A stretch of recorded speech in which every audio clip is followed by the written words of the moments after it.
ragtags, scum, riff-raff, and commies. The U.S. intervention in the Dominican Republic, 1965 to 1966. Eric Thomas Chester. To Susan and to the people of the Dominican Republic. Prologue. The Dominican Crisis. An overview. The Dominican Republic is located 500 miles southeast of Florida, where it occupies the eastern half of the Caribbean island of Hispaniola, just west of Puerto Rico. A small country of 3.5 million residents, it has long been dependent on the production and export of sugar cane. Possessing little in the way of valuable natural resources, it would hardly seem to present a prime target of strategic interest, and yet in the spring of 1965 this small third-world nation became the primary focus of concern for President Lyndon Johnson and his White House advisors. On April 24, 1965, an insurrection of junior officers of the Dominican Army started to unfold. Planned as a rapid coup by disaffected units, the insurrection bogged down, as top military commanders rallied loyal troops for a counterattack. Air Force planes then began bombing insurgent forces holding Santo Domingo, the capital city and urban metropolis of the Dominican Republic. Rebel officers responded by authorizing the distribution of thousands of rifles and machine guns to civilian militants. A military coup had been transformed into a popular rebellion. In Washington, the president was determined that the revolt could not be permitted to succeed. A successful popular uprising in the Dominican Republic, one that incorporated an armed populace, could be the signal for similar revolts throughout Latin America. U.S. decision-makers devised and implemented a sophisticated set of maneuvers to contain and defuse the revolt. Mobilizing the entire gamut of resources in its arsenal, the United States succeeded in defusing and containing a volatile crisis. The Dominican Republic had been a focal point of concern of U.S. foreign policy for several years before it came to the world's attention in 1965. Its people had suffered through 3 decades of rule by a vicious and rapacious autocrat, Rafael Leonidas Trujillo Molina. Although the United States had consistently aided the Trujillo regime, by the 1950s relations had become strained. Trujillo had become the foremost symbol of oppression throughout Latin America. Soon after Fidel Castro's revolutionary conquest of power in Cuba in January 1959, President Dwight D. Eisenhower decided that Trujillo's excesses could no longer be tolerated. The U.S. drive to depose Castro could only be pursued within the broader framework set by a concerted push toward a democratized Dominican Republic.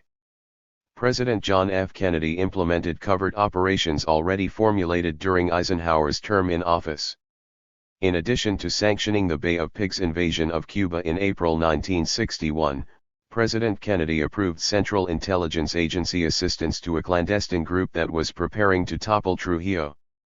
On May 30, 1961, only 6 weeks after the embarrassing failure of the Bay of Pigs invasion, a small circle of conspirators succeeded in assassinating Trujillo. The next 4 years proved to be tumultuous, as the Dominican Republic stumbled toward a more democratic society. The high point came in December 1962, when Juan Bosch, a moderate social democrat, was elected president. Bosch had lived for 25 years in exile, most of them in Cuba, where he helped to organize a series of unsuccessful efforts to depose the Trujillo dynasty. Although his term in office was cut short by a military coup in September 1963, he remained immensely popular. The uprising of April 1965 aimed at restoring Bosch to power. President Johnson's response to the Dominican revolt has to be placed within the context of the Cuban Revolution and the Cold War. The president repeatedly warned his advisors that he would not countenance the creation of another Cuba in the Caribbean. Furthermore, he was convinced that the Dominican revolt had been planned in Moscow as a rejoinder to U.S. military operations in Vietnam. Only a few months earlier, the president had made the fateful decision to escalate drastically the U.S. presence in South Vietnam. U.S. bombers began raiding North Vietnam in February 1965. Then, in early March 1965, the first Marines were dispatched to South Vietnam. Ultimately, the number of U.S. combat troops in Southeast Asia would mushroom to more than 540,000 soldiers, but in the spring of 1965 the administration was just initiating its descent into this bottomless quagmire. From President Johnson's perspective, the Dominican crisis constituted a major test of his resolve as a leader, as well as a crucial challenge. 3. To the commitment of the United States to the anti-communist crusade. Quickly, and without hesitation, he ordered the deployment of U.S. troops to the Dominican Republic, thereby overturning the balance of forces that had been forged on the streets of Santo Domingo. At the zenith of the Dominican crisis, in early May of 1965, there were as many U.S. troops stationed in and around Santo Domingo as there were positioned in South Vietnam. Indeed, the United States task force grew to more than 31,000 paratroopers, sailors, and Marines sent to isolate and overwhelm a force of less than 5,000 rebels, many of whom were lightly armed civilians with a modicum of military training. April 28, 1965, the day when the 1st Marine contingent was deployed as a combat force, represented a decisive turning point in Latin American history. For 31 years, from 1934 to 1965, the United States had refrained from deploying troops on combat missions within the Western Hemisphere. The good neighbor policy as enunciated by President Franklin Roosevelt had become a cornerstone of U.S. foreign policy.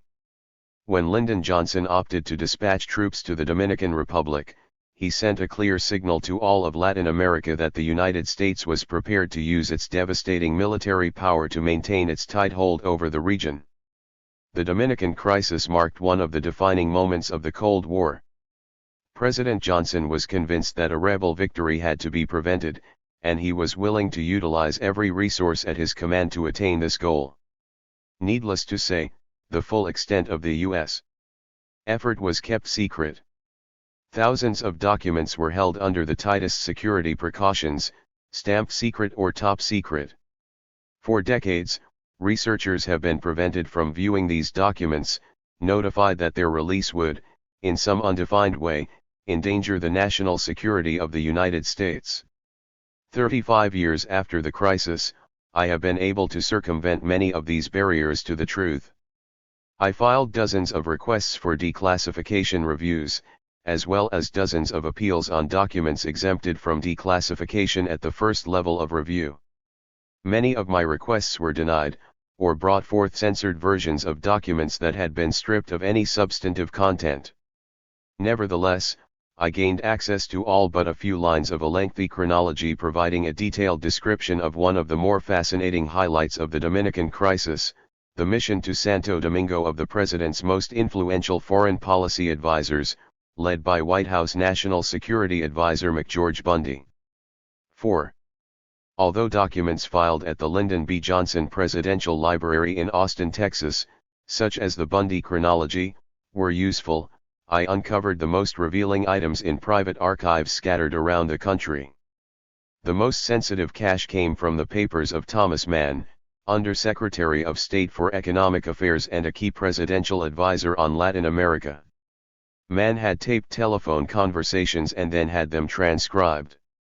The transcripts present the candid and unvarnished opinions of Lyndon Johnson and his closest advisors. The following narrative provides an in-depth description of the U.S. intervention in the Dominican Republic, from the first days of the popular revolt in April 1965 through the presidential election of June 1, 1966.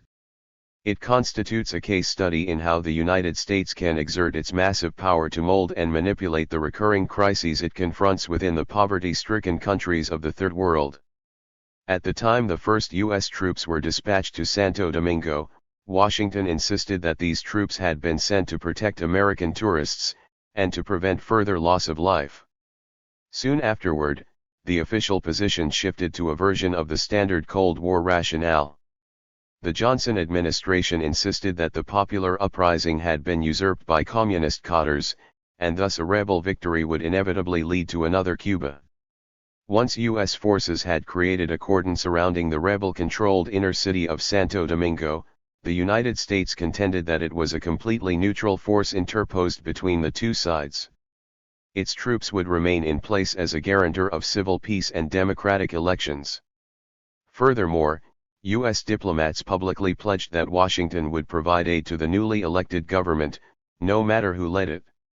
In fact, from the first days of the revolt, the United States was committed to the defeat of the rebel cause, not because such a victory would be followed by a communist regime, but because the insurgents were committed to the immediate return of Juan Bosch as the constitutionally elected president.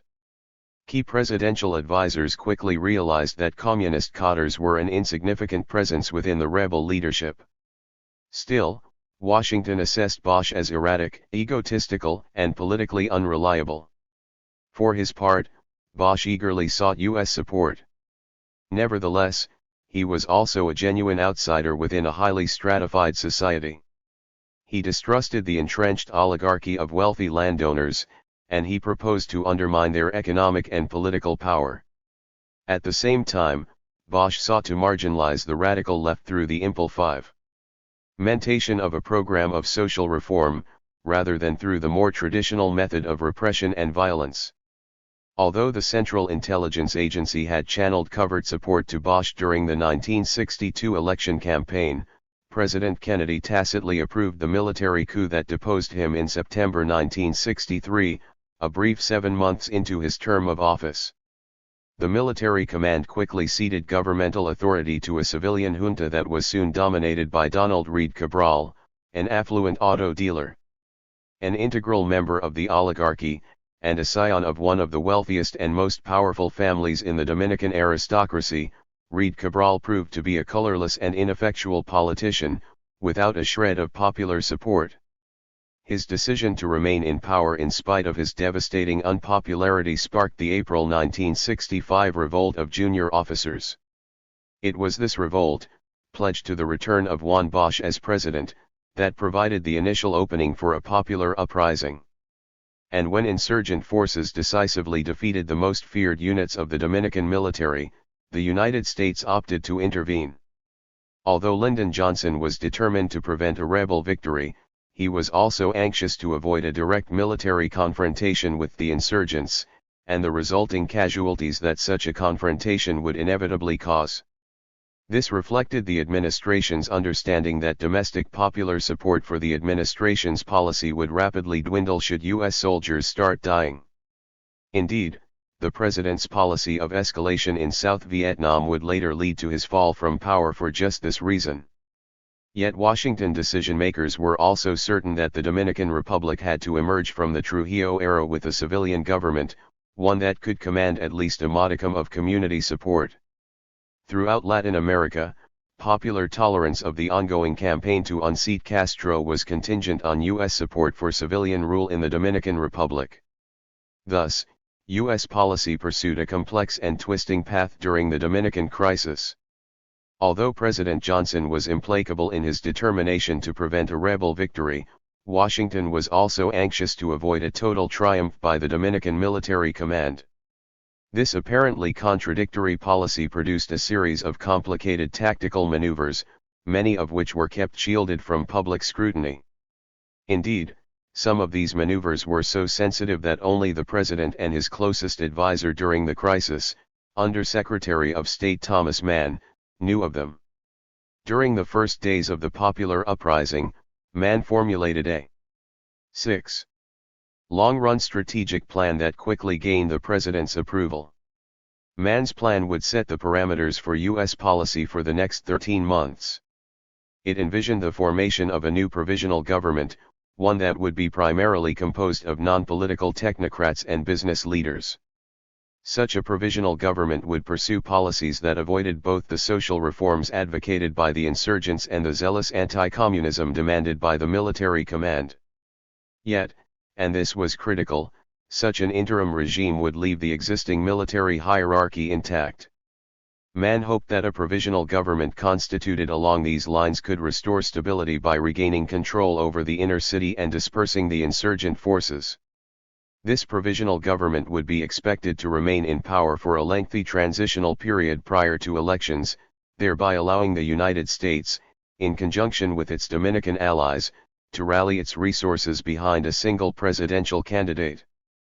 From the start, Mann was convinced that Joaquin Balaguer should be that candidate.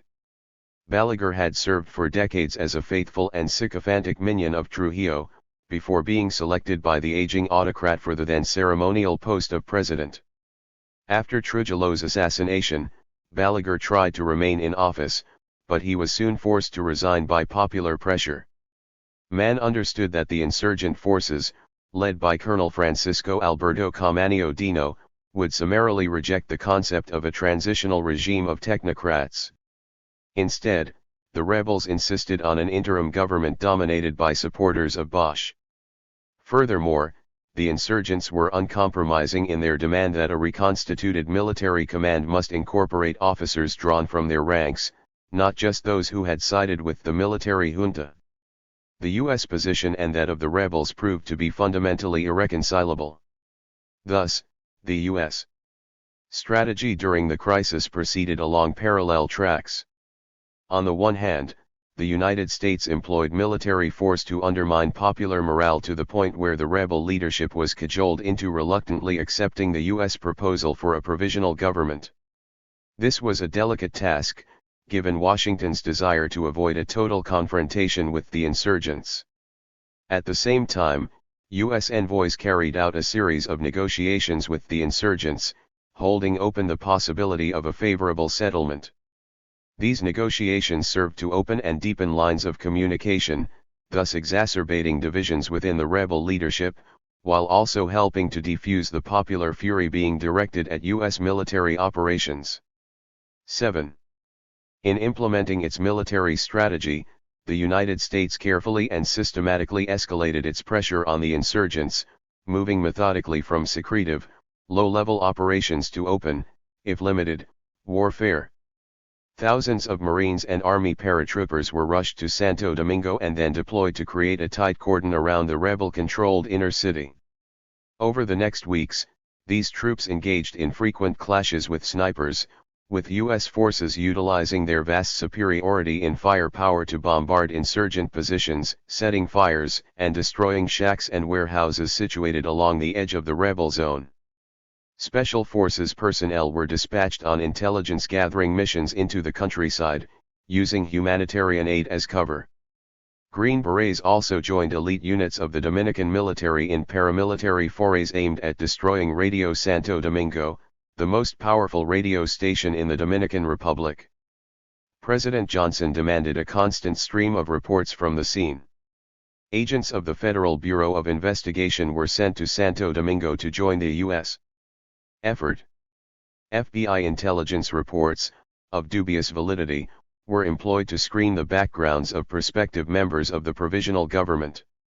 The CIA station burgeoned in size during the uprising, as dozens of intelligence officers were rushed to the Dominican Republic.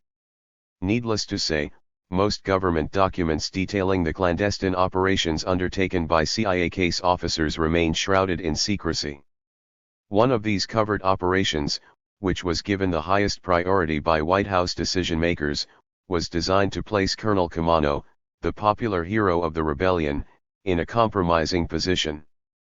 Camafo was to be lured out of his sanctuary in Santo Domingo's inner city, offered a bribe to defect, and, if he refused, discredited by leaks claiming he had sought out U.S. officials in the hope of being financially compensated for his cooperation. The plan failed, but CIA officers continued to probe for potential defectors from within the rebel command. In tandem with the campaign of escalating force directed against the insurgents, U.S. diplomats undertook a series of negotiations with rebel leaders. At first, these contacts were kept at an informal level. John Bartlow Martin, Johnson's personal emissary to Santo Domingo during the first 2 weeks of May 1965, met with Camano, and then traveled to Puerto Rico to confer with Bosch. These initial contacts were followed by a secret meeting between Bosch and Abe Fortas, a longtime friend, Abe, and confidant of the president, thus laying the groundwork for one of the oddest and most remarkable incidents of the Cold War. In the middle of May 1965, President Johnson dispatched a delegation of his most senior foreign policy advisors to Santo Domingo, with the declared mandate to negotiate a quick settlement to the confrontation. The talks proceeded while from some of the fiercest fighting of the Dominican crisis took place only blocks away. McGeorge Bundy, the president's national security advisor, along with Cyrus Vance, Deputy Secretary of Defense, first went to Puerto Rico to join the talks between Bosch and Fortas, while Tom Mann went directly to Santo Domingo to open discussions with the Dominican Military Command. The entire U.S. delegation then assembled in the Dominican Republic for a series of intensive negotiations. Bundy met with Antonio Guzman, a moderate member of Bosch's party, the Dominican Revolutionary Party, with the goal of hammering out a mutually satisfactory agreement leading to an interim government, one which Guzman would head. As these talks proceeded, the United States escalated its military pressure on the insurgents by providing logistical support to the military junta as it sent thousands of soldiers to occupy an area of poverty-stricken barrios in Santo Domingo, just north of the U.S. created cordon. To further complicate the labyrinthine complexities of these negotiations, Bundy was being used as a foil by the president, who had no intention of permitting Guzman, or any other Bosch supporter, to be named provisional president. In his desire to derail the Bundy-Guzman talks, President Johnson repeatedly hardened the U.S. negotiating position.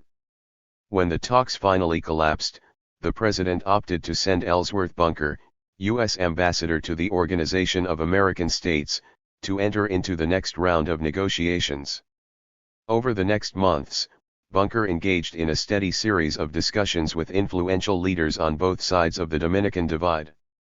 Stymied by the refusal of the insurgents to offer concessions on crucial points of difference, his mission was fortuitously aided by the bloodiest confrontation between rebel and U.S. forces to occur during the Dominican crisis.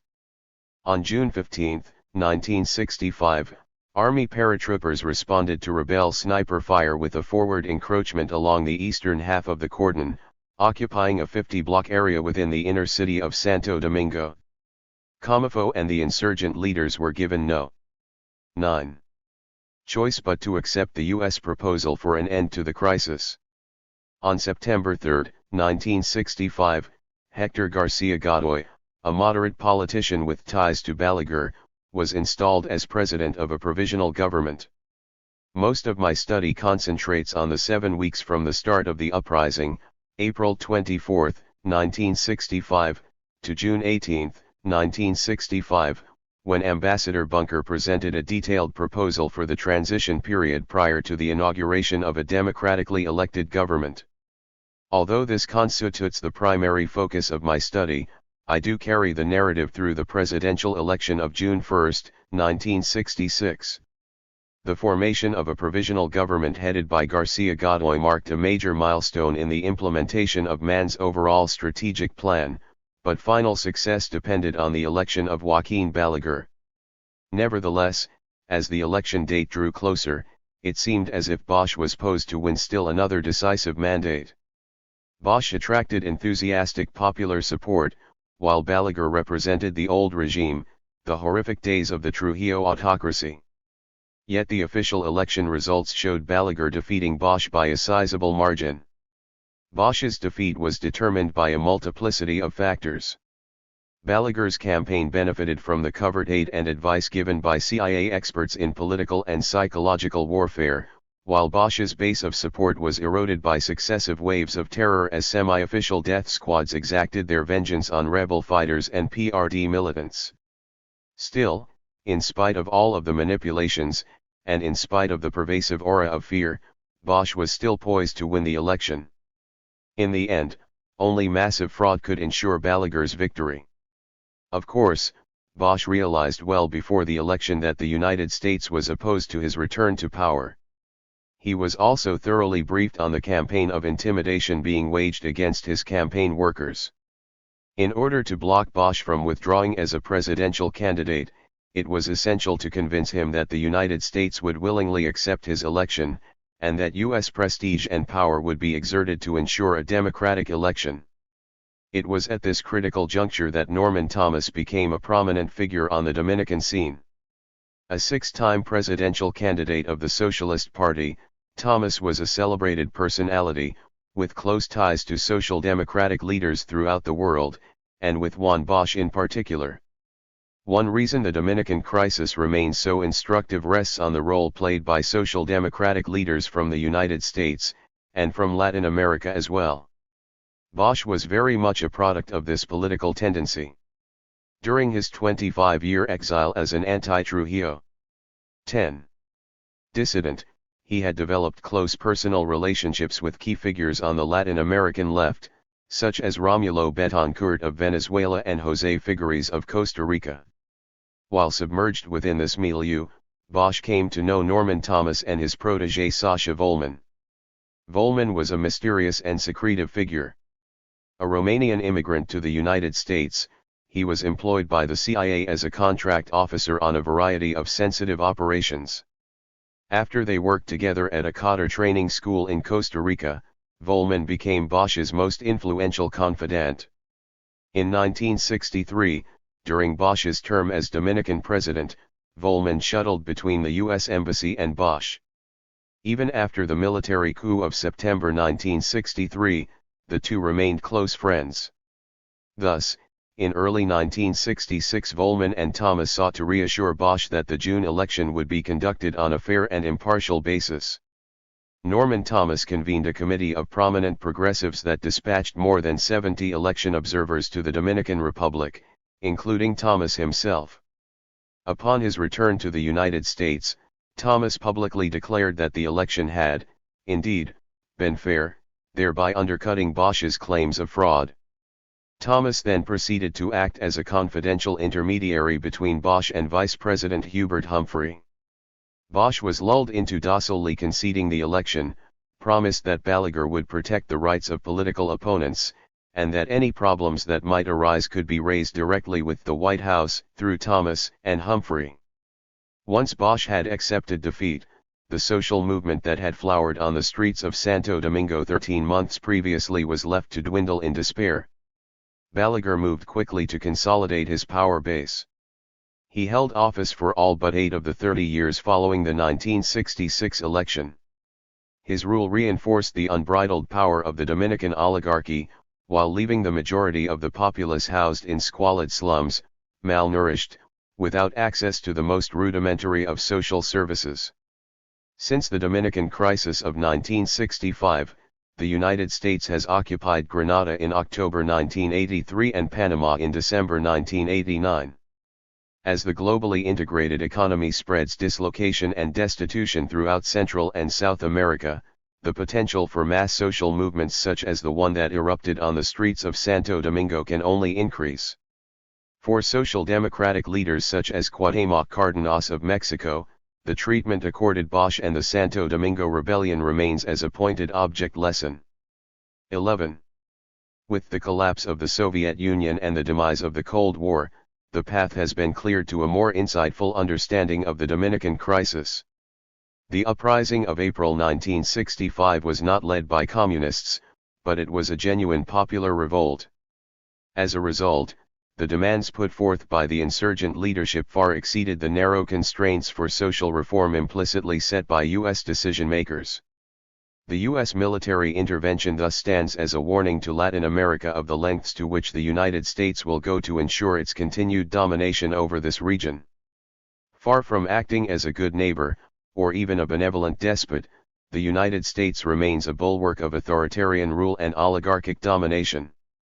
The popular uprising of 1965 can only be understood in its historical context, from the despotism of the Trujillo era to the volatile confrontations that characterized the 4 years that followed his assassination. The inability of Dominican society to resolve the deep divisions at its core laid the basis for the venomous hatreds that embittered the 1965 crisis. 1. The Trujillo era. For more than 30 years, Rafael Leonidas Trujillo Molina ruled the Dominican Republic as his own personal fiefdom, plundering, looting, and raping at will. During these 3 decades the Dominican people lived in constant terror. Anyone even suspected of disloyalty was subject to the attentions of shadowy intelligence agencies, notorious for their frequent use of torture and murder. This was a regime without a shred of redemption, and yet Trujillo had started his career in the service of the United States, and he would remain in power with U.S. support for most of his 3 decades of rule. In 1916, the Dominican Republic was occupied by U.S. troops, sent to maintain the stability of a corrupt society that had changed little from the time of the Spanish colonial empire. Although Marine detachments were deployed in the larger cities, the United States relied on local troops to suppress the recurring rebellions that flared in the rural areas. Trujillo rose to prominence as an officer in this National Guard. By 1924, when the United States withdrew the Marines, Trujillo was already a powerful figure, and yet he moved slowly to assert his own dictatorial rule. Only in 1930, in the midst of a sham rebellion, did Trujillo finally sweep aside civilian rule and install himself as the supreme ruler. During the next 31 years, Trujillo siphoned billions of dollars from the pockets of the Dominican people into his own hidden, overseas bank accounts. Trujillo ruled as an unchallenged despot, but he extended his protection to his siblings and children, most of whom sought to gorge themselves at the people's expense. Two of his brothers even became prominent personalities.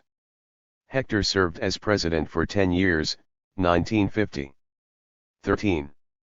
1960, deflecting unwanted attention away from his ruthless brother. Hector was distrusted for his obsequious servility in the service of his brother, but he was also viewed as indecisive and ineffectual.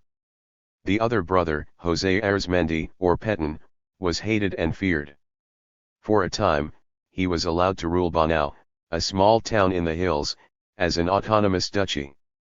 His private army gained renown throughout the Dominican Republic for its capricious brutality. Although Trujillo tolerated his brothers, and sanctioned their illicit schemes, he lavished his affections on his eldest son, Ramfis. Trujillo doted on Ramfis, making sure that his every whim was instantly satisfied. Groomed as the next in line from the age of 8, Ramfis refused to be molded. He grew up enjoying the high life, but he demonstrated remarkably little interest in public affairs. Still, in his own way Ramfis could be as vengeful and ruthless as his father. Of course, Trujillo sought to extend his base of support beyond his immediate family. He relied on the military, and he guaranteed their loyalty by enabling his top officers to enrich themselves. Through kickbacks on military contracts, as well as an array of other scams, military commanders were kept corrupted and loyal. In a desperately poor country, even a job as an army private was a boon, a lifeline into the middle class. During Trujillo's rule the country was dotted with army barracks, with troops garrisoned to make sure that the larger provincial cities, and the countryside surrounding them, remained quiet. As the Trujillo era stretched on over the decades, his base of support narrowed, and popular hatred intensified. Throughout the continent, Trujillo became a preeminent target for progressive forces, a symbol of the most detested aspects of Latin society. A series of invasions was mounted, none of which met with any success.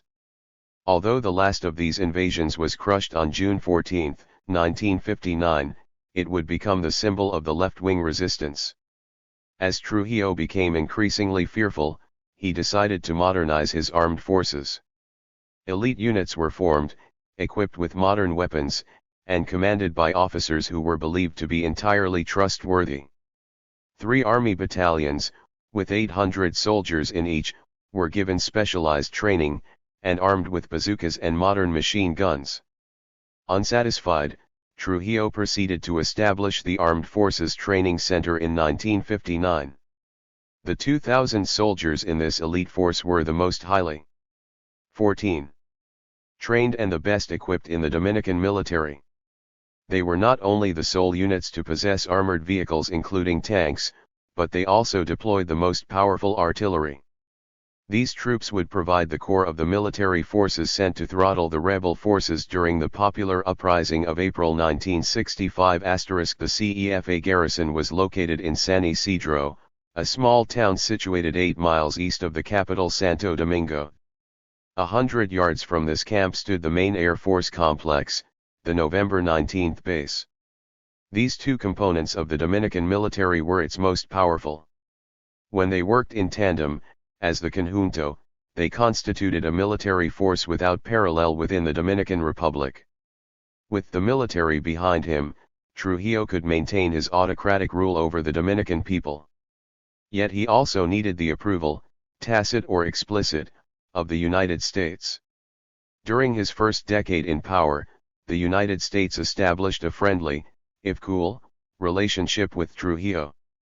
As the Second World War approached, the United States eagerly sought Trujillo's support for the upcoming confrontation. In late 1941, immediately prior to Pearl Harbor, General George Marshall, Army Chief of Staff, paid an official visit to Trujillo's private yacht as the dictator toured Washington.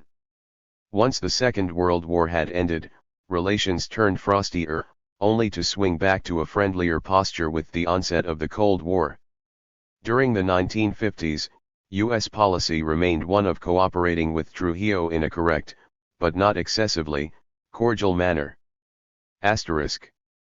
The Trujillo era began to unravel in 1955, as the dictator lost touch with reality, convinced that he could accomplish anything he wanted, no matter how bizarre or horrific. That year, the Dominicans hosted a World Fair, at a cost of $30 million. Attendance fell far short of expectations, so the government was ultimately saddled with an enormous debt, with little to show for it but a few modern buildings.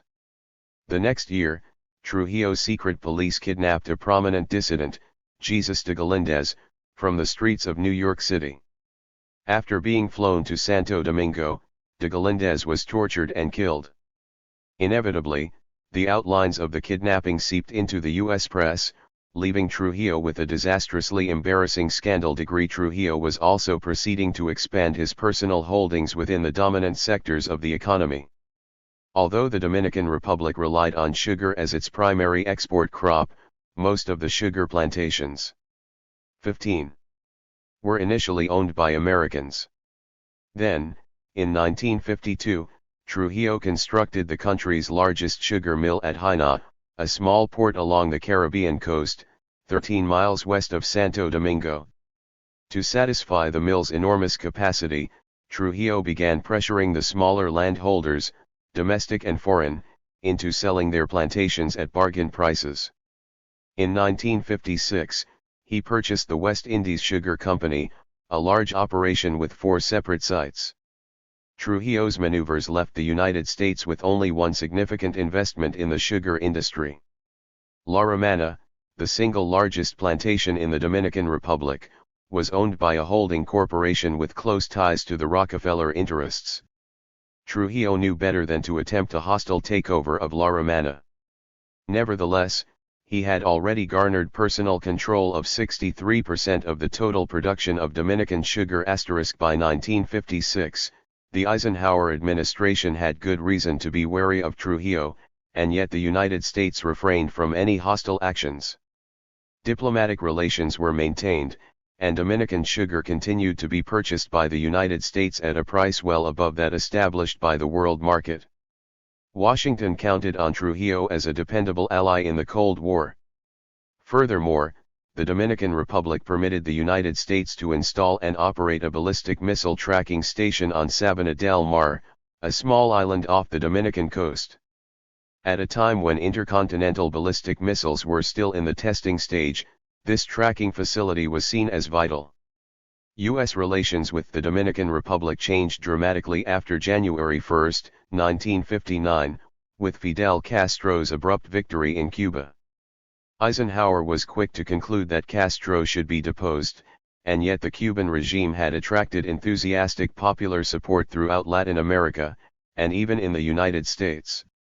In June 1960, Eisenhower advised Secretary of State Christian Herter that American public opinion won't condemn Castro until we have moved against Trujillo. At this critical juncture, Trujillo snapped, ordering an assassination attempt against one of his foremost enemies, Romulo Betancourt, the Social Democratic president of Venezuela. On June 24, 1960, a car bomb exploded on the streets of Caracas, sending Betancourt to hospital with painful burns. The United States responded by finally breaking relations with the Dominican Republic, withdrawing its ambassador, and leaving Henry Dearborn, the deputy chief of mission, in charge. Even the CIA chief of station, Lear Reed, was recalled, so Dearborn served as acting ambassador and interim chief of station from August 1962. 16. January 1961. Trujillo attempted to deflect international pressure by ordering his brother Hector to resign from the post of president. Joaquin Balaguer assumed the position, with Rafael Trujillo still entrenched as the autocratic power. Balaguer had faithfully served the regime as a diplomat and cabinet minister before being slotted as the vice presidential candidate in 1957 on the official ticket. Although the United States had begun to distance itself from Trujillo during the Eisenhower administration, the process accelerated after John F. Kennedy's election victory.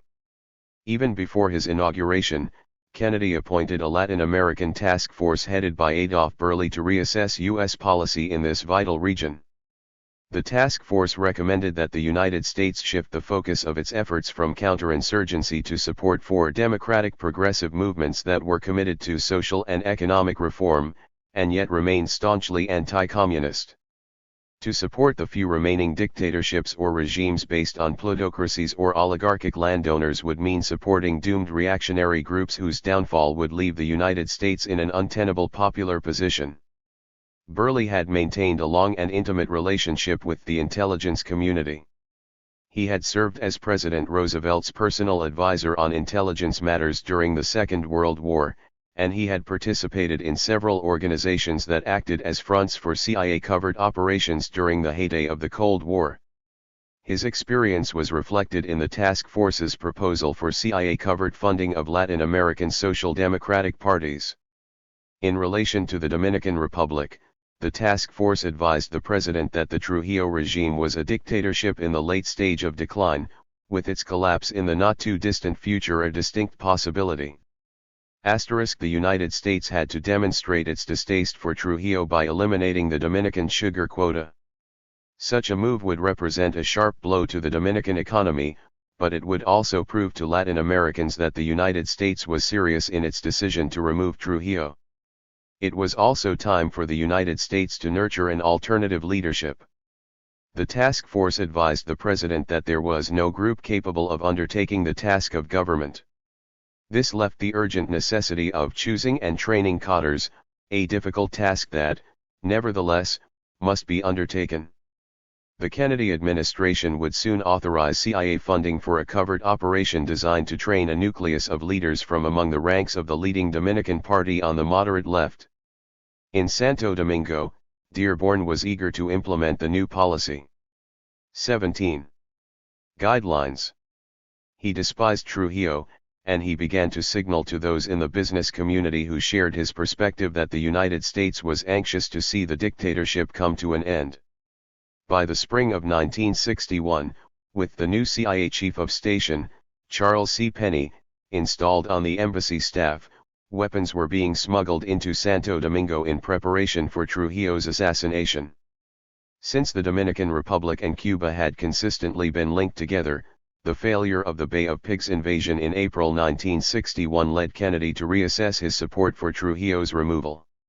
On May 29, he approved a cable to the U.S. Embassy providing himself with plausible deniability. In the carefully worded cable, the president pronounced the Dominican Republic a doubtful situation, and warned that the U.S. as matter of general policy cannot condone assassination. Registered Dearborn received this cable in Santo Domingo, but he ignored it, convinced that it did not represent a reversal in U.S. policy. In any case, the conspiratorial network planning the assassination was ready to move, armed with machine guns smuggled by the CIA into the Dominican Republic. On the evening of May 30, 1961, 3 cars followed the dictator as his chauffeur-driven limousine drove along a coastal highway on the outskirts of Santo Domingo. The pursuing cars hemmed in the limousine and began firing. By 10:00 p.m., 3 decades of autocratic rule had come to a bloody end. Yet the transition to democratic rule could only begin when Trujillo's death brought with it the end of the Trujillo dynasty. One outcome did not necessarily follow from the other. Bosch and Volman. In Washington, the administration understood the explosive potential of the situation, as well as its vital importance to hemispheric stability. As the United States scrambled to articulate a viable strategy through the many twists of Dominican politics, decision-makers found themselves confronting a series of distasteful alternatives. During the 5 volatile years following Trujillo's assassination, the central dynamic of the Dominican crisis depended on one colorful personality, Juan Bosch, and the shifting attitude adopted by the U.S. government toward him. Bosch was a charismatic personality. Tall, dignified, and handsome, with a shock of white hair, he looked the distinguished scholar. In a country where most politicians remained addicted to speeches filled with flowery generalities, Bosch spoke simply and effectively, appealing directly to the everyday experiences of workers and peasants. For all of his 18. notoriety, he lived simply, and a 1963 CIA report found him virtually penniless. A CIA biography pictured him as immensely likable, with a real flair for dealing with people. Still, Bosch could be vain, sensitive, devious, and moody, as well as charming, personable, and direct. In a country characterized by extreme rigidity in social class, where family background determined an individual's position in society, Bosch was marked as an outsider. Born in 1909 in the provincial town of La Vega, 60 miles northwest of Santo Domingo, Bosch grew up in modest surroundings. His father, a Spanish immigrant, found work as a bricklayer, and then as a small merchant. The family moved to Santo Domingo when Bosch was a teenager. He quickly gained a reputation as a writer, with his short stories held in particular esteem. Having joined the political opposition to Trujillo while still a student, Bosch was briefly jailed. Marked as a dissident troublemaker, he opted to leave the Dominican Republic in 1936. For 25 years, he remained in exile, becoming the popular focus for the deepening resistance movement. Most of these years, Bosch lived in Cuba, where he met and married his second wife, Carmen Luisa Cuadrello y Castillo, who came from a prominent Cuban family. In 1939, Bosch joined several prominent Dominican exiles in forming the Dominican Revolutionary Party, the PRD. He would loom as that party's dominant figure for nearly 30 years. Bosch was forced to leave Cuba in 1952, when the liberal regime of Carlos Prio Socaras was overthrown by Fulgencio Batista, a dictator with close ties to Trujillo. For most of the next decade, Bosch resided in Venezuela, only leaving in early 1961 when he moved to Costa Rica to teach in a CIA-funded school for social democratic cadres. Well before his election as president of the Dominican Republic in December 1962, Washington had come to distrust Bosch as a proud and independent personality. U.S. diplomats understood that Bosch was an admirer, although not an uncritical one, of the U.S., its history and institutions, but he was still an unreliable ally. An assessment of him by the U.S. intelligence community in August 1961 concluded that he was highly controversial, and that the possibility that he was secretly pro-communist or a party member could not be ruled out. This assessment reflected paranoia rather than insightful analysis, but it is indicative of the wariness Bosch engendered. A later CIA evaluation was more precise in its assessment, deciding that Bosch could be most accurately catalogued as belonging to the reformist, nationalistic, democratic left represented by such luminaries as Romulo Betancourt and José Figueres. 19. It was while in this milieu that Bosch came to know, and work with, Sacha Volman. Whereas Bosch was a writer and politician intrigued by the shadowy world of coups and invasions, Volman was an experienced intelligence professional, an expert in covert operations and psychological warfare. The two would become virtually inseparable during the next several years. In appearance, Volman seemed undistinguished. Short and slight, he spoke quietly, almost in a whisper. Yet Volman exuded intensity, a compelling sense of being driven to succeed. He was also ruthless, and an expert at bureaucratic infighting. In the Dominican Republic, his many enemies feared and despised him. His friends and allies, including Bosch, respected his talents, and admired his ingenuity and his fearless tenacity.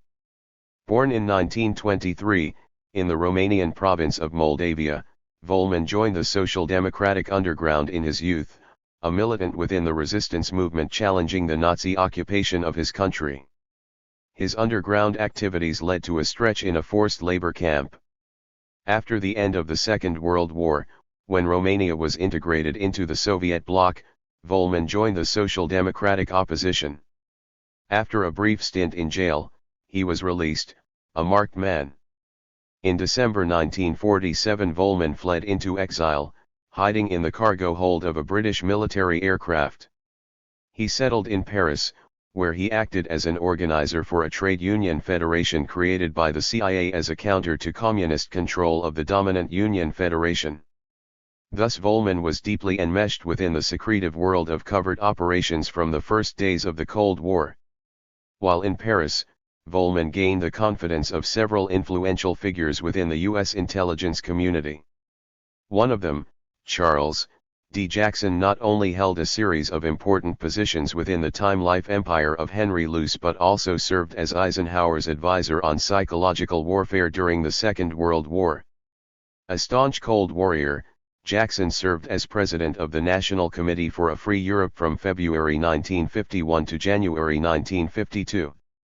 Free Europe operated as the CIA's proprietary agency in handling refugees from Eastern European.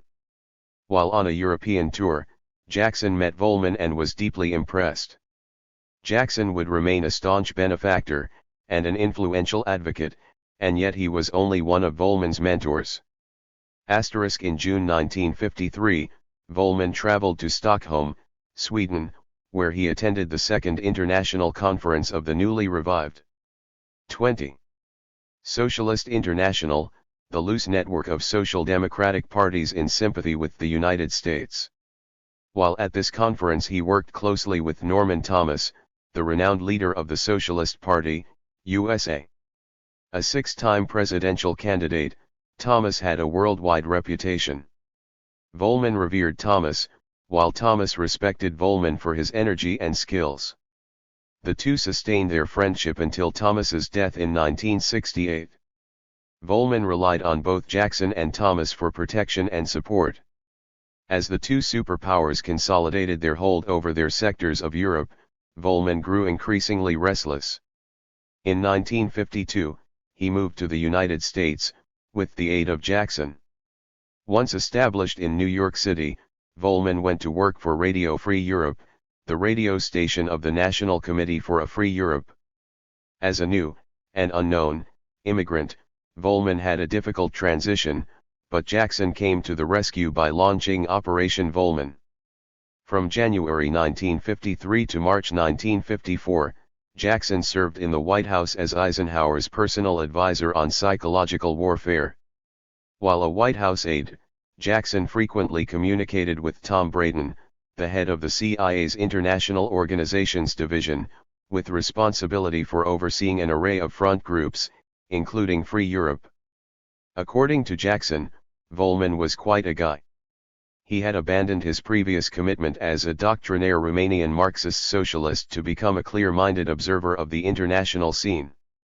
The International Organizations Division was the bastion of liberalism within the CIA.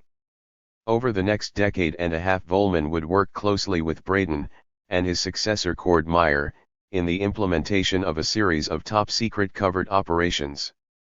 Volman trusted the IOD, viewing them as his defenders within the agency, in contrast to the rigid conservatives of the Western Hemisphere Division. Dissatisfied by the narrow limits of his responsibilities at Free Europe, Volman decided to initiate the formation of a new entity that could provide him with greater scope for his skills and contacts. This apparently inconsequential personal decision would ultimately have a profound impact on future events in the Dominican Republic. In May 1956, Jackson convinced the National Committee for a Free Europe to finance the creation of an autonomous organization, the Labor Research Institute, with Volman as its only full-time staff member. Thus, the institute began as a front for an organization that was itself a front for the CIA. At first, Volman and his outfit translated and published anti-communist pamphlets for distribution in third world countries. 21. In May 1957, the initial project was expanded and given a new name.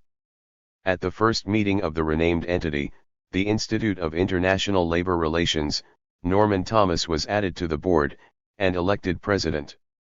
Although Volman and Thomas had been friends for several years before this, it would be through the IILR that their relationship would deepen and consolidate. Thomas would consistently and steadfastly defend Volman from his many detractors. The Institute was now ready to significantly expand the scope of its operations, to publish a Spanish-language magazine for distribution throughout Latin America.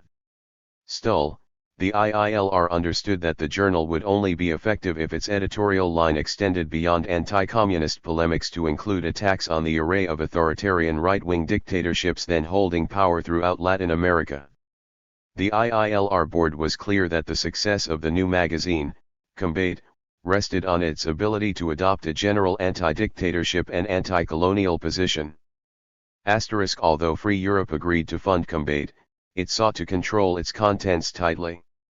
Free Europe officials were provided with an overview of each issue prior to publication, an overview that would include the title and a brief description of each forthcoming article. This procedure ceded to Free Europe, and thus the CIA, considerable control over the editorial direction of the new journal. Combate began publication in July 1958. At the same time, the Institute began formulating plans for an even more ambitious project, which would directly impact on future events in the Dominican Republic. In June 1958, the National Liberation Movement, Costa Rica's Social Democratic Party led by José Figueres, decided to organize a school for young militants. Students would be given a basic ideological grounding, while also being taught the essential skills needed to become an effective organizer. With Castro's victory in Cuba, Latin America became a focal point for superpower conflict. Volman, Figueres, and the IILR board decided to expand the scope of the Costa Rican school to all of Latin America, and to place it under the aegis of the IILR. By October 1960, the Institute for Political Education was fully operational. During the first 10-week session, 27 students from 15 countries attended courses held in Coronado, a village near San Jose, the Costa Rican capital. The school was designed to train high and medium-level cadres for the Latin American left-of-center political parties, in both ideological and tactical fields. Volman's efforts to strengthen the moderate, social democratic Latin American left meshed with the policies of the Kennedy administration. 22. President Kennedy and his advisors were convinced that it was essential to provide an attractive alternative to Castro and the Cuban Revolution.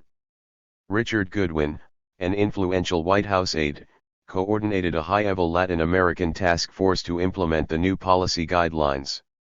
In the aftermath of the failed Bay of Pigs invasion of Cuba, Goodwin and Arthur Schlesinger, Jr., a leading liberal ideologue and White House aide, were authorized to oversee directly CIA clandestine operations in Latin America.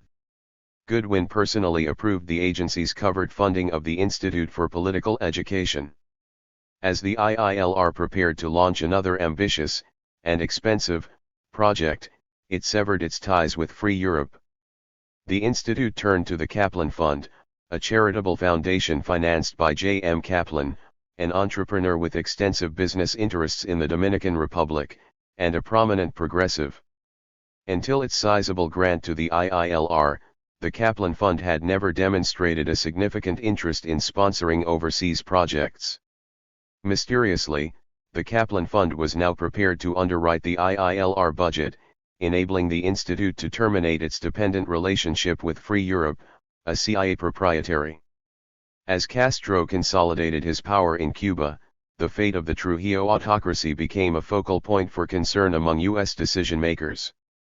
In October 1959, Volman sent a memorandum to C.D. Jackson pointing out that the Cuban crisis had made the situation in the Dominican Republic of special importance.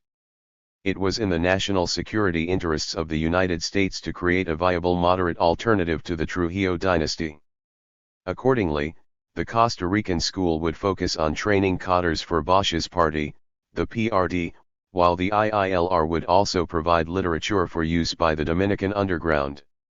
In this way, the United States could help the creation of an exile, but well-trained politically, and pro-U.S. Dominican force. Volman was not the only one to understand the close links between the continuing crisis in the Dominican Republic and the increasingly tense confrontation between the United States and Cuba. Throughout Latin America, social democratic leaders stressed the need for a coordinated program to deal simultaneously with both trouble spots. Nevertheless, Bosch remained in Venezuela through 1959 and into 1960. Only after Figueres traveled to Caracas in August 1960 was Bosch finally convinced to move to Costa Rica, joining the faculty of the Institute for Political Education in April 1961. 23. Bosch knew that the IPE was being generously funded by the CIA, but he took this as a sign of U.S. support for Latin American social democracy. Bosch and Volman soon became the closest of friends, a relationship that would last through the 1966 elections. The two would have to navigate their way through the turmoil of Dominican politics in the wake of Trujillo's assassination. The Dominican people were stunned by the news of Trujillo's assassination. 30 years of the most grotesque and barbaric rule were finally over. Yet the Trujillo family continued to hold power, relying on gangs of thugs to roam the streets of Santo Domingo with clubs and nail-studded baseball bats, beating into submission those who dared to protest. Although Joaquin Balaguer assumed the position of president, the real authority remained in the hands of Ramfis Trujillo, the playboy son of the slain dictator. Balaguer urged the populace to remain quiescent as the government undertook a slow, deliberate liberalization of the autocratic regime. The Dominican Republic in the summer of 1961 was a pressure cooker ready to explode. In Washington, the Kennedy administration, eager to avoid a revolutionary conflict, sought to incorporate the traditional oligarchy of landed aristocrats into the transitional government, while keeping the command of the armed forces intact. To do this, the United States needed to convince Ramfis to move from center stage into the wings.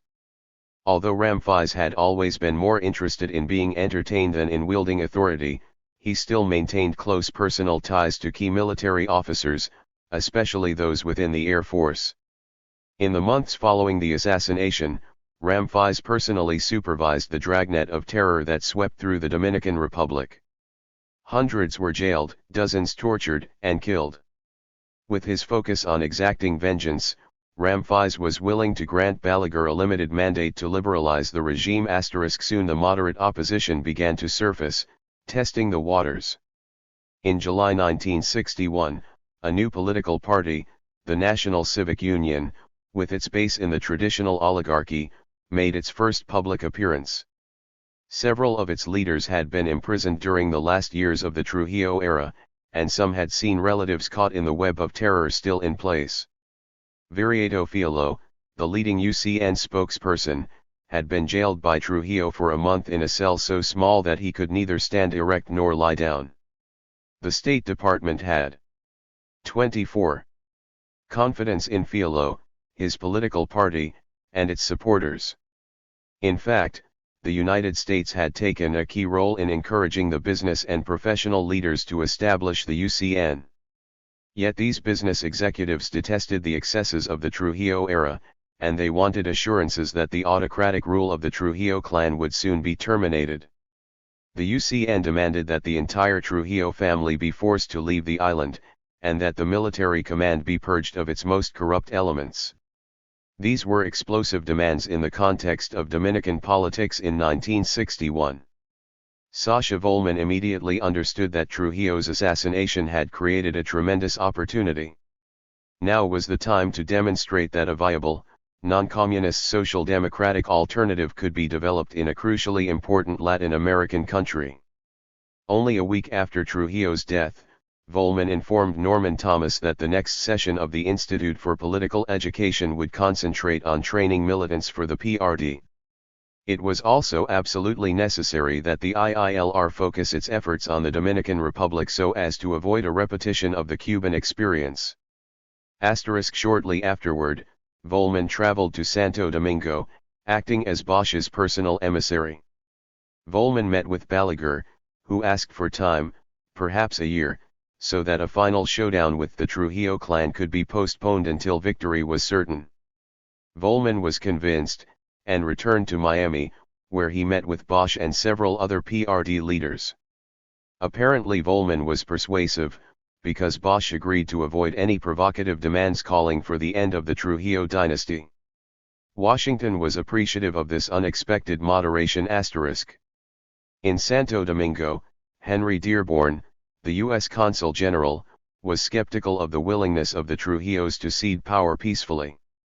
Dearborn was convinced that democratic reforms could only be instituted following the ouster of Ramfis and Trujillo family from public positions, and preferably their departure from Dominican Republic. The United States should insist on the immediate end of the Trujillo dynasty, even if this required direct military intervention.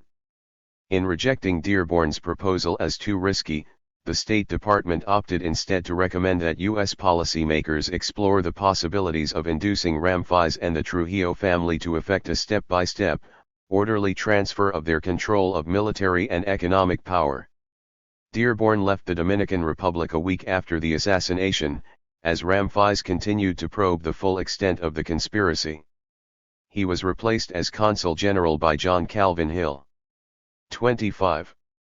A veteran diplomat with close ties to the intelligence community, Hill had served in Romania in 1946 to 1947, where he had established working relationships with leading figures in the anti-communist opposition, including Sasha Volman. Hill then entered a series of assignments in Latin America, some of them Cold War flashpoints. In 1954, when the CIA overthrew the populist regime in Guatemala led by Jacobo Arbenz, Hill held a post on the embassy staff. He then served as Latin American Bureau liaison with CIA for several years, during which time he worked on the Dominican problem. Hill's appointment indicated the importance Washington ascribed to the Dominican Republic, as well as the prominent part covert operations would play in U.S. relations with the Dominican Republic. In Santo Domingo, the situation remained at an impasse, as Ramfis stalled significant measures to democratize the political structure. Frustrated, President Kennedy responded by sending a personal emissary, John Bartlow Martin, to evaluate the strategic options. With a background as a journalist and speechwriter, Martin was very definitely not a professional diplomat. His knowledge of the Dominican Republic was limited, as was his proficiency in Spanish.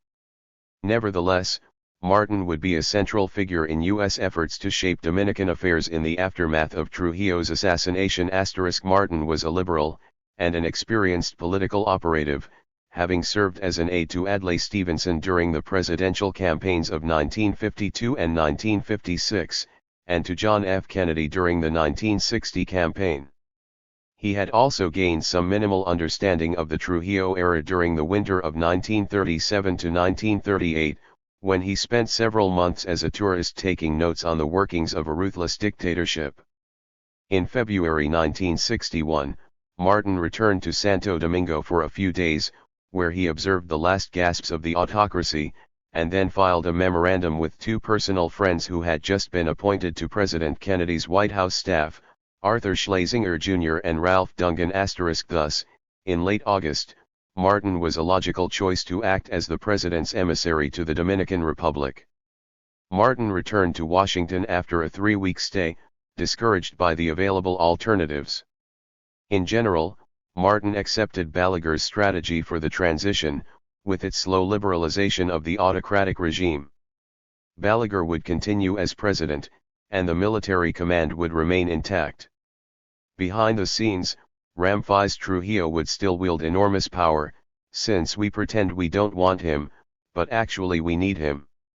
Martin, 26, did suggest that Ramfis's two notorious uncles, Hector and José Arizmendi, be forced into exile.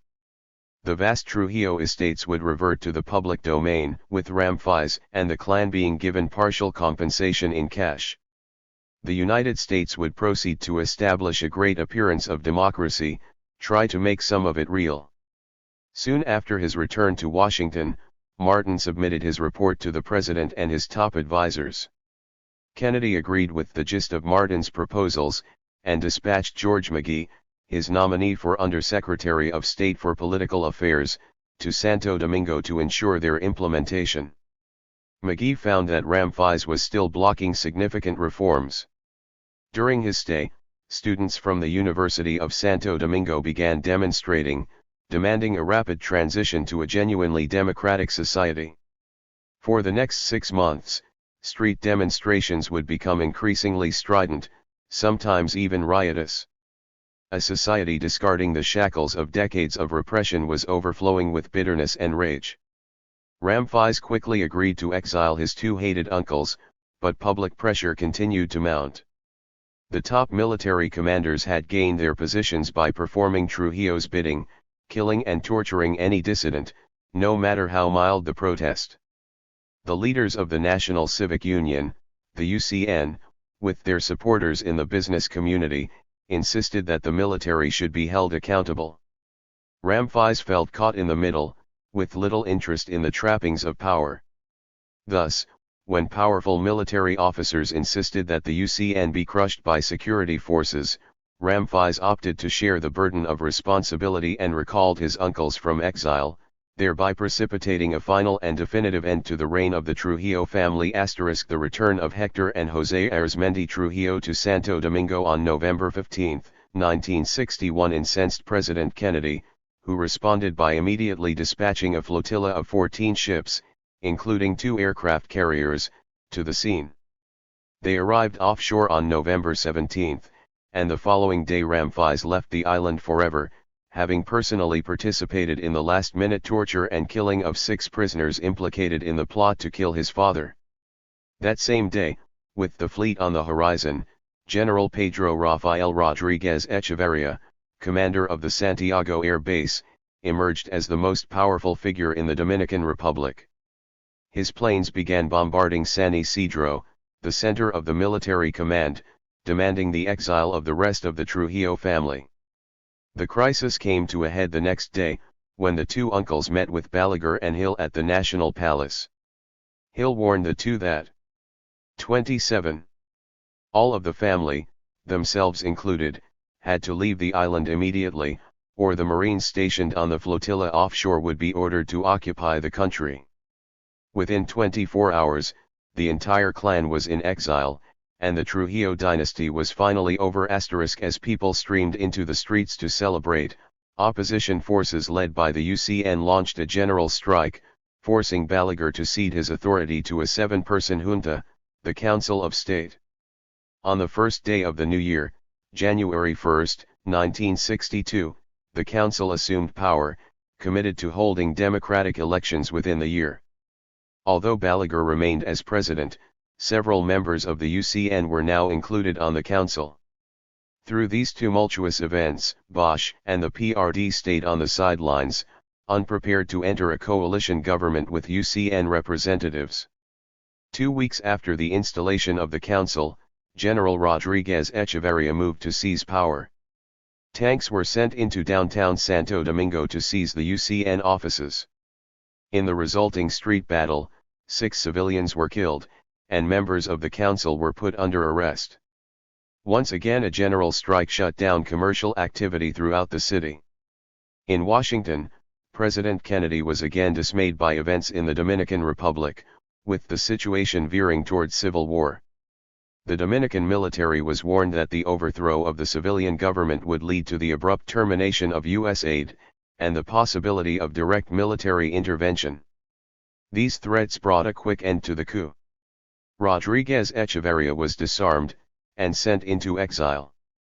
Since Balaguer had relied on Rodriguez Echeverria to keep him in power, the failure of the coup forced his resignation as president.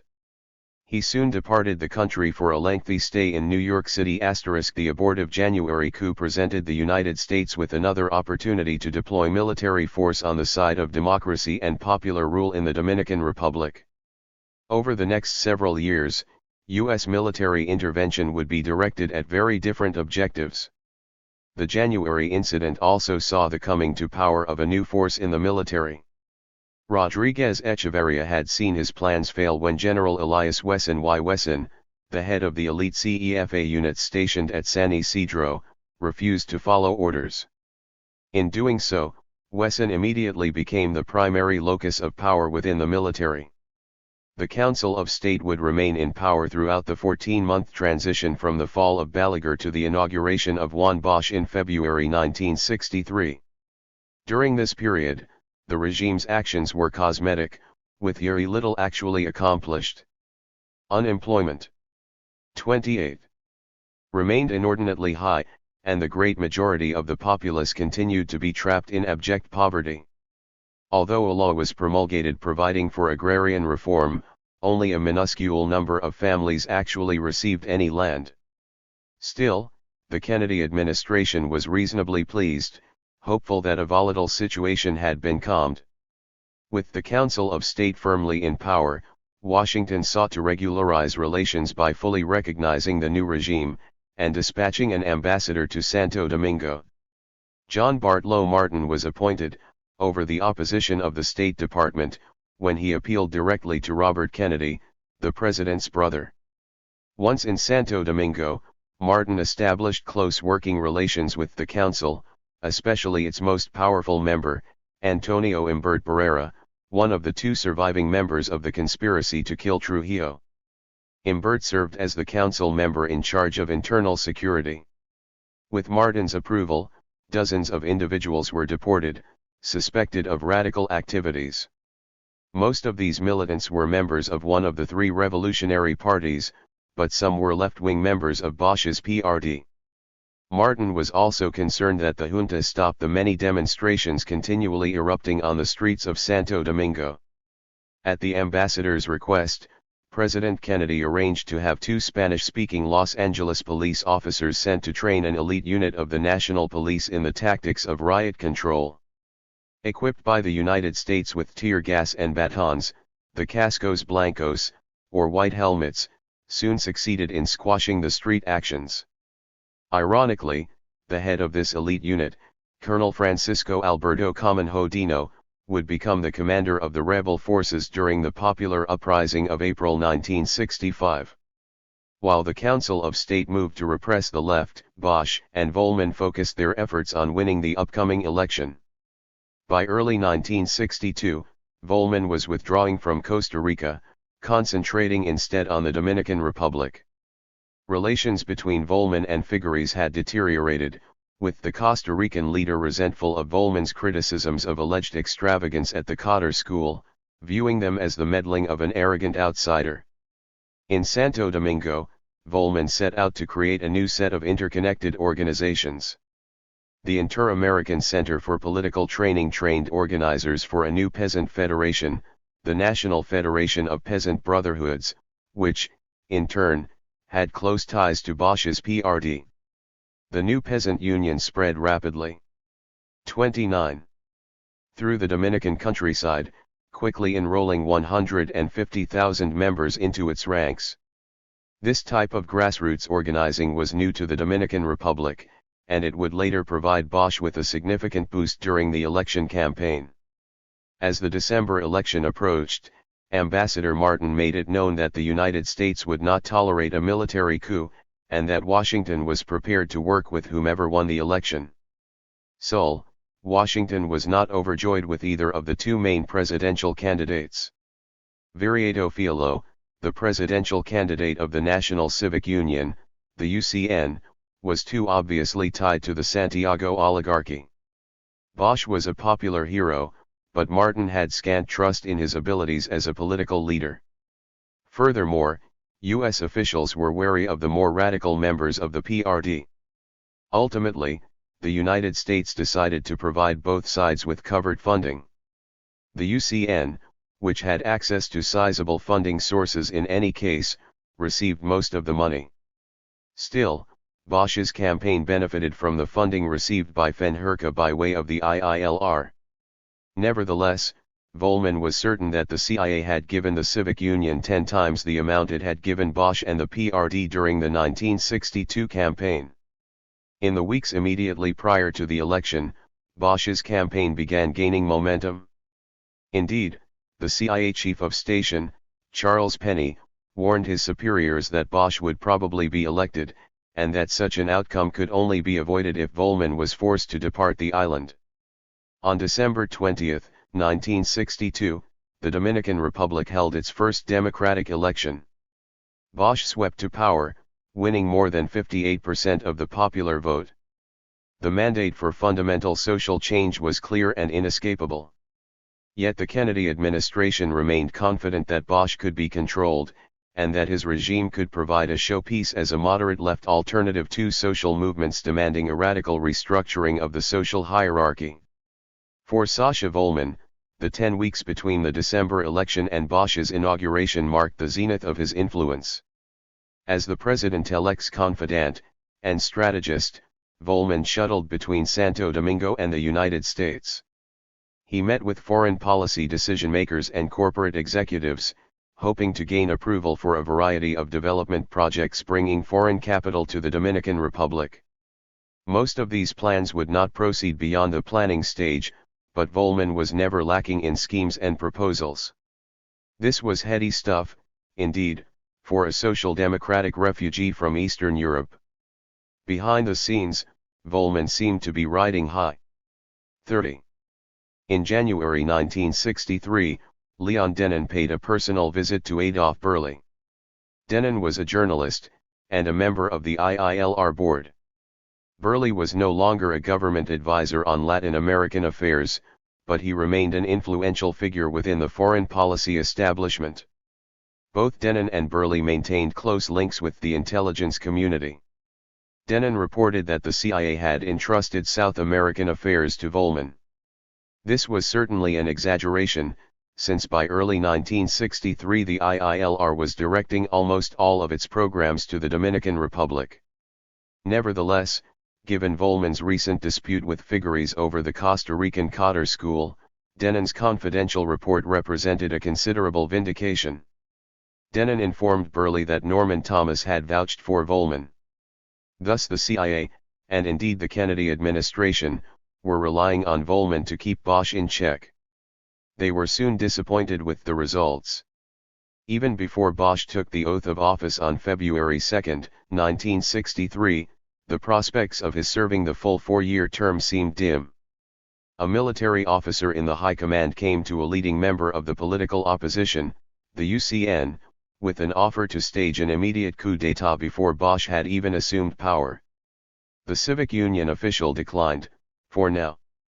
Once in power, Bosch disappointed everyone, friend and foe.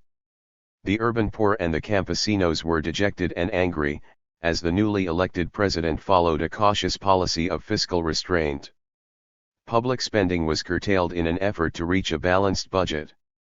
As a result, unemployment rose, exceeding 30% of the workforce. The residents of the barrios began whispering that Juanbo is good for nothing.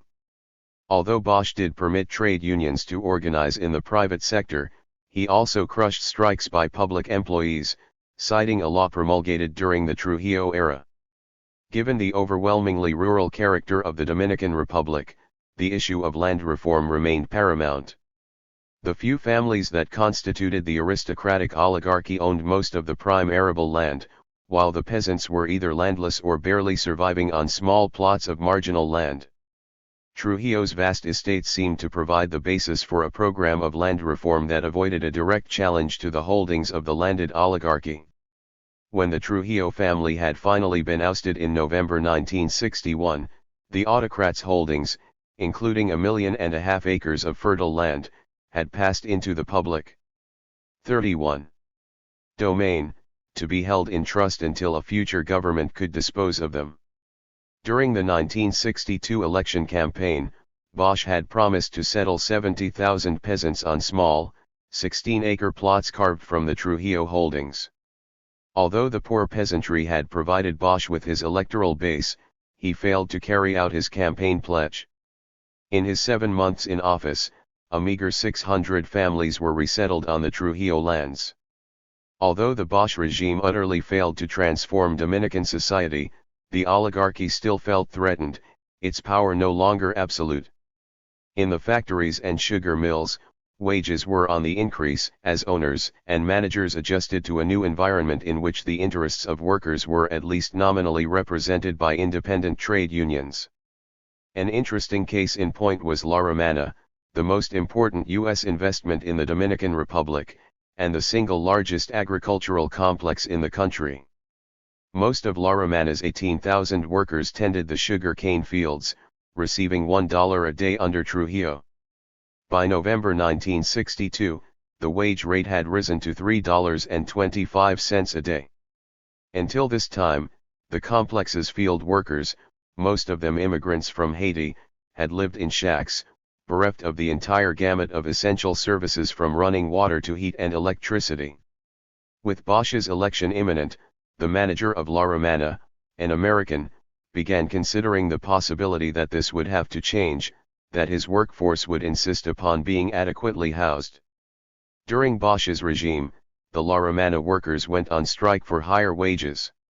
The government broke the strike, but wages still increased by 30% during Bosch's 7 months in office.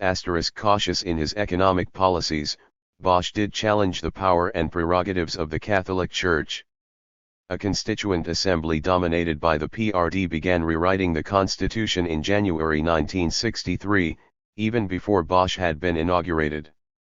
The new constitution came into force on April 29, 1963, and it marked the most significant accomplishment of Bosch's term in office. Indeed, the rebel forces who revolted in 1965 viewed themselves as constitutionalists, that is, as supporters of the democratically determined Constitution of 1963. Under the Constitution, basic civil liberties were guaranteed, and the deportation of political dissidents was prohibited.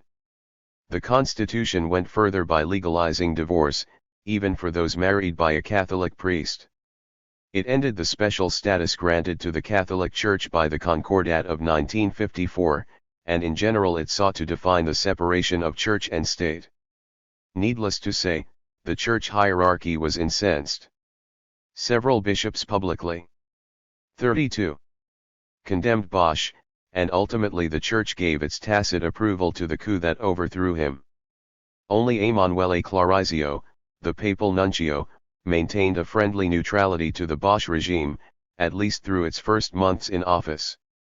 In antagonizing the church and the landed oligarchy, Bosch aroused powerful forces into a militant opposition.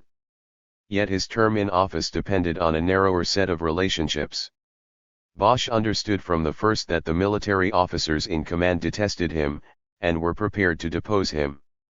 As a result, he moved carefully in this area, leaving the command of the armed forces intact. Nevertheless, Bosch did seek to limit the kickbacks top officers received in return for dispensing lucrative contracts for military hardware. As fervent anti-communists, most military officers were anxious to resume their previous role in the repression of radical leftists. Bosch, on the other hand, believed that the radical left could be co-opted and controlled by a regime committed to moderate social reform. Socialists and communists were permitted a certain leeway to organize, so newspapers began to appear contesting the dominant ideology. Powerful military officers were convinced that this policy of tolerance would inevitably lead to a communist revolution. The many officers who were deeply religious were also enraged by the 1963 Constitution.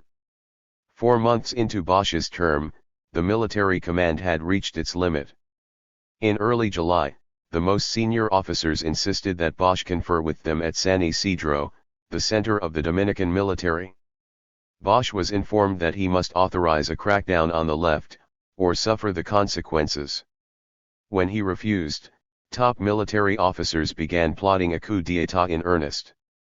As the right-wing opposition coalesced, Bosch became even more dependent on the goodwill of the United States. A proud person, and a nationalist who was keenly aware of the harm done to the Dominican Republic during the U.S. occupation of 1916 to 1924, Bosch was also committed to a peaceful and incremental program of social reform. Given the bitter hostility of the Dominican elites, and his reluctance to mobilize the popular forces who supported him, Bosch's only hope rested on the promises set forth in the Kennedy administration's Alliance for Progress. Bosch's strategy would prove fatal. With the appointment of a liberal political activist, John Bartlow Martin, as U.S. ambassador, it seemed that the United States intended to commit its power and influence to the defense of the newly elected government. Yet, from the very beginning, Martin was suspicious of. 33. Bosch, as a personality and as a political figure. Bosch relied on Martin for advice and counsel, viewing him as his friend and ally, while Martin found Bosch to be unstable and reckless. The ambassador respected Bosch for his erudition and talents, but he was dismayed by Bosch's volatile moods. According to Martin, Bosch was brilliant, but also arrogant and vain. He responded most positively to treatment of the kind usually reserved for a brilliant but willful child. Martin consistently urged Bosch to proceed with care so as to avoid direct confrontations with the powerful and reactionary forces that had ruled the Dominican Republic for centuries. Even before the inauguration, Martin warned the incoming president to move carefully, and to be sure of the support of the armed forces. His most urgent recommendation was a caution to leave the military high command alone. Fearful of a civil war, Bosch heeded Martin's advice, and wound up being deposed by a military coup. By early June 1963, only 3 months after Bosch's inauguration, the initial enthusiasm of U.S. decision-makers had markedly cooled. The level of skepticism was considerably heightened when Bosch approached Martin for advice on the explosive issue of land reform. Bosch informed Martin that he was preparing to submit a bill setting a ceiling for large plantation holdings. This would trigger a provision in the newly adopted constitution subjecting estates above an unspecified maximum to seizure and distribution. Martin was circumspect in his response, pointing out to Bosch that the government already held the Trujillo estates, but Bosch argued that these were either timber holdings, or large sugar cane plantations. Neither type of holding was suitable for small-scale farming. When Martin ordered a study of these claims, presumably by the Agency for International Development, the U.S. experts concluded that Bosch was essentially correct. A few days later, Bosch detailed the government's plan for land reform to Martin. Estates larger than the prescribed limit would be seized over a 5-year period. A 20% tax, to be paid in land only, would be levied. Thus all land over the legal limit would be transferred to the state without compensation by the end of 5 years, and then distributed to landless peasants. While the prime target of this plan was the Dominican oligarchy, U.S. holdings, especially La Romana, were bound to be affected. Martin promised Bosch that he would present these plans to the appropriate officials during his next scheduled trip to Washington. Needless to say, U.S. decision-makers were appalled. Edwin Martin, Assistant. 34. Secretary of State for Inter-American Affairs, warned that any move to seize the properties held by the largest landowners would almost surely be calamitous. Furthermore, application of land reform measures to U.S. holdings would lead to an immediate halt in economic assistance. During a brief stay in Washington, in early July, Martin met with the president, with a photo session scheduled afterward. Kennedy confirmed that a substantive program of land reform would create problems no matter how Bosch did it. With these warnings coming from Washington, Bosch quickly shelved his plans for agrarian reform. In the weeks immediately prior to the military coup, he publicly declared that the land seized from the Trujillo family was sufficient, and that none of the oligarchy's vast estates would be subject to seizure. Ultimately, nothing was accomplished, and yet the damage had been done. President Kennedy and his advisors were increasingly convinced that Bosch was reckless and unreliable. The agrarian reform fiasco exemplifies the inherent limitations in Bosch's political perspective. It would seem an act of incredible naivete to inform the U.S. ambassador of your intention to confiscate the estates of the rich and powerful, and then expect Washington to approve of your determination, and to defend you from your enemies. Yet Bosch was sincere in his hopes for a more just society, and in his belief that this goal could be reached peacefully, through a series of incremental reforms. He also understood the enormous power wielded by the United States, and the importance of gaining U.S. approval. These conflicting goals could only be reconciled if U.S. decision-makers acted on their frequent public statements extolling the virtues of social justice and democracy. Thus, Bosch clung to a persistent but unfounded hope that Washington's policy was changing, and changing for the better. When these hopes proved illusory, Bosch was left in limbo, vacillating and ineffectual. This repetitive cycle of hope and disillusion would continue through the 1965 Popular Revolt, and the election of June 1966. Over and over again, the United States would disappoint Bosch, and Bosch would, in turn, disappoint the Dominican people. As U.S. officials came to the conclusion that Bosch was an untrustworthy ally, they sought to surround him with dependable advisors. No one was closer to Bosch than Sacha Volman. A State Department memorandum from June 1963 advised the White House that Volman occupied a position of a trusted advisor and confidant of Bosch. Soon after Bosch's inauguration, Volman created yet another link in his never-ending chain of non-profit organizations. The Inter-American Center for 35. Social Studies proceeded to absorb some of the government's functions, while remaining an autonomous organization. It acted as a kitchen cabinet, drafting legislation, training high government officials, and overseeing rural development projects. Since U.S. officials believed the state planning agency had been infiltrated by radicals, sides undertook the major share of national planning in the Dominican Republic. Volman, with Martin's assistance, tapped U.S. foundations to finance the constantly expanding scope of sides. The Parvin Foundation, with ties to Supreme Court Justice William O. Douglas, funded a project to produce videotapes for distribution to the Dominican countryside. The Ford Foundation, the largest and most influential foundation in the United States, provided a $250,000 grant. According to Volman, Brandeis University, through the services of Dr. John Roche, and with the help of a Ford Foundation grant, started a backstopping operation to support the planning activities of sides. While Volman was creating his own fiefdom in economic planning, he remained one of Bosch's closest confidants. The two dwelled in a world of conspiratorial plots, and, indeed, Santo Domingo was rife with intrigue. Nevertheless, both Bosch and Volman seemed to have missed the underlying source of the problem.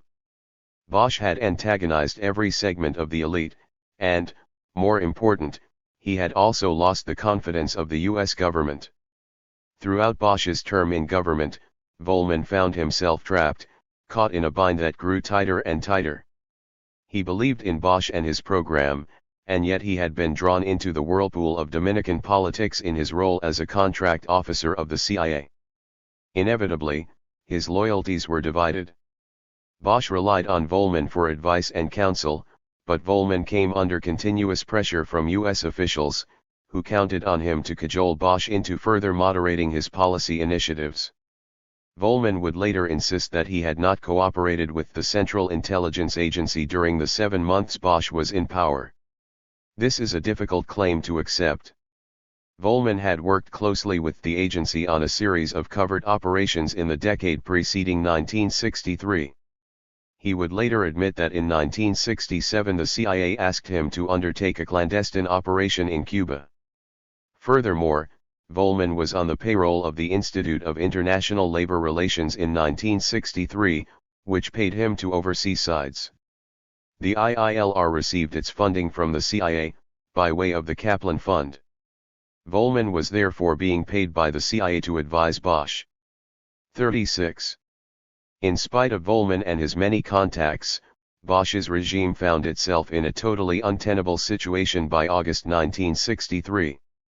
Bosch sought to mollify his opponents by reshuffling his cabinet, with the more nationalistic members replaced by mainstream moderates. In the reshuffle, Bosch chose Hector Garcia Godoy as Foreign Secretary. Garcia Godoy would repay the favor in the summer of 1965 by heading a provisional government designed to isolate Bosch's supporters from power. Bosch's turn away from social reform came too late. The Dominican elite had already decided to overthrow his democratically elected government. Initially, plans for a coup were stalled by the military command's distrust of the leaders of the main opposition party, the National Civic Union.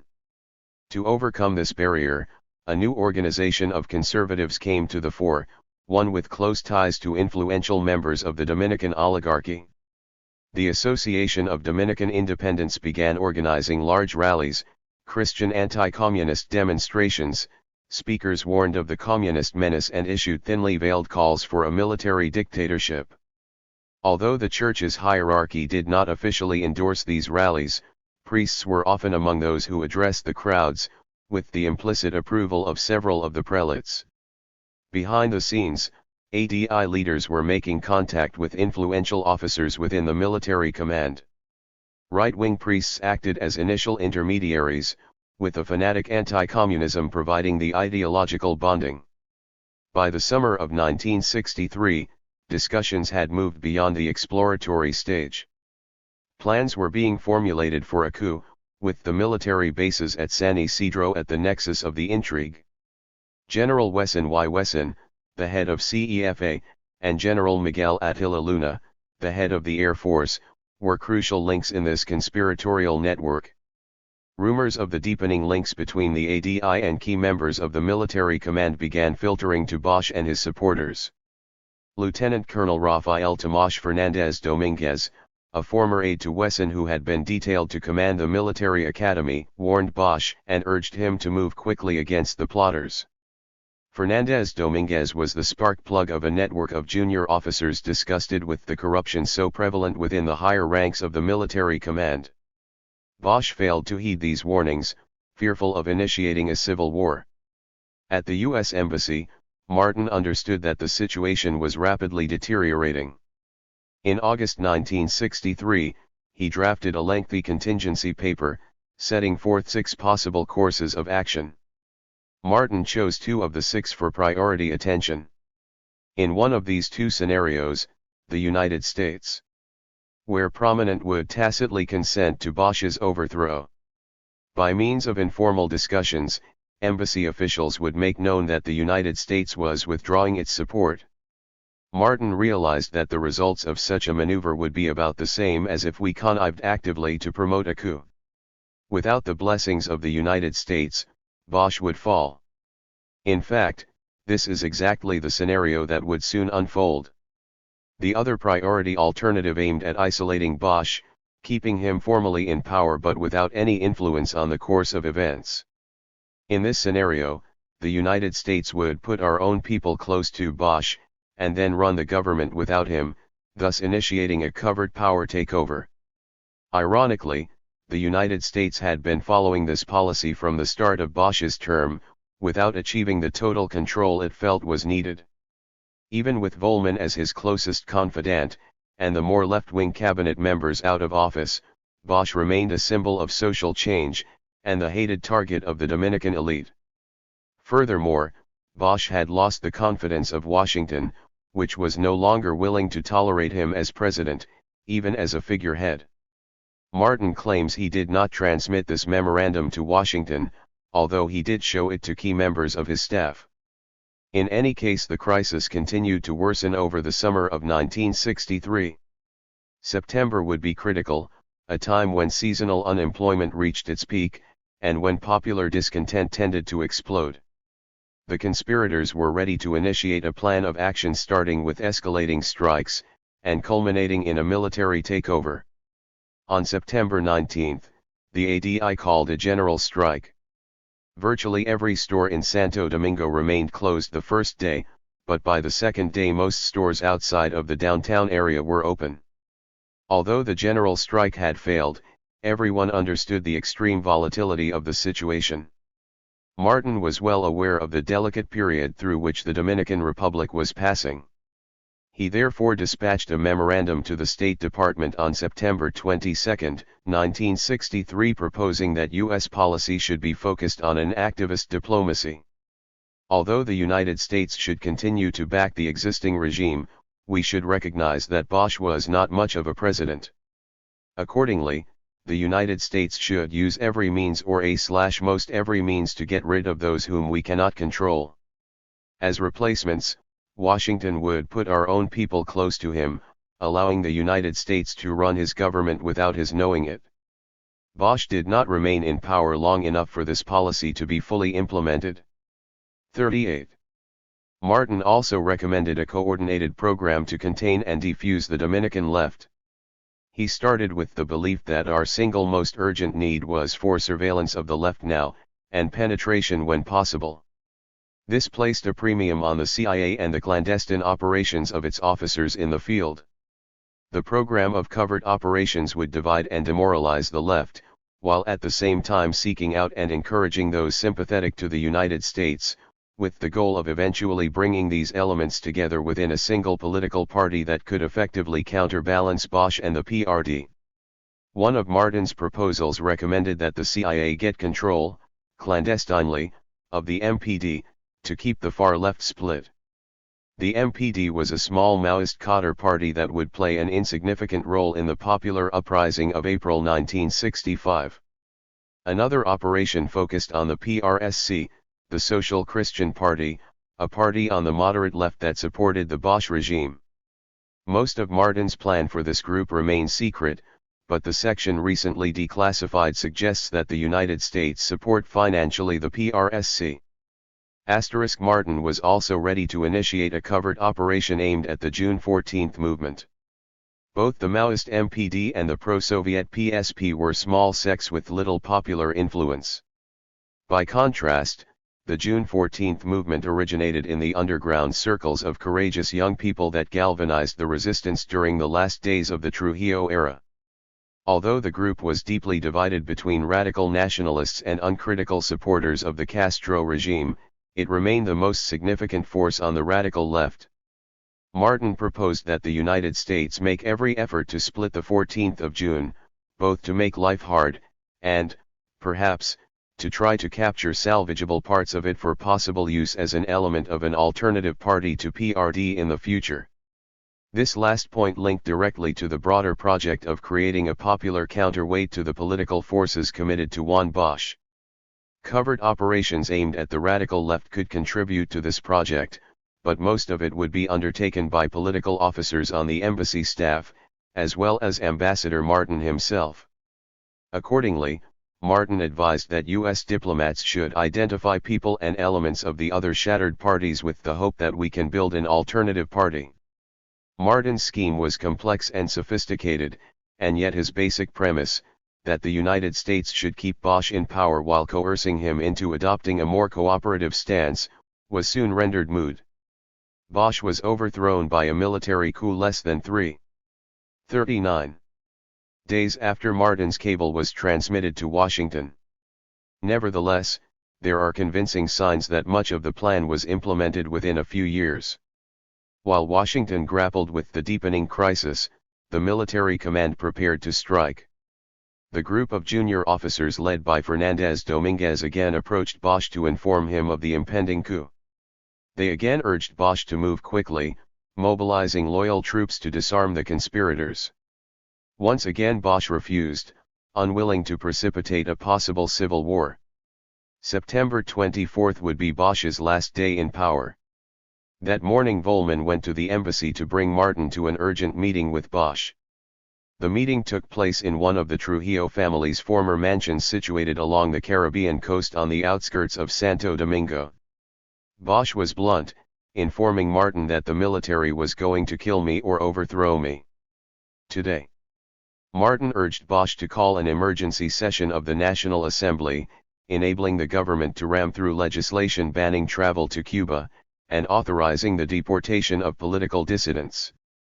Both of these measures would have directly conflicted with the newly adopted constitution. Bosch rejected Martin's plan, although he reported that his staff were preparing the wording of constitutional amendments along the same lines. Bosch and Volman then asked Martin to request urgent military assistance from Washington. Although Bosch was not ready to request the landing of Marines, he did want the United States to station a naval task force offshore of Santo Domingo, repeating the events of November 1961 and January 1962. Martin proceeded to recommend that the United States alert a carrier as requested, but his recommendation was quickly rejected. In an urgent, high-priority message dispatched that night, and signed by George Ball as Under-Secretary of State, Washington notified Martin that we cannot contemplate either serious use of carrier or implied threat against coup in present circumstances. Indeed, little more can be done by us to maintain Bosch in office against the forces he himself has generated in opposition. Given Bosch's scent, the United States could no longer incredibly poor performance. Strain the military in absence of performance by Bosch. The United States was prepared to see Bosch overthrown. That evening, Martin met with Bosch and Volman for another crisis session. This time the ambassador urged Bosch to declare a state of siege, thus abrogating the civil liberties protections contained in the 1963 Constitution. Bosch again refused to forestall the military threat by 40. Implementing the total suppression of the left. The moment for a compromise solution had passed. That same night, Bosch convened a meeting of 25 senior officers from the Army, Navy, and National Police. Conspicuously missing were officers from the Air Force and CEFA, the two component parts of the San Isidro Conjunto that had been preparing for a coup for 2 months. Bosch told the officers that he was removing Wesson from office. For a brief moment the situation reached an impasse, as General Victor L.B. Vifias Roman, the Secretary of State for the Armed Forces, wavered before acting. Military attaches were sent from the U.S. Embassy to present the U.S. position in the latest crisis. Later, leading Latin American Social Democrats, such as José Figueres of Costa Rica, would hold the attaches responsible for the coup. There is no doubt that these U.S. officers disliked Bosch, and made their position known. Indeed, they later greeted Bosch's fall with delight, with one of them informing a U.S. correspondent that Bosch had been leading the country to communism. Nevertheless, the Dominican command was far too sophisticated to identify totally the personal opinions of an embassy attaché, or even the ambassador, with the considered decisions of Washington policymakers.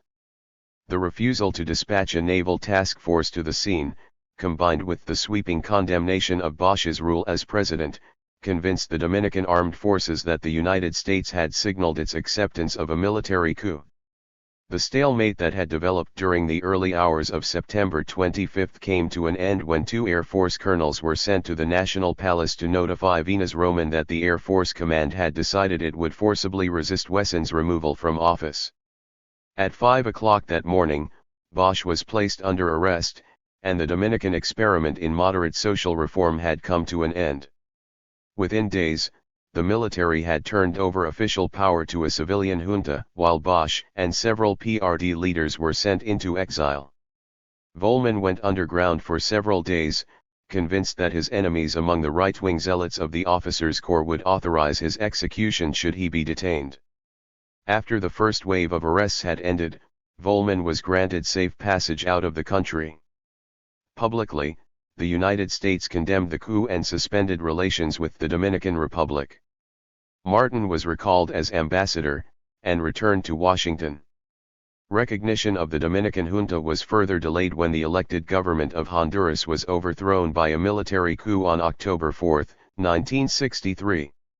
Although the United 41 States went through the motions in opposing the Dominican coup, it had no interest in returning Bosch as the constitutionally elected president. In a cable sent from Santo Domingo soon after the coup, Martin made it clear that he had no desire to return Bosch or the PRD to power. From the ambassador's perspective, Bosch had been a failure as a president. Soon afterward, Martin was recalled to Washington, where he met with President Kennedy. The president questioned Martin as to whether he was in agreement that "we don't want Bosch back," and Martin agreed. The fact that the Dominican people had overwhelmingly elected Bosch in a rare free election seemed of little concern to either Kennedy or Martin. This pervasive antipathy for Bosch would extend into the Johnson administration. Bosch could not be fully trusted, and thus the immense resources of the United States would be deployed to keep him from being restored to power in the aftermath of the popular uprising of April 1965. The Triumvirate.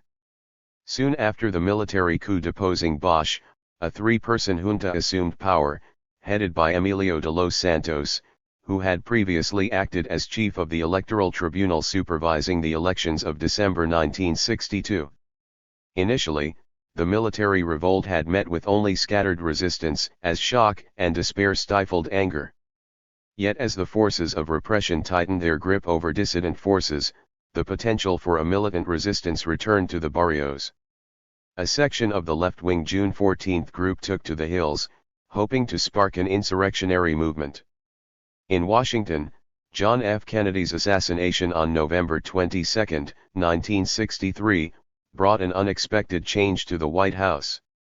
Lyndon Johnson displayed even less confidence in Bosch than did Kennedy.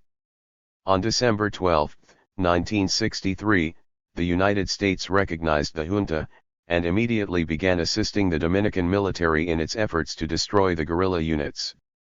With encouragement, advice, and some logistic support from the U.S., the Dominican military began rounding up the guerrilla bands. The last unit to be captured included several of the leading members of the June 14 movement.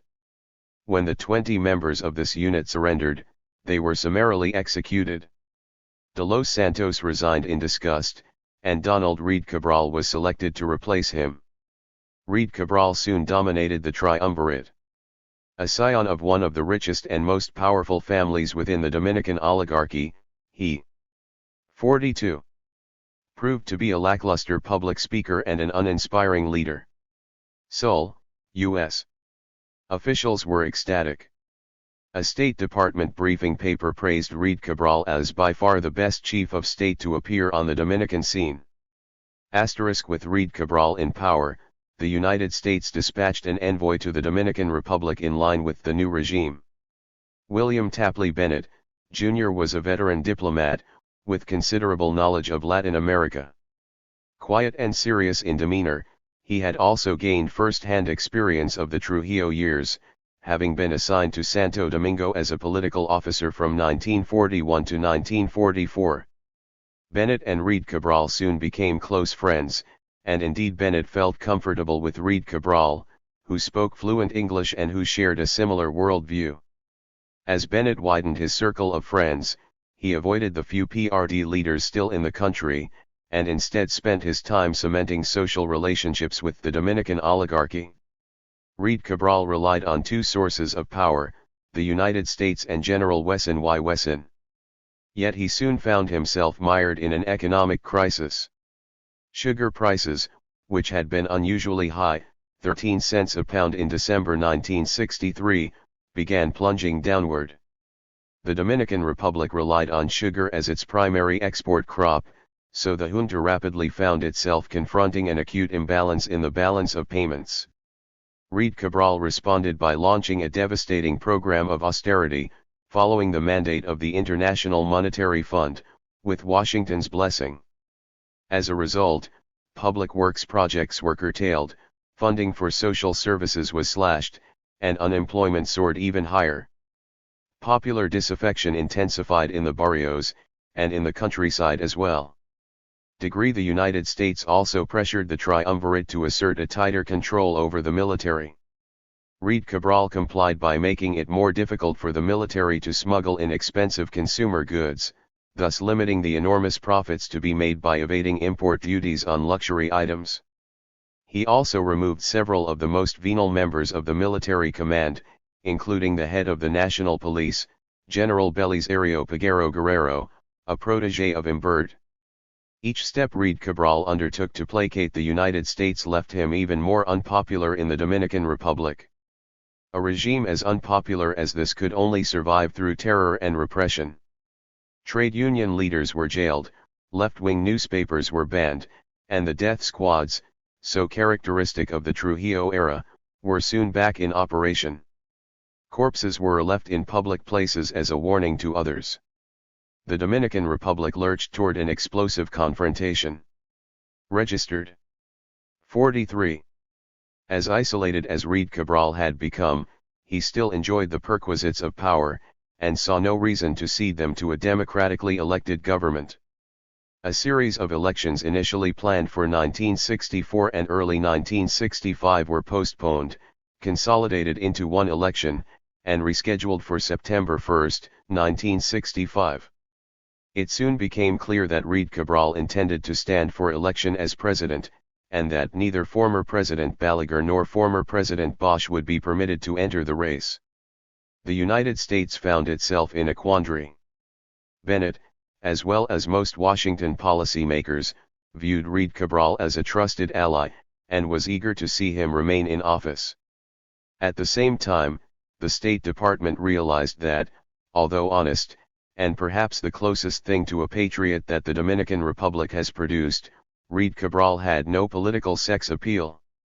Indeed, the State Department's analysts judged that he would receive less than 5% of the total vote in a Democratic election in which both Bosch and Balaguer were also candidates.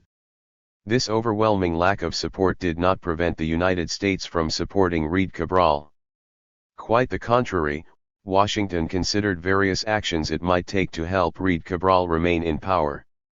As one element in this coordinated program, the United States sought to split the opposition, providing Reed Cabral with a better chance of winning the impending election. In early January 1965, Ray Herbert, a high-level CIA official, approached Adolph Burley with a delicate proposal. Herbert was deputy of the Western Hemisphere Division of the agency, with direct authority over all Latin American covert operations other than those tied to the overthrow of Fidel Castro. Although Burley had played an important role in formulating U.S. policy toward Latin America in the first months of the Kennedy administration, he was isolated from the inner circle of decision-makers by January 1965. Still, he remained good friends with several leading Latin American Social Democrats, including some who were close to Bosch. Herbert informed Burley that the United States was concerned that Reed Cabral would lose his bid to remain in office, and that the election might be won, instead, by the old Trujillo crowd, possibly headed by Balaguer. To avoid such an outcome, Burley was to approach Bosch with a proposal for a secret agreement under which Bosch would join in supporting Reed Cabral for the term. Cabral and his group would pledge to support Juan Bosch's for the next succeeding presidency. The proposal went nowhere, and U.S. policymakers were confronted with the unpleasant truth that Reed Cabral could only 144. Remain in power if he cancelled elections and became an outright dictator. Burley's abortive mission was not the only covert operation undertaken by the CIA in its effort to bolster Reed Cabral. Attempts were made to divide the PRD and to bribe people in high-level positions in the party. The PRD had been demanding that Bosch be immediately returned to power, so that he could complete his 4-year term in office, thus bypassing the need for another election. The CIA hoped to persuade key leaders to drop this demand and to participate in the next presidential election. Furthermore, the agency cajoled its PRD contacts to organize an opposition to Bosch as the party's presidential candidate.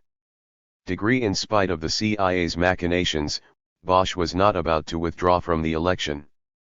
He felt confident that he could win, and that Reed Cabral could be prevented from manipulating the election. Volman and Bosch remained in frequent contact, although Volman's ties with the administration, and with the CIA, were now on a more tenuous footing. Several administration insiders blamed Volman for the problems that had arisen while Bosch was in power. Hoping to keep the IILR solvent, Volman proposed that the institute disengage from practical educational activities in Latin America.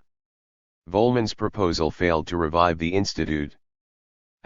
From his exile in Puerto Rico, Bosch kept in touch with both Volman in New York and his supporters in Santo Domingo. Bosch relied on Fernández Domínguez as his main contact with the Dominican military. In the months following the military coup of September 1963, Fernández Domínguez succeeded in recruiting a network of younger officers, preparing the way for a counter-coup aimed at restoring Bosch as the constitutionally elected president.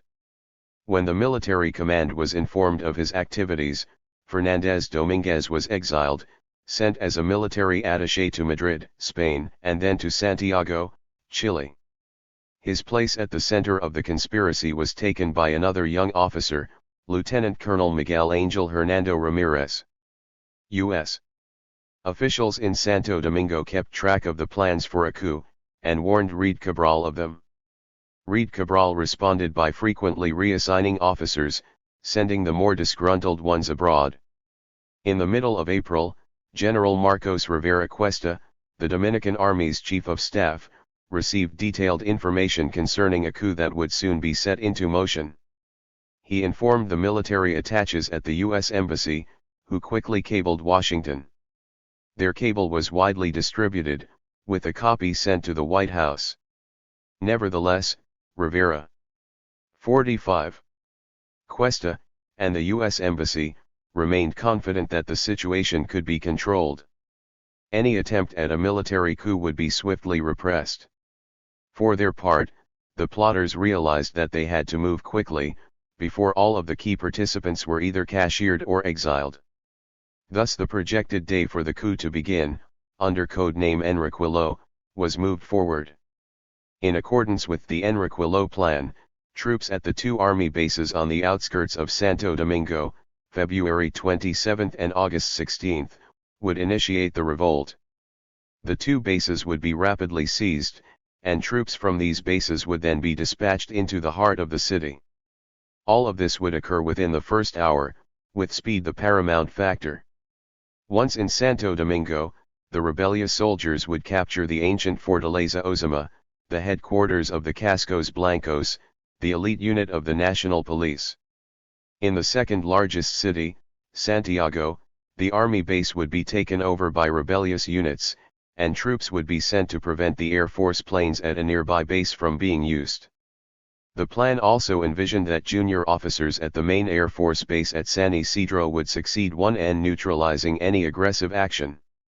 With Santo Domingo under rebel control, General Wesson and the armored units of CEFA would concede defeat, and Bosch would return to Santo Domingo, to resume his term as president. The military officers committed to this plan decided to put it into operation on April 26, 1965. Since the conspirators realized that the military command had been warned of their plans, and that countermeasures might well be taken, the decision was made to initiate the revolt immediately should Reid Cabral undertake any further measures against rebel officers.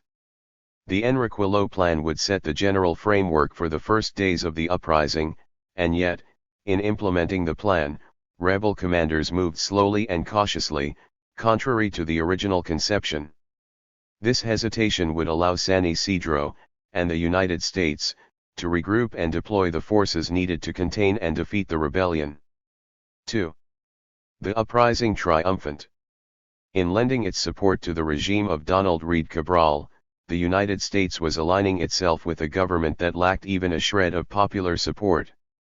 When Reid Cabral sought to delay and manipulate the upcoming presidential election, a significant section of the Dominican army rebelled. Intent on returning Juan Bosch as the constitutionally elected president, the insurgent military moved into Santo Domingo against minimal resistance. With most of the armed forces immobilized, Reid Cabral was left with little choice but to resign. As the rebellion gained momentum, the United States secretly pressured the Dominican military command to rally its troops for an attack on rebel positions. Soon, civil war was engulfing the Dominican capital, with Air Force planes pounding the city's barrios. On April 27, 1965, 3 days after the revolt had first started, elite units of the Dominican military moved from their base at San Isidro into Santo Domingo. Confronted by an insurgent force made up of armed civilians and rebellious soldiers, the assault troops retreated, but only after a fierce and deadly confrontation. The Battle of Duarte Bridge represented a most unusual event in Latin American history. An armed rebellion had defeated a well-trained and well-equipped army. With the rebels on the verge of total victory, Washington was confronted with a difficult choice.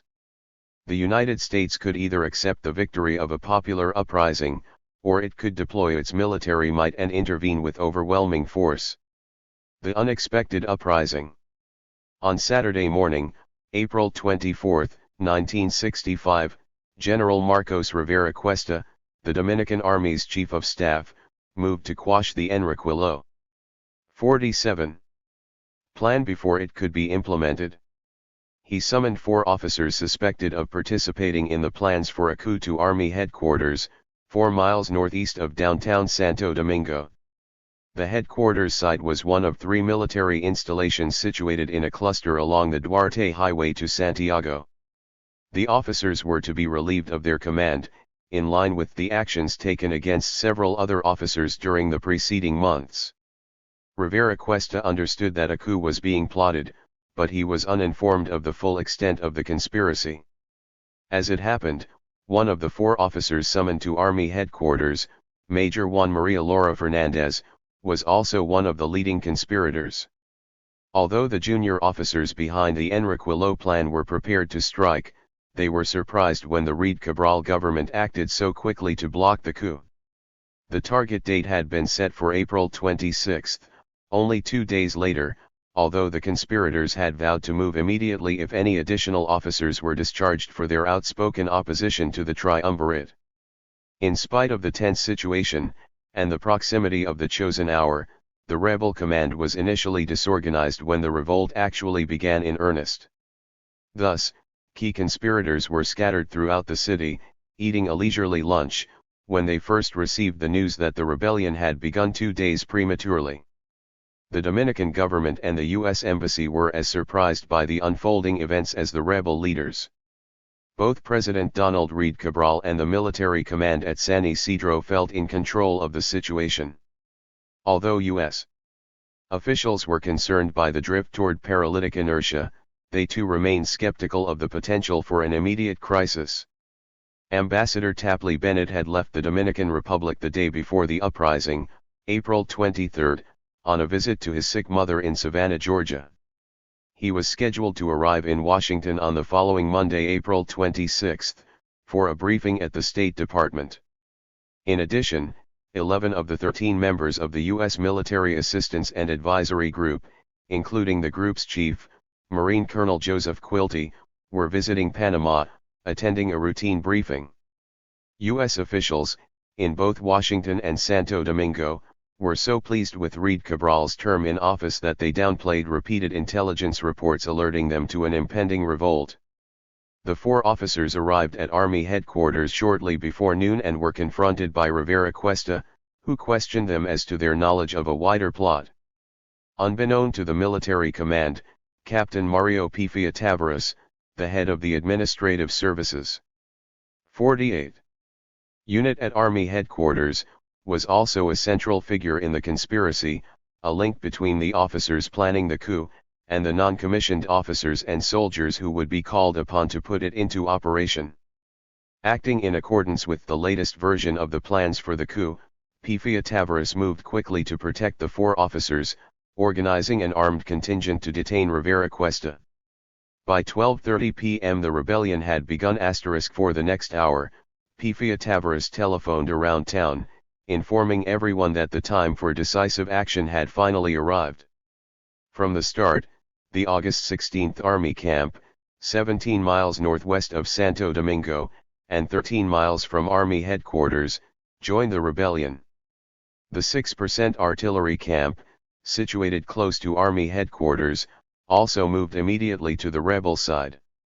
Pifia Tavares then proceeded to alert the organizers of the coup, especially Lieutenant Colonel Miguel Angel Hernando Ramirez, who promptly came to the August 16th camp, assuming command of the camp and coordinating the revolt. The Enriquillo plan appeared to be unfolding as originally conceived, and yet the February 27th camp, close to Army headquarters, remained neutral, its commander waiting to see the final balance of forces. Throughout the afternoon, the rebels brought considerable pressure to bear upon the camp's officers, hoping to avoid a confrontation. Rather than moving quickly into Santo Domingo, thereby demoralizing the San Isidro junta before it could react, precious hours were wasted as the rebels remained on the outskirts of the city, consolidating their base of power. At 1:45 in the afternoon, Pifia Tavares called Radio Comercial, a small radio station owned by a Bosch supporter, where he reached José Francisco Pina Gómez, who was on the air at that moment. Pina Gómez was one of the most influential members of Bosch's Dominican Revolutionary Party, and one of the few civilians to be briefed on the planned coup before April 24. He immediately broadcast the information he had just received from Pina Tavares, appealing to Bosch's supporters to join in peaceful demonstrations in support of the revolt. Within minutes, the streets of the city were filled with jubilant demonstrators, shouting for the immediate return of Bosch to power. As a huge crowd rallied at the National Palace, the presidential seat of power, the police attacked the crowd with water cannons and gunfire, wounding 3 protesters. In spite of this clash, and others similar to it, the celebration continued through the night. Pina Gomez quickly left Radio Comercial to join a large crowd besieging the most powerful broadcasting complex in the Dominican. 49. Republic. By 3 in the afternoon, Radio Santo Domingo had been taken by the rebels, who were issuing appeals heard throughout the country for massive peaceful demonstrations in support of Bosch. Radio Santo Domingo would be a focal point for conflict during the first, most volatile, weeks of the revolt. In a poor third world country, in which half the population was unable to read, control of the radio waves was crucial. In the larger cities and towns, transistor radios had become commonplace, even in the poorest barrios. Radio Santo Domingo had been built under Trujillo's auspices as an effective means of controlling the flow of information and molding public opinion. Its main complex contained modern studios equipped for broadcasting both radio and television programs. Powerful transmitters and relay stations broadcast its signal throughout the country. Registered, of course, the junta's forces understood the crucial importance of Radio Santo Domingo. Within an hour of its capture by the rebels, a contingent of shock troops and tanks was detailed from the CEFA units stationed at the presidential palace to the radio station a few blocks away. Once the troops were there, the crowds surrounding the area were dispersed, with 3 rebels killed, and Pina Gomez detained. The military command wavers. As the insurgents acted to consolidate their power and gain control of the February 27 camp, the top military officers remained at San Isidro, 8 miles east of Santo Domingo, unwilling or unable to act. As commander of the elite CEFA troops and the most powerful figure in the Dominican Republic, General Elias Wesson Y. Wesson understood from the start that his position of power could only be maintained if the revolt was totally crushed. Nevertheless, Wesson hesitated to send his troops into battle without first gaining the support of his erstwhile allies and neighbors at the November 19 Air Force Base. Thus, during the afternoon of April 24, as the demonstrators marched through the streets of Santo Domingo, Wesson bided his time, sending several officers on a reconnaissance mission to the city. At the base, Air Force Chief of Staff General Juan de los Santos Cespedes gathered his staff for an urgent conference.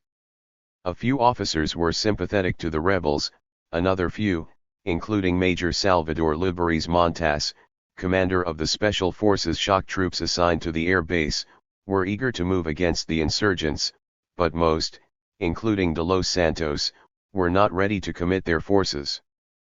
50.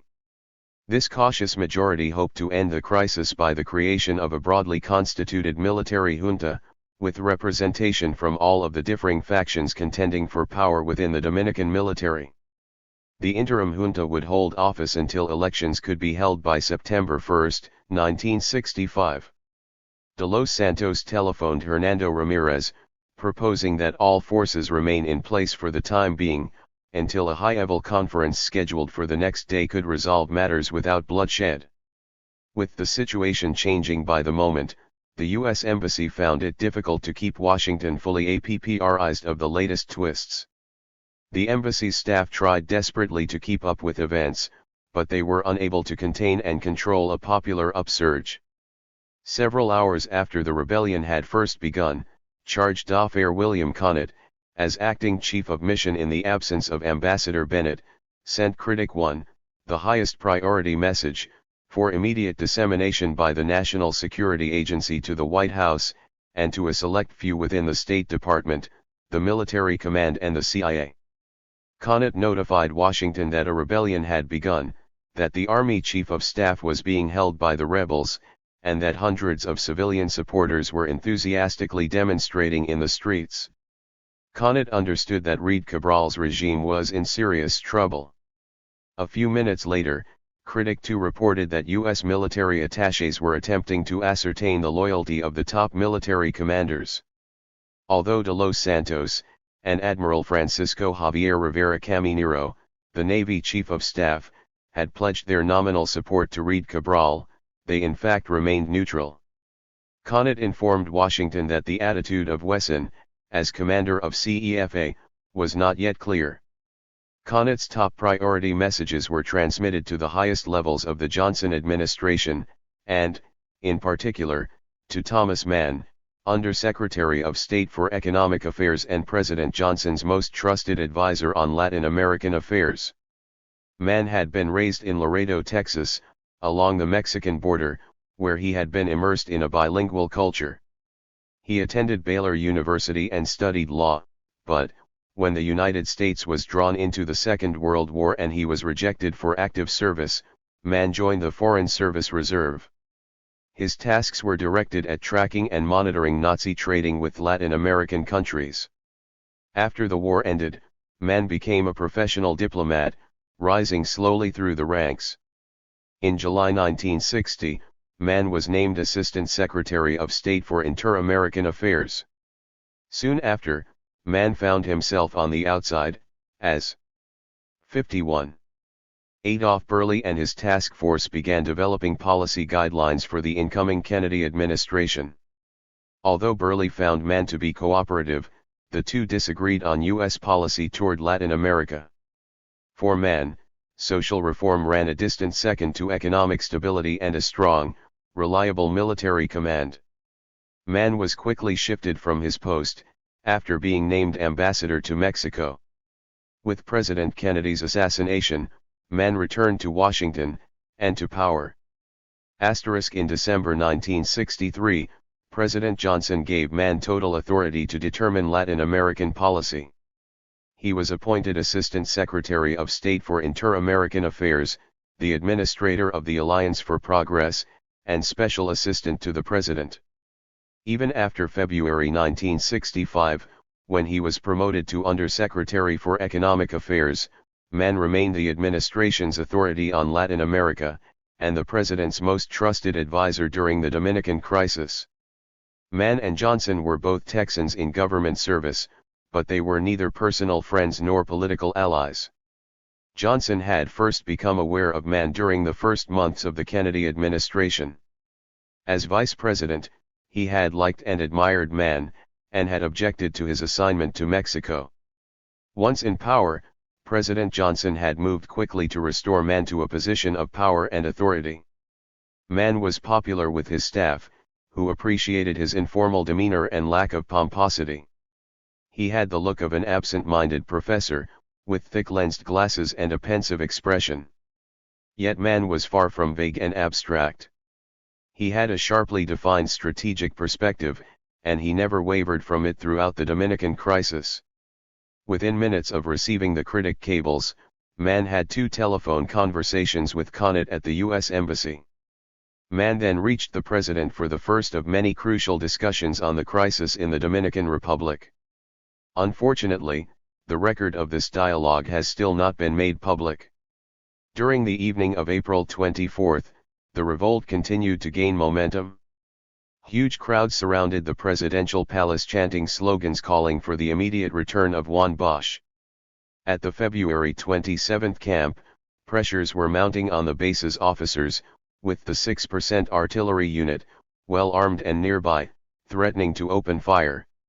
Shortly after 6:00 p.m., the base commander, a supporter of former President Joaquin Balaguer, quit the camp, enabling the rebels to assume total control. By that evening, Hernando Ramirez had shifted his command post to the February 27 camp, only 4 miles from downtown Santo Domingo. 52.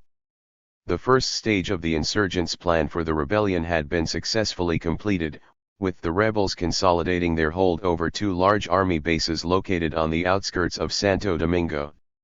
Hernando Ramirez had also been assured by the commanding officers of the Mela Battalion stationed at San Cristobal, a stronghold of Balaguer supporters, that they would not move in defense of the Reed Cabral regime.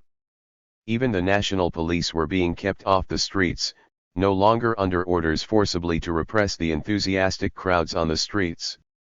Yet the delay in gaining control over the February 27 base had slowed the progress of the revolt, allowing the San Isidro Military Command, and the U.S. Embassy, time to devise a strategy to suppress the revolt.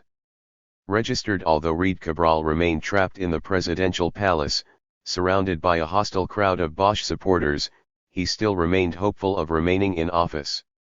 The U.S. Embassy continued to support him, and the most powerful military commanders, including General Wesson, were still sending informal commitments of support for the following day.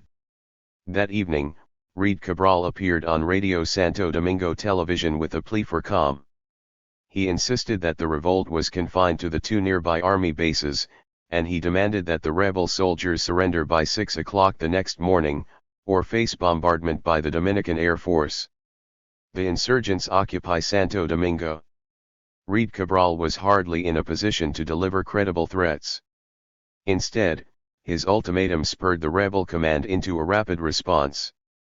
At 1 a.m. on April 25, truckloads of troops from the August 16 camp, the first army base to join the revolt, began moving into Santo Domingo.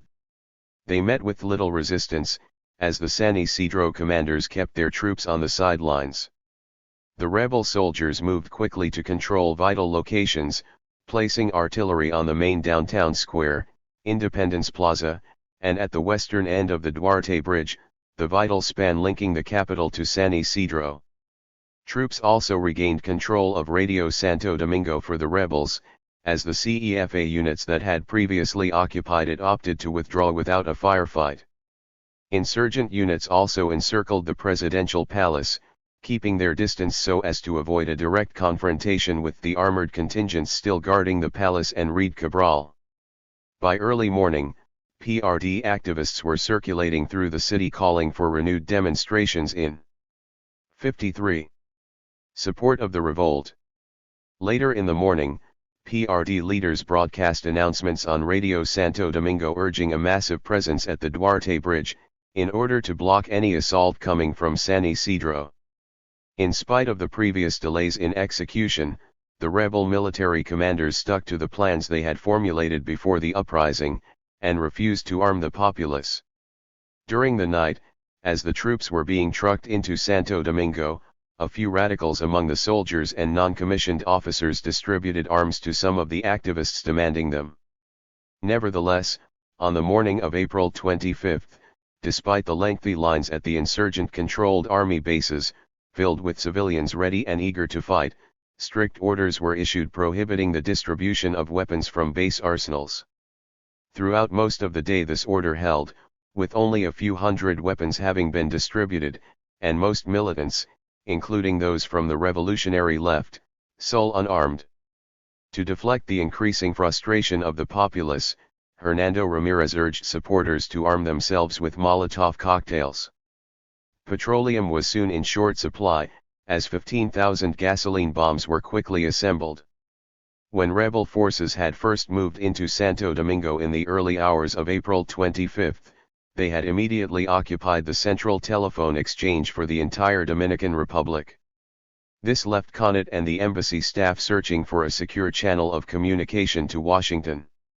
In an effort to bypass rebel surveillance, the embassy utilized a shortwave radio owned by a public relations officer on the embassy staff, but even these communications could be easily overheard. The embassy continued to rely on this shortwave radio for the transmission of less sensitive messages throughout the first week of the crisis. In the presidential palace, time was running out for Reed Cabral. During the night, he had made one last futile effort to gain the support of the military command, appointing Wesson as Secretary of State of the Armed Forces, thereby giving him nominal control over all branches of the Dominican military. This last-ditch, desperate gambit failed, as San Isidro's forces remained immobilized, leaving Reed Cabral isolated and powerless. During the early hours of April 25, Connet cabled Washington that the situation was rapidly deteriorating.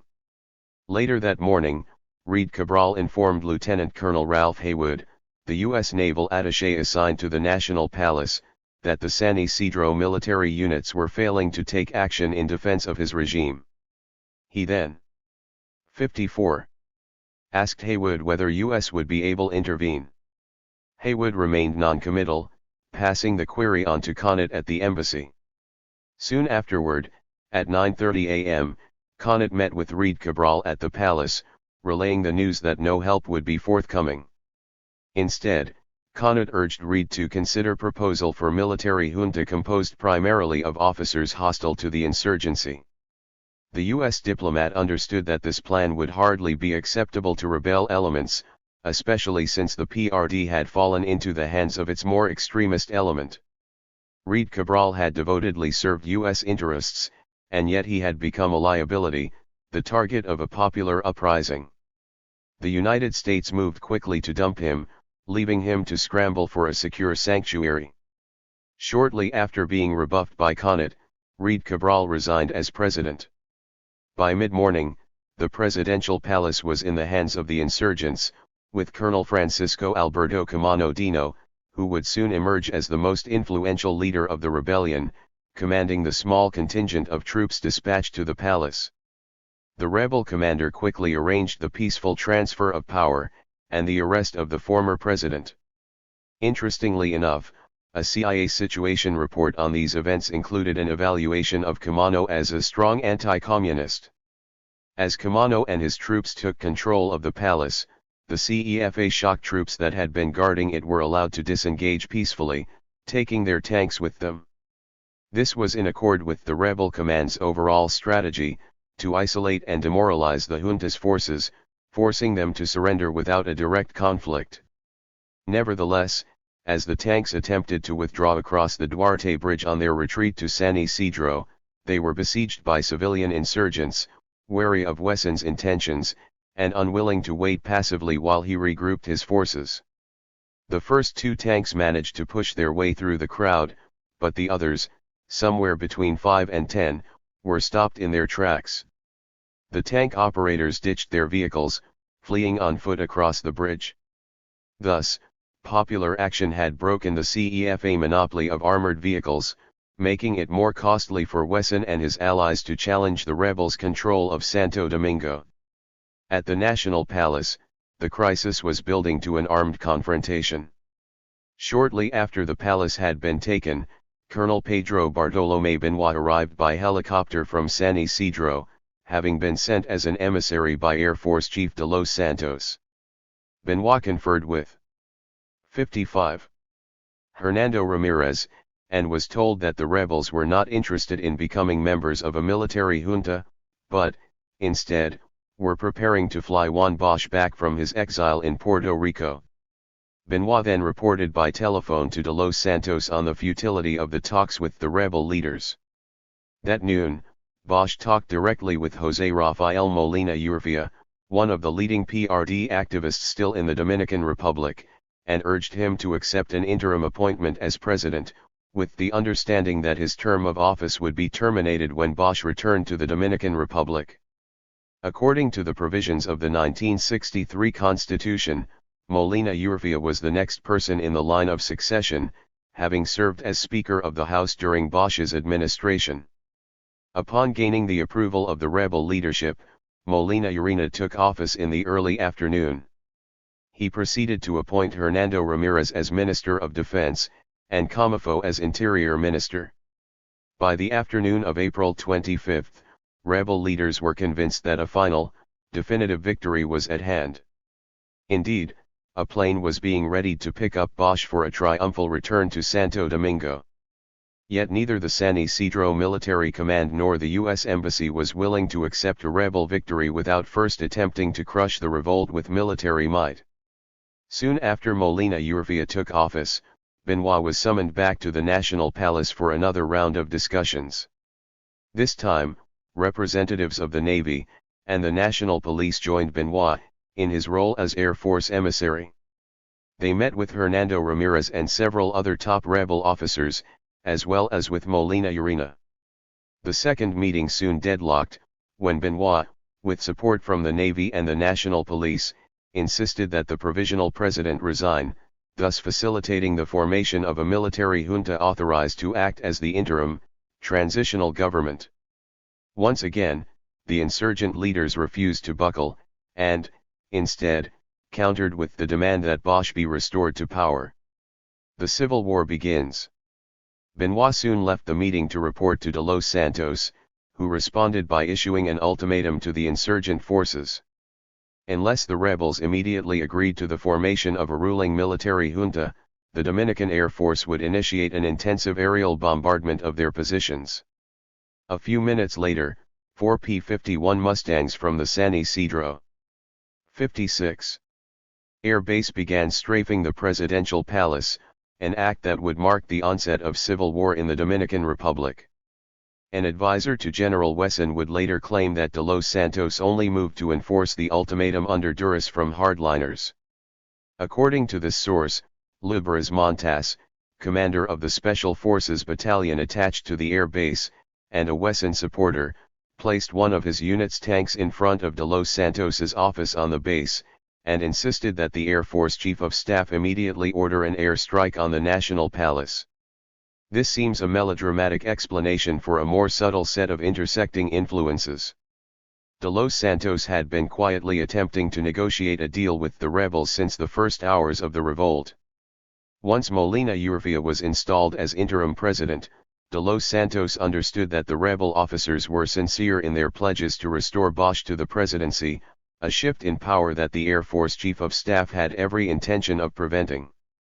De Los Santos was thus inclined to initiate an attack, quite independently from any pressures coming from Wesson and his supporters. In addition, the U.S. Embassy staff kept pressuring the Dominican military command to act quickly and resolutely against the rebel forces. Even though telephone calls were being monitored by insurgents occupying the central telephone exchange, military attachés at the embassy were still overheard cajoling the junta leaders in San Isidro to move more forcefully in reasserting their authority. CONIT sent a high-priority, flash cable late in the afternoon of April 25 informing the State Department that the United States had been telling Wesson and De Los Santos that everything possible should be done to prevent a communist takeover. In response, the two generals had agreed to move in tandem against the insurgent forces. That evening, a few hours after the first bombing sorties directed at the presidential palace, and at the two rebellious army bases on the outskirts of the city, CONIT sent another message to Washington. Although CONIT was wary of direct U.S. intervention in the Civil War, he was also gratified by signs that military stiffening in order to prevent collapse public order, and return Bosch. Obviously, the United States was instrumental in convincing Wesson and De Los Santos to join forces in a coordinated effort to crush the revolt. The bombing of Santo Domingo forced the insurgent military officers to reassess their battle plans. The order forbidding the distribution of arms to civilians became a dead letter, as arsenals were open to all. 57. Those willing to defend Santo Domingo from the expected assault. By the next day, April 26, the populace of Santo Domingo had gained access to thousands of rifles and machine guns.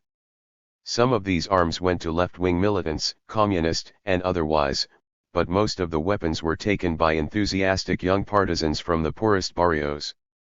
For the United States, the distribution of weapons represented an ominous threat, deepening Washington's distrust of the rebel command. At the same time, pilots flying from the San Isidro Air Base made little effort to pinpoint the lethal impact of their bombs.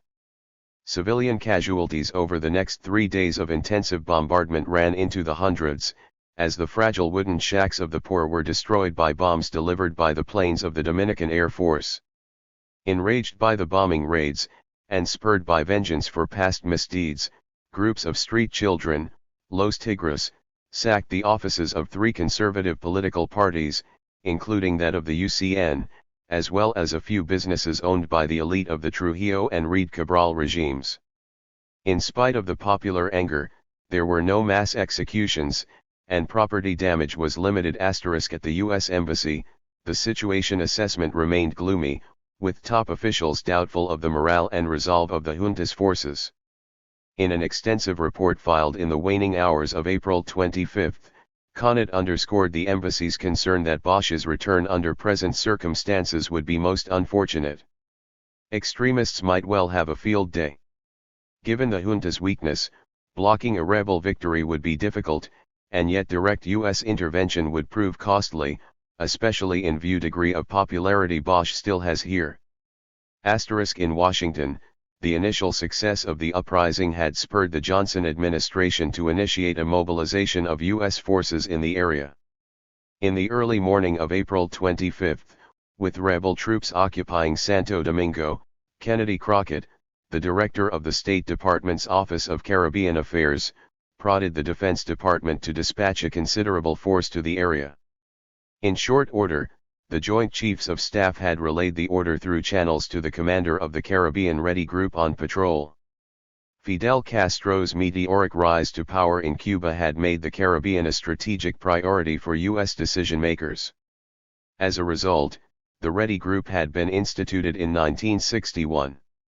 In the 4 years since then, it had been mobilized 19 times, but, until April 1965, it had not seen combat duty.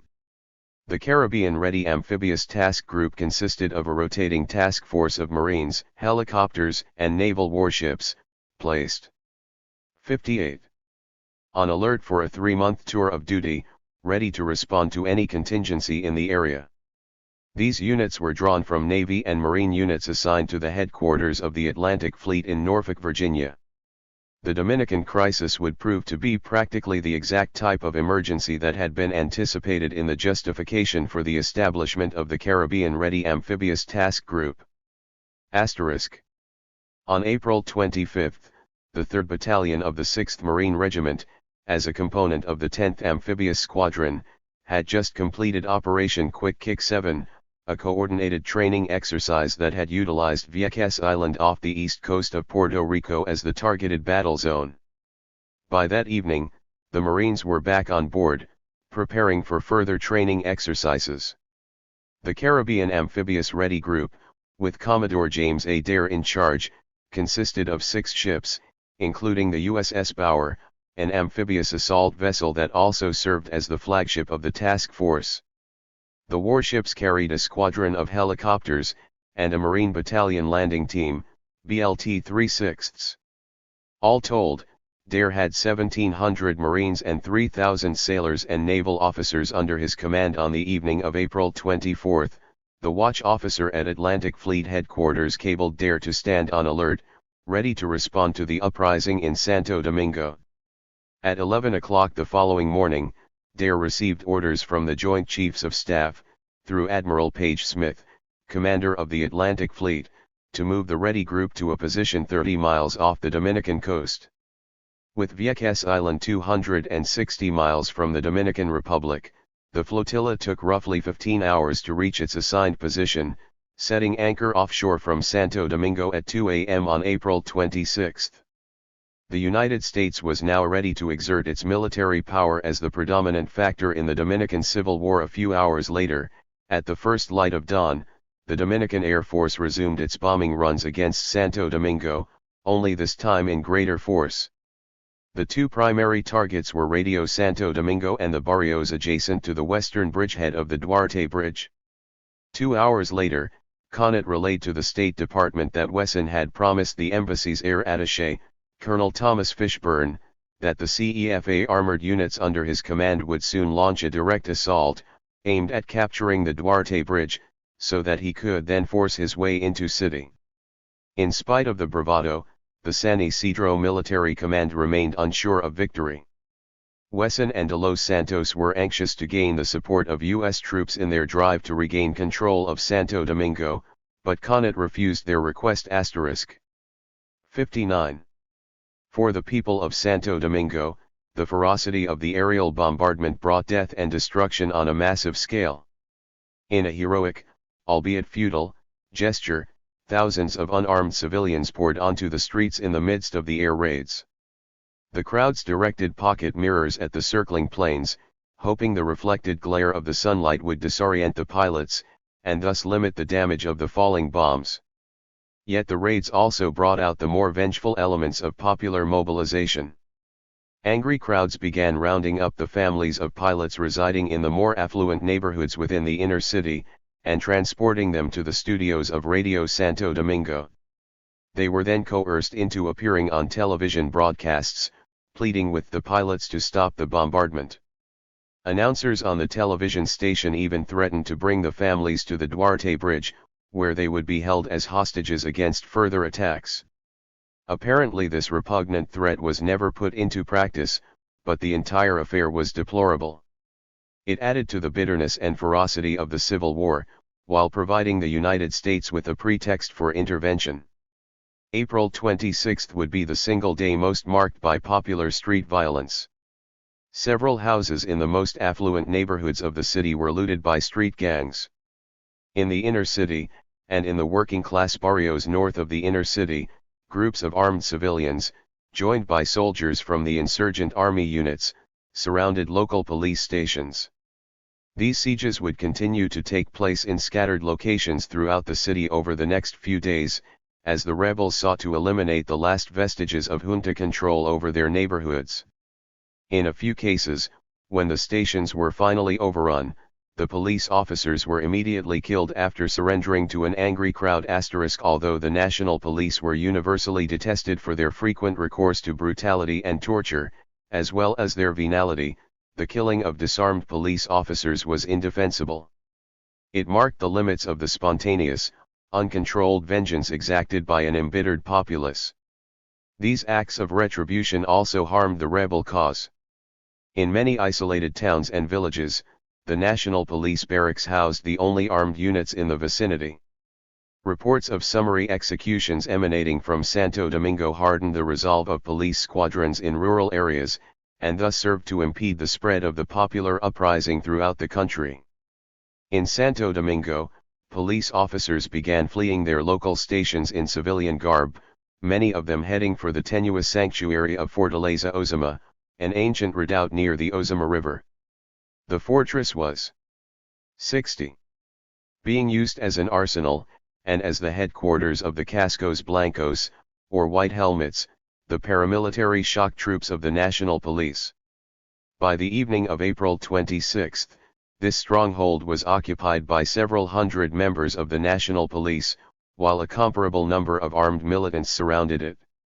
Washington keeps watch. In Washington, the Johnson administration tried to keep a close watch on the tumultuous events as they unfolded on the streets of Santo Domingo, and yet the lack of a direct, secure communication channel resulted in frustrating delays, as top-secret messages were forced through circuitous paths.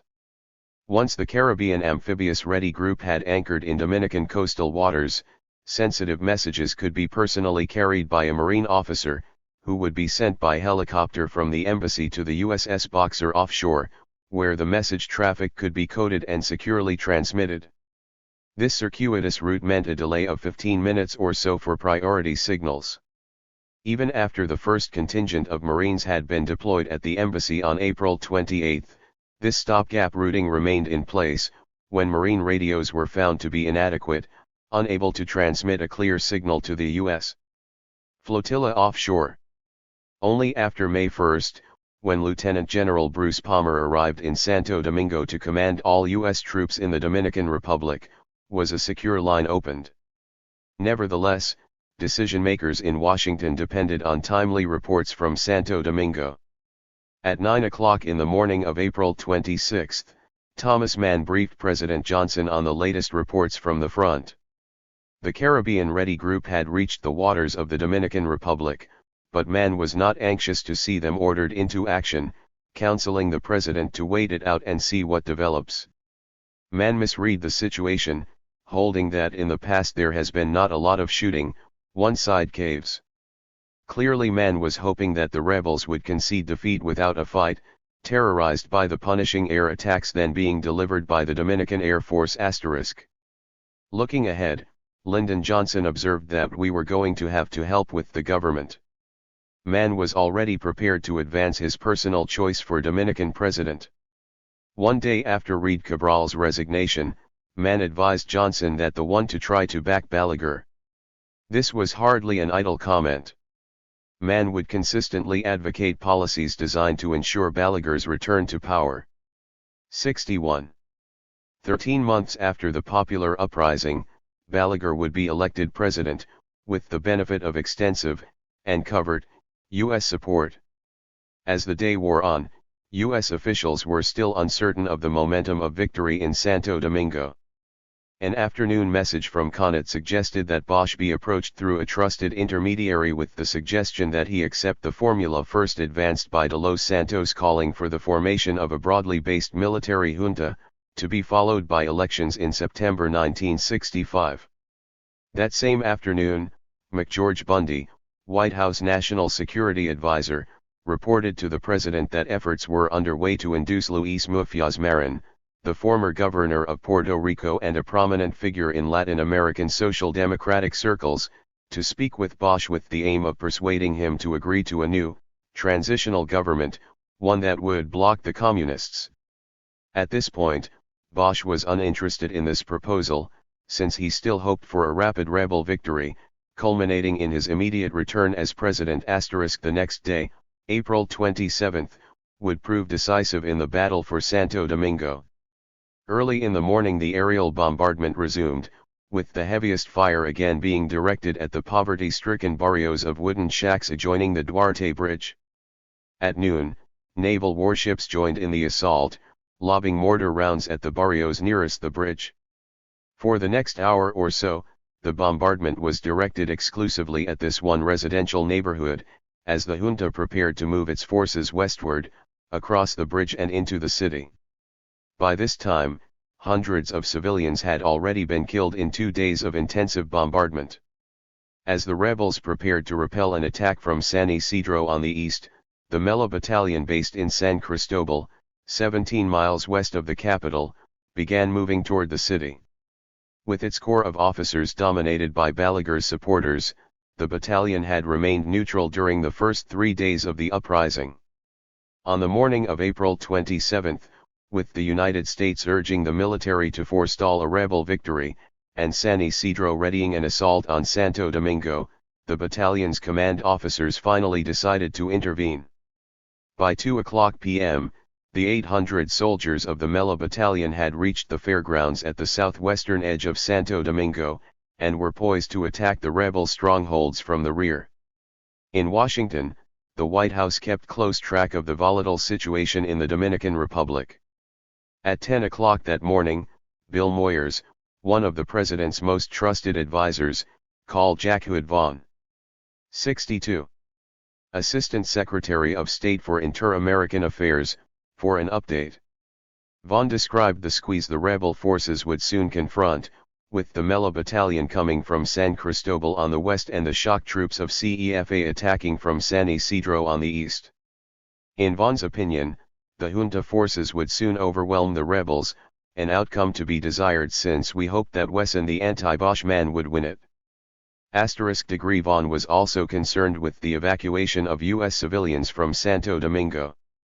As the bombing intensified, tourists began seeking shelter in the Hotel Embajador, the largest luxury hotel in the city. By the morning of April 26, more than 1,000 Americans had gathered there, anxiously waiting to be safely transported out of harm's way. The hotel was located just west of the inner city. Since the Mela Battalion would be entering Santo Domingo from that direction, its line of approach might bring it near the hotel. Vaughn feared a fierce firefight might erupt, but, as it happened, the fighting never neared the hotel. Another potential threat involved the security of the hotel itself. In the mid-morning of April 27 a small group of 20 to 30 armed militants entered the hotel lobby looking for Rafael Bonilla Eber, the editor of a small far-right newspaper, La Prensa Libre, and a vocal proponent of the military coup that had toppled Juan Bosch in September 1963. After holding several tourists at gunpoint, firing a few rounds into the air, and conducting a fruitless search for Bonilla Eber, the rebels left the hotel, never to return. The incident convinced Washington decision-makers that the tourists had to be immediately escorted out of Santo Domingo. At noon the evacuation began, meeting no resistance from either side. 1,100 American tourists were driven by convoy to the port of Haina, 8 miles west of the capital, where the ships of the Caribbean Ready Group awaited them. Half of the tourists were transferred to 2 ships that had landed at Haina, while the other half were flown by helicopter to the USS Bauer, 5 miles offshore. A small number of unarmed military police from among the Marines sailing offshore were assigned to direct traffic and oversee the operation, which came to an end, without incident. 5 hours later, Washington was also monitoring troop movements in and around Santo Domingo. An afternoon cable from the State Department to the White House and McGeorge Bundy warned that the situation was critical. Indeed, today, April 27, appears to be Wesson's last day, and last chance, to take military action to dominate the situation. Block 63. Takeover by Bosch. The State Department endorsed military aid to Wesson as long as it was done quietly. Accordingly, nothing should be done to discourage Wesson's reported moves, and consideration should be given to any embassy actions or expressions which could assist Wesson without actually siding with him openly, or intervening actively. In Santo Domingo, the battle was about to begin. With the Mela Battalion poised to enter the city from the west, and the Air Force and the Navy having undertaken a sustained and devastating bombardment of rebel positions, Wesson was finally ready to initiate a decisive assault on Santo Domingo. At 1 o'clock that afternoon, a force of more than 1,500 soldiers, the elite of the Dominican armed forces, backed by artillery and 30 or so armored vehicles, 13 of them tanks, began rolling across the Duarte Bridge. Within an hour, the entire span was under junta control. Yet, as Wesson's armored units attempted to storm their way into the inner city, they were confronted by intense machine gun fire, interspersed with Molotov cocktails, coming from rebel forces entrenched in the ramshackle houses lining the streets of the barrios adjoining the bridge. Thousands of armed civilians, aided by hundreds of soldiers from rebellious army units, were determined to resist the junta's attack. In this type of urban guerrilla warfare, CEFA's tanks were greatly limited in their impact, their mobility restricted by the narrow passageways through the streets and alleys. For more than 3 hours, the shock troops of San Isidro inched slowly forward, moving southwest from the bridge into the inner city, capturing the electric power plant a third of a mile south of the bridge along the Ozama River. Yet along the main thrust of the attack, into the downtown area of the Ciudad Nueva, the junta forces were stymied, able to penetrate only 5 blocks into the rebel zone before pulling back. During the course of the bloodiest battle of the Dominican Revolt, hundreds of people were killed, and hundreds more were injured. When Red Cross officials surveyed the scene soon afterward, they recovered 450 bodies, with an uncounted number having died in hospitals and in nearby homes. The Red Cross placed the death toll for the 4 days from April 25 to April 29 at 2,500, with most of the fatalities occurring during the battle for the Duarte Bridge. U.S. authorities estimated the toll at close to 1,000 for the entire battle, including the preceding 64 days of air raids and the main conflict on April 27, while an observer sympathetic to the rebel cause put the total number of killed during the battle itself at 2,000. The estimated number of deaths is staggering, considering that the total population of Santo Domingo in 1965 numbered 460,000. Bennett chides the rebel leadership. Within the National Palace, a crushing defeat seemed imminent. By the early afternoon of April 27, the palace itself was in total disarray, windows shattered, glass splinters and plaster littering the floors, and military officers and politicians dispersing for sanctuary. The rebel leaders were reluctantly preparing to accept a settlement along the lines initially proposed by De Los Santos, but they would soon find that this offer had been withdrawn. At around 3 o'clock that afternoon, Hernando Ramirez, Comafo, and several other insurgent officers went to the embassy, a distance of several blocks, hoping that U.S. diplomats would be willing to arrange a truce. Although Ambassador Bennett had just returned from the United States, he declined to see the rebel delegation, leaving Benjamin Royal, a staff diplomat, to handle the situation. Initially, the rebel leaders indicated that they were committed to Bosch's immediate return. Royal retorted that the United States would not consent to Bosch's return. He then made it clear that a truce could only be arranged on San Isidro's original terms, that is, Molina Urania's resignation, and the creation of a military junta to hold power until elections could be arranged. The rebel leaders tacitly accepted this arrangement, but they insisted that they needed to consult with the provisional president in order to gain his consent. Following this first meeting, the insurgent officers returned with Royal to the presidential palace, where only a few rebels remained in the midst of chaos and destruction. When Molina Urfa refused to resign, Royal left the palace to report to the embassy. As the bombardment continued, and the CEFA assault forces slowly advanced their forward positions toward the inner city, the situation seemed increasingly hopeless to the rebel leaders. Within an hour of Royal's appearance at the palace, Molina Urfa finally agreed to resign as part of an overall settlement, so most of the leading insurgents, including Molina Urfa, Hernando Ramirez, Camano, and his close friend Captain Manuel Ramon Montes Arach, journeyed to the embassy to plead once again for a ceasefire. 65. As the rebels prepared to accept a negotiated defeat, the junta command was stiffening its demands, eagerly preparing to smash the revolt. With the junta apparently dominant in the air and on the ground, San Isidro began insisting on unconditional surrender.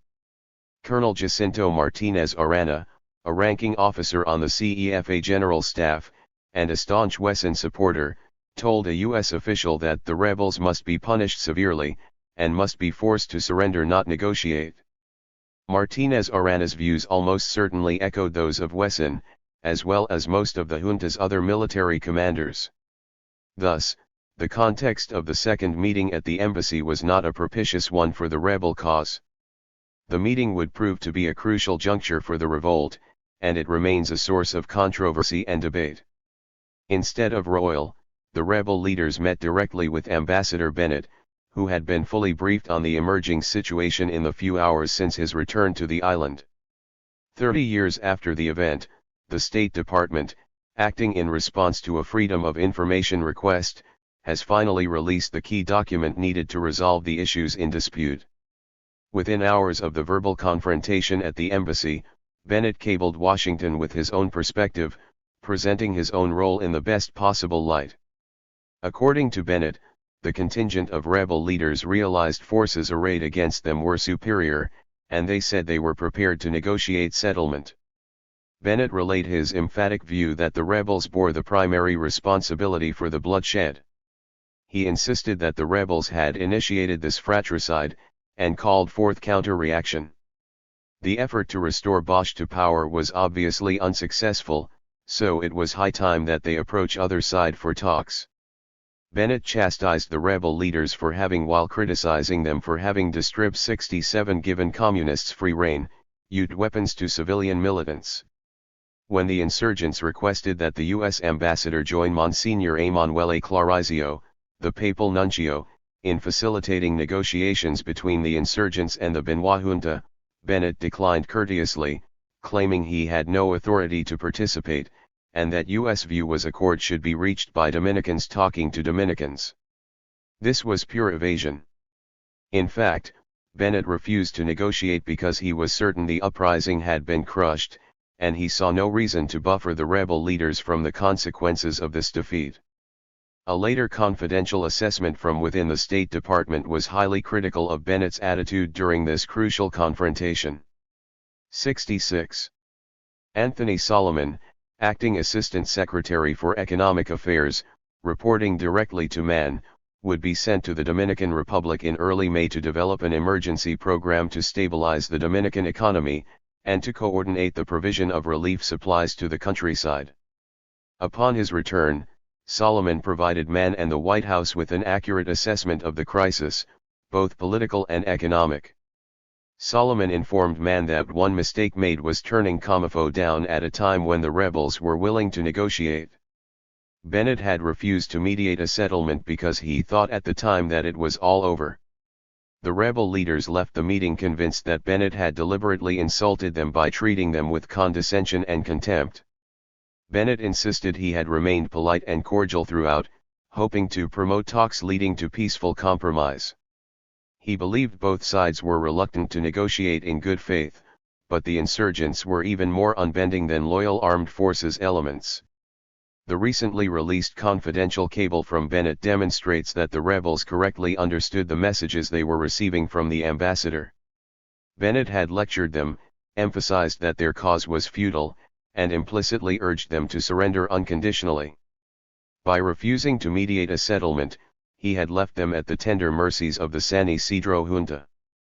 Furthermore, the remarks of Martinez Arana make it very clear that the junta command was preparing to exact a severe retribution on those who had fought with the rebels. The insurgent leaders correctly understood that the U.S. ambassador was offering them the choice of going into hiding or dying for a seemingly lost cause. As soon as the brief but intense meeting at the U.S. Embassy had ended, Molina Urena joined several insurgent officers, including Hernando Ramirez, in seeking sanctuary in a friendly embassy. U.S. decision-makers would use this incident as a weapon in a coordinated campaign of psychological warfare aimed at undermining popular support for the uprising. There would be claims that the rebel leaders had abandoned the fight because they saw the direction of the revolt slipping from their hands. Washington would cite this moment as a turning point, when communist cadres displaced Bosch supporters as the core of the rebel command. In the course of a radio and television address on May 2, 1965, President Johnson insisted that the insurgent leaders had gone into hiding because they had been superseded by other evil forces. The leadership of the revolution was now in other and dangerous hands. 67. Certainly the decision of Molina Urevia to vacate his office, and then seek sanctuary with several others in the rebel command, deepened the distrust of the United States toward the remaining insurgent leadership. Yet Lyndon Johnson had adamantly resisted the restoration of Bosch to power from the first day of the rebellion. Still, the United States was concerned that the arming of civilian militants, in conjunction with the decision of moderate PRD leaders to seek sanctuary, would further radicalize the course of the revolt.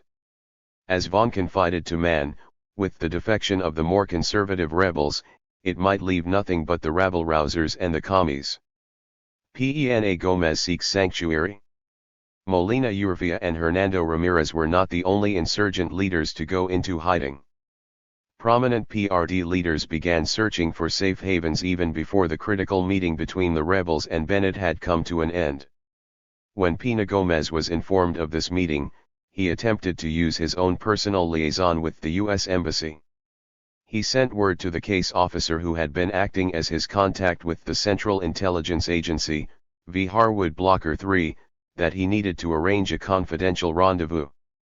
A junior embassy staff member, Blocker was on his first overseas tour of duty.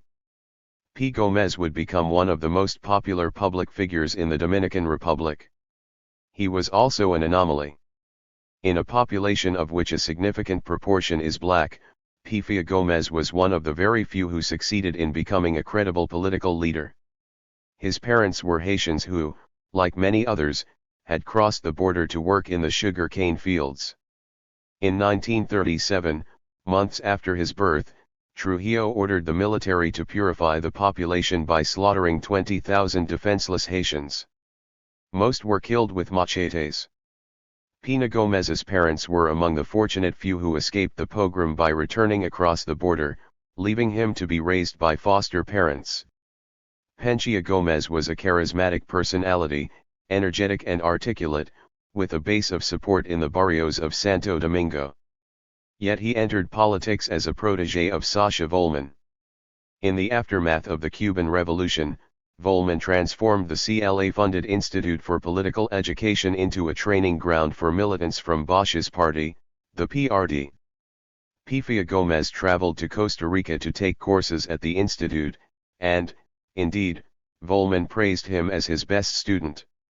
Upon returning 68 to Santo Domingo, Penchia Gomez worked with Volman in rebuilding the grassroots organization of the PRD. Pefia Gomez soon became one of the party's most visible advocates. He was also one of the few PRD leaders who was permitted to stay in the Dominican Republic after the 1963 military coup. Thus, Pena Gomez became a target of special interest to the CIA. Blocker approached Pena Gomez, identifying himself as a follower of the late President Kennedy, and informed him that a small group of friends in Washington was interested in maintaining a relationship with him. Pina Gomez saw no problem in such a relationship, and he continued to meet secretly with Blocher. In early 1965, as the United States decided to back Reid Cabral in the upcoming presidential election, Blocher met with Pina Gomez to see if he and a faction of the PRD would support Reid Cabral. Pina Gomez rejected this proposal, and insisted that he remained a Bosch supporter. Not long before the April 1965 uprising, Blocher came to Penchia Gomez's house for a late night, and very confidential, visit. Blocher presented his contact with an envelope containing 300 pesos. Blocher informed Pina Gomez that he would receive further payments of 150 pesos a month, in return for intelligence concerning the internal situation of the PRD, as well as information tracking the activities of those within the radical left. Pina Gomez claims he was shocked by this proposal, and refused to become a paid informant. Nevertheless, he maintained contact with Mr. Blocher. Given these past contacts, it made sense for Pina Gomez to turn to Blocher for help. Yet throughout their clandestine meeting on April 27, 1965, which took place at the home of one of Penchia Gomez's most trusted friends, Blocher employed a hostile tone to Pina Gomez. He was furious that the PRD leadership had brought the two communist cadre organizations, the pro-Maoist MPD and the pro-Soviet PSP, into the leadership of the revolution. Pina Gomez categorically rejected these charges as slanderous. Blocher then stressed to Pina Gomez that the revolution was completely crushed, and that San Isidro was in complete control of the situation. Confronted with disaster, Pina Gomez asked Blocher, and, through him, the CIA, for help in getting safe conduct out of the Dominican Republic so as not to be killed by the right-wing military groups. Blocher categorically refused, again blaming the violence on Pina Gomez. 69. And the insurgents. The CIA case officer warned Pina Gomez that he could not expect any mercy from the military junta, and that the U.S. Embassy would not be able to help him in any way. As soon as this verbal confrontation had come to an end, Pina Gomez left his friend's house and sought asylum in the Mexican embassy. He departed quickly, convinced that Blocher would reveal his whereabouts to the Dominican military. Blocher's harsh words closely coincided in tone and substance with the message being given by Bennett to the rebels at the embassy. In both cases, the insurgents were being told that the rebellion had been smashed, and that the United States would not provide the leaders of the rebellion with any protection from reprisals.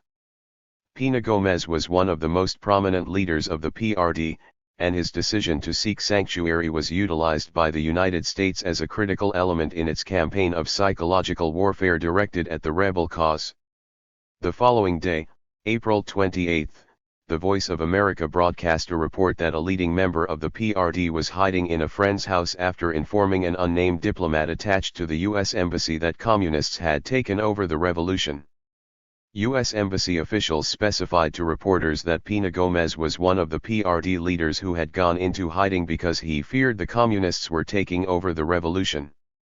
This was a very damaging claim, one that undermined Pina Gomez's credibility as a left-wing dissident and a PRD leader.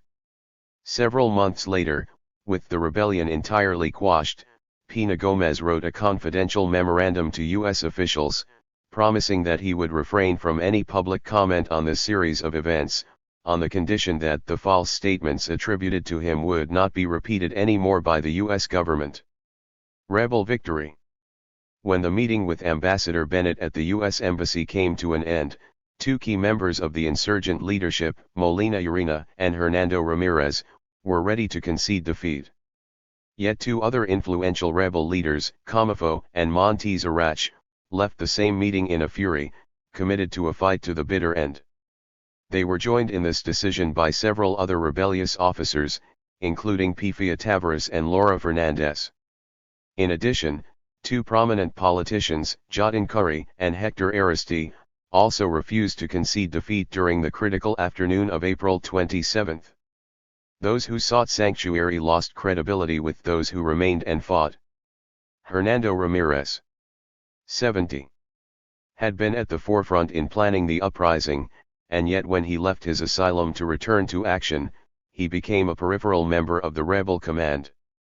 Those who held firm during those critical hours would soon constitute the insurgent leadership, with Colonel Camano the central figure. Once Camafo and Montes Arach left the embassy, they hurried toward the Duarte Bridge, where the pivotal battle had already reached its turning point. By 5 o'clock in the afternoon, when Camano and Montes Arach arrived at the battle zone, the CEFA units had reached their deepest point of penetration, and were already beginning to fall back. Over the next hour, the junta's forces would slowly retreat from the positions they had previously occupied, withdrawing toward the bridge, having failed in their campaign to seize Santo Domingo. The battle had ended. As Wesson's troops retreated across the bridge, most of them continued their march back to their home base in San Isidro. Even before the outcome of the battle for the Duarte Bridge had been determined, the rebel cause had been bolstered by the disintegration of the Mela Battalion as a fighting force. Having reached the western outskirts of the city in the early afternoon, the battalion broke into scattered units, most of them anxious to avoid an armed confrontation. Still, one group of 200 soldiers remained a cohesive fighting force. It entered the inner city and captured the National Palace in the early evening, soon after the last rebel contingents had left it empty. These forces would remain loyal to the military junta, and would continue to occupy the palace, rendering it a hostile salient in rebel territory *. Still, April 27 had been marked by a dramatic and unexpected reversal in the balance of power on the streets of Santo Domingo. Confronted by a powerful assault, with a crushing defeat impending, popular resistance had fought the most feared units in the Dominican military complex to a standstill.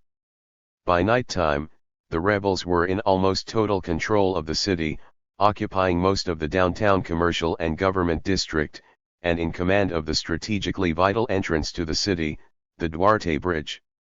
The rebels were poised to attack San Isidro, hoping to bring a speedy end to military rule, followed by the immediate return of Juan Bosch as the constitutionally elected president. Yet in the euphoria of their stunning victory over the junta's elite shock troops, the rebel leaders were too quick to claim victory. Lyndon Johnson had no intention of allowing Bosch to return to power, and he was prepared to draw upon the vast resources of the U.S. government to make certain that the insurgent cause was ultimately defeated. 3. Although the assault on Santo Domingo by military units loyal to the Benoit junta had been decisively routed on April 27 at the Battle of Duarte Bridge, Washington decision-makers did not comprehend the full impact of this defeat for nearly 48 hours. As soon as the White House understood the extent to which the shock troops of San Isidro were thoroughly demoralized and disaffected, President Johnson immediately responded by authorizing an overwhelming show of force to prevent a rebel victory. During this same two-day interim, the rebel leaders refrained from initiating a direct assault on San Isidro, and instead maintained a defensive posture. By hesitating at this critical juncture, the insurgents lost their best opportunity for victory. Camano and Aristide. In the immediate aftermath of the battle at the Duarte Bridge, the insurgents moved to consolidate their control over the city. At the same time, Colonel Camano consolidated his position within the rebel leadership. Camafo was an enigma, a professional soldier who would become the popular hero of a revolutionary uprising. His father, General Faustus Camafo, was a notorious and powerful member of Trujillo's military command. In 1937, Faustus Camafo had directed the grisly slaughter of tens of thousands of Haitian immigrants, thus earning the nickname of the Butcher. As a child, Francisco Alberto Camafo Dino was already being prepared for a life as a soldier. In his teens, he was sent to a military school in Georgia. Returning home within the year, he enrolled in the Naval Academy, graduating as an officer in the Dominican Marine Corps. 72. After 2 sessions of intensive training at U.S. Marine bases at Quantico, Virginia, and Coronado, California, Camafo spent several years as an officer in the Marines. He was then transferred to the elite units of CEFA, serving 2 years as a staff assistant to General Wesson. In 1962, he was transferred once again, this time to the National Police, where he was soon given command of the Cascos Blancos, the paramilitary units created to squelch militant street protests. At 29, already a colonel, he had risen to a powerful post within the Dominican military establishment. Comifo did not support Bosch's election as president, and he went along with the military coup that toppled him. Until this point, Comifo seemed to be just another figure within the Dominican military establishment. He had established a solid record as a career officer, and as a resolute anti-communist. Yet Camano maintained close personal friendships with political figures who chafed at the authoritarian rule of Reid Cabral. In the 6 months before the uprising, Comifo began making the uncertain transition from respected insider to targeted outsider. In November 1964, Camano publicly censured the head of the National Police, General Belisario Peguero Guerrero, alleging that he participated in corruption and kickbacks. Reid Cabral responded by returning Camano to the shock troops of CEFA. Disenchanted, Camano began establishing ties to Hernando Ramirez and the nucleus of conspirators. Camano's decision to fight at the Duarte Bridge validated his credibility in the barrios of Santo Domingo.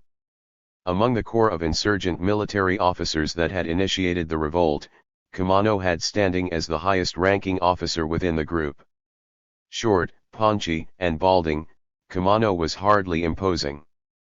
Quiet and introspective, he was neither an effective public speaker nor a charismatic personality. Yet within the ranks of the rebel leadership, Comifo was the undisputed leader. His authority, based on his courage in battle and his personal integrity, held the insurgents together. U.S. decision-makers feared him as a threat to their control of the Dominican crisis, and they were right to do so. Camano proved to be an effective leader of the popular uprising. Several other military officers who had fought at the Battle of Duarte Bridge were influential figures within the rebel leadership. Yet Comifo knew that he also needed civilian advisors who could provide him with the expertise required to handle the volatile issues that would soon arise in the course of a series of delicate negotiations. Neither Hector Aristide nor Joaquin Curry, the two most influential civilians in Comifo's circle of advisors, had been a prominent figure in Bosch's party, the PRD, and 73. Yet neither wavered from the rebel cause, even during the bleakest hours when defeat seemed certain. Joaquin Curry had served in the Dominican Parliament in 1963, during Bosch's term in office, as a representative of the Civic Union, the conservative party of the establishment. An opponent of the military coup that had toppled Bosch, Curry had joined the PRD only weeks before the revolt, but his militant stance during the uprising quickly catapulted him into a position of authority. He would serve as the rebels' foreign minister, and would be targeted by the United States for a campaign of vitriol and innuendo. Hector Aristide Pereira was a flamboyant, even flashy, character. He had earned an unsavory reputation as a speculator, promoter, and playboy. Raised in a wealthy family in the small town of Azua, Aristide had participated in demonstrations protesting Trujillo's autocratic rule while still a teenager, and, by 17, had been forced to leave the country. He then resided in the United States and Europe for most of a 12-year exile, first as a college student and then as a stockbroker. Even then, he maintained his ties to the anti-Trujillo underground in the tightly knit world of Dominican politics. Aristide was well placed, with influential friends and supporters. He served as Undersecretary of Agriculture in 1962, during the rule of the Council of State, but he soon quit in impatience. Aristide joined a minuscule conservative party, the Liberal Evolutionists, which opposed Bosch's election in December 1962. Still, he bitterly objected to the military coup of September 1963, and he was soon tied to several of the interlinking clandestine networks planning the overthrow of the Reid Cabral regime. Aristide and Comifo had developed a close personal friendship for several years prior to 1965, but Camano was the more reluctant of the two in joining the preparations for the rebellion. Once the uprising began, Aristide remained a steadfast participant. He fought with Camano at the Battle of Duarte Bridge, solidifying their friendship. With Comifo the visible symbol of the popular uprising, Aristide acted as his chief political strategist and advisor. Fluent in English, he also became the rebels' chief link to the media. Bernard Collier of the New York Herald Tribune found him cocky to the point of arrogance, sly in the extreme and a clever opportunist. He liked to tote a machine gun, and to demonstrate his knowledge of military tactics. Aristide was short, stocky, and handsome. Stylishly dressed, he remained a dandy in the midst of a popular rebellion. Yet for all of his personal flaws, he refused to buckle throughout the rebellion. Within 74. The councils of the rebel leadership, he consistently resisted the crushing pressures for compromise and conciliation. U.S. decision-makers despised Aristide, viewing him as a threat and a traitor. He would become the target of a concerted campaign of innuendo and coercion, but he held firm. The rebels consolidate power. By April 28, the nucleus of military officers and civilian activists clustered around Comifo had established control within the rebel zone. Although Hernando Ramirez had adopted a passive posture after moving his troops into the capital, the new leadership clustered around Comano directly interacted with the armed civilians patrolling the barrios and the inner city. Comifo personally led a successful attack on one of Santo Domingo's largest police stations. Still, Comifo also understood the critical importance of bringing discipline and order to the rebel forces.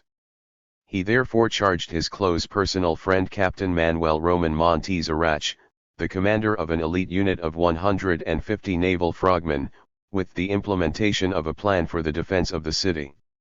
For the next 3 days, Montes Arach worked with the core group of rebel officers, as well as with a select number of armed militants, in the creation of an elaborate network of commando units to patrol and defend Santo Domingo.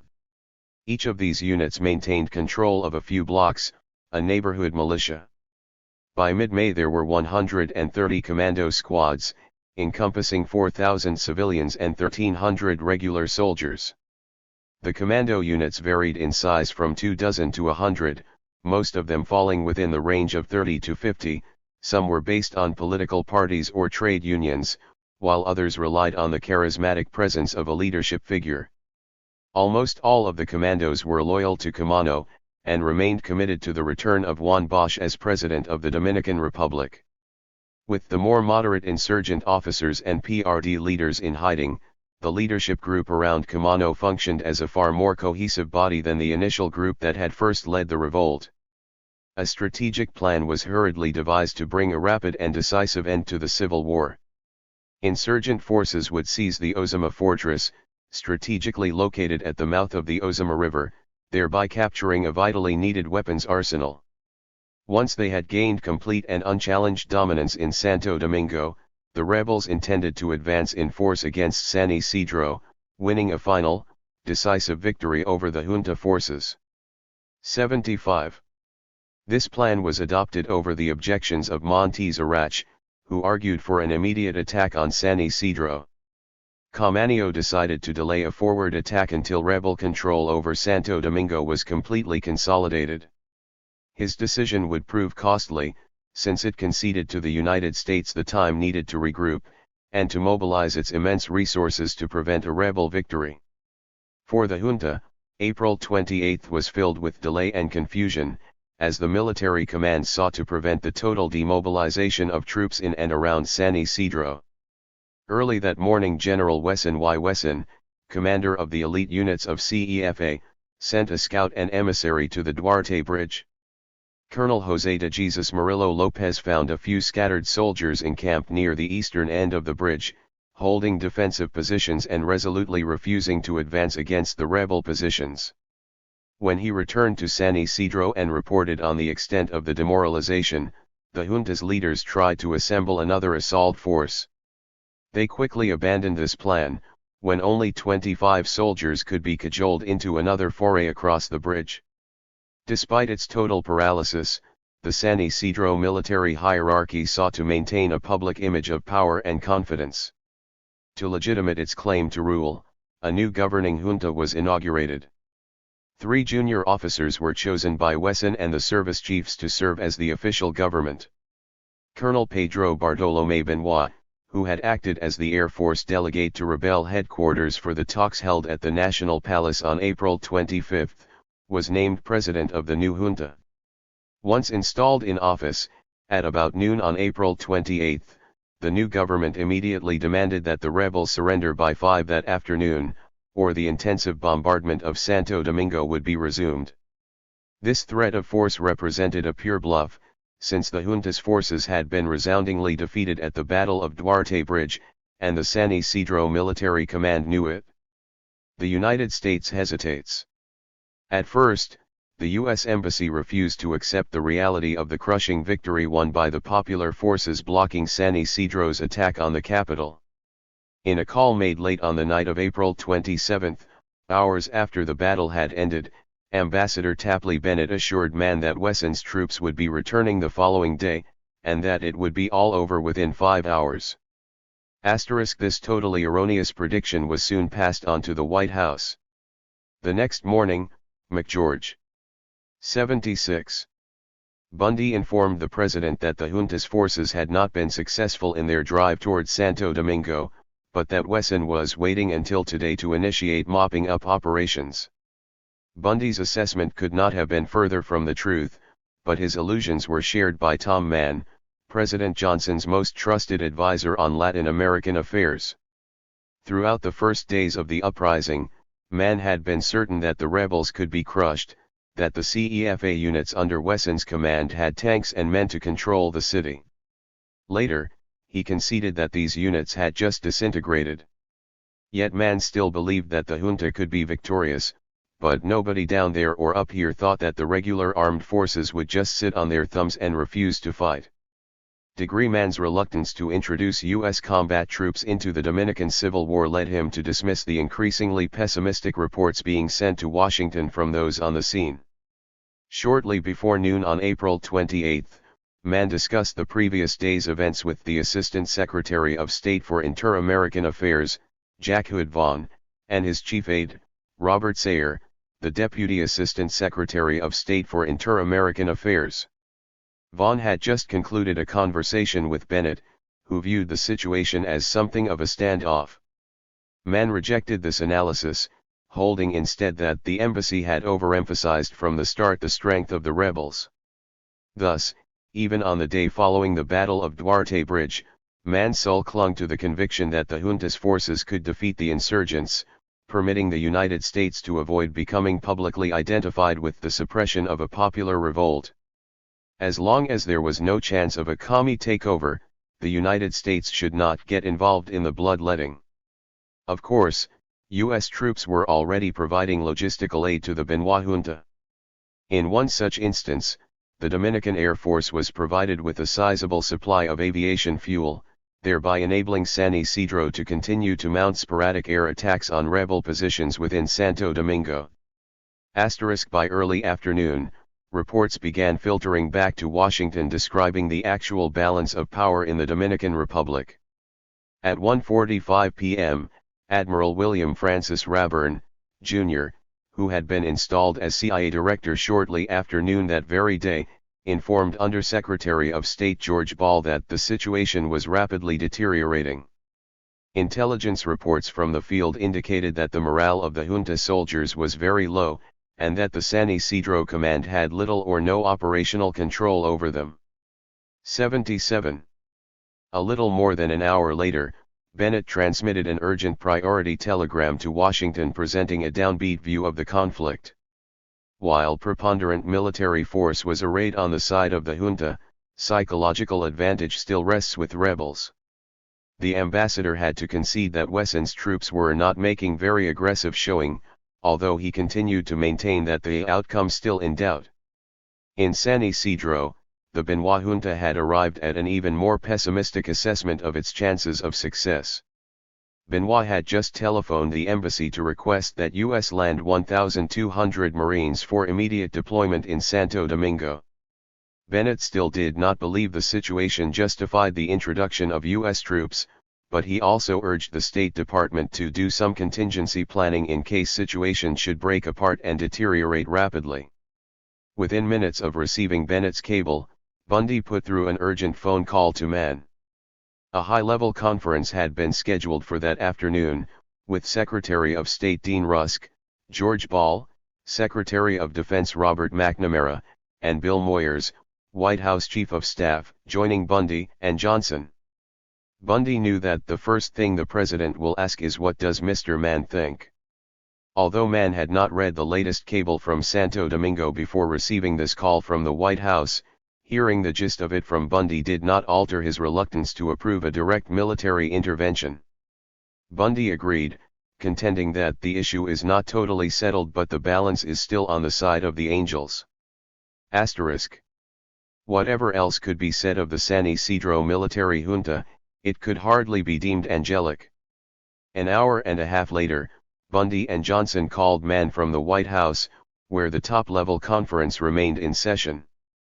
Bundy relayed to Mann that the president was adamant that he did not want the rebels to win, so he wanted to be sure we are right on our predictions.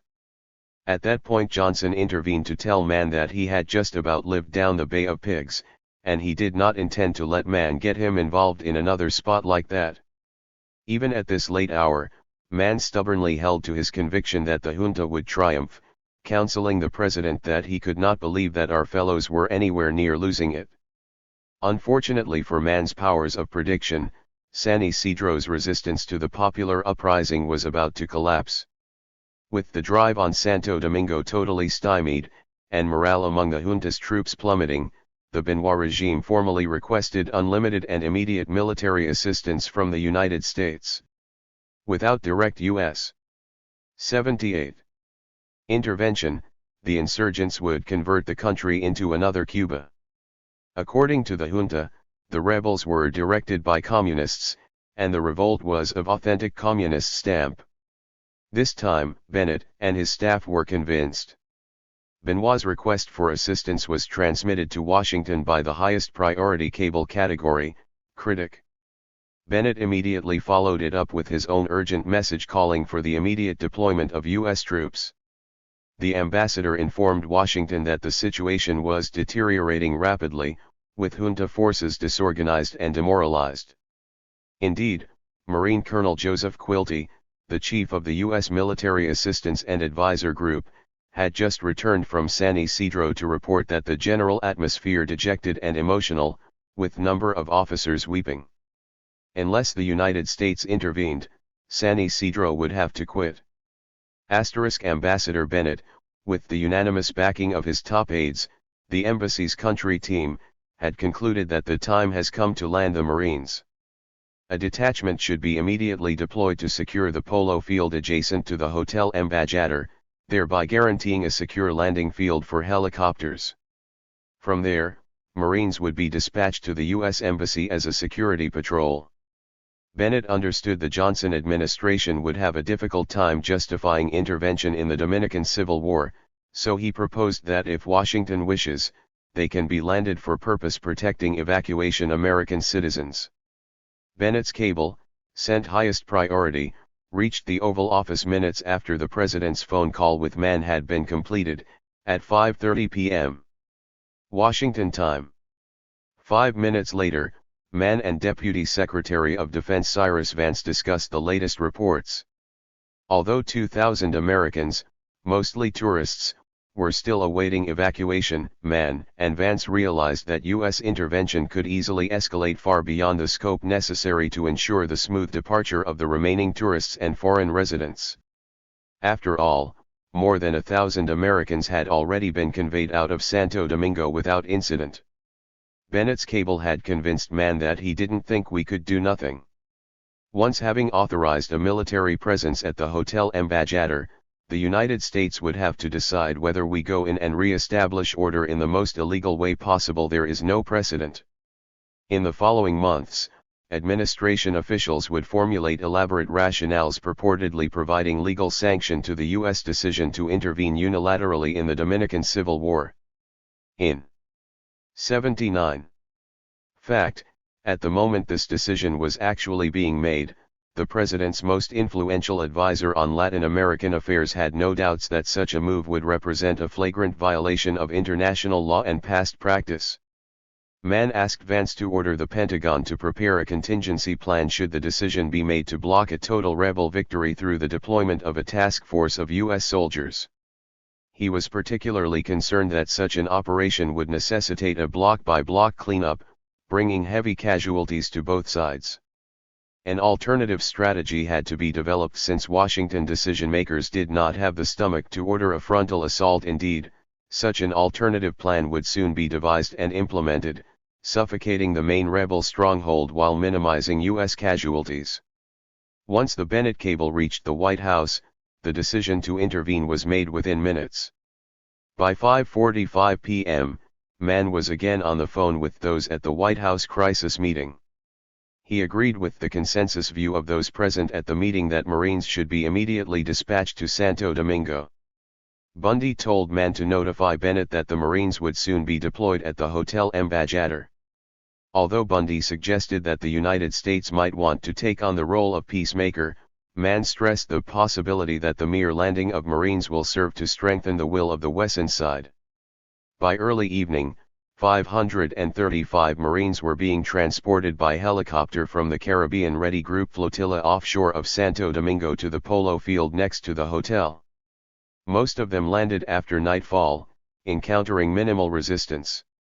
In addition to securing the Hotel Embajador and its grounds, the Marines were deployed at the nearby U.S. Embassy, which had come under intermittent sniper fire over the previous days.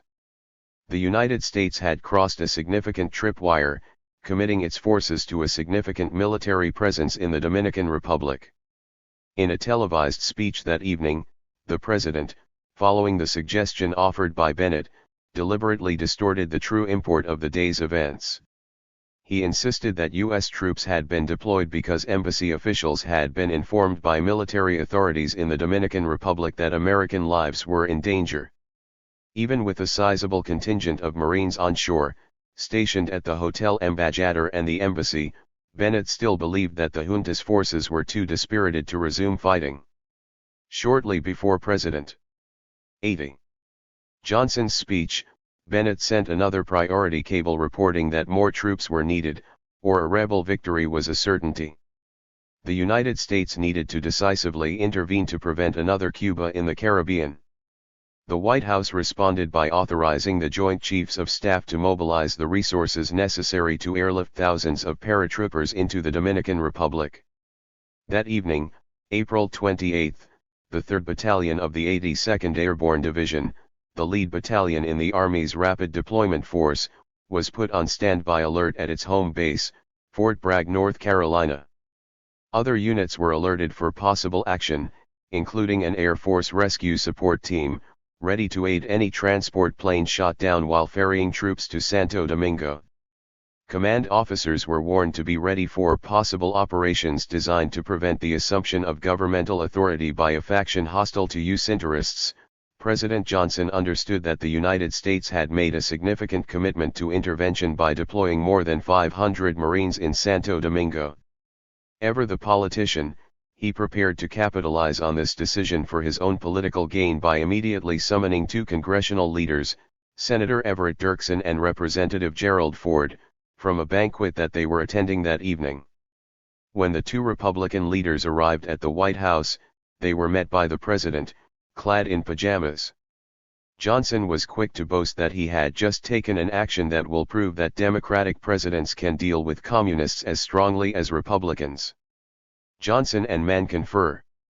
Johnson also reviewed the crisis situation with Mann in a late-night telephone conversation. In spite of Bennett's gloomy reports, and the decision to place the 82nd Airborne Division on alert, Mann had not entirely abandoned his previous confidence in the military forces loyal to the San Isidro junta. He continued to express his hope that the presence of the Marines would calm everyone down, and once the popular revolt quiets down, the anti-communist forces will get control, and we can guide it. Mann had still not fully grasped the decisive defeat suffered by the junta's forces at the Duarte Bridge.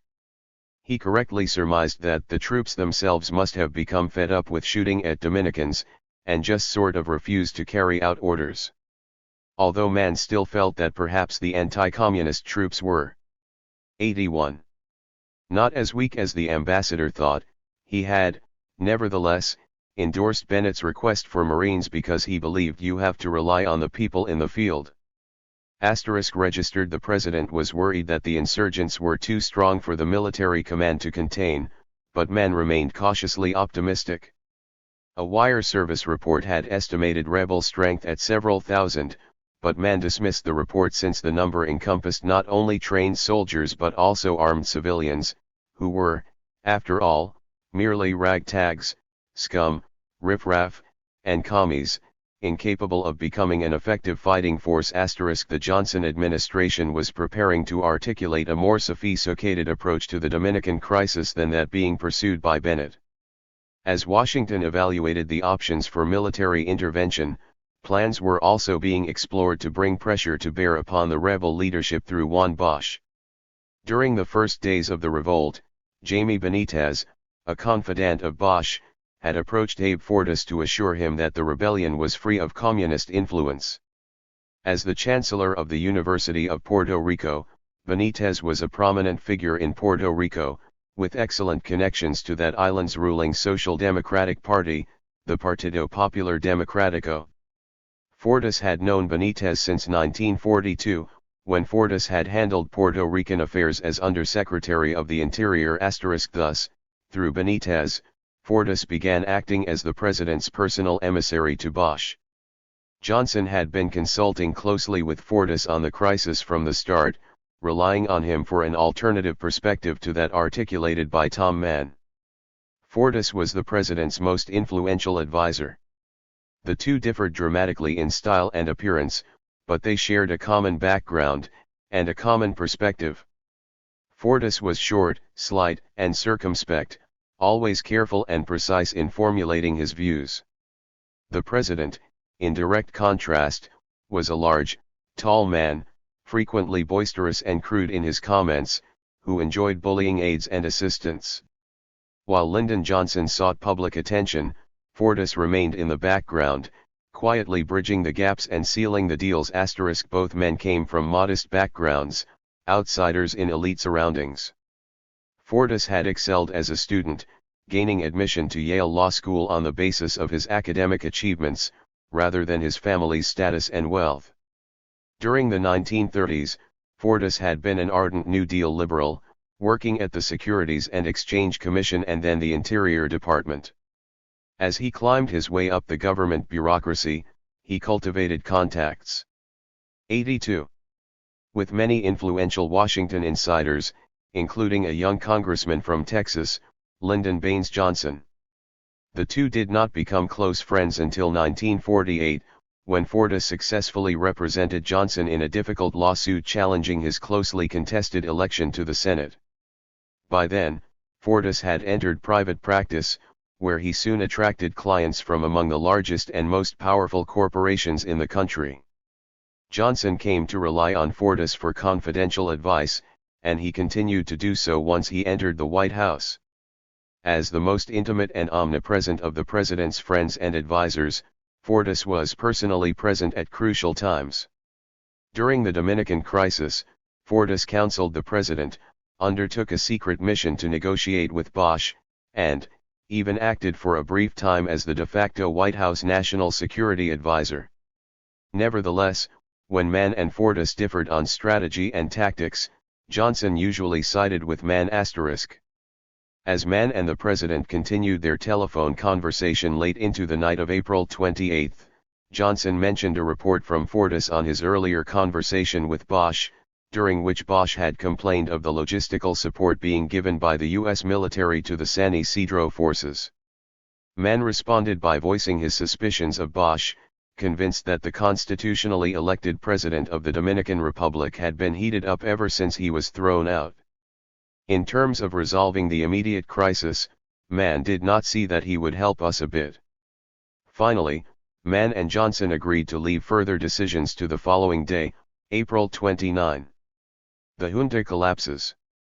For the insurgents, April 29 would be marked by continuing success as Camano and his commandos tightened their hold over the downtown commercial district, as well as the working-class barrios in the northern sector of the city.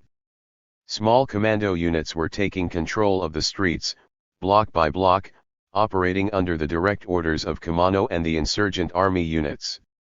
Radio Santo Domingo remained in rebel hands, transmitting frequent appeals to the populace to remain mobilized, and ready for a counterattack. With the withdrawal of the junta's attack force across the Duarte Bridge, the focus of the fighting shifted to other areas. Along the west bank of the Ozama River, a few blocks south of the Duarte Bridge, rebel units were consolidating their control over the city's main electric power plant, a strategic installation that would 83. Soon become the focal point for hostilities between the insurgents and U.S. troops. A few blocks further south, near where the Ozama River meets the Caribbean, Comafo and Montes Arach were personally directing the continuing siege of the Ozama Fortress, a key installation utilized by the National Police as jail, arsenal, and observation post. The fort would be taken by the rebels the next day. Yet all of these hard-fought victories would prove to be ephemeral in the wake of the U.S. decision to intervene, a decision finally and definitively made that same day, April 29, 1965. In San Isidro, the military forces defending the junta remained in total disarray. Although the Dominican Air Force engaged in the intermittent strafing and bombing of rebel-held targets within the central zone of Santo Domingo, the shock troops of CEFA remained confined to their base. Nevertheless, Mann and the Johnson administration continued to hope that the junta's forces would be capable of undertaking most of the fighting, leaving U.S. troops to provide the equipment, intelligence, tactical planning, and logistical support. That same morning, April 29, Secretary of Defense Robert McNamara telephoned Mann to receive the latest situation assessment. Mann was moderately upbeat, holding that the first initial landing of Marines near the Hotel Embajador had given a shot in the arm to the Hueson de los Santos groups. Nevertheless, Mann realized that the 9,945 Colones rebels were well armed, and in control of the downtown area. McNamara was eager to tie the U.S. intervention force openly to the San Isidro units under Hueson's command. It was time to put a little military support on his side to be sure he wins. For Mann, the issue was more complex. Although U.S. military advisors were in constant contact with Hueson, the United States was trying to give the picture of impartiality. Still, the relationship between the Dominican military command and our people was good. Mann raised the slim possibility that Latin American countries, through the Organization of American States, would be willing to organize a military force to block a rebel victory. Certainly, if the United States could give them the equipment that they need instead of sending our people in to do the job, this would be better.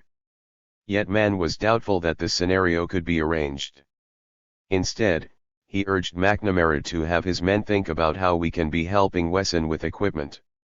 In spite of his misgivings, if we have to, then there is no doubt we will help. Thus, even on the morning after the administration's decision to send the first contingent of Marines on shore, Mann continued. 84. To underestimate the rebel forces. He still clung to the hope that the junta, with U.S. aid, could reverse the balance of forces currently prevailing in the field, thereby preventing a definitive victory for the popular uprising. 2 hours later, Mann cabled Bennett to proceed with the development of operational plans enabling the junta's forces with quiet assistance of few United States officers to proceed with the deliberate and systematic reduction of insurgent-held parts of city.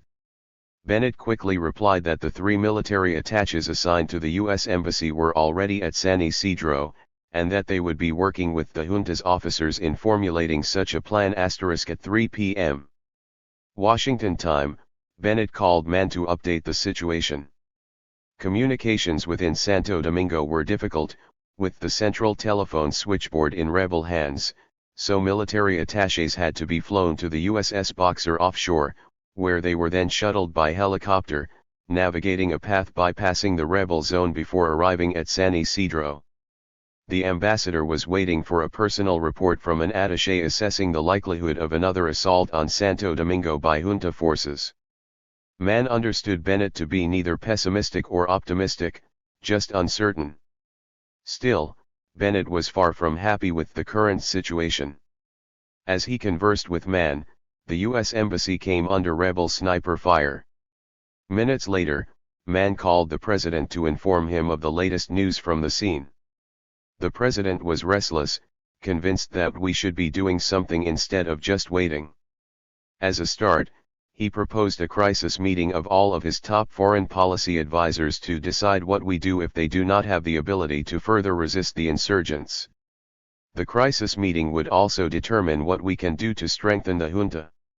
Mann advised the president that we do not know if the junta will be able to cut the mustard. Still uncertain, Mann thought that they will not, and then the only choice we have is to go in ourselves. Mann had queried Bennett as to whether it was possible to get a wedge in something to split up the rebel forces, but the embassy's military staff thought this was impossible.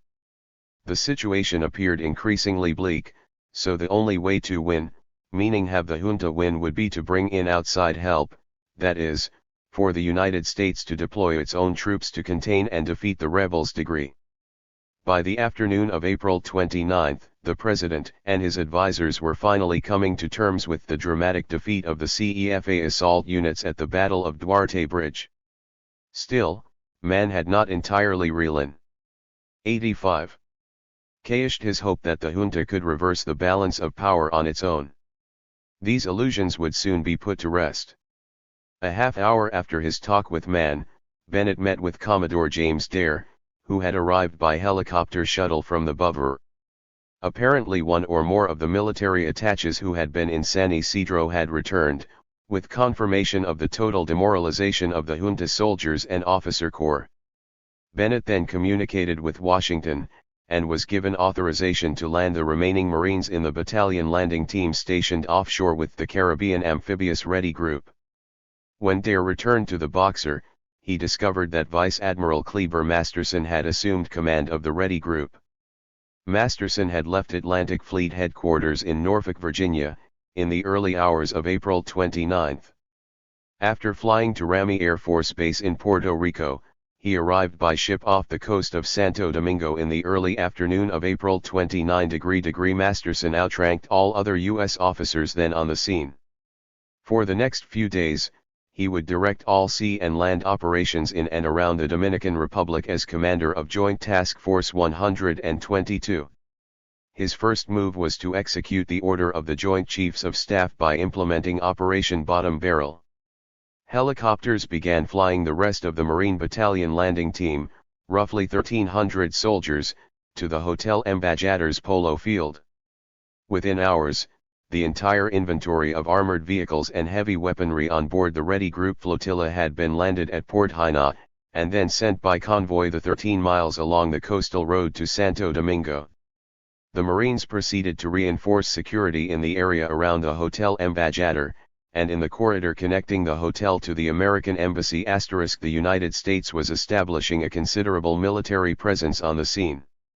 In addition to the 1,800 Marines already deployed, 2 battalions of paratroopers from the 82nd Airborne Division at Fort Bragg, North Carolina, had been placed on high alert, awaiting the final command to proceed to Santo Domingo. The 82nd Airborne was a natural choice, since it had been selected to serve as a critical element of the Strategic Army Corps, a strategic reserve ready to move to trouble spots around the world. The definitive decision to intervene. That evening the President convened a crisis meeting of his most influential foreign policy advisors, including Mann, a meeting that extended 86. Well into the night. The crisis group called Santo Domingo for yet another update, but Bennett remained disconsolate. The ambassador insisted that it was fruitless to discuss the issues with the rebels, since negotiating with them was like dealing with mad dogs. Admiral Raburn, still new to the job of Director of Central Intelligence, informed the crisis group that communists had infiltrated the rebel leadership. Secretary of Defense McNamara warned the president that a rebel victory could only be blocked with more troops, very many more troops. President Johnson then made the final decision to intervene on a massive scale. The 2 Army battalions on alert were ordered into action. That same night, an airlift involving more than 140 C-130 jumbo jets was set into motion, as 1,800 paratroopers from the 82nd Airborne Division were flown the 1,100 miles from Pope Air Force Base, located next to their base at Fort Bragg, North Carolina, to San Ysidro in 4.5 hours. With Major General Robert York, commander of the 82nd, arriving in the lead at about 2 a.m. on April 30, the airlift continued well into the early hours of that morning. Once the decision to intervene in force was finally made, the U.S. military command moved quickly, operating under the strategic principle of using overwhelming force at the right time. In particular, the White House was fearful that the revolt might spread from Santo Domingo to become an island-wide insurrection. To prevent this possibility, and to be prepared to suppress the rebel forces in the city, should this be deemed necessary, the U.S. military presence was drastically increased. By the next day, May 1, there were 6,200 U.S. troops in the Dominican Republic, well armed, with air and sea support. Yet Washington decision-makers had already decided to deploy a total force of more than 20,000. Accordingly, the huge airlift continued for the next 2 weeks, until by May 17 the intervention force had reached its maximum level, 22,200, including 13,500 Army paratroopers and 8,700 Marines. In addition, 8,300 sailors, naval officers, and Marines were on board the flotilla of 28 ships circling near Santo Domingo at the height of Operation Power Pack, all of this to encircle and defeat a lightly armed force of between 3,000 and 4,000 rebels. As the airlift from Pope Air Force Base began, the Joint Chiefs of Staff initiated the process of formulating a strategic plan for the military intervention. Man had already been pressing the Pentagon for a plan that would surround the rebels, while avoiding a direct, and bloody, confrontation.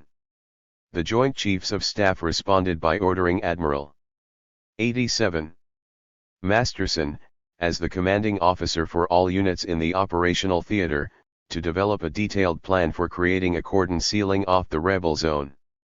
Masterson proposed that U.S. troops start by establishing an area under their direct control on the western edge of the rebel-controlled inner city. This international security zone would include the Hotel Embajador, the U.S. Embassy, and most of the other foreign embassies in Santo Domingo.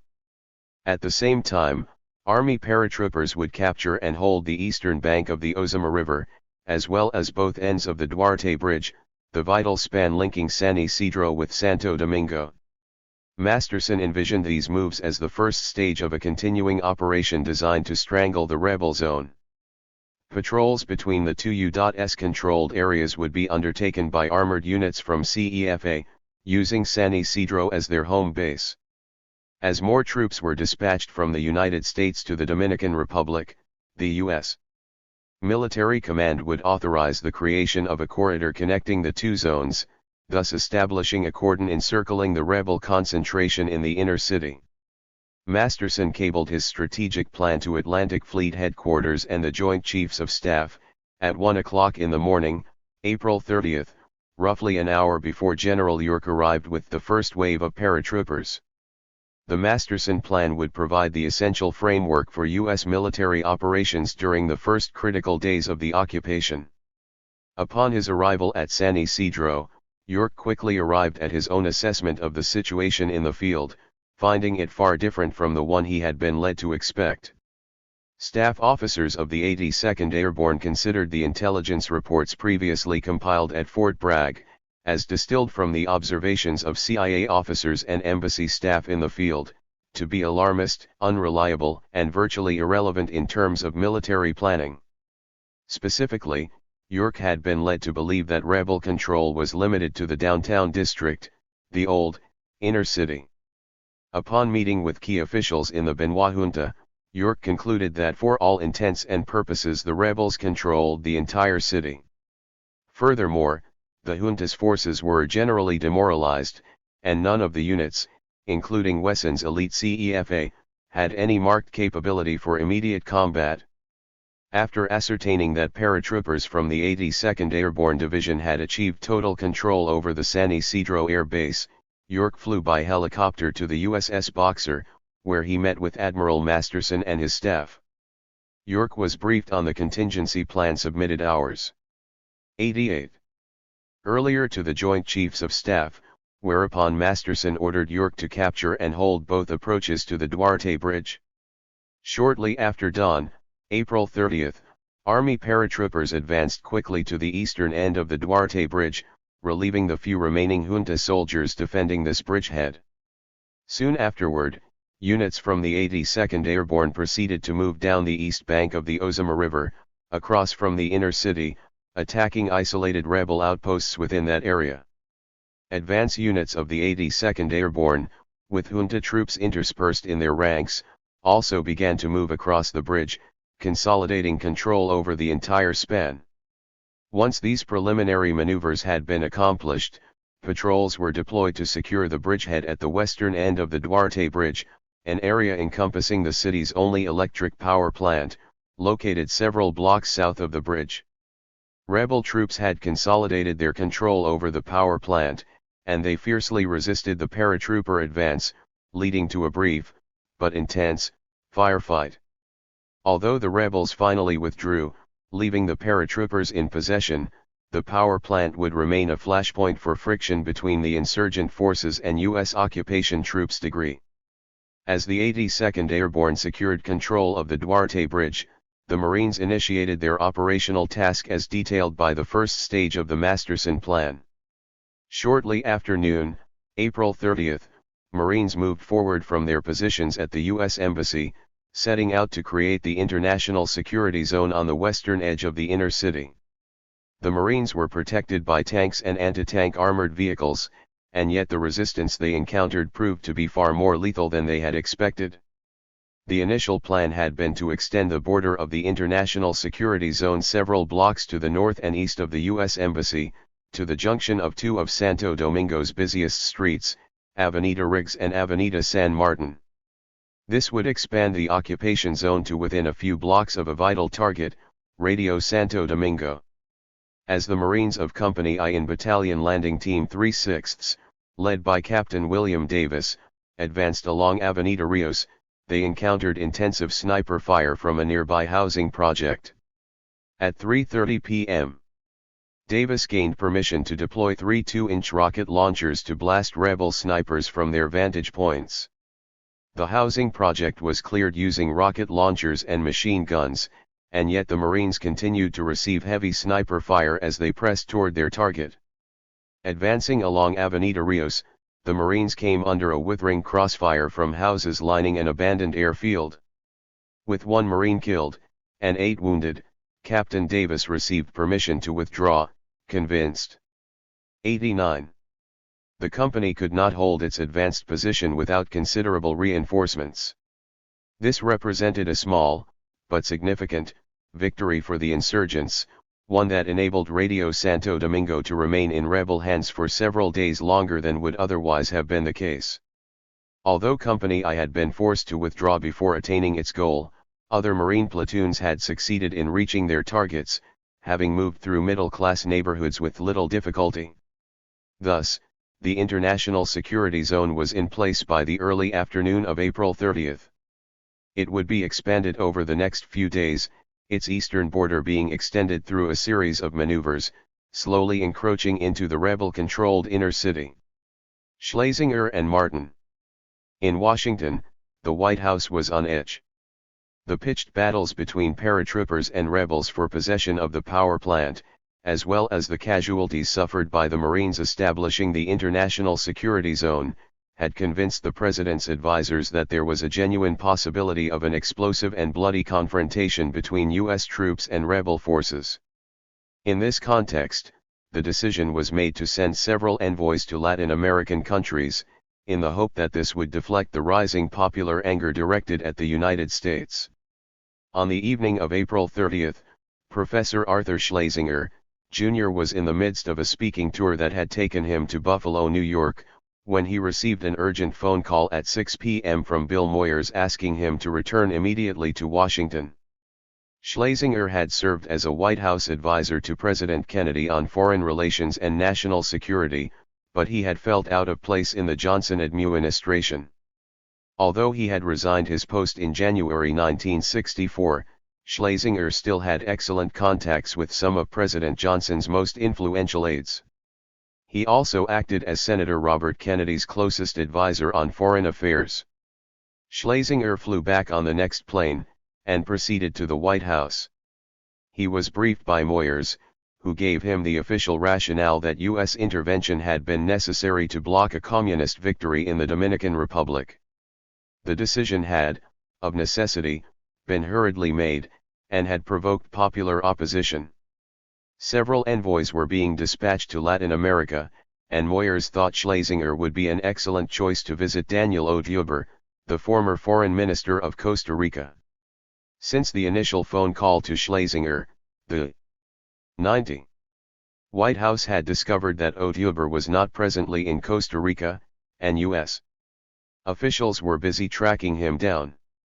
Schlesinger felt certain that the initial decision to call him had been made earlier that day when the president's advisors had been convinced that a deadly confrontation with rebel forces was imminent and probable. By the evening, when he arrived in Washington, the urgency of this concern had diminished, in large part because of the signing of a ceasefire agreement brokered by yet another outsider who had been called in to help resolve the crisis.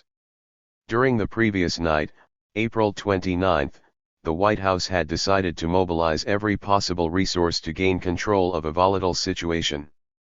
Abe Fortas and Bill Moyers had prevailed upon President Johnson to call upon the services of the former ambassador to the Dominican Republic, John Bartlow Martin.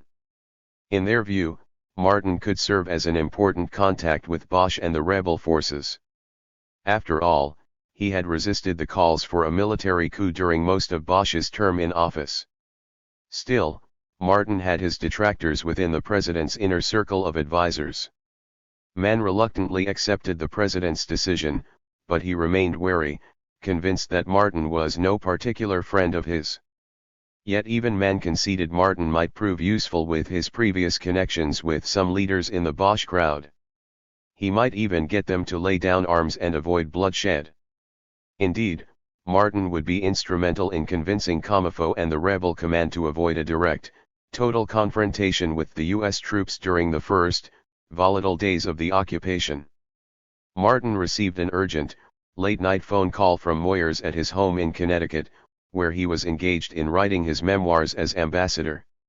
A special plane was dispatched from Washington early the next morning, April 30, to transport Martin so that he could quickly reach the White House, be briefed on the crisis, and then proceed to Santo Domingo. As the president's special representative, Martin carried considerable leverage with both the rebel and the junta forces. Ceasefire. As the U.S. military operations of April 30 unfolded on the streets of Santo Domingo, rebel leaders grew increasingly concerned, convinced that the United States was setting the stage for a full-scale attack. With U.S. forces advancing into the inner city on two different fronts, Camaneo called Bosch in Puerto Rico to inform him of both operations. 91. And to complain particularly of the interspersing of CEFA soldiers with paratroopers from the 82nd Airborne within the assault force moving across the Duarte Bridge. When Camaneo suggested that the United States was preparing to launch a total assault on the rebel zone, Bosch reassured him that U.S. forces would not initiate such an attack. Bosch then urged Camaneo to hold his positions, but to refrain from firing on U.S. troops unless they were advancing into rebel-held territory. He also advised Comifo to speak with John Bartlow Martin, who was about to arrive in Santo Domingo. Martin landed that afternoon in San Isidro as the two parties continued their futile efforts to negotiate a ceasefire. The papal nuncio, Monsignor Emanuele Clarizio, had been unsuccessfully trying to mediate an end to the fighting since returning 2 days earlier on a U.S. military transport plane from Puerto Rico. Although Bennett had initially sought to block Clarizio's return to Santo Domingo, the papal nuncio soon notified the ambassador of his great concern over extreme left domination of rebel movement. Clarizio had found it impossible to broker a truce, with the Benoit junta adamantly opposed. In spite of the junta's stunning defeat at the Duarte Bridge, and the pervasive demoralization of its troops, the San Isidro Military Command rejected any consideration of a ceasefire. The military elite refused to grant any legitimacy to Commanio's forces, certain that a rebel victory would lead quickly, and with certainty, to the imposition of a communist regime in the Dominican Republic. Still, the Dominican military depended entirely on the goodwill and support of the United States. Furthermore, Martin understood that the Dominican military had disintegrated as a cohesive force, advising Washington that the gutless generals were waiting for the U.S. to do the job for them. With the backing of the White House, Martin insisted that a ceasefire be negotiated without further delay. In short order, an agreement was signed by the junta's military command, and by representatives of the rebel forces, as well as by Ambassador Bennett, General York, and Monsignor Clarizio, with Martin witnessing the agreement. That evening, Admiral Masterson, from his command post on the USS Boxer, cabled the Joint Chiefs of Staff that all troops under his command, and that included all ground troops stationed in the Dominican Republic, had been informed of the ceasefire, and enjoined to adhere to letter and spirit thereof. That same evening President Johnson hailed the ceasefire agreement. In a televised speech, he lauded the papal nuncio for an outstanding 92 effort of mediation, while complaining that the ceasefire was not being fully respected. The ceasefire would become a springboard for an array of U.S. propaganda attacks on the integrity of the rebel forces. Sniper fire continued over the next days, as small commando units contested U.S. control over critical points of conflict. The United States denounced each such incident as a serious violation of the ceasefire, and repeatedly demanded that Camano order and enforce a strict adherence to the agreement. Yet the U.S. commanders in Santo Domingo, utilizing the rationale that forces under their command were not bound by the ceasefire agreement, authorized large-scale military operations that flagrantly violated both the letter and the spirit of the agreement. For Washington, the ceasefire represented a significant victory. The fear of a total confrontation with the rebel forces had markedly diminished by the time Schlesinger arrived at the White House that evening. The ceasefire also granted the United States a breathing space during which it could further reinforce its forces in the Dominican theater. For the rebels, the ceasefire represented a setback, given the momentum of the fighting in the days leading to April 30. A lasting victory for Comefo's forces would have required a march across the Duarte Bridge to San Isidro, and the final and irreversible defeat of Wesson's troops. After the morning of April 30, this would have necessitated a direct confrontation with the 82nd Airborne paratroopers occupying the bridge, an attack that Camanio and his advisors were, understandably, reluctant to undertake. This reluctance to confront U.S. troops was reinforced by the advice Comefo was receiving from Juan Bosch in Puerto Rico. Clarizio had visited Bosch on April 28 in Puerto Rico, immediately before his return flight to Santo Domingo.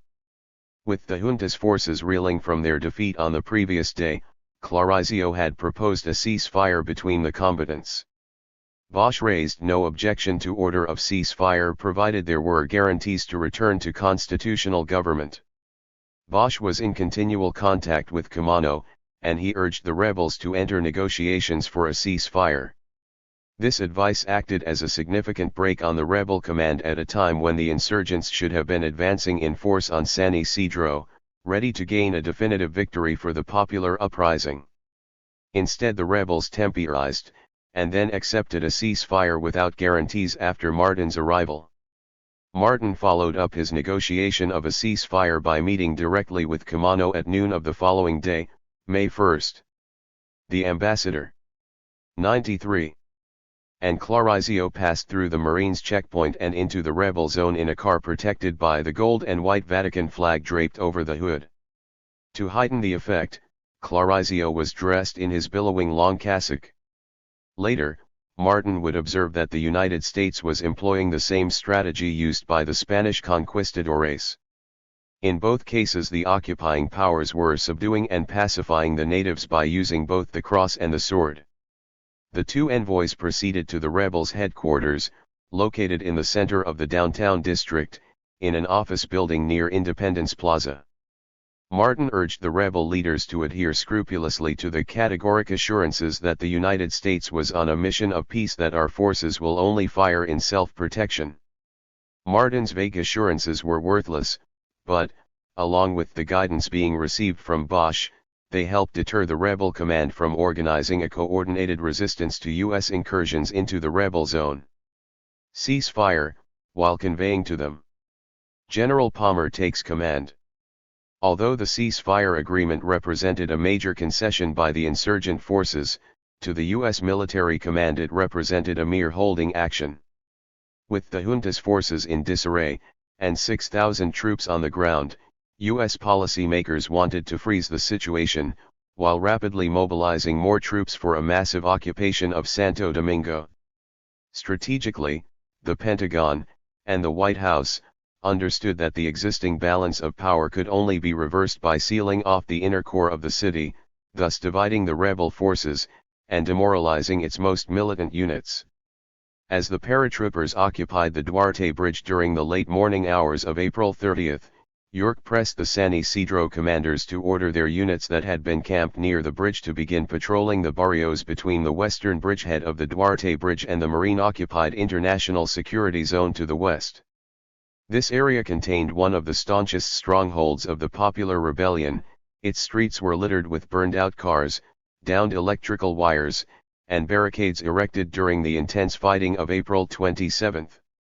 York understood that this area could only be held by a significant infusion of U.S. troops, but, in accordance with the Masterson Plan, he viewed the initial patrols to be undertaken by the junta's troops as an interim measure, until thousands of additional paratroopers from the 82nd Airborne could be airlifted from Fort Bragg. 94. To San Isidro. The junta's leaders nominally assented to York's plans, but never accomplished any patrolling. Instead they withdrew to San Isidro. York was utterly dismayed by the mental paralysis seemingly gripped the junta. Only the overwhelming presence of U.S. troops could prevent the total collapse of the junta, and an uncontested victory for the rebels.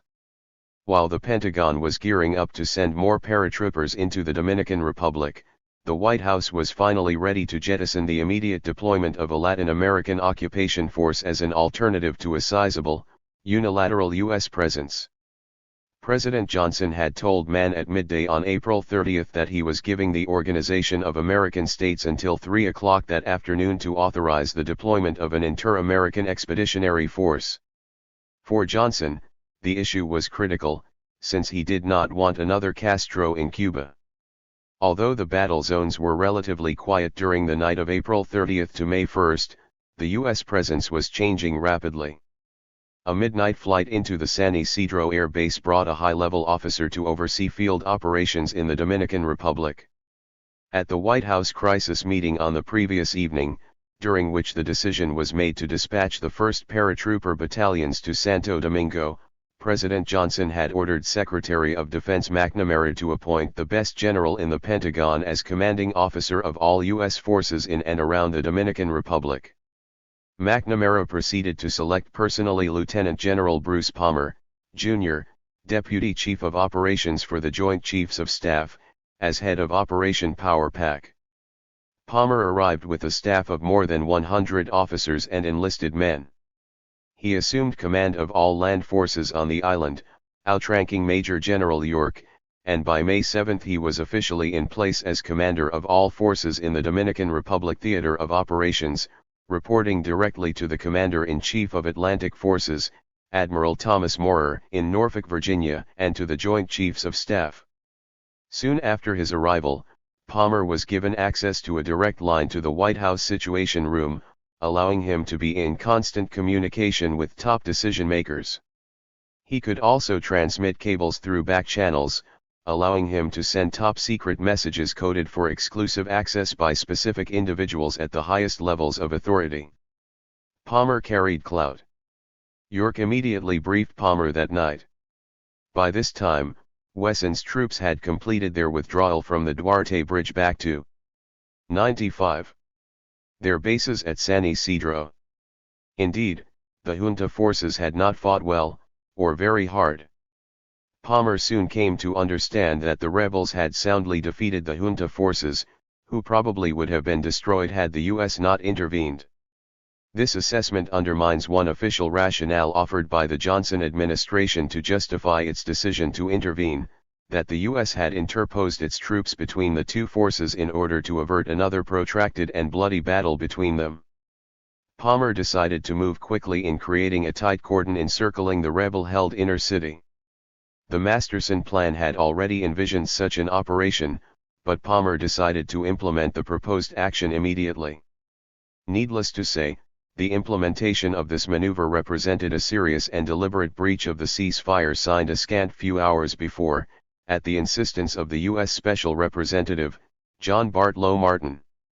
Although York informed Palmer that he had signed the agreement, as the representative of Admiral Masterson, commander of Joint Task Force 124, Palmer decided he did not recognize any ceasefire at that time. Trademark: before leaving Washington, Palmer had been told by General Earl Wheeler, chair of the Joint Chiefs of Staff, that his mission had the highest priority, and that he would be provided with anything he might want in the way of resources needed to fulfill his mission. His goal, as Palmer understood it from Wheeler, and from those above him, was to keep undesirable elements out of there.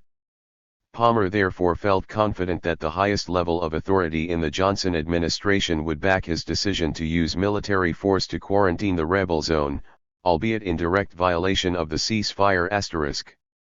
Hours after his arrival, Palmer flew by helicopter to the U.S. Embassy, where he met with Ambassador Bennett. He then conferred with his operations staff in order to draw up a detailed plan for a line of communication, linking the international security zone to the Duarte Bridge stronghold defended by the paratroopers of the 82nd Airborne. Since U.S. Army maps had not been recently updated, and were therefore inadequate, Palmer and his team used an ESO tourist map. The specific route to be followed for the line of communication would soon become a source of contention. The decision was made to leave Radio Santo Domingo outside of the U.S. zone, a few blocks to the north. Having just arrived on the scene, Palmer may not have fully understood the critical importance of the radio station for the rebel cause, but his aides, particularly those who had already been stationed 96 in the Dominican Republic as embassy attaches, certainly realized the significance of this decision. Palmer would later contend that permitting the radio station to remain under rebel control represented the Achilles heel to our entire setup. To York, the decision represented a serious political, social, and military error. Underlying the decision to bypass the station was the White House's fervent desire to avoid a bitter, and deadly, confrontation with the 200 or more heavily armed rebel soldiers holding this vital broadcasting center. Marine Platoon I had come under intensive fire when it had approached the neighborhood adjacent to Radio Santo Domingo a mere 24 hours previously, thus providing an instructive warning. Since the Johnson administration insisted that the creation of a cordon be accomplished as quickly and smoothly as possible, and with the understanding that the radio station was a hot spot, Palmer and his advisors devised a plan premised on the shortest distance and least rebel resistance. The U.S. military command also decided to bypass the radio station because they were convinced that its transmissions could be blocked through electronic countermeasures, thereby disrupting broadcasting. Discouraged listeners would then be compelled to tune to alternative stations presenting programming provided by U.S. psychological warfare units. Indeed, on the same day the quarantine was first drawn on the ESO map, Army units began jamming Radio Santo Domingo. This effort, which would soon become a virtual obsession with U.S. decision-makers, marked a landmark of sorts, as the first known time that U.S. forces have jammed radio and television broadcasts in the midst of a civil war. At 10 o'clock in the morning of May 1, Palmer sent reconnaissance teams to move out from the International Security Zone and the Duarte Bridge to test the feasibility of establishing an armed corridor between the two strongholds. These forces encountered only scattered sniper fire along their line of approach, although one unit of paratroopers got lost, confused by outdated maps, and stumbled into the heart of the rebel zone, where it was met with a heavy barrage of gunfire. 2 paratroopers were killed and 5 wounded. The White House had authorized Palmer's reconnaissance probes because it believed the creation of a quarantine around the rebel-held inner city of Santo Domingo provided a viable strategic alternative to a direct military confrontation with rebel forces, with the very real possibility of high casualties on both sides. Accordingly, the United States 97 exerted considerable pressure to persuade the insurgent leadership, and in particular Bosch, to order a strict adherence to the ceasefire, hoping thereby to undermine the ability of rebel commando units to respond rapidly to an aggressive maneuver soon to be executed by U.S. troops. Bosch was becoming increasingly disenchanted, although he remained hopeful that U.S. policy might yet be modified. Much of his ire was directed toward Ambassador Bennett, whose vindictiveness he blamed for the increasing tension between rebel forces and the United States. Bosch was also upset because he was convinced that Bennett was keeping Martin from having contact with Comifo. In sum, Bosch had no faith in Bennett at all. Although he was beginning to realize that the United States was far from neutral in its role in Santo Domingo, Bosch still hoped to appeal to the more liberal members of the Johnson administration. On the afternoon of May 1, Mann discussed the Dominican crisis with Jack Valenti, Lyndon Johnson's alter ego. Throughout the president's first year in office, Valenti had been the aide closest to him, attending him on a round-the-clock basis.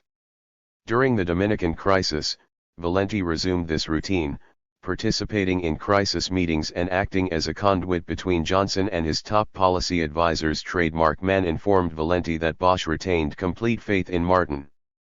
Both Valenti and Mann agreed that Martin could play a vital role in approaching influential rebel leaders, mollifying their hostilities and quieting their doubts.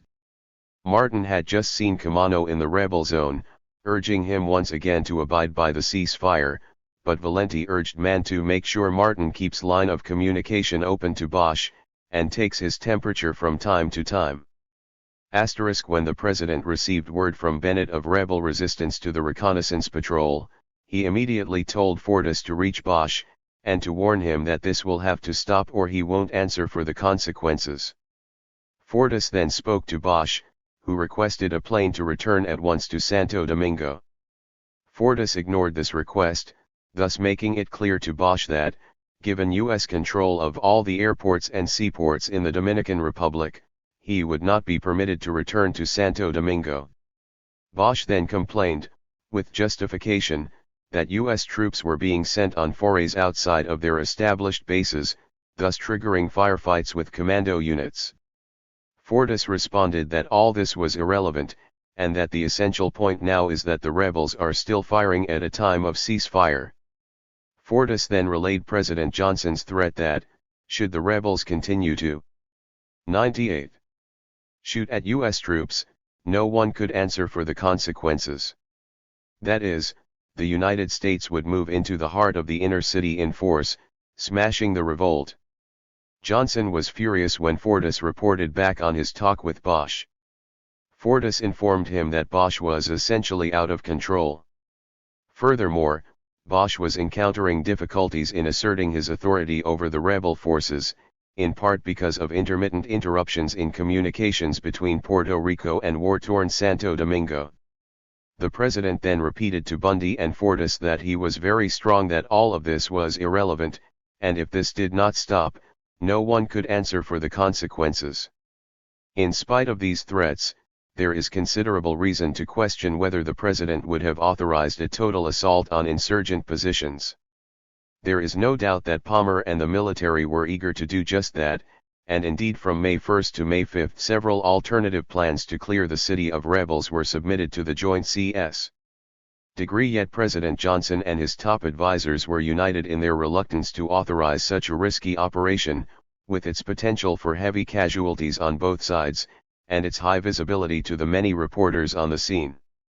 It is difficult to know for certain, but it seems highly probable that Johnson and Fortas were bluffing. The administration had already decided to assemble an enormous concentration of U.S. troops in the Dominican Republic, followed by a strategy of slow strangulation of rebel forces. By pursuing a passive, defensive policy, the rebels made the U.S. occupation that much easier, and more palatable to world opinion. In any case, the U.S. resolve to undertake a total assault was never tested. Bosch acquiesced to U.S. demands, responding to both the threat of overwhelming force and nebulous statements recognizing the need for social reforms, and the urgency of democratic elections. Coordinating the crisis. As the crisis unfolded, and indeed deepened in its intractability, members of the National Security Council staff were stretched to the limit. The White House had been plunged into an emergency response mode of operation since April 24, within hours of receiving the first news from Santo Domingo.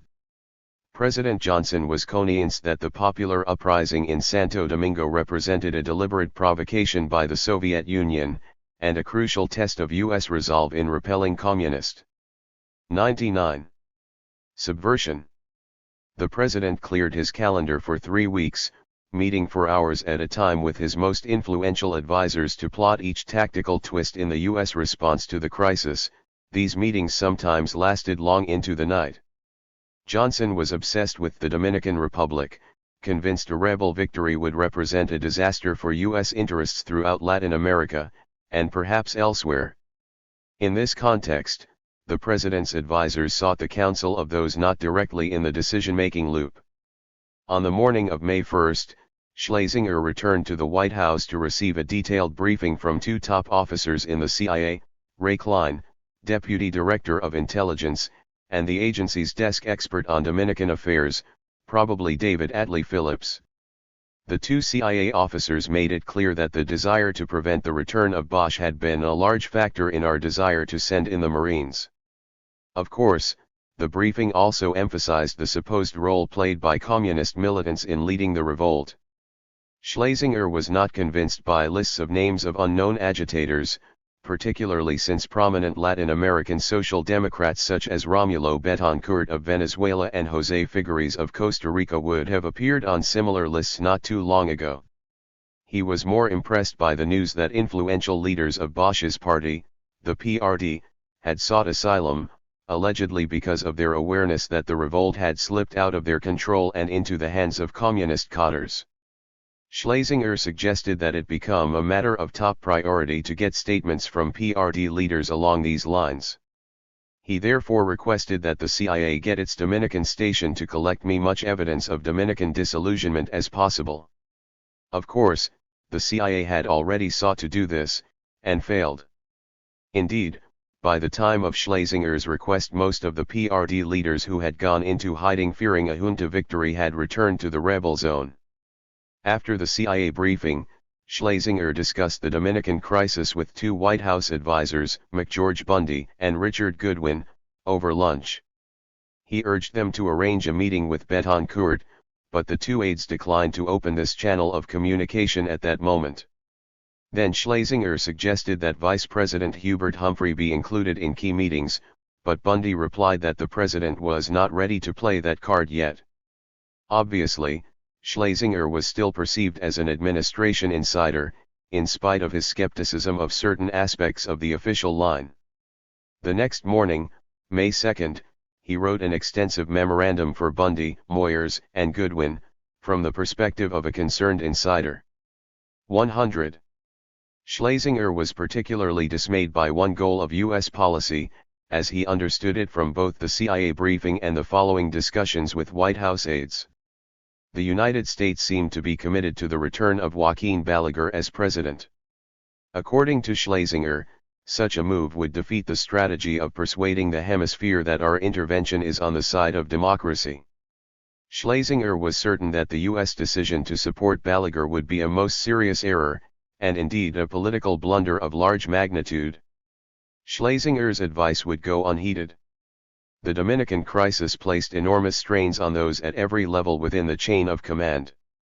The White House Situation Room, located in the West Wing, in close proximity to the office of McGeorge Bundy, the President's National Security Advisor, served as the focal point of activity. In the aftermath of the abortive Bay of Pigs invasion of Cuba in April 1961, President Kennedy had concluded that he had not been fully informed of the risks inherent in such an extensive, yet covert, paramilitary operation. Bundy proposed that a specific room be dedicated exclusively to receiving and compiling confidential reports from those in the field. By early 1962, the Situation Room was in full operation. During the Dominican crisis, White House staff would send out queries several times a day, requesting the latest news from Santo Domingo. They would then summarize the incoming reports for immediate presentation to Bundy and Johnson. Although the State Department had previously established a 24-hour operations center, the surge of events in Santo Domingo required a more sophisticated organizational response. At 6:15 on the morning of April 25, the State Department created the Dominican Republic Task Force. All of the Foreign Service diplomats actually handling the crisis served on the task force, with Deputy Assistant Secretary of State for Inter-American Affairs Robert Sayer and the Director of the Office of Caribbean Affairs, Kennedy Crockett, acting as its most influential members. The task force met frequently, coordinating the State Department's response to events as they unfolded, while also acting as staff liaison with those in a similar position at the CIA and the Pentagon. At least one of its members was on duty 24 hours a day every day from April 25 to June 4.8. The Dominican revolt also spurred the creation of an emergency command post at the CIA, with personnel staffing it to receive, evaluate, and circulate the latest intelligence reports. A drab, windowless area at the agency's headquarters in Langley, Virginia, became known as the 101 Pit, with key officers virtually living there throughout the first weeks of the crisis. All of this was devised on an emergency basis, but the confrontation in Santo Domingo would mark a turning point for the agency. Until then, the two major directorates of the CIA, Operations and Research, had worked along parallel lines, even during the most volatile confrontations of the Cold War. Admiral Rayburn, as Director of Central Intelligence, broke with this tradition, insisting that both directorates send representatives to the pit so that coordinated intelligence reports could be rapidly dispatched to the White House. Indeed, the Crisis Center received intelligence cables in Washington less than 20 minutes after they became available to the CIA station in Santo Domingo. Within an hour of that, priority cables were circulating to top-level decision-makers.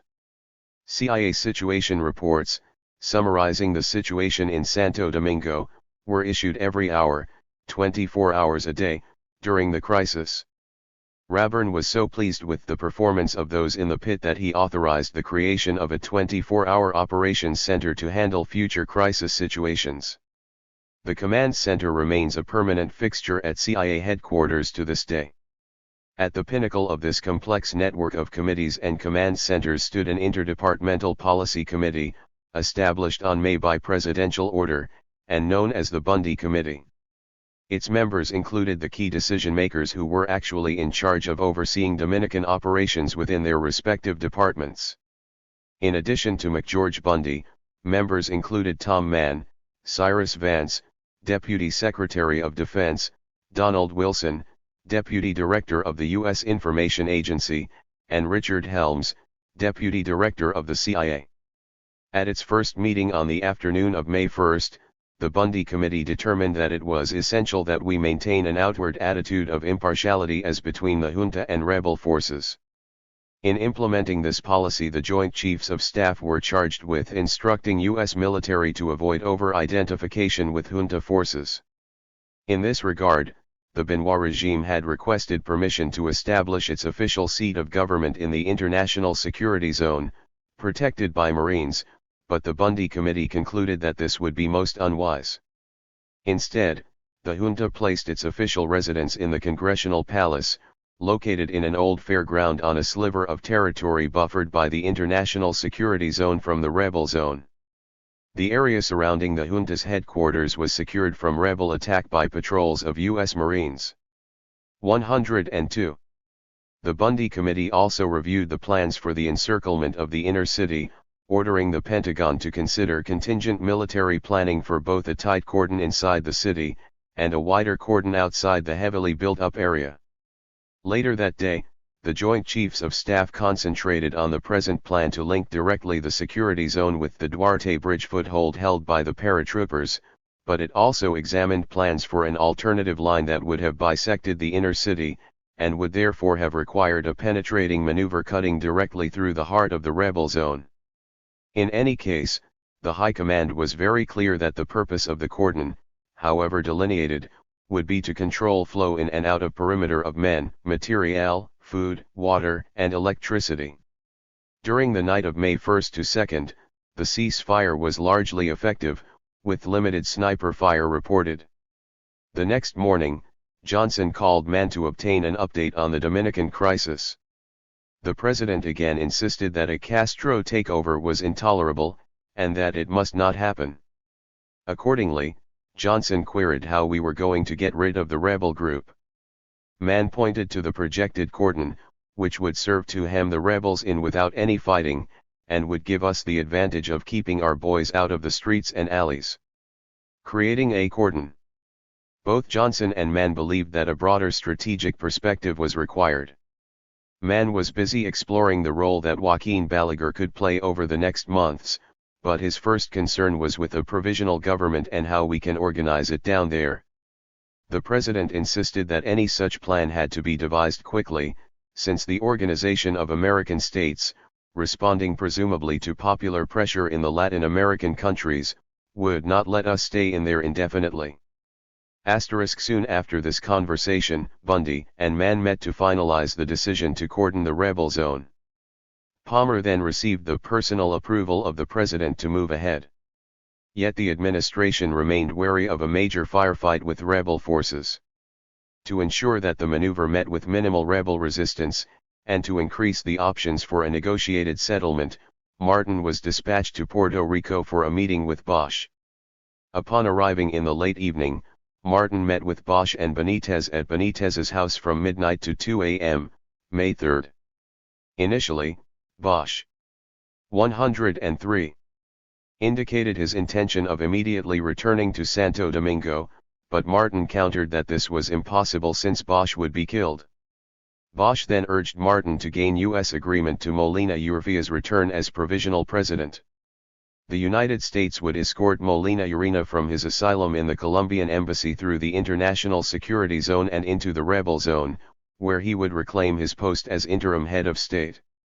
Martin did not summarily reject this proposal, but he did suggest that it couldn't be done, at least not now. As Bosch and Martin met, the United States was radically altering the balance of forces on the Santo Domingo battlefield. At 1 minute past midnight, May 3, Operation Blue Chip was executed, as units of the 82nd Airborne Division moved west from Duarte Bridge to link up with Marine units moving east from the International Security Zone.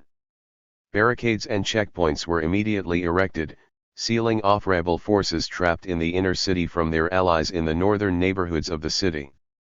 With Bosch urging Camano to show restraint, U.S. troops met with very modest resistance in establishing the line of communication, despite the presence of a strong rebel force in the immediate vicinity. The entire maneuver was accomplished within an hour and a quarter. As the Marine and Army contingents approached each other in the middle of the proposed corridor, the two detachments engaged each other in a brief firefight.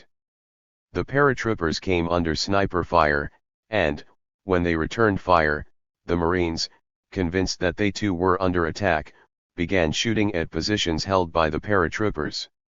Under cover of darkness, the two approaching forces found it difficult to ascertain the exact position of the other. As two distinct branches of the U.S. Armed Forces, the Army and the Marines utilized two different communication systems, and therefore found it difficult to establish radio communication. Major General Robert York, at the head of the team of paratroopers, shouted out to the Marines, and the shooting quickly came to an end. After meeting with Bosch, Martin proceeded to Naval Headquarters in Puerto Rico, and a secure telephone connection to the White House. He spoke with the president at 3:30 a.m., and then 3 or 4 more times during the morning of May 3. Johnson was anxious for the talks to resume. He ordered Martin to convey a personal message to Bosch that the United States was firmly committed to a progressive liberal government and democratic elections. Bosch was being stroked, and misled, by those at the highest levels of the U.S. government. Needless to say, the deposed Dominican president had every reason to want to believe that. 104. The United States would permit him to return to power through democratic elections, but his experience in office, and the events of the previous week, should have convinced him of the futility of such hopes. At 9 o'clock that morning, Martin arrived at the home of one of Benitez's friends for a second round of informal negotiations, which lasted 8 hours. This time Martin and Benitez began by meeting alone. Benitez again urged the United States to permit Bosch to return immediately to Santo Domingo, where he would resume his post as the constitutionally elected president, but Martin summarily dismissed this proposal. Bosch then joined the discussion and presented a more formal and complete proposal for a transitional government. In return for U.S. acceptance of Molina Urrutia as provisional president, Bosch would publicly state that U.S. troops had occupied the Dominican Republic with the goal of restoring the country to constitutional government. The rebel militia would surrender their arms and insurgent units from the Army and Navy would be reintegrated into the armed forces under Molina Urrutia's command. Negotiations between the constitutional government and the United States would then set a timetable for an expeditious withdrawal of U.S. troops from Santo Domingo. The provisional government would remain in power until December 1966, when democratic elections would be held, and Bosch would be free to campaign for re-election. In response to a probe by Martin, Bosch promised that he would not return to the Dominican Republic for an extended, interim period, during which Molina Urrutia could firmly establish his authority as provisional president. Throughout the discussions, Martin had been pressing Bosch to admit that communists had gained control over the revolt in the hours immediately prior to the U.S. intervention. Bosch had repeatedly rejected this claim as an unwarranted insult to the rebel leadership. When Martin relayed the proposal concerning Molina Urrutia to the White House, and to the President, Abe Fortas urged Martin to press Bosch to issue a public statement that communist cadres had been gaining influence within the rebel leadership, and that the U.S. decision to intervene had blocked the possibility of a communist coup. Bosch refused to make such a public statement, one that would have irrevocably undermined his credibility with the insurgent leaders, although he continued to believe that Martin was his friend. Bosch then informed Martin that the remaining members of the Dominican Parliament would be convening soon, and that they would, in all likelihood, select Colonel Comifo as the new provisional president. 105. At this point, the plan to return Molina Urrutia as provisional president had been definitively shelved. For Bosch, this incident provided one more instance of Washington's obsession with the communist menace. In fact, Martin assessed Bosch's plan as highly impractical, although he granted we may want Molina Urrutia for some purpose in future. In general, Martin felt that his talks with Bosch had achieved nothing, beyond keeping the channels of communication open. This was of some value, particularly since Bosch was turning anti-American. Martin was also pleased that Bosch had offered no objection to the opening of the corridor. For the insurgents, the cordon represented a major blow to the momentum of a popular rebellion. As the quarantine tightened, the core of the rebel units stranded in the inner city became dependent on U.S. troops for vital supplies of food and water.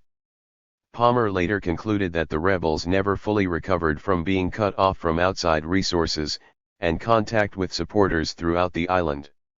Comifo came to understand that he was in a trap which he knew could slowly strangle him if enough pressure was used. Moving quickly, thousands of additional U.S. troops were airlifted into the Dominican Republic, bolstering the units already along the cordon. Extensive searches were made of civilians crossing through the checkpoints, preventing the flow of weapons across the line. Food and water were scarce within the rebel zone, and carefully rationed. Soldiers at the checkpoints were provided with blacklists of rebel leaders or left-wing activists, who were to be detained and interrogated if caught crossing through a checkpoint. Even the sewer system was patrolled by special forces units, further blocking the flow of supplies and weaponry in and out of the rebel zone. Indeed, the sewers under the rebel zone were the sites of several firefights, as Green Berets clashed with rebel commandos. There can be no doubt that the creation of the line of communication dramatically reversed the balance of forces in Santo Domingo. Until then, the White House had feared the triumphant return of Bosch to power, with insurgent forces still buoyed by their convincing defeat of the junta assault on Santo Domingo. With the inner city under quarantine, Washington was free to utilize a sophisticated mixture of military force and diplomatic leverage to reach an outcome favorable for U.S. interests, by installing a regime that kept Bosch and his closest supporters isolated from power, and yet avoided the cruder and more brutal excesses of the Trujillo era. 4. Applying pressure. Although the imposition of a cordon surrounding the rebel-controlled downtown district represented a significant shift in the balance of power between the contending parties, U.S. decision-makers remained on edge, anxious that the situation could deteriorate over time, with rebel forces regaining their morale, and the rebellion spilling over into the provinces. Lyndon Johnson wanted the crisis ended as quickly as possible, but with Bosch and his supporters excluded from power. Creating an interim junta. Even before the line of communication had been created, the White House was preoccupied with the necessity of forming a credible government. On the morning of May 2, the Bundy Interdepartmental Committee discussed the need to move away from the junta. This was a delicate issue since a decision to distance itself from the triumvirate of military officers would probably break completely whatever authority the junta still has. Furthermore, in its search for an alternative, the United States had to guard against giving the rebels any political status at this time. Mann conveyed the conclusions of the committee to the president a few hours later, advising him that we would try to set up a provisional council. Accordingly, the embassy had been requested to provide a list of likely candidates for posts in such a regime. Mann assured the president that his top advisors were deeply concerned with the provisional government and how we can organize it. That same afternoon, Johnson called Bundy to remind him to be sure we keep after Bennett and Martin as to whether there are any good Dominicans we can get into the act, political or non-political. A few. 107 minutes later, Jack Valenti, acting for the president, called Mann to tell him that Johnson was deeply concerned with the composition of an interim regime. Mann agreed it was a sensitive problem, since everyone active in the Dominican political scene was so darn partisan and bitter, making it virtually impossible to discover consensus candidates. One possible solution focused on the business leaders of Santiago, the country's second-largest city. These wealthy and powerful personalities had been less visibly identified with the discredited policies of the Trujillo era than those in the comparable elite of Santo Domingo. Indeed, Hector Garcia Godoy, who would soon be installed as interim provisional president, was a prosperous rancher from Santiago. The president and his advisors understood that a provisional government would have to incorporate individuals from the moderate left to provide it with a modicum of credibility. Valenti informed Mann that the boss believed that someone representing the U.S. government, a likely reference to the CIA, would have to locate some liberal down there, or locate some non-junta people we can present at least as front to rebels and Bosch. The search for pragmatic members of the PRD who were willing to join a provisional government would remain a priority for Washington decision-makers for some time. Mann was more concerned to expand the junta, bringing in civilians, respected non-political types. This concern reflected Mann's overall perspective on a solution to the Dominican crisis. He envisioned the formation of a transitional government from which the PRD was essentially excluded as a crucial first step in a strategic plan leading to a final resolution of the crisis. The next day, with the cordon in place, U.S. decision-makers were primarily focused on the impact of this military maneuver on popular opinion throughout Latin America, and within the Dominican Republic. Nevertheless, the Bundy Committee understood that the Benoit junta was devoid of popular support, and that it was closely linked to the universally detested General Wesson. There was general agreement on the advisability of separating the U.S. from Wesson and the junta, but Mann warned that we cannot now go too far in the direction of dumping either the junta or Wesson. Still, Mann briefed the committee on the embassy's continuing probes aimed at expanding or replacing the present military junta. Everyone understood that this must be done, and quickly. Although the administration understood the importance of expanding the base of the ruling junta, it did not set this as a priority until the 108th evening of May 3, when a rump session of the democratically elected Dominican Congress of December 1962 met in the rebel zone, and, with Bosch's approval, overwhelmingly ratified Colonel Francisco Camejo as provisional president. The next day, leading PRD members in exile approached the member countries of the Organization of American States to ask for diplomatic recognition of the new regime. As the White House scrambled to block its Latin American allies from recognizing the Comejo government, the urgent necessity of creating a more credible alternative became acutely obvious. On the afternoon of May 4, Bennett sent a flash, priority, cable to the State Department fully informing the higher echelons of Comejo's installation as president, and concluding that fast action to restructure the junta was required. Bennett, with Martin in agreement, proposed Antonio Imbert as the head of a new junta, since Imbert had the qualities necessary to establish authority of new government. Registered Bennett's message moved quickly up the ladder of command. Less than an hour later, Johnson, Bundy, and Mann held an urgent telephone discussion to prepare a policy response. The president was inclined to accept the proposal as a reasonable solution to an awkward problem, while Mann agreed on the need to move fast on it. The Organization of American States had just dispatched a 5-person commission to the Dominican Republic in a futile effort to mediate the dispute. President Johnson told Mann that the OAS commission would be informed of the plan, and asked for their approval. However, the president instructed Mann that, should they not approve, it would be done anyway. The most controversial component of the plan concerned the selection of Imbert as the central figure in the new junta. Mann was certain that Imbert was not his choice, primarily because Imbert and Balaguer hated each other, and had since the last days of the Trujillo era. Since Mann viewed Balaguer as the most promising of the lot, he was reluctant to see Imbert placed in a position of power. During the course of the May 4 telephone conversation with Bundy and Mann, Johnson mentioned that he had heard that Imbert was a thug, and Mann concurred. Nevertheless, neither the president nor two of his most influential advisers considered this assessment as necessarily disqualifying Imbert from a leading position within an interim Dominican government. 109. The discussion ended with Bundy proposing that the new junta comprise 5 persons, with none being named as the central figure in the new government. With Johnson's assent, the plan went forward. In an urgent cable sent that afternoon, Mann informed Bennett and Martin that the State Department was in accord with the names you suggest for restructuring junta. Nonetheless, Washington had come to an agreement on not suggesting Imbert as leader of group, leaving all junta members equal in rank.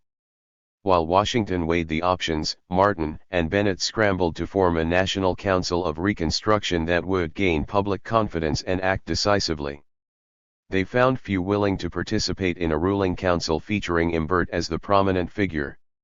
Bennett complained to Washington of the lack of civic-mindedness among Dominicans, and difficulties in finding competent civilians willing. In reality, few prominent Dominicans of any political persuasion were willing to be linked to a stopgap government so obviously inspired by the United States as an emergency response to the election of Comejo as provisional president within the rebel zone. The next morning, May 5, Mann informed the president that Bennett and Martin were having trouble trying to get anybody to serve on anything. One difficulty arose in finding liberals willing to participate in a junta dominated by Imbert and the military. For Mann, the question was a delicate one. Certainly, if they can get a rebel or two, leaving them in a small minority, he thought it would be OK. Still, the junta had to be carefully constructed, so that it remained an anti-communist group of DUERS. As wary as Mann was of bringing moderate members of the PRD into a transitional, coalition government, he recognized that Bennett was going more in the direction of recognizing the other government, an approach that was bound to antagonize those on the moderate left. Yet the problem went even deeper. Mann emphatically warned the president that even after reorganizing the existing military junta, we should not make it our instrument, because that would take all the fig leaves off. Mann suggested that Bennett should be told to continue working towards such a reorganization, but he should also be told, in confidence, that this does not commit us to the recognition of the government, it is just to hold things together. A few minutes after his discussion with Johnson, Mann sent a flash, urgent priority telegram to Bennett, informing him that an enlarged and restructured junta will probably be only an interim grouping to serve their country. 110. For Mann, the process of installing a newly constituted junta, one that could command sufficient authority to gain some shred of legitimacy within the Dominican Republic, and within the international community, was both delicate and urgent. In a discussion with Lyndon Johnson that same afternoon, May 5, Mann concluded that the junta was through, in that it had failed to attract any support. This conclusion corresponded with those on the scene. A situation report issued by the Joint Chiefs of Staff on that same day complained of the existing regime's impotence, concluding that it had made no progress in getting governmental and economic activity in gear. In Santo Domingo, Martin and Bennett were reaching an impasse, their efforts to expand the reconstituted junta to encompass the moderate left having been stymied. Initial efforts focused on Antonio Martinez Francisco, the PRD Secretary General, whom Bennett viewed as friendly to U.S. interests. On April 28, Martinez Francisco had been cajoled into broadcasting an appeal to the rebels to surrender their arms. Yet even he refused to become a member of a junta dominated by Imbert. With hopes for a representative type of junta effectively dashed, Bennett and Martin fell back on the alternative plan proposed by Mann, focusing their efforts on the formation of an essentially non-political junta. Asterisk. Robert Kennedy challenges the president.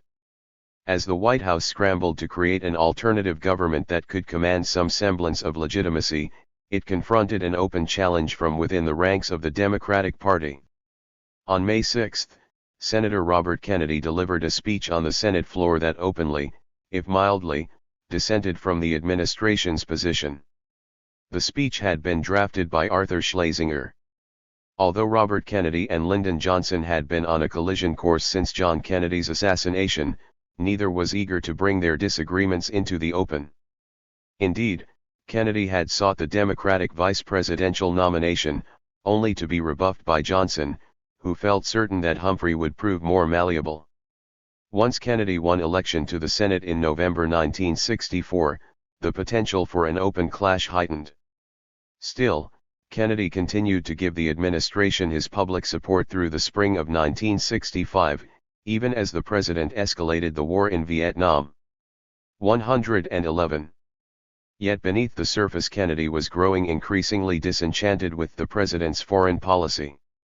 The two leaders met informally in April at the White House, shortly before the start of the popular uprising in Santo Domingo. Kennedy expressed strong and extensive reservations over U.S. policies in Vietnam. The military side, he said, was being given too much emphasis, while political and diplomatic aspects were being played down. Registered Kennedy viewed the decision to intervene unilaterally in the Dominican Republic as one more instance in a consistent pattern. Thus, on May he telephoned Schlesinger to express his outrage at the buildup of troops in Santo Domingo.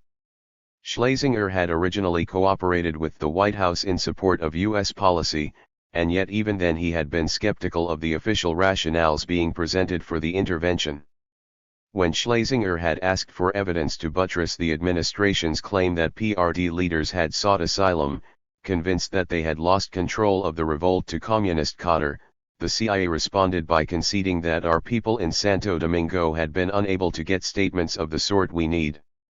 Schlesinger became even more critical of the administration's policy. 737. After conferring with Romulo Betancourt on May 2. Betancourt, as former president of Venezuela and one of the most influential Latin American social democrats, emphatically denied that communist militants controlled the popular uprising. Yet the Venezuelan leader also scoffed at the leadership being provided by his friend Juan Bosch, whom he had categorized as the worst politician in the hemisphere. According to Betancourt, Bosch lacked cojones, or he would have immediately returned to Santo Domingo. Schlesinger therefore agreed with Kennedy's decision to criticize the U.S. intervention openly. When the president proposed a bill appropriating $70 million for the war in Vietnam, Kennedy saw an opportunity to express his differences with the administration on both Vietnam and the Dominican Republic. His May 6 speech on the Senate floor was couched in very cautious terms, but Kennedy did insist that U.S. policy should avoid a blanket condemnation of the rebels in Santo Domingo, since our objective must surely be not to drive the genuine Democrats in the Dominican Revolution into association with the Communists. Kennedy was more specific in his critique in an interview with the New York Times that appeared on May 8, arguing that the United States should have sought the approval of the Organization of American States before dispatching the Marines to Santo Domingo. 112. Kennedy's differences with the Johnson administration would deepen over the next months. During a tour of Latin America in November 1965, Kennedy noted that he had disagreed with the intervention, although he was also careful to insist that the United States did not want to dominate the Dominican Republic. The following February he openly broke with the administration's policy in South Vietnam. In March 1968, Kennedy finally entered the presidential campaign as an anti-war candidate, drawing popular support until his assassination less than 3 months later. Thus, the open, if tentative, split over Dominican policy would mark the first step in Kennedy's ultimate decision to challenge Lyndon Johnson for the leadership of the Democratic Party. Imbert installed. Kennedy's Senate speech represented yet another sign that the U.S. intervention in the Dominican Republic could be headed for disaster. By May 6, the president's advisers were insistent that a new, more broadly based junta had to be immediately installed in Santo Domingo. With France, a key NATO ally, preparing to recognize the rebel cabinet as the legitimate government, the Bundy Committee resolved to take every action to thwart the Camano Group in its current efforts to gain recognition. Yet Washington understood that effectively countering the rebel push required the formation of a credible alternative. The Johnson administration therefore adopted a dual strategy. Immediately, it sought to patch together a broadened junta to replace the Benoit triumvirate. At the same time, it established the basis for a civilian provisional government that could stabilize the situation for a longer transitional period. The White House crisis team understood that these two strategies tended to clash when put into practice. Accordingly, the Bundy Committee emphasized that a reconstituted and enlarged junta emerging from the embassy's present efforts should be viewed as an interim grouping at best. Instead, a more broadly based junta that could command general support must be formed at the earliest possible moment. Thus, the United States hoped that by stressing the interim status of the Imbert junta it could reconcile its support for this formation with the effort to form a broadly based provisional government. The two tactics would soon collide. John Bartlow Martin was responsible for most of the extensive negotiations that led to the new government. Capitalizing on the connections he had cultivated during his term as U.S. ambassador, Martin was able 113. To convince a sufficient number of notables to bring the new, interim regime into being. Even Imbert was reluctant to become so obviously tied to U.S. interests, but Martin promised him a blank check, assuring him that the Johnson administration would fully back his regime, providing it with economic and military assistance, and granting it full recognition. Of course, the decision had already been made to distance the United States publicly from the new regime, a decision that had been communicated to Bennett, and thus almost certainly to Martin.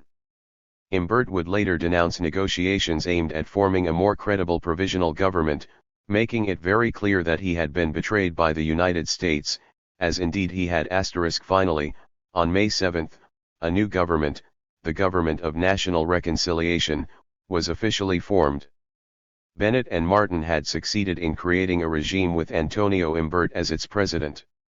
The junta was rounded out by Colonel Benoit, 2 conservative technocrats, and 1 token liberal, Julio Postigo, a close personal friend of Bosch, as well as a successful publisher and a bookstore owner. Postigo's presence failed to assuage the populace, or to convince the rebel leadership that the new regime was anything but a cover for the continued rule of General Wesson and the Dominican military. In spite of its role in placing Imbert in power, the White House remained highly suspicious of his intentions.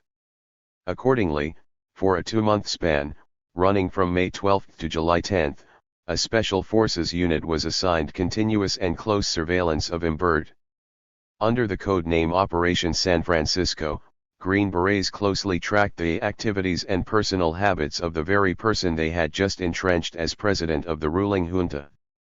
The White House was taking no chances, covertly gathering intelligence items for possible use in a future showdown. With all of its many limitations, the Imbert junta commanded enough credibility to serve as a stopgap, transitional government. With the cordon in place, and the Imbert junta acting as a counterbalance to Camaneo and the rebel leadership, the United States could initiate a coordinated series of measures designed to lead to a definitive resolution of the crisis, one that would prevent Bosch's return to power. The three wise men stepped forward. At the same time that U.S. decision-makers were engaged in putting together the Imbert junta as a temporary expedient, they were also 114. Exploring a potentially promising avenue to achieving a more viable interim government. This path relied on the good offices of three influential Latin American Social Democrats, Luis Muñoz Marin, Romulo Betancourt, and José Figueres. Juan Bosch had close personal ties to each of them, and yet the three proceeded to distance themselves from Bosch, and even ridiculed him in their discussions with influential Washington power brokers. 2 years earlier, Muñoz Marin, while still governor of Puerto Rico, had granted Bosch asylum after the military coup in September 1963. From the first days of the popular uprising, the United States decided to utilize Muñoz Marin as an intermediary. On April 26, he was asked to approach Bosch, in order to convince him to support the institution of a provisional government, and to pledge to block the communists out. Bosch declined, still certain he would soon be returning to Santo Domingo to resume his term in office. Muñoz Marin proceeded to travel to Washington, where he met with Romulo Betancourt to develop a coordinated social democratic response to the crisis. Betancourt had recently completed his term as president of Venezuela, but he was residing in the United States when the revolt began. José Figueres, the third member of the triumvirate, was living in Costa Rica in April 1965, but he would soon join the other two in Washington. On May 1, with thousands of U.S. troops being airlifted into Santo Domingo, Betancourt wired Figueres, urging him to come immediately to the United States. Figueres agreed, and the three leaders entered into a series of sensitive negotiations. All three of the Social Democratic elders were dismayed by President Johnson's hasty decision to dispatch thousands of U.S. troops to the Dominican Republic. They strongly believed that a genuine solution to the crisis required the formation of a regime committed to a program of moderate social reforms and the curtailment of the Dominican military. Yet the three leaders were also convinced that Bosch could not be trusted in a position of power, and they realized that the Johnson administration was adamant in its refusal to accept Bosch as the democratically elected president of the Dominican Republic. The three leaders sought to guide the course of events, while remaining within these narrowly defined constraints. Before leaving Costa Rica, Figueres wrote to several of his friends in the United States proposing the idea of an OAS trusteeship with massive economic aid, as a temporary solution to the chaotic situation. This proposal soon became the focal point for a heated debate among 115. The president's most influential policymakers. In raising this proposal as a solution to the Dominican crisis, Figueres was carrying forward a concept which had already been canvassed in relation to Cuba. Aurelio Sanchez Arango, one of the leading Cuban exiles living in the United States, and a close friend of Figueres, had called for another invasion of Cuba following the Bay of Pigs fiasco in April 1961.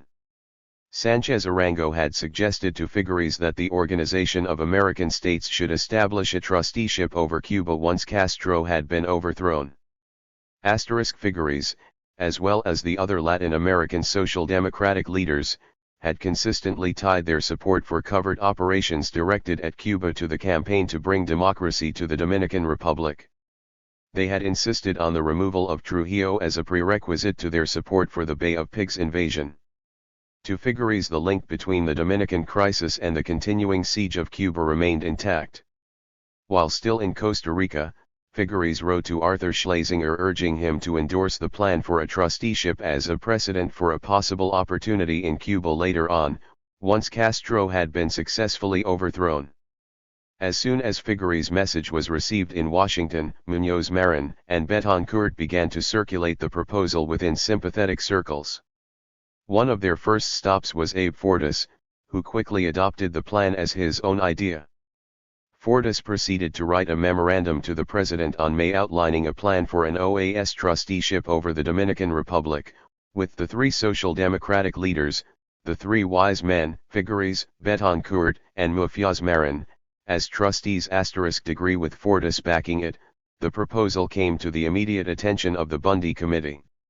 Although Bundy believed it might be useful to keep the Betancourt plan in the air, Mann was very skeptical from the start.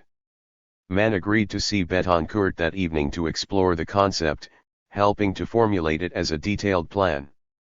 Bundy urged Mann to keep an open mind, so Mann vowed not to throw cold water on the plan. The next morning, Mann reported to the president on his lengthy meeting with Betancourt, who had objected to the U.S. decision to intervene in the Dominican Republic without first receiving the approval of the OAS. In detailing the proposal for a trusteeship, Betancourt included provisions for the creation of an inter-American peacekeeping force, with the Venezuelans providing some of the troops. Mann remained unconvinced, telling the president that he still didn't think much of this idea. 116. Betancourt proceeded to carry the proposal directly to the president. Unfortunately, the transcript of this extended meeting held at the White House on the morning of May 3 is still unavailable. Luckily, the minutes of a separate meeting held between Betancourt and Secretary of State Dean Rusk have recently been declassified. Rusk was openly hostile to a solution resulting in the return of Bosch as Dominican president. He pointed out that Betancourt had indicated his own reservations concerning Bosch in a discussion with Rusk in late 1962, immediately prior to Bosch's inauguration. Betancourt agreed that he had expressed doubts as to Juan Bosch's ability to head a stable government, as well as his concern that Bosch lacked the necessary political acumen. This led to the crucial moment of the meeting. The proposal to mandate a trusteeship composed of the three wise men would only gain Washington's approval if it led with certainty to a final resolution that kept Bosch out of power. Betancourt therefore told Rusk that he would soon be conferring with Figueres and Muñoz Marin, and that the three believed they could prevail upon Bosch not present himself as a candidate again. Despite this promise, Mann and the skeptics within the administration remained wary, knowing full well that Bosch could not be compelled to abide by such a pledge. Frustrated by the lack of enthusiasm for their original proposal, the three Latin American Social Democratic leaders revised the plan to make it more appealing to Washington. The day after Betancourt's meeting with Secretary of State Rusk, the three met with Vice President Hubert Humphrey. The three Latin Americans and Humphrey shared a common political perspective. Indeed, Humphrey had enjoyed a lengthy career as one of the most influential progressives in the U.S. Senate before being selected as Johnson's running mate in 1964. Unfortunately for the three Social Democrats, the vice president was being kept isolated from the inner circles of power for his quiet opposition to the administration's decision rapidly to escalate the Vietnam War. Betancourt began the meeting by presenting a detailed version of the proposal. The OAS would appoint a commission of 4 or 5 persons of high political and intellectual stature. This revision of the original proposal would have increased the size of the commission to include influential Latin American politicians in addition to the three Social Democratic leaders. Alberto Lariz Camargo, a prominent liberal and a former president of Colombia, was considered in this regard. The new OAS commission would operate within certain constraints. It would appoint a provisional civilian government composed of honorable 117 persons, with no party affiliation, a regime that would be nonpartisan, rather than one composed of a coalition of parties and factions with conflicting perspectives. This formulation was designed to appeal to man, who was pushing for just such a transitional regime. Furthermore, although all three of the Latin American social democratic leaders had criticized the initial decision to intervene unilaterally, the modified proposal recognized that the United States would provide most of the troops for an inter-American military presence in the Dominican Republic. As other OAS countries dispatched units to the scene, an attempt would be made to reduce the number of American troops in Santo Domingo. Figueres advised Humphrey that the three leaders had agreed that the word trusteeship should never be used. Humphrey liked the plan, and confirmed that it was being given serious consideration by administration decision-makers, but he wondered whether the three had any recommendations for good people who could be brought into an interim regime of technocrats. Muñoz Marin was not prepared to propose any names, but he suggested that John Bartlow Martin could supply them with a list, which would then be reviewed by the three, along with the appropriate U.S. official, presumably Tom Mann. Humphrey agreed with the three Social Democrats that a long-term solution to the Dominican crisis required a program of economic relief and development, with U.S. aid a critical spur to growth and prosperity. Humphrey urged the three to put down on paper their own ideas for a new deal for the Dominican Republic. The three Latin American leaders enthusiastically responded to Humphrey's rhetoric, which matched their own. Figueres believed that such a plan was realistic, since the Dominican Republic was very small. The problems, though severe, are of manageable proportions. In fact, the United States had no intention of providing the Dominican Republic with a sustained and substantial package of economic aid. After all, President Johnson had just decided to escalate the United States' presence in Vietnam drastically, a decision carrying enormous budgetary implications. Furthermore, Washington decision-makers did not want to be seen as rewarding a popular revolt, thus perhaps encouraging further unrest throughout Latin America. Although the United States did provide emergency aid to stabilize the economy during the immediate aftermath of the revolt, serious consideration was never given to the funding of a new deal for the Dominican Republic. The most sensitive problem confronting the Social Democratic leaders. 118. Remained the adamant hostility shown by Washington to Juan Bosch as a charismatic figure and popular hero. Muñoz Marin informed Humphrey that Bosch would not vocally oppose a resolution providing the U.S. military intervention with the cover of the Organization of the American States through the creation of an inter-American peace force. Of course, Bosch would continue vociferously to attack the Benoit junta as military guerrillas, but he would also be willing to refrain from obstructing the work of the OAS in moving into the new phase. Thus, Muñoz Marin signaled to the White House, through Humphrey, that Bosch was ready to cooperate with the United States in an effort to defuse the crisis. Yet Bosch still expected to win another resounding victory in democratic elections. This left the three Latin American leaders in a bind, one that had to be addressed. The proposal, as presented by Betancourt, responded to these concerns by suggesting that the new OAS Commission, in conjunction with a new provisional government, would prepare the way for a return to democratic normality. This ambiguous formulation seemed to allow for an extended period preceding democratic elections. A lengthy transitional period served to postpone the problem, but it also left the underlying difficulty unresolved. Whatever the timetable, whenever genuinely democratic elections were held, Bosch was almost certain to win them. Although Humphrey was on the margins of power at the time, a memorandum of his meeting with the three was on Mann's desk the following day. That morning, May 5, Mann discussed the proposal with Bundy. Mann thought that a reconstituted OAS commission, with the three Social Democrats being added to the existing commission, would give us a good out. In Mann's view, if we have enough confidence in them, this would ease the situation on every front. The question remained whether the expanded commission would be tough enough to do the job of weeding out the commies, which is the big thing before us. Mann was still cautious, so he insisted that the United States keep enough of our troops there, so if things begin to go sour, we will be able to take care of it. Both Bundy and Mann agreed the modified proposal needed to be further explored. Bundy believed Mann should be the person in charge, the executive officer on this, and Mann reluctantly consented. He would try to gain assurances from the three Latin American leaders on how they plan on weeding the commies, and setting up the provisional government. A few minutes later, Mann discussed the same issues with the president. Mann viewed the revised proposal as significantly different from that 119 floated on May by Figueres. Instead of the original idea for a trusteeship, a concept he had never liked, Mann believed the revised version could be further modified to focus on the reconstitution of the existing OAS Commission. The three wise men could be added to the existing membership, with the final result being the same commission except with different people and with broader powers. Mann thought the modified proposal might be useful, a good political move, that would get us off charges of meddling in the internal affairs of the Dominican Republic. The revised OAS Commission would be stocked with guys who we know are anti-communist, and can do the job for us. In discussing the revised proposal with Johnson, Mann was far clearer in delineating his strategic goals than he had been in his earlier discussion with Bundy.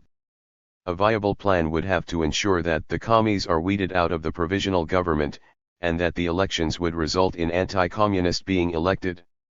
Although Mann did not specifically state it during this discussion, both he and the president firmly believed that Bosch was not a true anti-communist, but, at best, a non-communist who was willing to tolerate a significant radical, left-wing presence in the Dominican Republic. Indeed, Mann later told David Rockefeller that Bosch had let commies infiltrate his government in 1963, thus provoking a military coup. With these implicit understandings, Johnson authorized Mann to discuss further the amended proposal, acting as the sole, authorized representative of the president, instead of having them talk to anybody and everybody. Later that day, Mann met with Betancourt and Figueres, both of whom seemed to go along with the idea he had outlined to the president the morning. According to an intelligence report, Betancourt had telegraphed the outline of Mann's version of the plan to President Raúl Leone of Venezuela. Mann reported back to the president the same afternoon, still unwilling to give his final approval until we have a very clear understanding about how this is going to run, and only when our troops are still there to be sure we are not double-crossed. Although Mann understood the advantages of giving the three Social Democratic leaders a public role in the ongoing negotiations, he still did not entirely trust them. Mann had the most faith in Muffiaz Marin, who as an American citizen had too much at stake to double-cross us. On balance, the three, along with Larges Camargo, were the best the United States could expect. They were known risks, while the alternatives might be leftist demagogue politicians. 120. The three wise men derailed.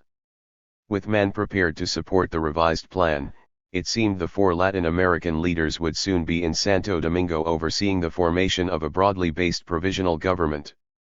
Indeed, the Bundy Interdepartmental Committee meeting on May 6 focused on the immediate implementation of the plan.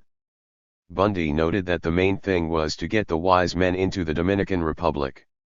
When the committee discussed the possibility of an OAS resolution adding the four leaders to the existing commission, there was general agreement that while we probably would be able to get the resolution we want, there will probably be some opposition. McNamara suggested a contingency plan, so that, even if such a resolution were stalled, an alternative strategy would already be formulated, since it would be good to get the wise men to the Dominican Republic. The Bundy Interdepartmental Committee then decided that the most urgent problem it needed to resolve was finding the means to pass an OAS resolution sending the wise men to Santo Domingo. Expanding the existing commission would give it sufficient authority for it to play an effective part in rounding up and exiling communist dissidents in the Dominican Republic. Furthermore, the reconstituted commission would command the stature and authority to exercise great influence in the composition of a provisional government. Clearly, Washington was now prepared to support the revised Figueres-Betancourt proposal, and yet the three Social Democratic leaders never reached the Dominican Republic. As a first step toward its implementation, Figueres traveled to New York City on May 6, where he met with Carmen Bosch, and urged her to return to Puerto Rico with Figueres' plea to Bosch to support caretaker government plan *, that is, the formation of a provisional government composed of non-political technicians. When Señora Bosch declined this task, Figueres decided to go to Puerto Rico himself. This round of secret negotiations began to unravel when the Government of National Reconciliation, led by Antonio Imbert, assumed power in Santo Domingo on May 7. Until then, the United States had pursued both channels simultaneously, creating the Imbert junta as an interim, emergency measure, while exploring the potential for a more credible provisional government operating under the auspices of a newly reconstituted OAS Commission. To the three Latin American Social Democratic leaders, Figueres, Betancourt, and Muñoz. 121. Marin, the decision to install the Imbert regime represented a rebuff of their own efforts to resolve the dispute. Instead, the United States had undertaken a cynical ploy designed to keep the Dominican military command intact and in power. Indeed, Figueres considered the move to be the biggest error committed by the United States during the critical weeks following the revolt. Furthermore, the three were incensed when they learned of the creation of the junta in the newspapers. The three Social Democratic leaders began to reassess the crisis in the light of their own distinctive perspective. They returned to their previous stance that the Organization of American States should establish a new commission, with greatly expanded powers, rather than reconstituting and expanding the current commission. Furthermore, in their distaste for the Imbert junta, the three came to a more favorable view of a provisional government led by Colonel Camano. As positions hardened, Abe Fortas tried to salvage the situation, acting as an intermediary between the three Social Democratic leaders and the Johnson administration. When the Bundy Interdepartmental Committee attempted to draft a statement on the crisis for public release, Fortas objected to the wording of one paragraph, apparently referring to the creation of an interim government of nonpartisan technocrats. He informed Bundy that the statement would trouble Muñoz Marin, who wants to keep the door open to a possible deal with Camano.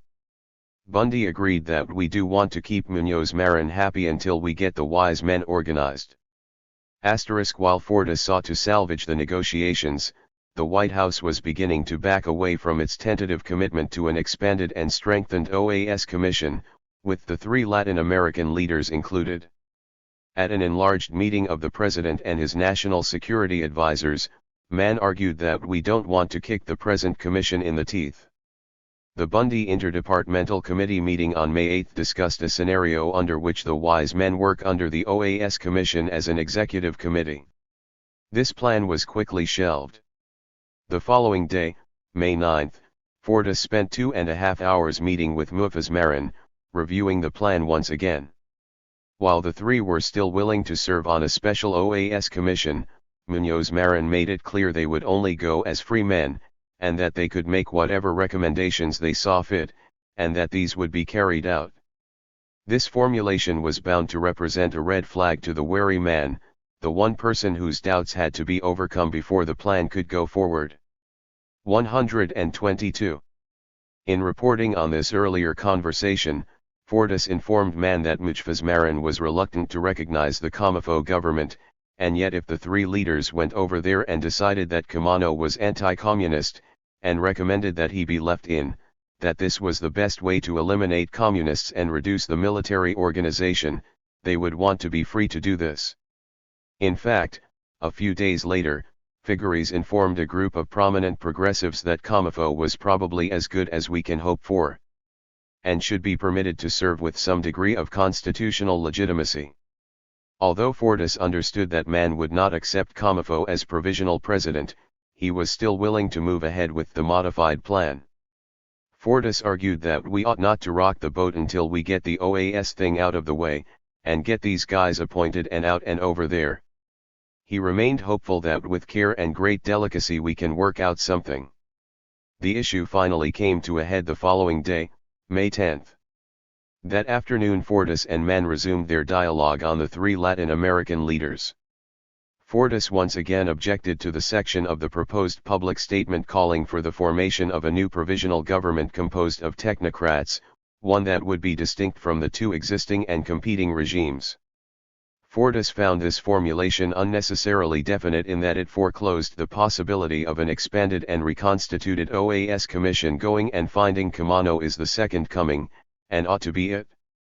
Man was willing to leave the issue of Kamafo unresolved, since his interpretation of the statement would open the door for Kamafo to come into the coalition junta.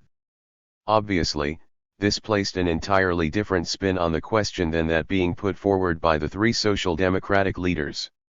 They wanted to explore the possibility of Kamafo as president of a broadly based provisional government, not as a token member of a regime dominated by those hostile to the rebel cause.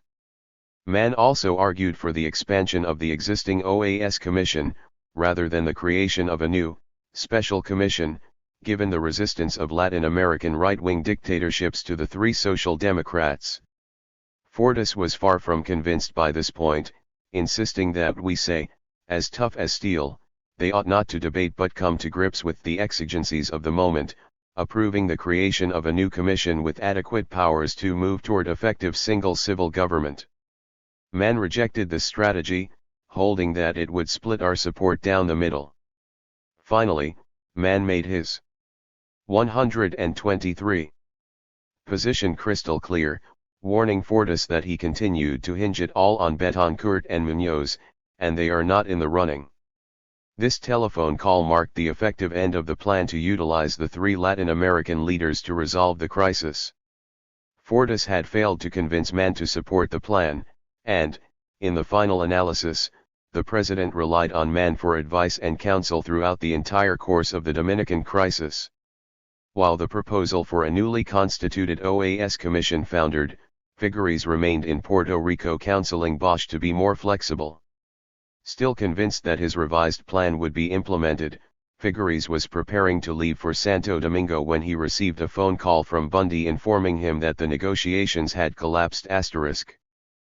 Figueres returned to Washington to join Betancourt and Muñoz Marin in another round of lobbying, but the proposal was moribund, never to be revived. In the wake of this failed project, Washington was quick to shift the blame. Man cited the obstruction of right-wing military regimes within the OAS, but with little conviction. He was more forthcoming in a conversation with the president the next day, when he explained that Betancourt would not go down unless he had been given broad powers. Yet Man had been suspicious of the three Latin American leaders from the start.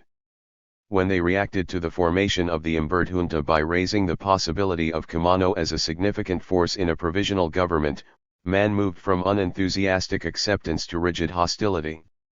With the plan for a reconstituted and strengthened OAS commission shelved, secret negotiations were shifted into alternative, and more direct, channels. Sealing the cordon.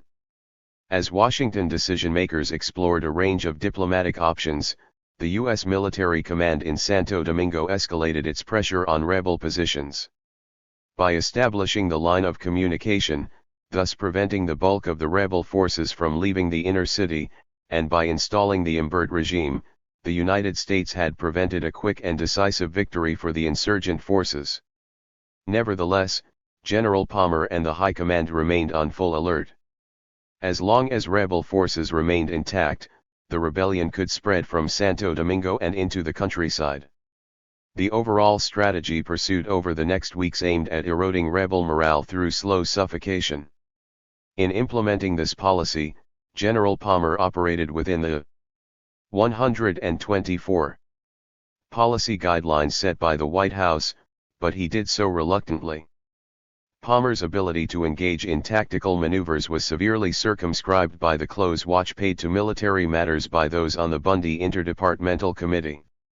Of course, the committee understood that Palmer was eager to crush the rebel militia in a firefight, but there was no enthusiasm for such a confrontation in Washington. On May 12, Vance informed the committee that a contingency plan was being formulated calling for the occupation of the entire city of Santo Domingo. The entire committee, including Bundy, Mann, and Vance, agreed that this plan should not be implemented except as a last resort in spite of this policy decision, which was approved by the President. Palmer steadfastly advocated the mobilization of U.S. troops sufficient to crush rebel resistance throughout the city. This perspective was shared by General Robert York, the commander of the 82nd Airborne Division, who had dismissed the fighting capabilities of the junta's forces within hours after landing at San Isidro. Although the first contingency plans outlining an attack on commando units in the inner city predated the initial creation of the line of communication, planning along these lines would continue in the following weeks. From May to May 5, several alternative plans to clear the city of rebels were submitted to the JCS. More detailed contingency plans were devised as the stalemate continued.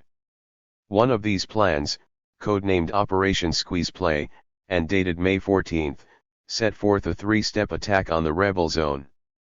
Designed to capture and destroy rebel forces, and to restore law and order in Santo Domingo, U.S. troops would be prepared to utilize devastating and deadly force, as might be required. Mortars, artillery, NGF, and close air support would be personally authorized by Palmer, commensurate with enemy resistance. This plan, or one very similar to it, was forwarded by Palmer to the Joint Chiefs of Staff, and Admiral Thomas Moorer, Commander-in-Chief of the Atlantic Fleet. Moorer enthusiastically approved of the plan, although he recognized that an attack on the rebel zone could easily lead to street fighting in its most bitter form, sparking a battle that could be very bitter and costly indeed.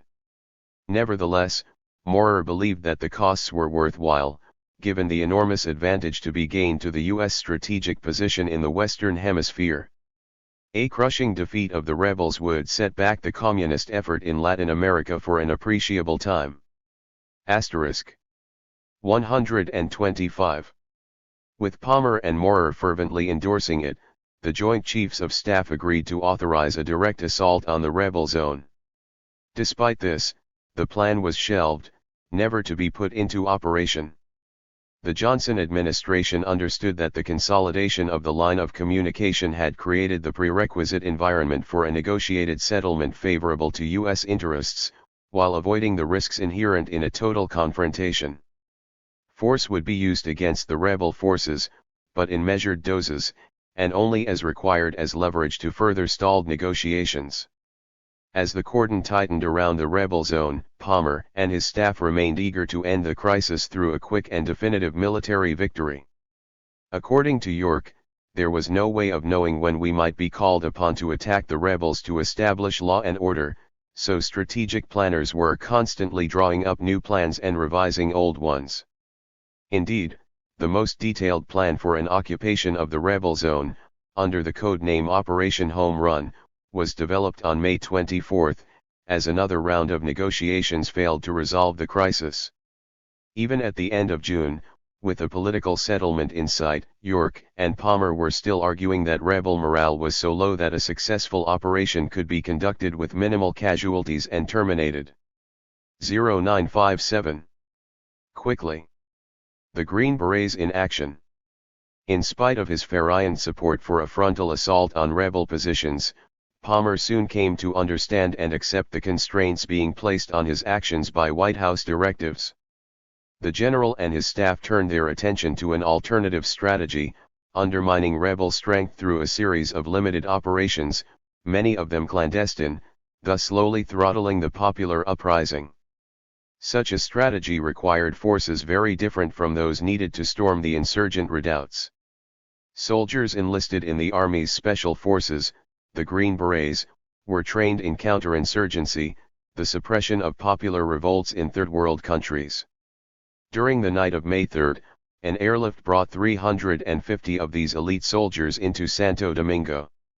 By May 5, the 7th Special Forces Group, normally based in Fort Bragg, North Carolina, was operational. Its commander, Colonel Edward Meyer, would personally lead several paramilitary forays during the next weeks. Special Forces units would undertake a wide array of covert operations intended to demoralize and defeat the rebel forces. Even 30 years after the crisis. 126. Many of these operations remain hidden from public view, shrouded in secrecy by the refusal of each succeeding administration to declassify the relevant documents. Nevertheless, enough information has been released to give us a glimpse into the secret war. On May 1, hours after Palmer's arrival in Santo Domingo, the State Department's Dominican Republic Task Force concluded that we must improve the collection of information about what is going on in the countryside. As a matter of high priority, the task force proposed that the Department of Defense and the CIA join with the State Department in formulating a plan to collect information on which side controls the major sectors of the population, and to improve our intelligence about political activities in the interior. The task force suggested that medical helicopters with a cross already posted on their sides be used to transport undercover operatives into the countryside. Those sent into the field would claim to be investigating the humanitarian needs for food and medicines, using this as cover to hide the true purpose of their covert missions.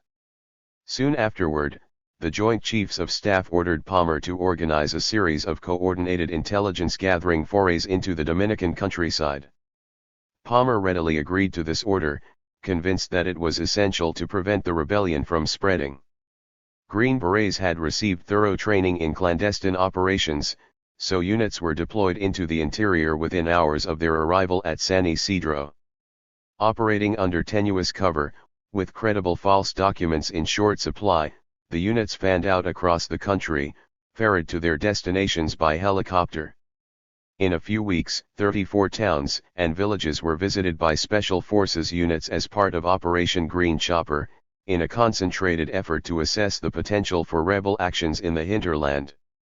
Soon, the reports came flowing back to Palmer's staff, carrying the news that the provincial towns remained tense but quiet. This is not to say that popular enthusiasm for the uprising had been dampened by the U.S. intervention. On the contrary, clashes between demonstrators and the paramilitary National Police were a frequent occurrence in the larger towns. Nevertheless, with army garrisons and National Police barracks throughout the countryside remaining loyal to the San Isidro junta, the rebellion remained confined to Santo Domingo. For the moment, the U.S. Joint Command could continue to concentrate its troops in the capital city. Palmer understood the vital importance of keeping the revolutionary impetus from spreading. As the Green Chopper reports came back to his headquarters, he breathed a big 127 sigh when he realized that we could confine it to Santo Domingo. So, Palmer was not taking any chances. An immediate response force was created by designating specific units of the 82nd Airborne as a reserve pool, kept in a state of readiness for rapid commitment to quell any disturbances that might occur anywhere in the Dominican Republic. These units would in fact be mobilized several times over the next months, but during the first weeks of the U.S. intervention they remained in Santo Domingo on hold degree. Special Forces teams also aided Army military intelligence officers in conducting intensive interrogations of captured rebel soldiers.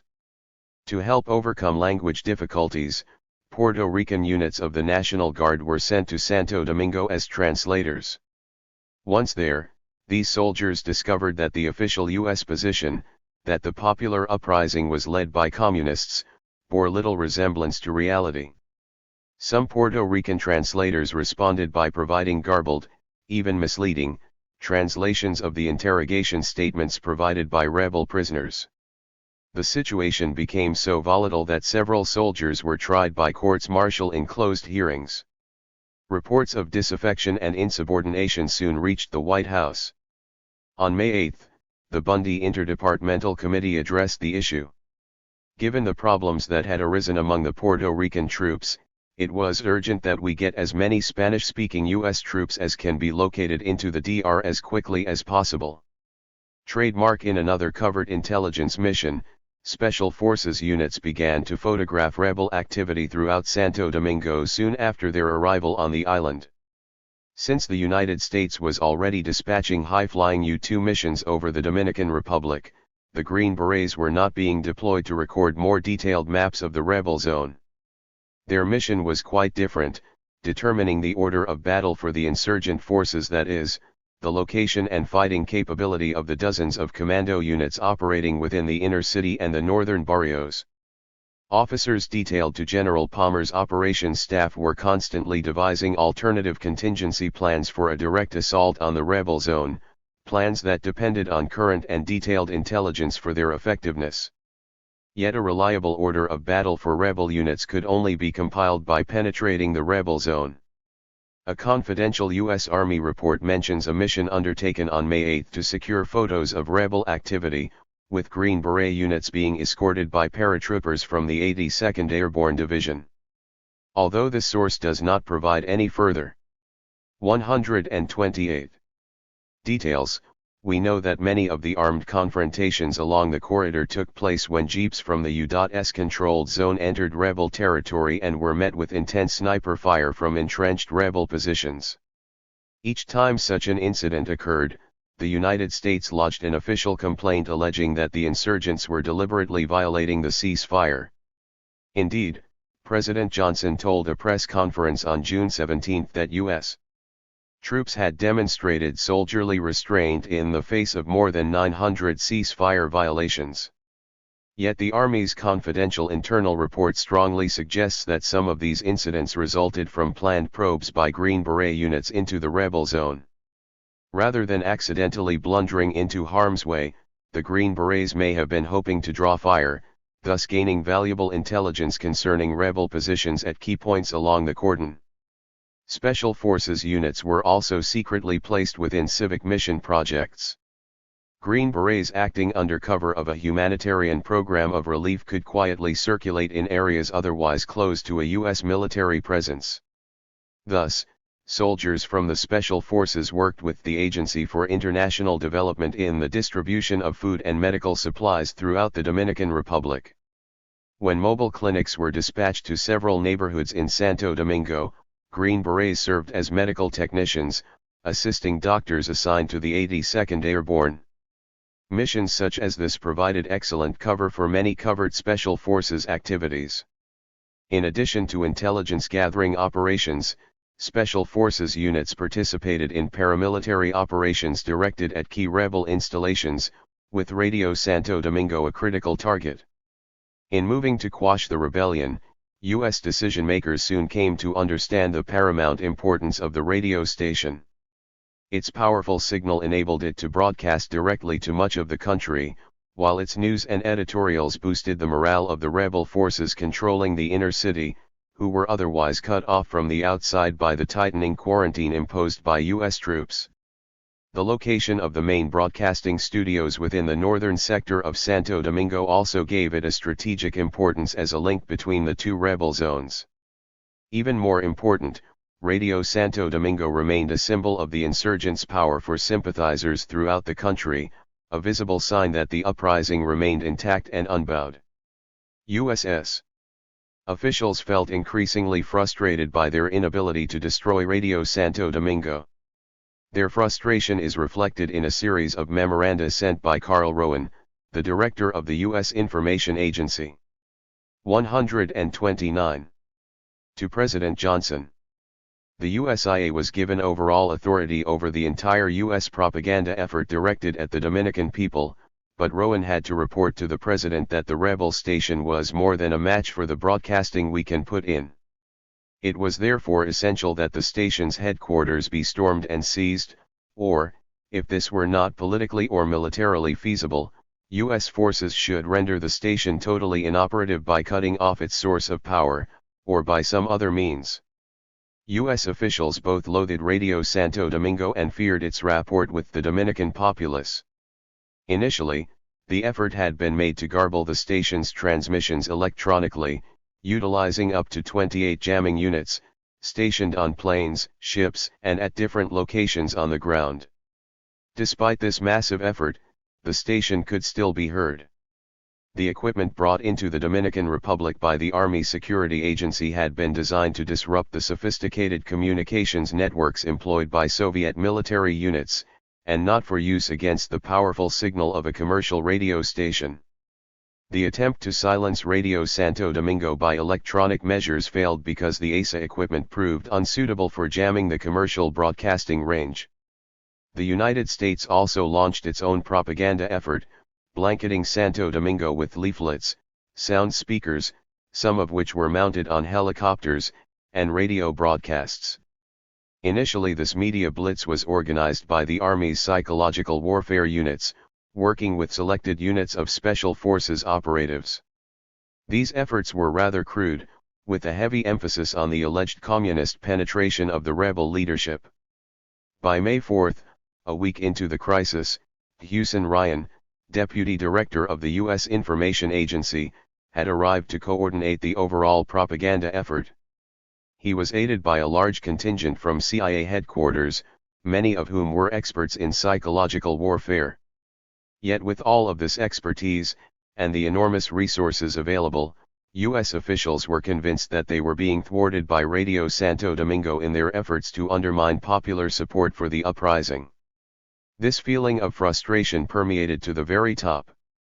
President Johnson ordered men to be sure that every embassy in Latin America received a daily briefing on the situation in Santo Domingo, so that whatever they say over that radio station would be immediately countered, and thus would not have any effect. By early May, U.S. forces had begun a coordinated campaign to destroy Radio Santo Domingo physically, a campaign that would escalate 130 in intensity over the next 2 weeks.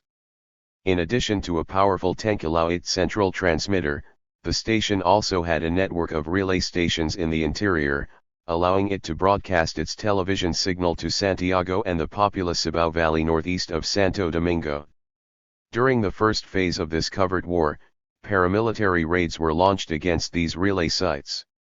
These raids were initiated by a mixed force composed of Green Berets and elite soldiers from the junta's forces, in all likelihood drawn from the San Isidro-based Dominican Special Forces. On May 5, these units succeeded in overrunning a relay station at Alto Bandera, while the next day a similar joint force rendered inoperative a relay site at El Cumber. The CIA and clandestine operations. Covert operations were not the exclusive domain of the Special Forces. From the first days of the revolt, the Central Intelligence Agency poured personnel and resources into a coordinated campaign aimed at demoralizing the insurgency. Until April 1965, Santo Domingo had been considered a backwater, but it was soon transformed into a prized assignment to one of the key battlegrounds of the Cold War.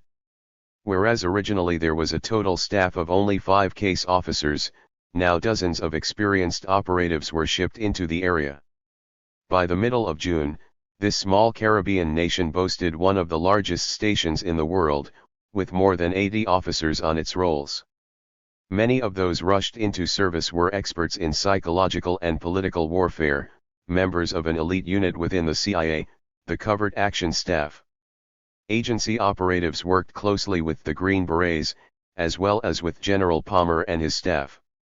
Indeed, Palmer's intelligence aides made certain their liaison with the CIA was constant.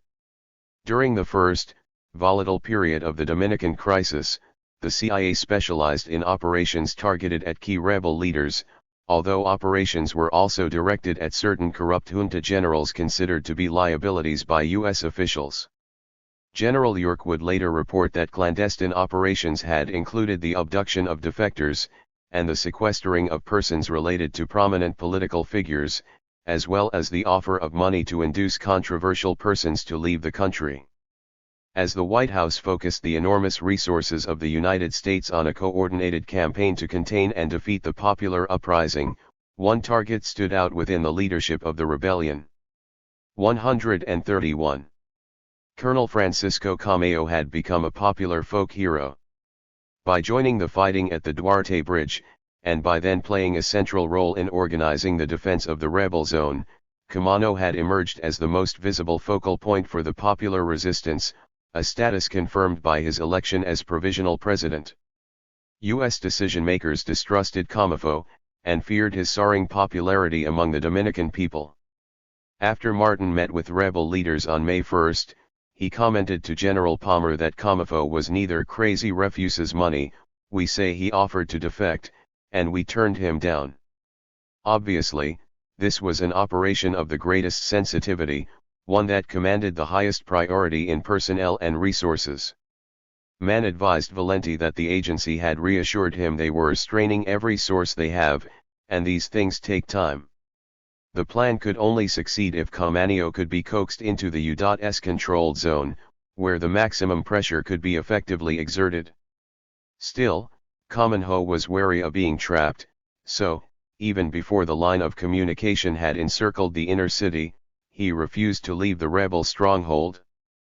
Frustrated, U.S. decision-makers temporarily shelved this covert operation, while other options were more fully explored. 132. With the cordon tightening around the rebel enclave within the Central District, and with the Imbert junta installed in power, U.S. decision-makers were ready to escalate their pressure tactics in order to force the insurgent leadership to adopt a more conciliatory stance. Over the next few days, the U.S. occupation forces would engage in a series of secret operations directed at demoralizing commando units, while isolating the rebels from the general populace. At the same time, the United States would initiate direct negotiations with Juan Bosch, thus utilizing two very different, and indeed conflicting, paths toward a resolution of the crisis. 5. By surrounding and isolating the inner city, the United States had placed the rebels on the defensive, while allowing San Isidro to regroup its forces and prepare for another assault on Santo Domingo.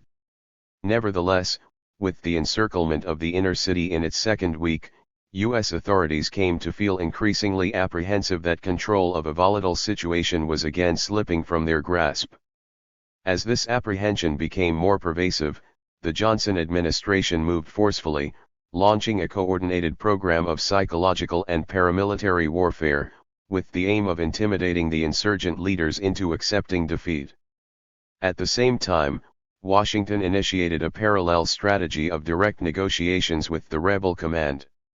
Although the two channels, diplomatic and military, remained in harmony over the next few days, they began to diverge sharply after that. Solomon reports. Events began to move more rapidly with the return of Anthony Solomon from a tour of the Dominican Republic. Solomon, an expert on economic aid, served as acting Assistant Secretary of State for Economic Affairs, reporting directly to Mann. He had been dispatched to Santo Domingo immediately after Imbert's inauguration to design a package of relief programs to revive the Dominican economy, with the hope of easing popular pressure on the newly installed government. Instead, Solomon extended the scope of his mission, returning with an overall assessment of the situation, an assessment that commanded the attention of Mann, and, through him, of President Johnson. 134. On the morning of May 11, Mann presented the President with a bleak situation report. Solomon had warned Mann of the absolute demoralization of the Dominican troops, increasing popular hostility toward the Imbert junta, confusion in the embassy, and the rebels' consolidation of power in the northern barrios of Santo Domingo. Mann and Solomon concurred that time is running pretty fast against us, and this whole thing is beginning to deteriorate. Solomon also reported that the Dominican military are through down there even with the conservative American and Dominican business communities. In other words, the Imbert junta was isolated, its base of support limited to the United States and a segment of the Dominican military command. Talks with the three Latin American leaders having reached an impasse, Mann advised Johnson on the need to get up some provisional government, one that would separate PRD people away from the commies. Solomon's report spurred the White House into a greater sense of urgency. In the reordering of priorities that followed, the opening of a channel of communication with the rebel leadership came to the forefront of immediate concerns. On the previous day, May 10, Figueres had informed Bosch that the initiative to establish a new, reconstituted OAS commission had deadlocked. Bosch then decided to travel to New York City to present his case through the U.S. media. While in the United States, Bosch hoped to meet with influential decision-makers, perhaps even to confer with the president. Bosch's travel plans triggered a flurry of activity at the White House. On the evening of May 10, the president met with several of his top advisors, including Mann, Bundy, Rusk, and McNamara. Unfortunately, the minutes of this meeting are still unavailable, but it is clear that there was a tentative agreement to proceed with caution. The following morning Mann informed Ellsworth Bunker, U.S. ambassador to the OAS, of the decisions reached the previous evening. Abe Fortas would be meeting with Bosch in New York, in order to massage him a bit, and thus to help him to perform. When Mann reviewed the situation with Johnson that same morning, May 11, he pointed to the Fortas meeting as a potential avenue for setting up a broad-based provisional government. The president agreed the contact was an important one, but he questioned whether New York was the appropriate place. Mann believed that it was, since if we went down there, we would have to assume that it would leak, and it might look as if we were looking for something. It is indicative of how volatile the Dominican situation appeared to White. 135. House decision-makers at this critical juncture that the negotiations not only wound up taking place in Puerto Rico, but Mann himself would travel to the Dominican Republic to participate in a subsequent phase of those same talks. While the Bosch-Fortas discussions were still in the planning stage, Mann wrote a memorandum seeking to define further the administration's stance toward the formation of a provisional government, a crucial point of conflict in the previous round of discussions with the three Latin American social democratic leaders. Mann argued that Bosch's supporters in the Dominican Revolutionary Party should only be allowed to constitute a small, ineffectual element within a broadly constituted transitional regime. Furthermore, the elimination of communists from all political activities, from the Dominican educational system, and from organized labor in the Dominican Republic, should be an agreed part of the program of the provisional government. Mann left open his definition of communists, and thus the intended range of this sweeping proscription. Fortas and Bosch meet. As the impact of the Solomon Report was felt in the White House, the Fortas approach to Bosch gained in significance. By the afternoon of May 11, the decision had been made to send Fortas to Puerto Rico, where the initial round of negotiations would be held in secret. When Fortas called Benitez, he was told that Bosch would be flying to New York that evening, where he would await a call from Washington for a meeting with the president. From there, Bosch intended to go back as president. Fortas informed Benitez that Lyndon Johnson had decided he would not meet with the Dominican leader, so that it would be much better if Bosch did not come to New York. Instead, Fortas would come to Puerto Rico to have a chat with Bosch. Fortas would travel incognito as C.J. Davidson, with the meetings scheduled at an isolated mountain hideaway, used by the Puerto Rican governor. Before his departure, Fortas discussed the situation with Mann. According to Fortas, the boss had read him an intelligence report to the effect that Bosch has sent word over to Comifo suggesting that Bosch return as president. The report alarmed Fortas because he thought it would be bad up here, domestically. Mann did not view 136. The issue in terms of domestic politics, but he was concerned that with Bosch there is a danger of his being very naive about communist elements. Both advisers were in agreement on the necessity of preventing Bosch from returning as president of the Dominican Republic, but Mann and Fortas differed on the prospects for successfully negotiating an agreement establishing a provisional government. Although Fortas was convinced that we are starting out the right way, Mann was far more skeptical, holding that the talks with Bosch may be unproductive, but we have to try. In preparation for his discussions with Bosch, Fortas met in Puerto Rico with Harry Schlotterman, the State Department's Dominican desk officer, who had traveled to Santo Domingo on April 30 as an aide to Ambassador Martin, and had then remained there as observer and advisor. Schlotterman reassured Fortas that Bosch was in control of Camano. According to Schlotterman, Bosch had just directed Camano to end all discussions with Martin on the establishment of a broadly based transitional regime, enabling the confidential talks with Fortas to proceed quietly, without unnecessary hindrance. The discussions began on the afternoon of May 12, with Benitez facilitating the interchange between Bosch and Fortas. Initially, the primary topic of concern centered on measures to harass and suppress communist activists. Fortas pressed Bosch to agree that communist leaders would be exiled once the crisis ended, but Bosch cited the ban on deportations, one of the fundamental rights guaranteed in the 1963 Constitution. After an extended discussion, Bosch proposed, as an alternative, that undesirable elements, either communist or trujillista, would be subject to detention in an isolated area within the Dominican Republic. Late that night, Benitez and Fortas jointly wrote a memorandum of agreement, approved by Bosch, leaving the issue of deportation unresolved. Both parties agreed that effective measures must be taken against active communists and active trijulistas. These measures would involve their separation from the Dominican community, a forcible separation that could take the form of their internment on some isolated area under Dominican jurisdiction, or their deportation from the island.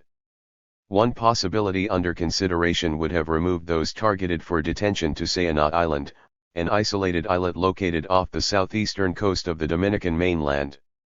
Identification of those subject to these draconian measures would be done expeditiously, and by mutual consultation, and prompt action will follow. Fortas had cajoled Bosch into accepting the gist of the U.S. 137. Position on the urgent necessity of quashing left-wing alternatives to the mainstream political parties.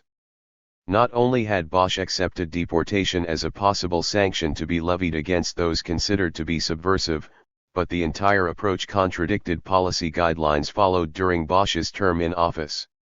Then, a scant 2 years previous to the popular uprising, Bosch had rejected repression as harmful and unproductive, insisting that the radical left could be marginalized by the implementation of a comprehensive program of social reform.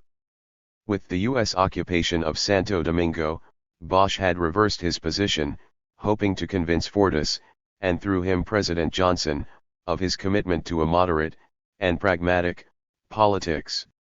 The discussion then turned to the broader issues confronting the prospective provisional government. In terms of the U.S. troops on the scene, Bosch insisted that a substantial number should be withdrawn immediately, but significant forces must remain during unspecified transition period. Obviously Bosch feared a military coup aimed at the transitional regime, and valued the U.S. troops as an effective counterbalance to this threat. Of course, this perspective implied that the new government ultimately depended on U.S. support for its continued existence, as, indeed, would soon be the case during the brief tenure of the provisional government of Hector Garcia Godoy. At the core of the talks stood the question of who would be chosen to serve as the head of a newly formed transitional government. Throughout most of the first day's discussions, Bosch maintained that Camano should continue as provisional president, an outcome totally unacceptable to the United States. As the talks drifted toward deadlock, Fortas escalated the pressure, and Bosch retreated. Fortas warned the former Dominican president that the United States could not accept Camano, and that Bosch's choice was flexibility or responsibility for the deaths of thousands of people. With the threat of a direct assault on the rebel zone hanging, Fortas went to the bathroom, allowing Bosch to reconsider his position. Upon returning, Fortas found the deposed president to be far more amenable, and indeed the discussions proceeded with much greater flexibility and mutuality. No longer insistent on the choice of Camano as provisional president, Bosch was prepared to explore alternative choices. When Benitez suggested that Bosch himself head a transitional regime, Fortas found it was unnecessary for him to do anything beyond scowling for the idea to be immediately shelved. Fully aware of the delicacy of the situation, Bosch hastened to pledge his withdrawal from partisan politics. 138. Promising that he would never run for the presidency. It is hardly likely that either Fortas or President Johnson took these protestations seriously. Having rejected both Comifo and Bosch as acceptable nominees for president in a transitional regime, Fortas agreed to consider an alternative candidate proposed by Bosch. A wealthy rancher from the Santiago district, Silvestre Antonio Guzman Fernandez had served as the Minister for Agriculture in 1963, during Bosch's brief term in office. He also represented the moderate wing of the PRD, and yet, at least during the course of the popular uprising, he remained personally loyal to Bosch, following his lead as events unfolded. In presenting Guzman as his selection for interim president, Bosch was deliberately selecting the PRD leader who would be most acceptable to the United States. A National Security Council memorandum from October 1963 had praised him as very pro-US, while not strong PRD. Furthermore, Guzman was pliable, and probably very manageable by U.S. A later CIA biography, from May 1965, concluded that he had not demonstrated outstanding ability, leadership, vision, or toughness, which the Dominican situation desperately needs in a leader. Still, his selection as provisional president could be expected to have a unifying influence. Given these evaluations, it is not surprising that Fortas was ready to accept Guzman as an acceptable choice for provisional president. Bosch and Fortas then began to discuss possible cabinet appointments to a Guzman cabinet. Bosch proposed that Colonel Rafael Fernandez Dominguez be chosen as Minister of the Interior, with responsibility for the national police. According to Bosch, Fernandez Dominguez was prepared to intern commies wa futrigilistas. Bosch saw no problem in agreeing to cabinet appointments without previously discussing them with Guzman, since Bosch was convinced that he could do anything he wanted. Registered at midnight, Fortas telephoned the White House to report on the progress of the talks. After an initial discussion with McGeorge Bundy, the president joined the briefing, reassuring Fortas that up to this point we go along. Still Johnson was wary, pressing for a means to get tainted types out. Fortas could not provide President Johnson with a satisfactory answer, and the issue continued to surface. The next day, May 13, the negotiations moved more easily, as both sides worked toward a speedy resolution of outstanding issues. With 139 Guzman the accepted choice as president, the talks focused on the delicate problem of constituting a broadly based cabinet to serve as a transitional government. Bosch agreed to approach Joaquin Balaguer to gain his approval of the Guzman regime. In an effort to bridge the bitter divisions within the Dominican Republic, Balaguer would be offered a position within the new cabinet, or, alternatively, the opportunity to select one of his supporters for such a position. This left the most sensitive questions still unresolved, those touching on the relations between the Guzman regime and the Dominican military command. Fortas pressed Bosch for significant concessions in this regard, and Bosch attempted to accommodate him. A representative from the San Isidro Military Command would be appointed to the cabinet. Furthermore, the Secretary of State for the Armed Forces would be an officer acceptable to all parties. Left undecided was the selection of new military service chiefs, the officers who would actually command and control the Dominican armed forces during the volatile transitional period before the next presidential elections. Although significant problems remained, the talks seemed to have covered a considerable distance. Fortas suggested that President Johnson should issue a public statement endorsing the need for a truly representative coalition government. The statement would serve as a sign of the administration's good faith in bargaining with Bosch, and its commitment to reaching a negotiated settlement acceptable to the rebel leadership. After Fortas and Benitez wrote a draft of the proposed statement, Bosch approved it. 2 days later, on May 15, Johnson issued a press statement that was almost identical to that written by Benitez and Fortas in Puerto Rico. In both versions, the United States went on record urging the Organization of American States to reach a solution to the crisis quickly, based on the principles of a democratic constitution and a government of national unity. The president further promised that the United States would be sending all available assistance toward rapid economic development. The public statement marked a most unusual moment in the annals of U.S. foreign policy. The president had issued a clarification of U.S. foreign policy that had actually been drafted at a prior session with the participation and approval of a deposed president of a third world 140 nation. Fortas had demonstrated to Bosch and the rebel leadership in Santo Domingo that he wielded clout, that he had direct, personal access to, and influence with, the President of the United States. Indeed, Johnson and Fortas were in frequent contact during these critical days. Furthermore, the President had indicated that he was carefully following the talks in Puerto Rico, and that his own personal prestige was at stake in facilitating a speedy resolution to the crisis. Nevertheless, in spite of these promising signs, the Fortas initiative would soon reach an impasse. By May 14, Fortas and Bosch had been engaged in intensive, direct negotiations for most of 3 days. Although many of the specific events of this day remain hidden from public view, it is clear that Fortas felt he had gone as far as he could, and that the talks were ready to be advanced to a more formal level.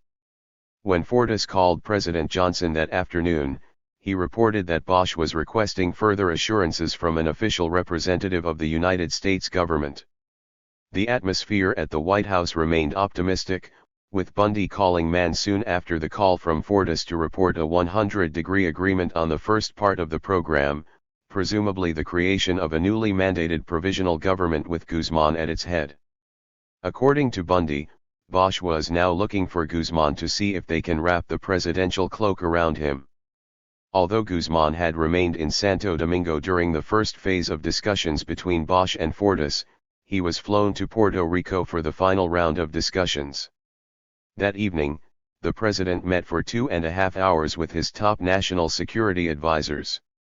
Fortas called the White House several times during the course of this meeting. He became increasingly cautious, concerned that Bosch and the PRD were hesitating, scared to move forward. One report has Fortas commenting that he would not take 1 ounce of responsibility for Guzman. Nevertheless, the president was anxious to see the initiative to the end, telling his advisors to button the whole thing in 36 hours. Wary of a rapid unraveling of the tentative progress toward a negotiated settlement, Johnson decided to dispatch his most influential advisors on a mission to the Dominican Republic, by way of Puerto Rico. The president's national security advisor would head the delegation, since no one could speak more convincingly as a representative of the president than McGeorge Bundy. By taking this decision, Johnson had moved the talks with Bosch and the insurgents to a higher, more formal, level. 141. Radio Santo Domingo targeted. While Fortas met with Bosch in Puerto Rico, the United States was intensifying its clandestine war against rebel positions. Even before May 11, when Solomon's downbeat evaluation of the balance of forces in Santo Domingo began circulating within the White House, the U.S. military command had begun to implement a more aggressive strategy for squeezing the rebels, a shift that can be readily observed in the escalating campaign directed against Radio Santo Domingo. During the first week following the creation of the line of communication, U.S. forces had limited their operations to electronic jamming and paramilitary raids against satellite relay stations, leaving the main studio and transmitter complex untouched. Once the decision was made to intensify the pressure on the rebel zone, the U.S. military command authorized direct attacks on the central broadcasting complex. Once again, these clandestine missions were undertaken by Special Forces units, along with paratroopers from the 82nd Airborne Division. They were joined by select units of junta troops, in all probability paratrooper units drawn from the Dominican Special Forces, stationed at the San Isidro Air Base. The raids were undertaken in great secrecy, under cover of night. One such raid, launched on May 11, aimed at cutting the telephone lines linking the main broadcasting station to transmitters located in other parts of the city and its environs. The importance placed on silencing Radio Santo Domingo can be gauged by the fact that Colonel Edward Meyer, commander of the 7th Special Forces Unit, and Major General Robert York, commander of the 82nd Airborne Division, both participated in the raid. The secret mission failed to accomplish its goal, apparently because the wrong telephone lines were cut, although it did manage to cripple the commercial telephone system, especially in the rebel-controlled northern zone of the city. Thus, at the same time that high officials in the Johnson administration continued to insist that the United States maintained a neutral stance in the dispute between the rebels and the Imbert junta, the U.S. military command was coordinating joint operations involving paratroopers from units under its command and those loyal to Imbert. Nevertheless, in spite of the frenetic efforts to jam the station's transmittals, followed by the initial clandestine strikes, Radio Santo Domingo remained on the air, a vital threat to U.S. control of the Dominican Republic. Carl Rowan, as director of the U.S. Information Agency, 142, reported to the president on May 11 that the station continued broadcasting, despite intermittent silencing, with programming that was increasingly violent, strident, and piously anti-American. As the battle to suppress the rebel radio grew more blatant, junta forces openly attacked the station. On May 13, 5 aircraft, P-51s from San Isidro, bombarded the station with rockets and machine guns. As the planes strafed the area, civilians in the blocks immediately adjoining the station bore the brunt of the attack, with at least 2 killed in the bombing, one of them a 5-year-old boy. In the course of the air raid, the Dominican Air Force pilots recklessly sprayed the area adjacent to the U.S. Embassy with machine gun fire. In retaliation, Marines stationed at General Palmer's headquarters adjacent to the embassy launched anti-aircraft rockets, downing one of the junta's planes. Dismayed by this fiasco, paratroopers from the 82nd Airborne, on orders from Washington, blocked the runways at the San Isidro Air Base with tanks, preventing any further bombing missions. From that point forward, the Dominican Air Force ceased to play a significant role in the crisis. Once again, the radio station had withstood a devastating attack. By the next morning the station was again operational, infuriating the junta and the United States. Late that afternoon, May 14, a truck filled with shock troops loyal to San Isidro began firing on the station with an array of powerful weapons, including bazookas. Most of the station complex was destroyed, although broadcasting resumed the next day on a reduced basis, utilizing a smaller, secondary transmitter. The truck was almost certainly permitted to pass through the line of communication on its way to and from the station complex, located a few blocks north of the cordon. In both directions, any alternative pathway would have required a bitterly contested passage through a mile or more of hostile rebel-held territory within the northern barrios of the city. The continuing series of open attacks on the rebel radio constituted a flagrant violation of the ceasefire. Camacho was meeting with representatives from the Organization of American States when he was informed of the commando raid. Understanding full well the strategic and symbolic importance of the station, he informed the OAS emissaries that the ceasefire no longer held, and that the rebels would feel free to initiate operations against the junta's forces. A full-scale battle would erupt the next day in the northern sector, marking another stage in the Dominican crisis. By the time of the commando raid, the Imbert regime was openly boasting of its determination to silence Radio Santo Domingo finally. 143. And definitively, although the United States continued to deny any connection to these forays. Indeed, the embassy issued statements to the press deploring the air raid, and the subsequent commando strike, and yet the evidence points strongly to U.S. complicity in both of these operations. Clandestine attacks on the station and its satellite transmitters had previously been undertaken by a joint force of U.S. and junta paratroopers. Furthermore, Washington decision-makers were obsessed by the station, desperate to eliminate it. General York, in reviewing the actions of the 82nd Airborne, pointed to a series of actions which involved clandestine efforts to neutralize Radio Santo Domingo over the period May 9 to May 14, a period encompassing the 2 open strikes launched by junta troops against the radio station.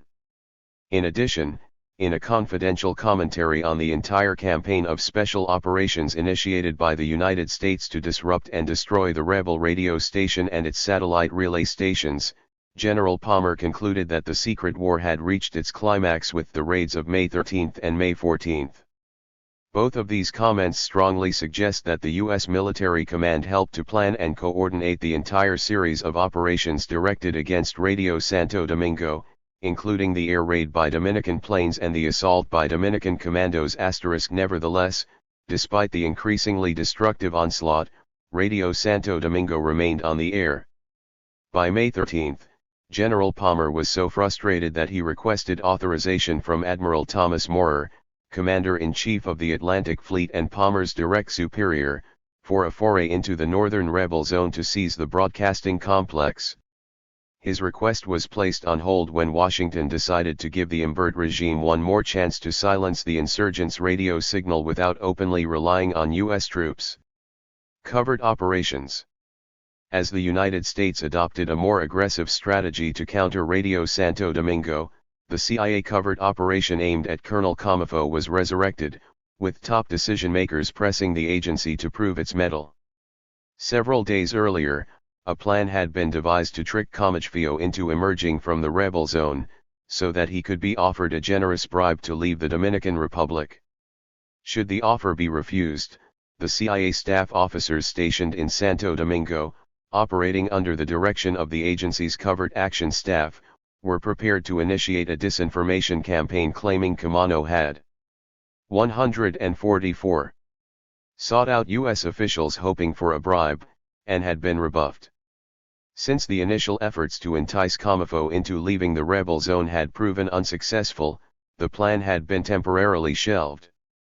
On May 10, Mann cabled the agency station for a progress report on the project. With the implementation of the operation still in limbo, John Bartlow Martin proceeded to play a brief, but critical, role in the unfolding events after successively negotiating the formation of the Imbert regime. Martin directed his attention to the rebel leadership. While on the surface he was engaged in an effort to persuade the insurgents to open negotiations with the Government of National Reconciliation, Martin was actually attempting to convince Camano and his cohorts to accept the Imbert junta as the legitimate government, thereby conceding the definitive defeat of the uprising. Martin reported to Washington that he had opened several lines to Comifo in an effort to arrange Comifo's surrender, or at least negotiations with Imbert. While Martin was dubious of the efficacy of this effort, he still intended pursue vigorously. The next day, May 11, the same day that Solomon presented his report to Mann, Martin traveled into the rebel zone to meet with Camano at rebel headquarters. In order to pass through the rebel zone with as little risk as possible, Martin again took along the papal nuncio, Monsignor Emanuele Clarizio, their car flying the Vatican's diplomatic flag. This contact constituted the first direct meeting between a high-ranking U.S. official and the rebel commanders since Martin's previous mission into the inner city on May 1. In spite of Clarizio's presence, Martin managed to arrange a brief, private conversation between himself and Camano. In part, this maneuver reflected the paranoid distrust U.S. officials had of two influential foreign soldiers of fortune in Camano's personal entourage, André Rivière and Ilio Capozzi. Martin proceeded to quiz Camano as to whether he was a free agent, or whether his actions were being circumscribed by nefarious elements, thereby implicitly referring to the two Europeans as communist agents. Degree beyond the paranoia, both Martin and the nuncio were anxious to persuade Camano to participate personally in a dialogue with those in the Imbert junta. This would necessitate his leaving the rebel zone, with the talks to be held at a neutral site, preferably the nuncio's residence within the international security zone. Camano agreed to discuss the issue with his advisors, and to notify Martin of his answer as soon as possible. A few hours later, the rebel leader called the papal 145 nuncio, rejecting any discussions with the Imbert junta. Whether wittingly or not, Martin was acting in furtherance of a CIA clandestine operation. As the implications of Solomon's report were digested at the White House, the crisis atmosphere deepened, and with it the readiness to undertake risky ventures. The president was growing impatient with the slow pace of the project, so he called Secretary of Defense McNamara about cooperation, insisting why not get on with it. Upon hearing of this discussion from McNamara, Bundy fired off another priority cable, pressing the agency to decide whether the clandestine operation would be productive or unproductive. McNamara also spoke with Mann, following up on the Comifo deal. Mann confirmed that the CIA had been ordered to place the plan into operation, but the agency had not yet been in touch with Camano. In this context, Mann told McNamara of Martin's meeting with Camano on the previous day, informing him that the papal nuncio, as well as the U.S. Embassy staff, was still in contact with the rebel leader, hoping to get him to agree to meet with Imbert, so as to further the creation of a credible provisional government. Obviously, Mann viewed Martin's failed effort to convince the rebel leader to leave the inner city as one component of a complex CIA covert operation aimed at coercing Camano into defecting. That same afternoon, Bundy complained to Mann that the covert project was still in limbo. Clearly, despite the pressure from Washington, CIA case officers were finding it impossible to lure Camaneo into leaving the rebel zone, making it impossible to compel or cajole him into accepting a bribe. While Bundy and Mann seemed to understand the inherent limitations of the plan, the president was becoming increasingly impatient with the agency's inability to mold the course of events unfolding in Santo Domingo. As a result, Lyndon Johnson had begun to reassess the value of the CIA, querying Bundy if agency was worth all the money spent on it. The COMIFO operation was authorized, and supervised, at the very highest levels of the U.S. government. It remains one of the most sensitive operations of the U.S. intervention. Needless to say, the relevant CIA reports remain secret, under cover of top-secret security classifications, so the full dimensions of the operation remain hidden from public scrutiny. It is unclear whether COMIFO was actually approached with an offer of money, or whether the plan was aborted before it reached this point. In any case, Comagio refused to leave the inner city, so the 146 plan failed. The CIA began to direct its covert operations aimed at bribery and blackmail toward other members of the insurgent leadership. U.S. decision-makers had come to the realization that Camaneo was too public a figure simply to disappear from the scene. Instead, efforts were undertaken to divide the rebel leaders, and to isolate and remove those figures who were most critical of the U.S. military intervention. It would seem that the United States was particularly interested in pressuring Hector Aristide into defecting. The CIA would make its presence felt up to and through the elections of June 1966, and beyond. Even projects targeted at specific rebel leaders continued to be pursued by the agency's operatives.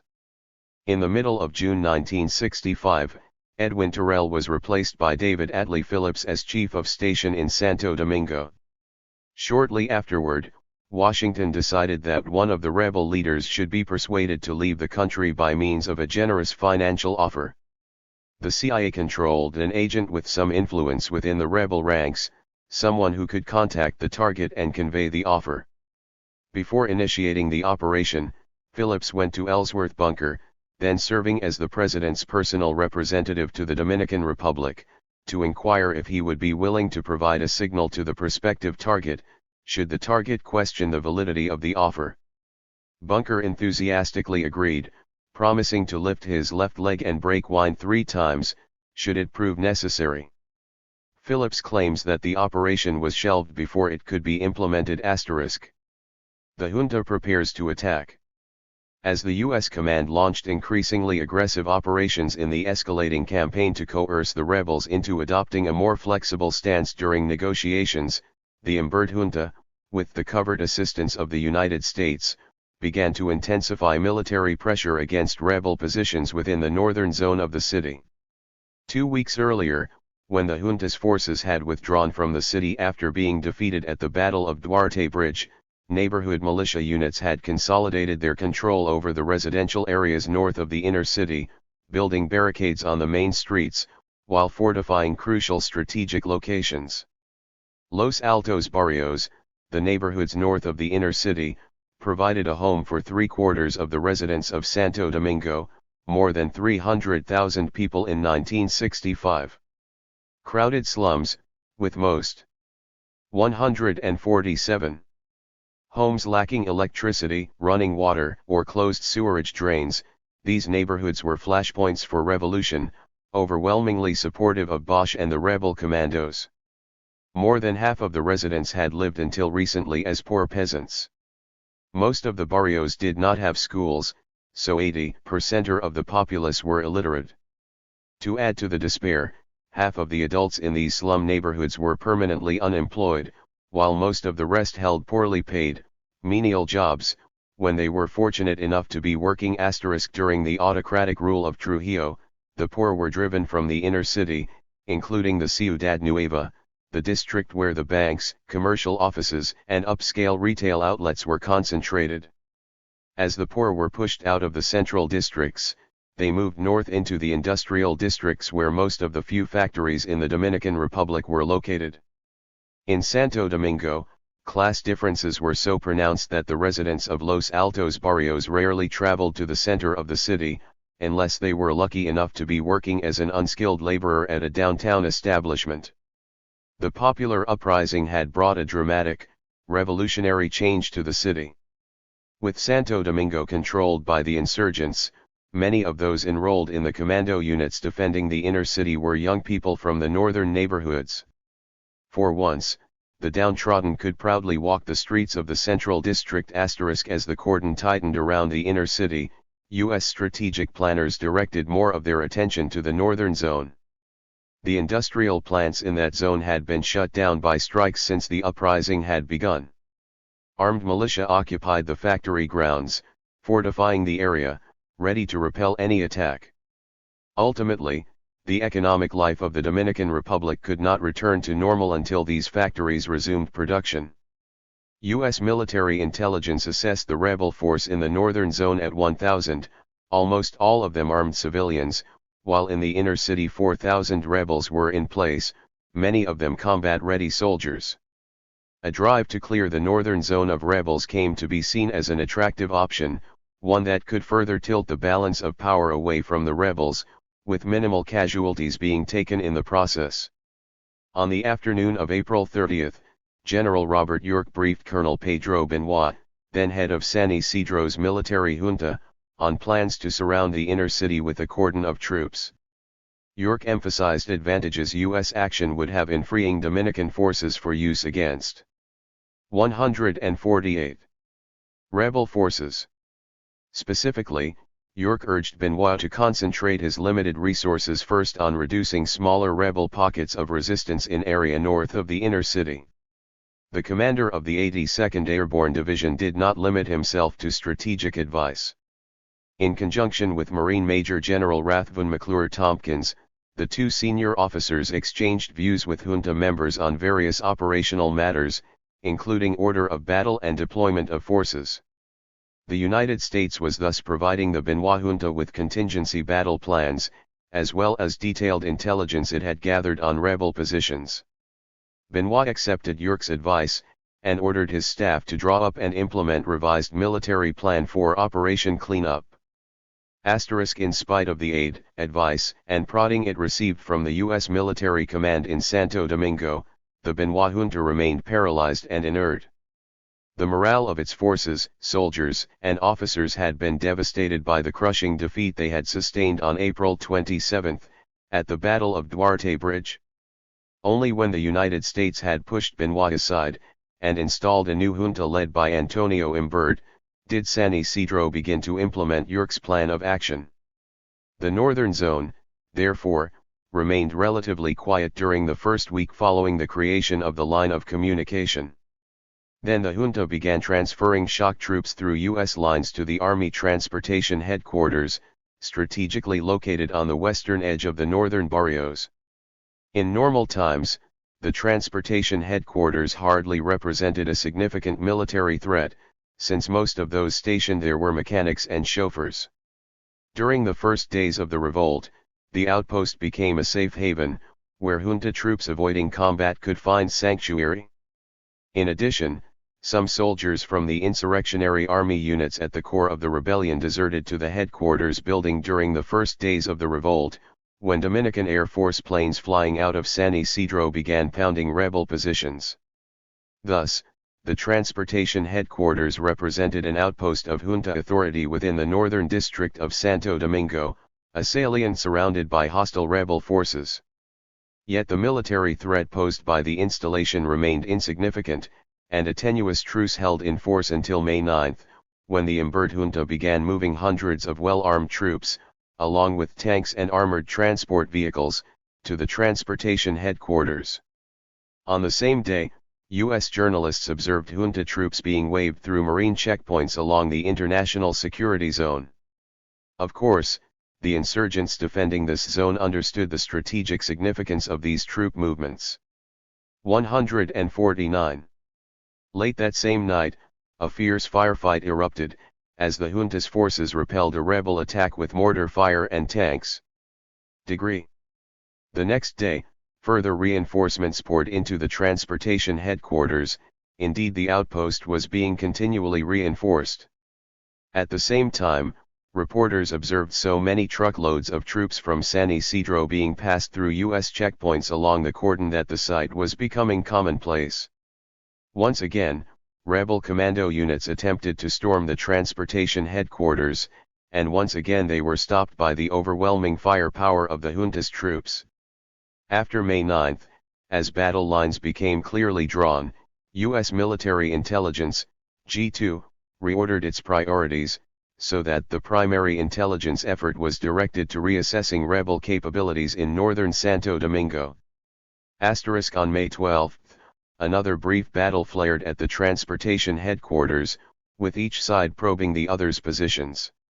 The next day, U.S. complicity in the continuing operations became even more obvious when 200 junta soldiers loaded on trucks went through the international security zone, freely crossing the U.S. checkpoints.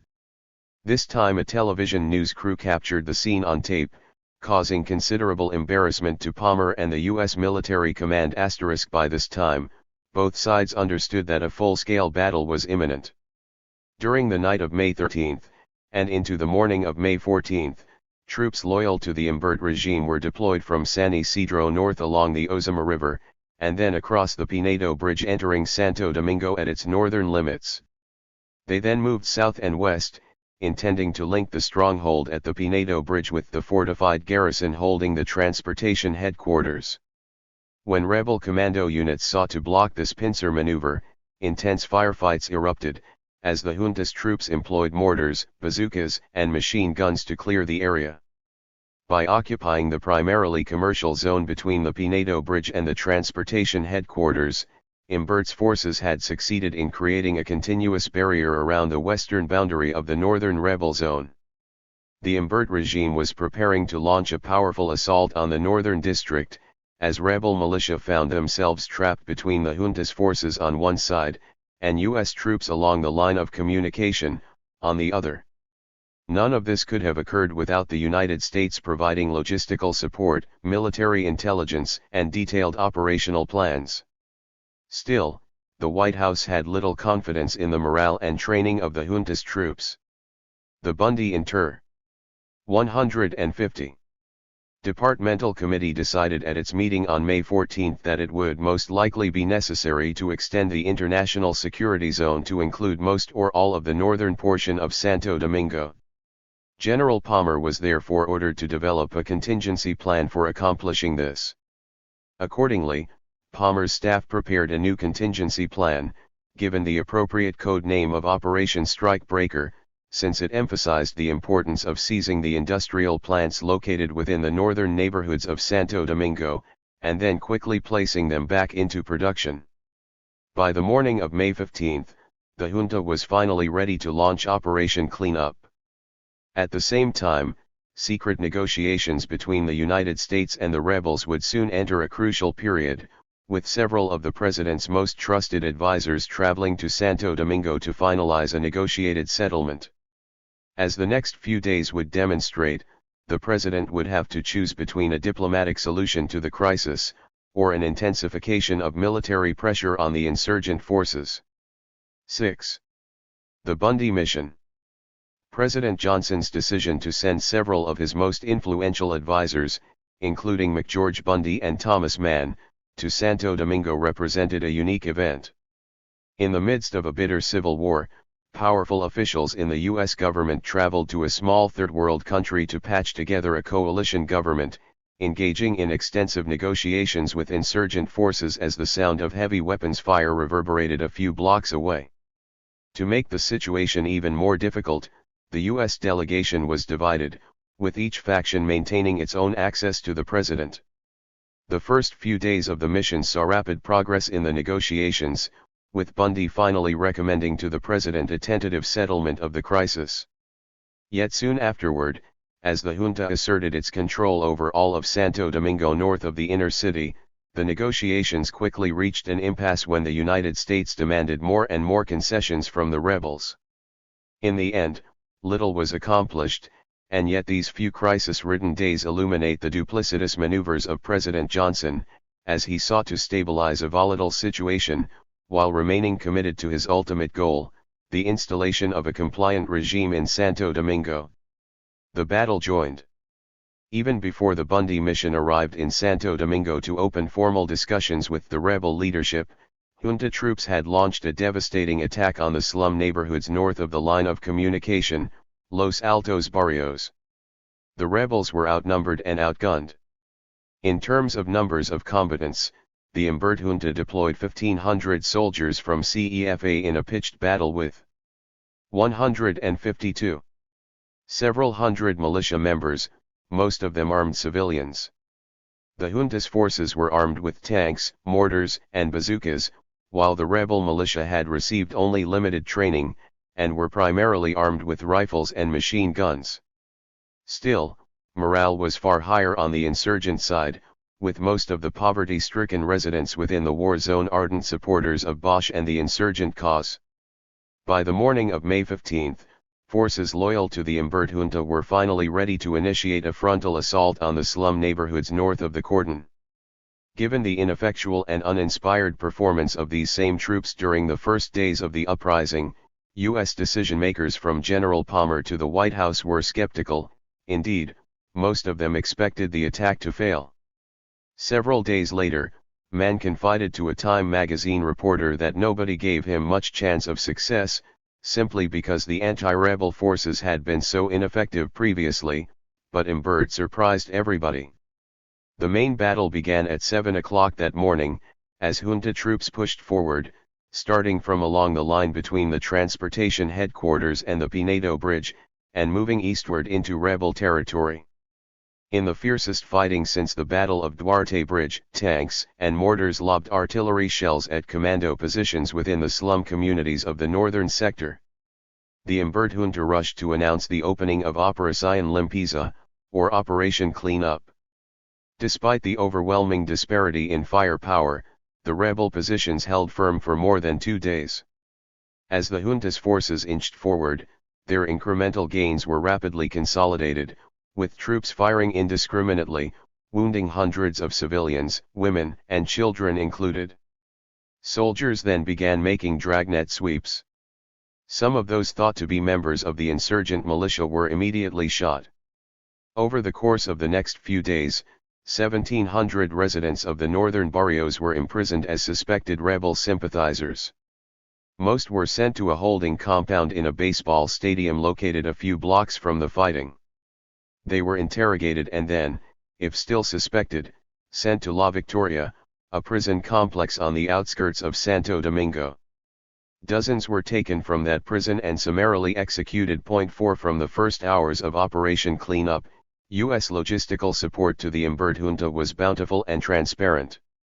Throughout the first night of intensive fighting, Marine helicopters were seen hovering over the battle zone, apparently acting as spotters for the junta's forces. During the next days, U.S. journalists repeatedly observed convoys of 153 junta troops as they moved through checkpoints along the line of communication and then north into the contested area. Martin Arnold, a New York Times reporter, toured the transportation headquarters during the height of the battle, and found hundreds of shock troops from San Isidro fully equipped with new, American-made walkie-talkies. He also observed 9 paratroop officers from the 82nd Airborne Division acting as military advisors to the junta officers directing the assault on rebel units. In the field, U.S. officers, paratroop, and Marine, were seen traveling in radio-equipped jeeps, in continuous contact with junta commanders at their command post. To the journalists covering the Dominican crisis, the U.S. role in the bloody battle for the barrios of northern Santo Domingo was all too obvious.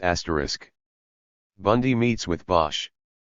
The intense, but inconclusive, fighting north of the cordon provided a counterpoint to the first days of the Bundy mission. Although the delegation included several influential and powerful officials, it would be Bundy who set the tone for the mission, and who directly engaged in the most sensitive negotiations. As the president's national security advisor, Bundy's power depended on his personal relationship to Lyndon Johnson. The failure of the mission reflected and exacerbated the strains in this relationship. Bundy came from a wealthy and respected family, one where government service was valued more highly than business acumen. His father, Harvey Bundy, had been an aide and advisor to Henry L. Stimson, Secretary of State during the Hoover administration and Secretary of War throughout the Second World War. As a student, McGeorge Bundy excelled, first at an elite prep school and then at Yale. During the Second World War, he joined the Army and served as an intelligence officer. After the war, Bundy helped Stimson write his memoirs, and briefly worked for the government agency overseeing economic aid to Western Europe. Searching for a vocation, he was hired, in spite of his lack of academic credentials, as a lecturer at Harvard, where he quickly ascended the academic ladder.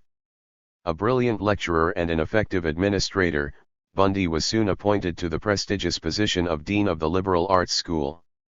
Coming from the heart of the establishment, Bundy's social ties were with the mainstream center of the Republican Party. Nevertheless, in the late 1950s he established a personal relationship with a brash young 154 Senator and Harvard graduate, John F. Kennedy. The two met through the offices of another Harvard professor, Arthur Schlesinger, Jr. Bundy was a rising star in academia, and he was only willing to leave Harvard for a position of power and influence degree as President Kennedy's advisor on national security affairs. Bundy was at the nexus of decision-making during such volatile confrontations as the Bay of Pigs and the Cuban Missile Crisis. His memoranda carried clout, while his staff framed the options available to decision-makers. He soon became renowned throughout Washington for his skill as an administrator, the supreme mover of papers. Bundy could be a charming guest on the Washington cocktail party circuit. He was witty, insightful, and far from the pompous prig of the stereotypical Ivy League professor. Yet at the White House, he drove his assistants at a breakneck pace, while sarcastically ridiculing their mistakes. His arrogant elitism grated on many of his colleagues and aides, who categorized him as an aristocrat and a Brahmin. Bundy was a compelling personality, but few were sorry to see him taken down a peg by Lyndon Johnson and his coterie of friends. Bundy was a bureaucrat, not an ideologue. A staunch cold warrior, he was ready and willing to wield the enormous power of the United States in pursuit of defined strategic goals. Bundy saw himself as a pragmatist, someone who took the world as it was, and got things done. All of this should have made the transition to a new president relatively easy. President Johnson distrusted White House aides such as Richard Goodwin and Arthur Schlesinger, whom he viewed as dogmatic liberals, but Bundy was different. Indeed, Bundy had enthusiastically endorsed the president's decision rapidly to escalate the Vietnam War. Nevertheless, in spite of the overlap in underlying worldviews, Johnson and Bundy did not mesh.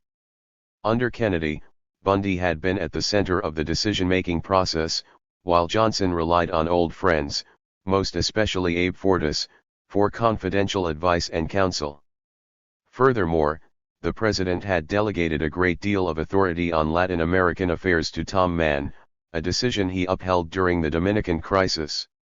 Bundy remained within the inner loop of decision-makers, so his opinions were taken seriously during critical moments, and yet President Johnson frequently bypassed Bundy during key moments of the crisis, conferring instead with Mann and Fortas.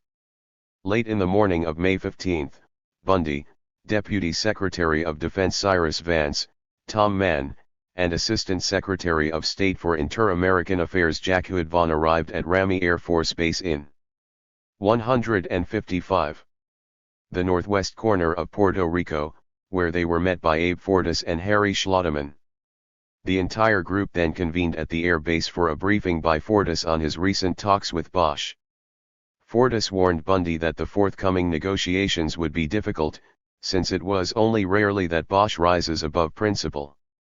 After the briefing, Bundy reported to Bromley K. Smith, the executive secretary of the National Security Council, who had personal access to Lyndon Johnson. The delegation had agreed that the president should issue the statement calling for a coalition government as previously drafted by Fortas and Bosch. Releasing the statement might prove useful in greasing the pole. Once the airport meeting was completed, the delegation divided into subgroups, each with its own set of tasks. Mann, Von, and Schlotterman flew to Santo Domingo, where they began consultations with Imbert and the junta military command. Upon their arrival, the three diplomats met for more than 2 hours with the four top officers in the Imbert regime. The officers were told that this was moment for a government of national unity which would hold office for 17-month period preceding next elections. The secret talks with Bosch and Guzman in Puerto Rico were being undertaken to explore the possibility of a coalition government along these lines. The four officers were not pleased by the U.S. position, but neither did they categorically reject it, although they did voice their vehement objections to the reintegration of, or any other accommodation with, rebel officers. Mann had known from the start that the San Isidro military command would resist the Guzman initiative, but his discussion with the four officers led him to believe that this resistance could be overcome. Still, the issue was a tricky one, since these officers are, in opinion of embassy, cream of the crop, and the only ones among top officers willing, with Imbert, to take personal risks to actively oppose rebel movement. Mann also met privately with two of the officers, Admiral Rivera Caminero, Secretary of State for the Armed Forces, and General Juan de los Santos Cespedes, Air Force Chief of Staff, informing them that the proposed settlement would include a provision requiring them, as well as General Wesson Y. Wesson, to leave the country, with assignments as military attaches to overseas embassy posts. The 156. Two officers agreed if it was absolutely essential, and if they were permitted to leave, in uniform, with honor. Mann and Von then met with Imbert, who made good impression. Needless to say, Imbert strongly expressed his disappointment at the U.S. decision to dump him so soon after installing him in power. The United States, through the President's special emissary John Bartlow Martin, had pressured him into taking on a heavy responsibility, which he had not sought, and now proposed to double-cross him. Although Imbert felt his troops were winning the battle to occupy the northern slum neighborhoods, he also stressed the perils of his situation, emphasizing that if his loyal forces suffered another setback, they would cease to exist as effective fighting unit. The United States would then be faced with necessity of occupying entire country for many months to come. Mann and Von assessed Imbert as a typical Latin American reactionary, but one who was obviously very pro-U.S. Although the two U.S. envoys gave Imbert credit for pulling armed forces together and installing fighting spirit, they still doubted that he had the strength to do anything more than achieve stalemate in the city at probable cost of weakening loyalist military strength in interior. While Mann and Von met with the junta in Santo Domingo, the talks proceeded in Puerto Rico. Bundy, Vance, and Fortas flew by helicopter to the seclusion of the Puerto Rican governor's summer mansion in the mountains, 45 miles south of San Juan, where the previous negotiations between Fortas and Bosch had also taken place. For 9 hours that day, Bundy, Vance, and Fortas met in an intensive interchange with Bosch, Benitez and Guzman. As the prospective interim president, Guzman had just that morning been flown on a U.S. military transport planes into Puerto Rico. In general, the talks covered the same ground already traversed by Bosch and Fortas over the previous days, although certain understandings were made with greater specificity, and on a more formal basis than previously. On the sensitive issue of coping with communist militants, Guzman seemed to vacillate, offering concessions to U.S. concerns, while indicating his distaste for the entire project.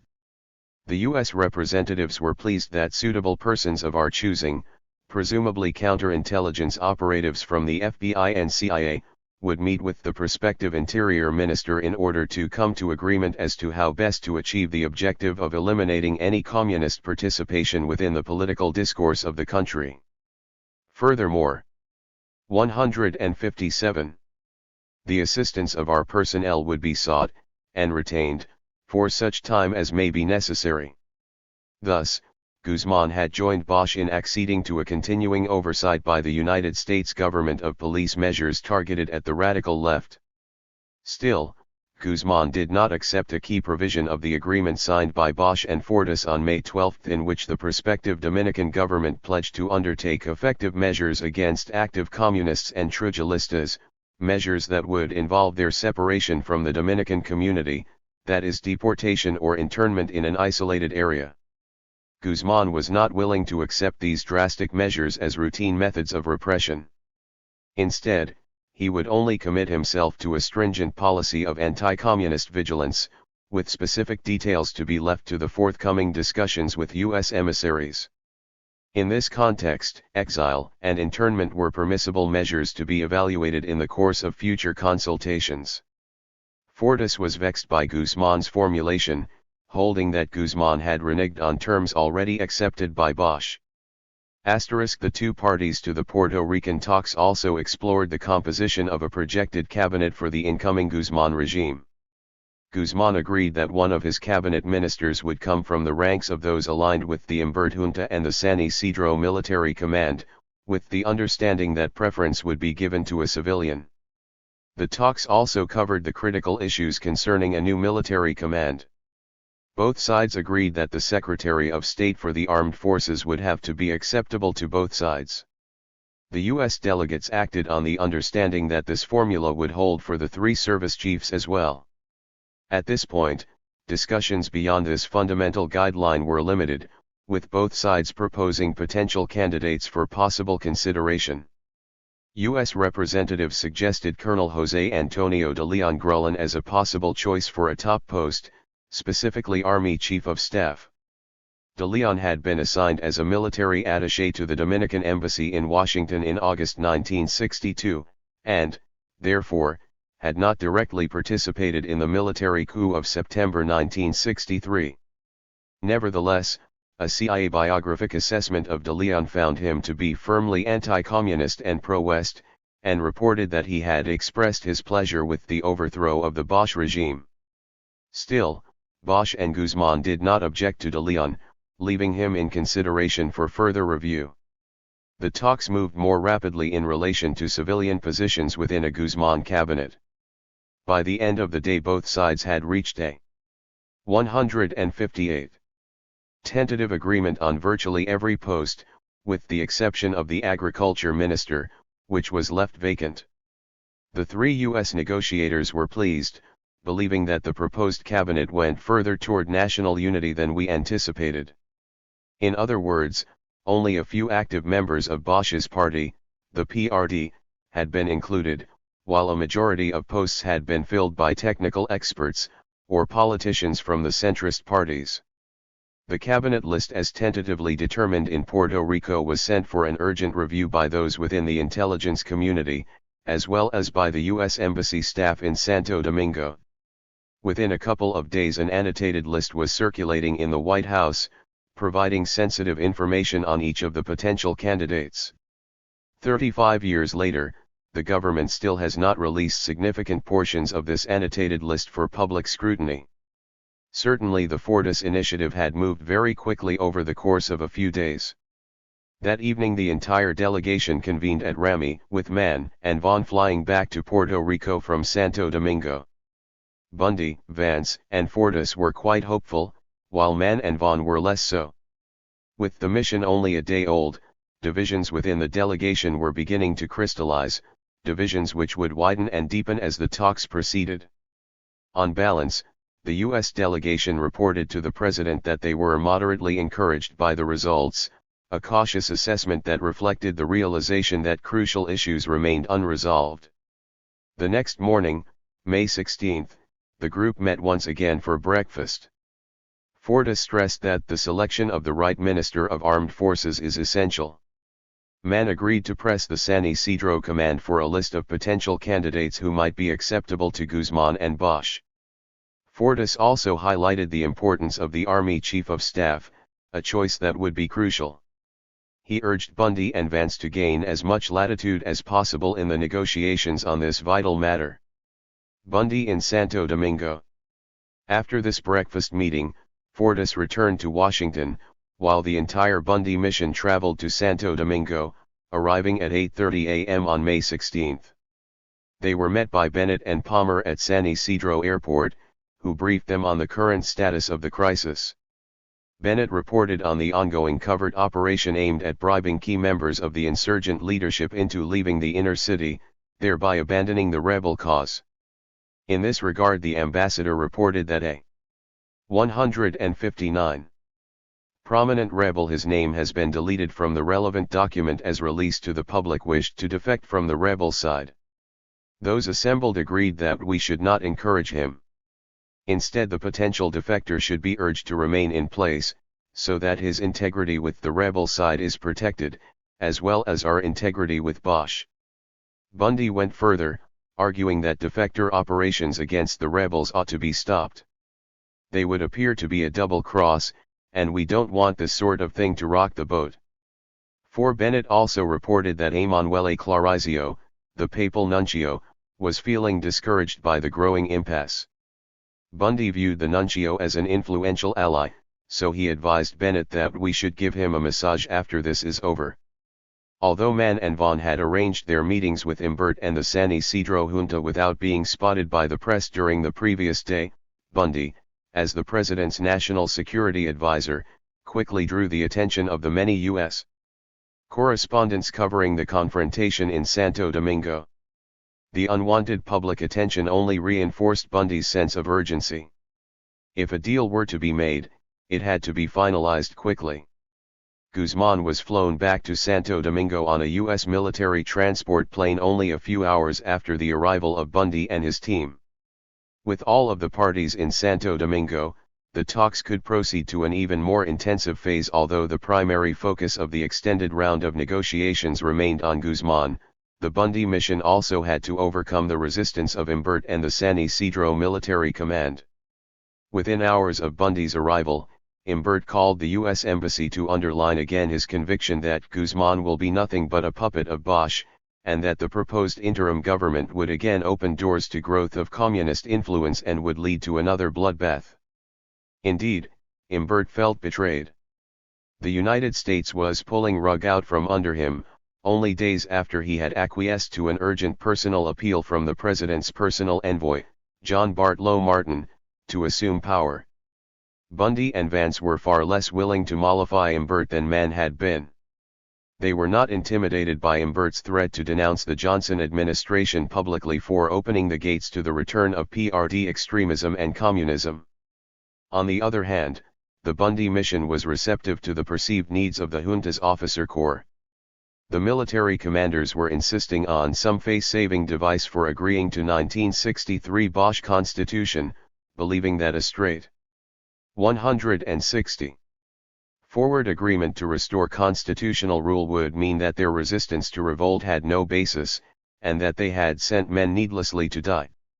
Still, Bundy and Vance were convinced that the junta's military command would eventually accept a Guzman coalition government, given certain conditions, but they were also certain that it would be dangerous to underestimate depth of hatreds in the country, and the strength of their feelings about Bosch. There was even the possibility that if we push Imbert and San Isidro forces too far, they could conceivably make foolish attack on U.S. forces. To make certain that the junta would not sabotage the continuing talks, General Palmer ordered his troops to place members of Guzman's family under protective custody for 2 days. In addition, U.S. forces were instructed to be prepared for anything, to include an attack by Loyalist forces. Although the United States maintained an overwhelming force in Santo Domingo, it was pursuing a labyrinthine set of conflicting maneuvers, covertly aiding the Imbert junta during its assault on Los Altos Barrios, while simultaneously negotiating with Guzman, despite the bitter objections of that same junta. Without the consent of the rebel leadership, Colonel Camano and his advisors, no deal could be concluded. Nevertheless, Bundy did not negotiate directly with Camano, meeting him only once, and that on virtually the last day of his mission to the Dominican Republic. Instead, Bundy conferred with Guzman at several sites within the international security zone, most often at Guzman's residence. Guzman then drove into the rebel zone to notify Camano and his advisors of the latest offer, returning with the latest rebel counter-offer. Influential politicians being considered for cabinet posts were airlifted into the international security zone by marine helicopter, and then escorted to the Guzman residence in order to be briefed on the continuing negotiations. Guzman was met by Bundy and Vance upon his arrival at the San Isidro Air Base. After a brief discussion at the airfield, Guzman proceeded to Rebel headquarters.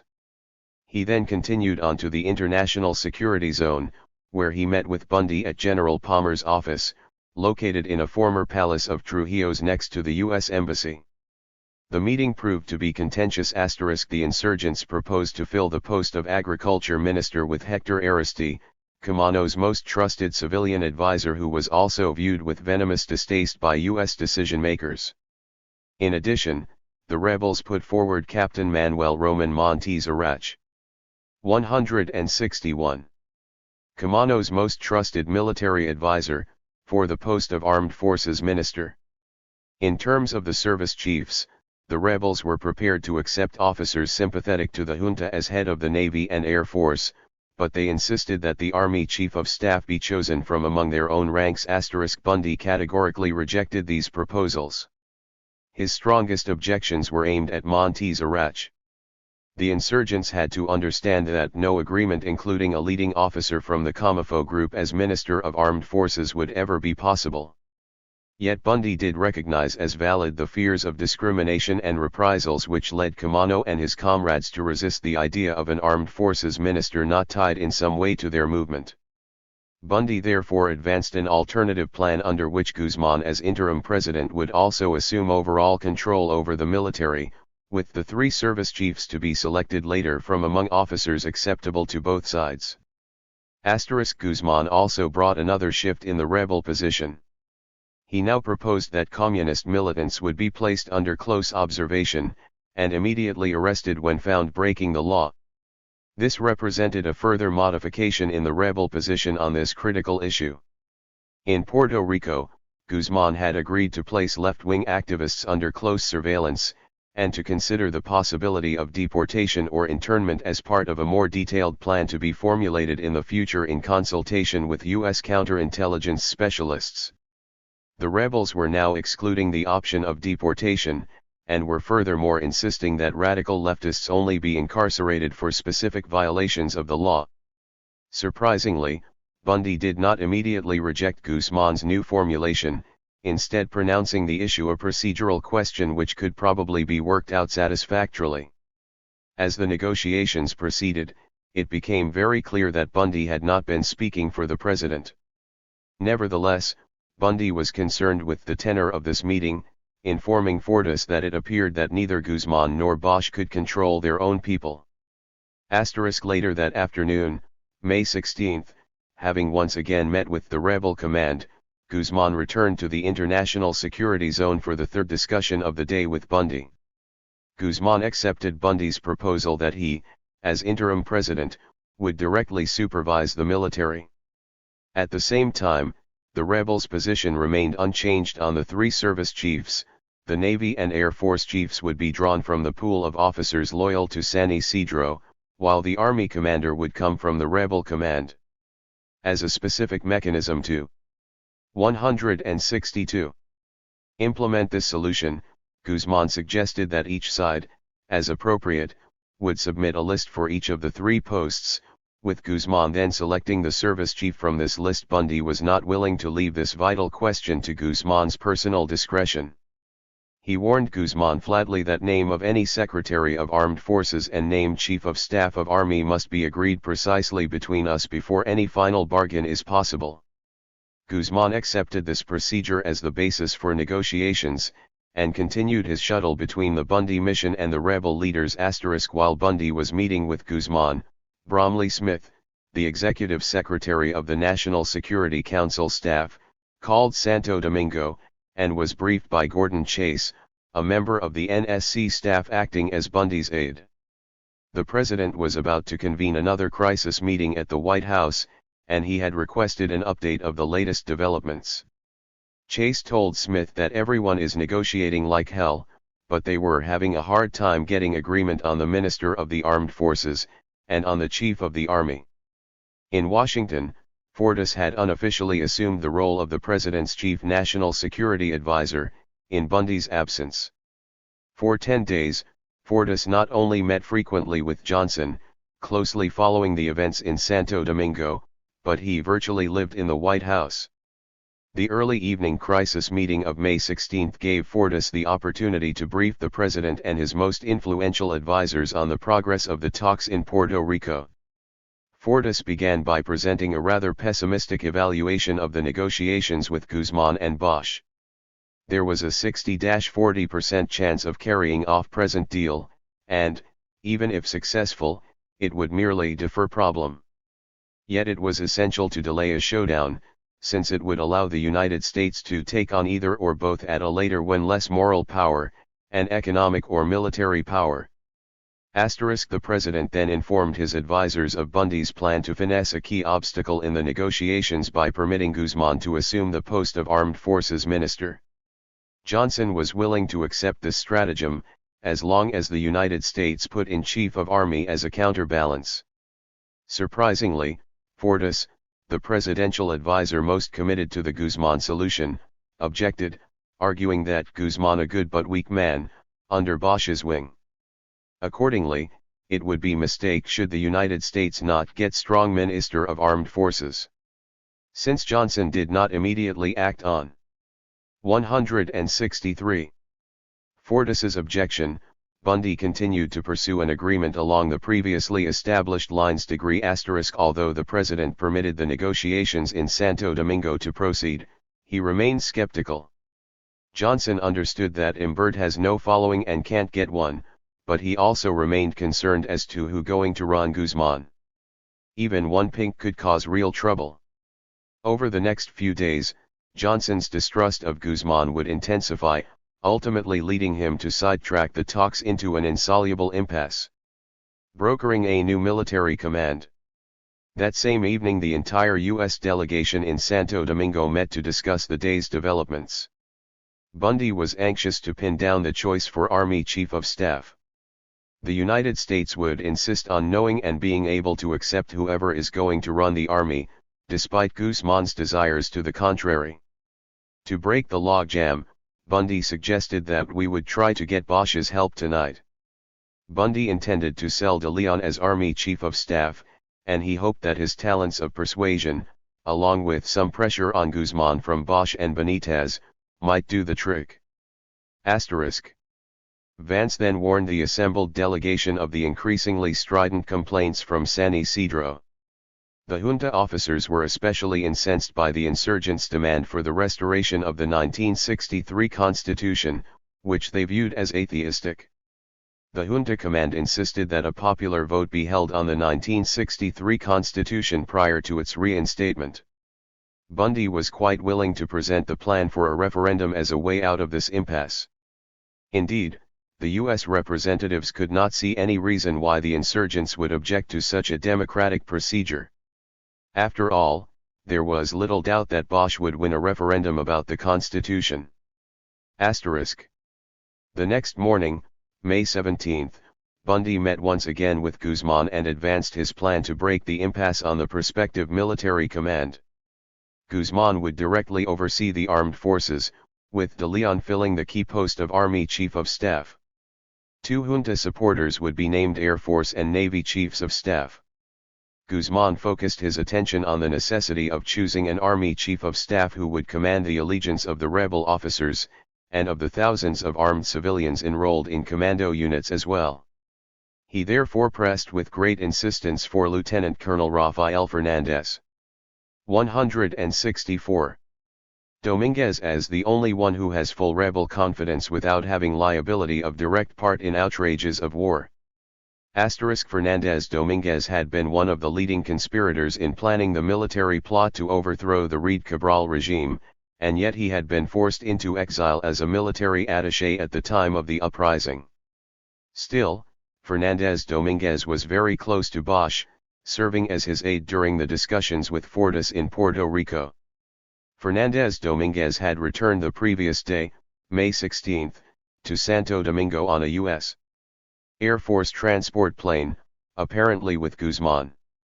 He carried a personal message from Bosch to the rebel leaders urging them to accept Guzman as the best choice for president of a provisional government.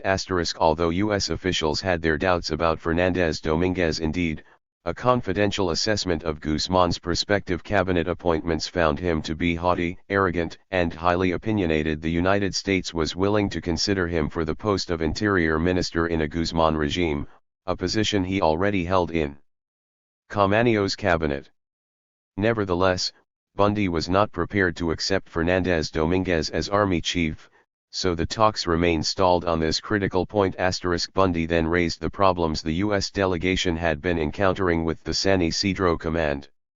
He emphasized to Guzman our continuing support for the cornerstone of the solution, full re-establishment of the 1963 Constitution.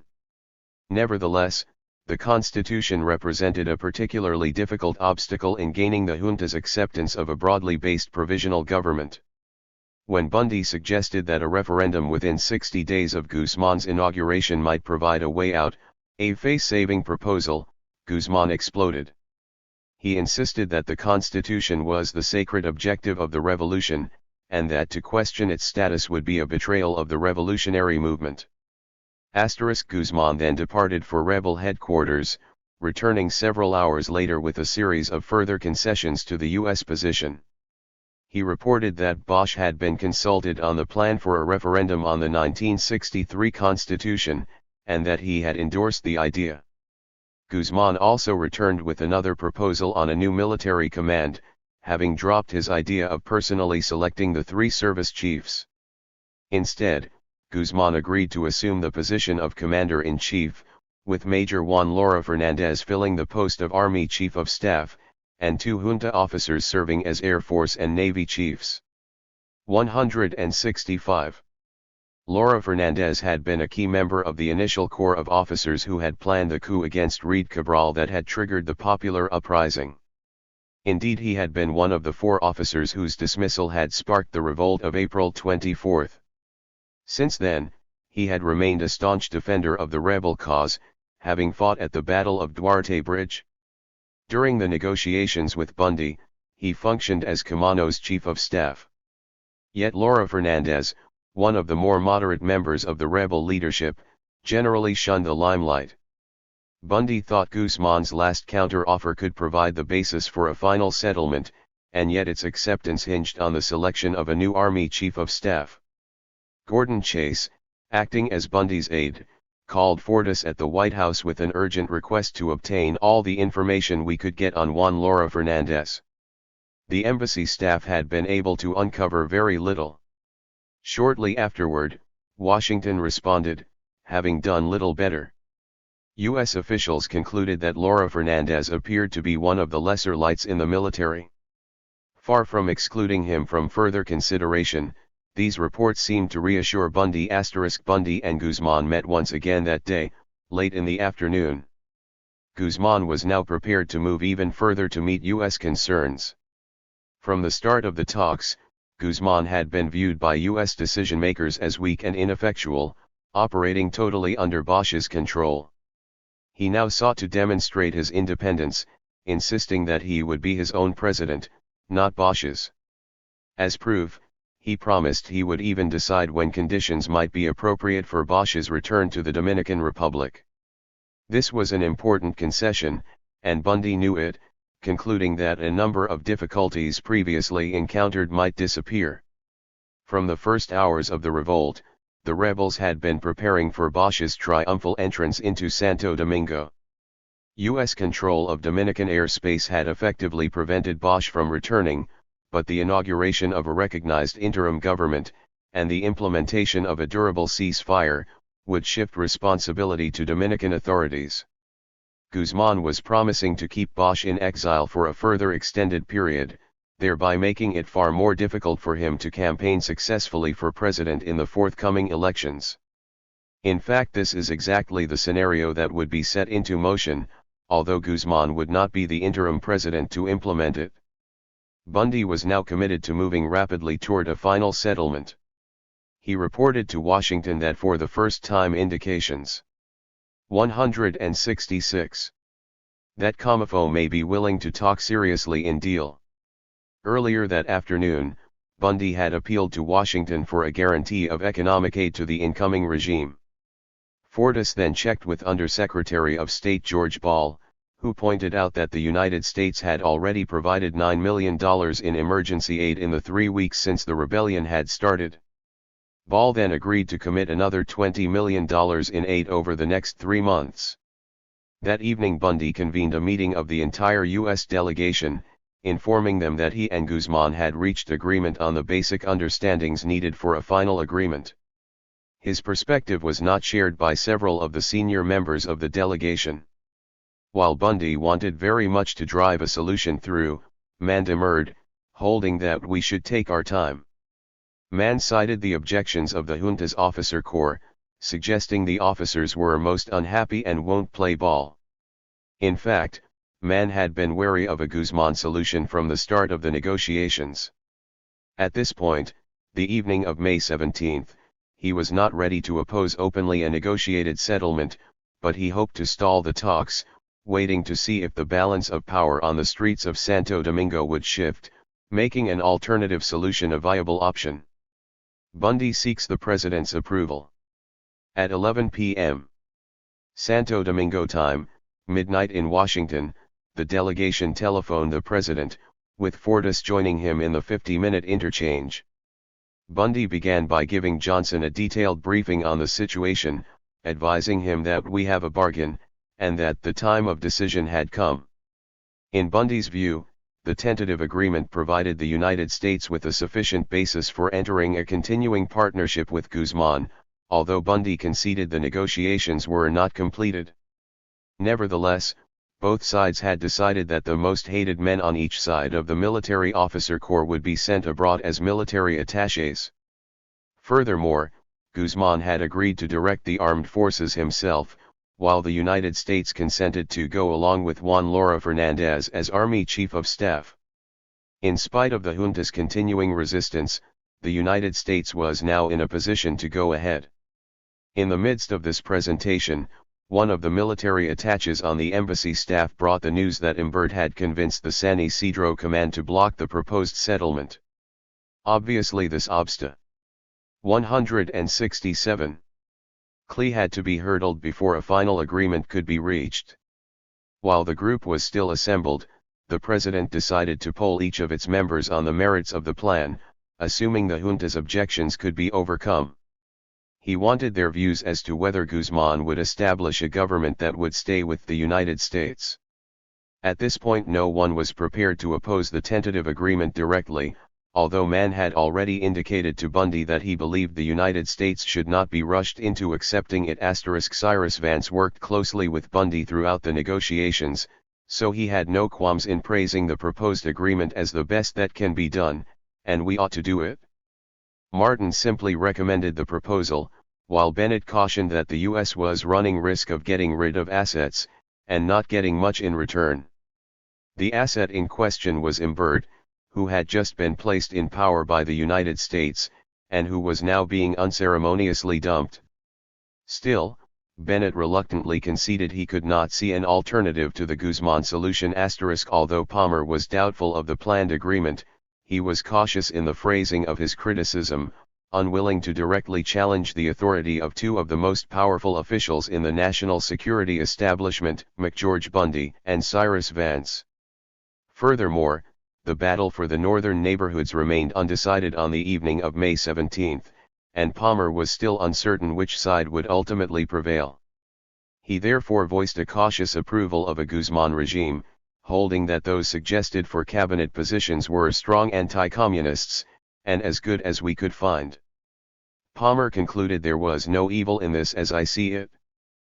Palmer was in a position to send secret back-channel communications directly to the president, and he may very well have done so in this case.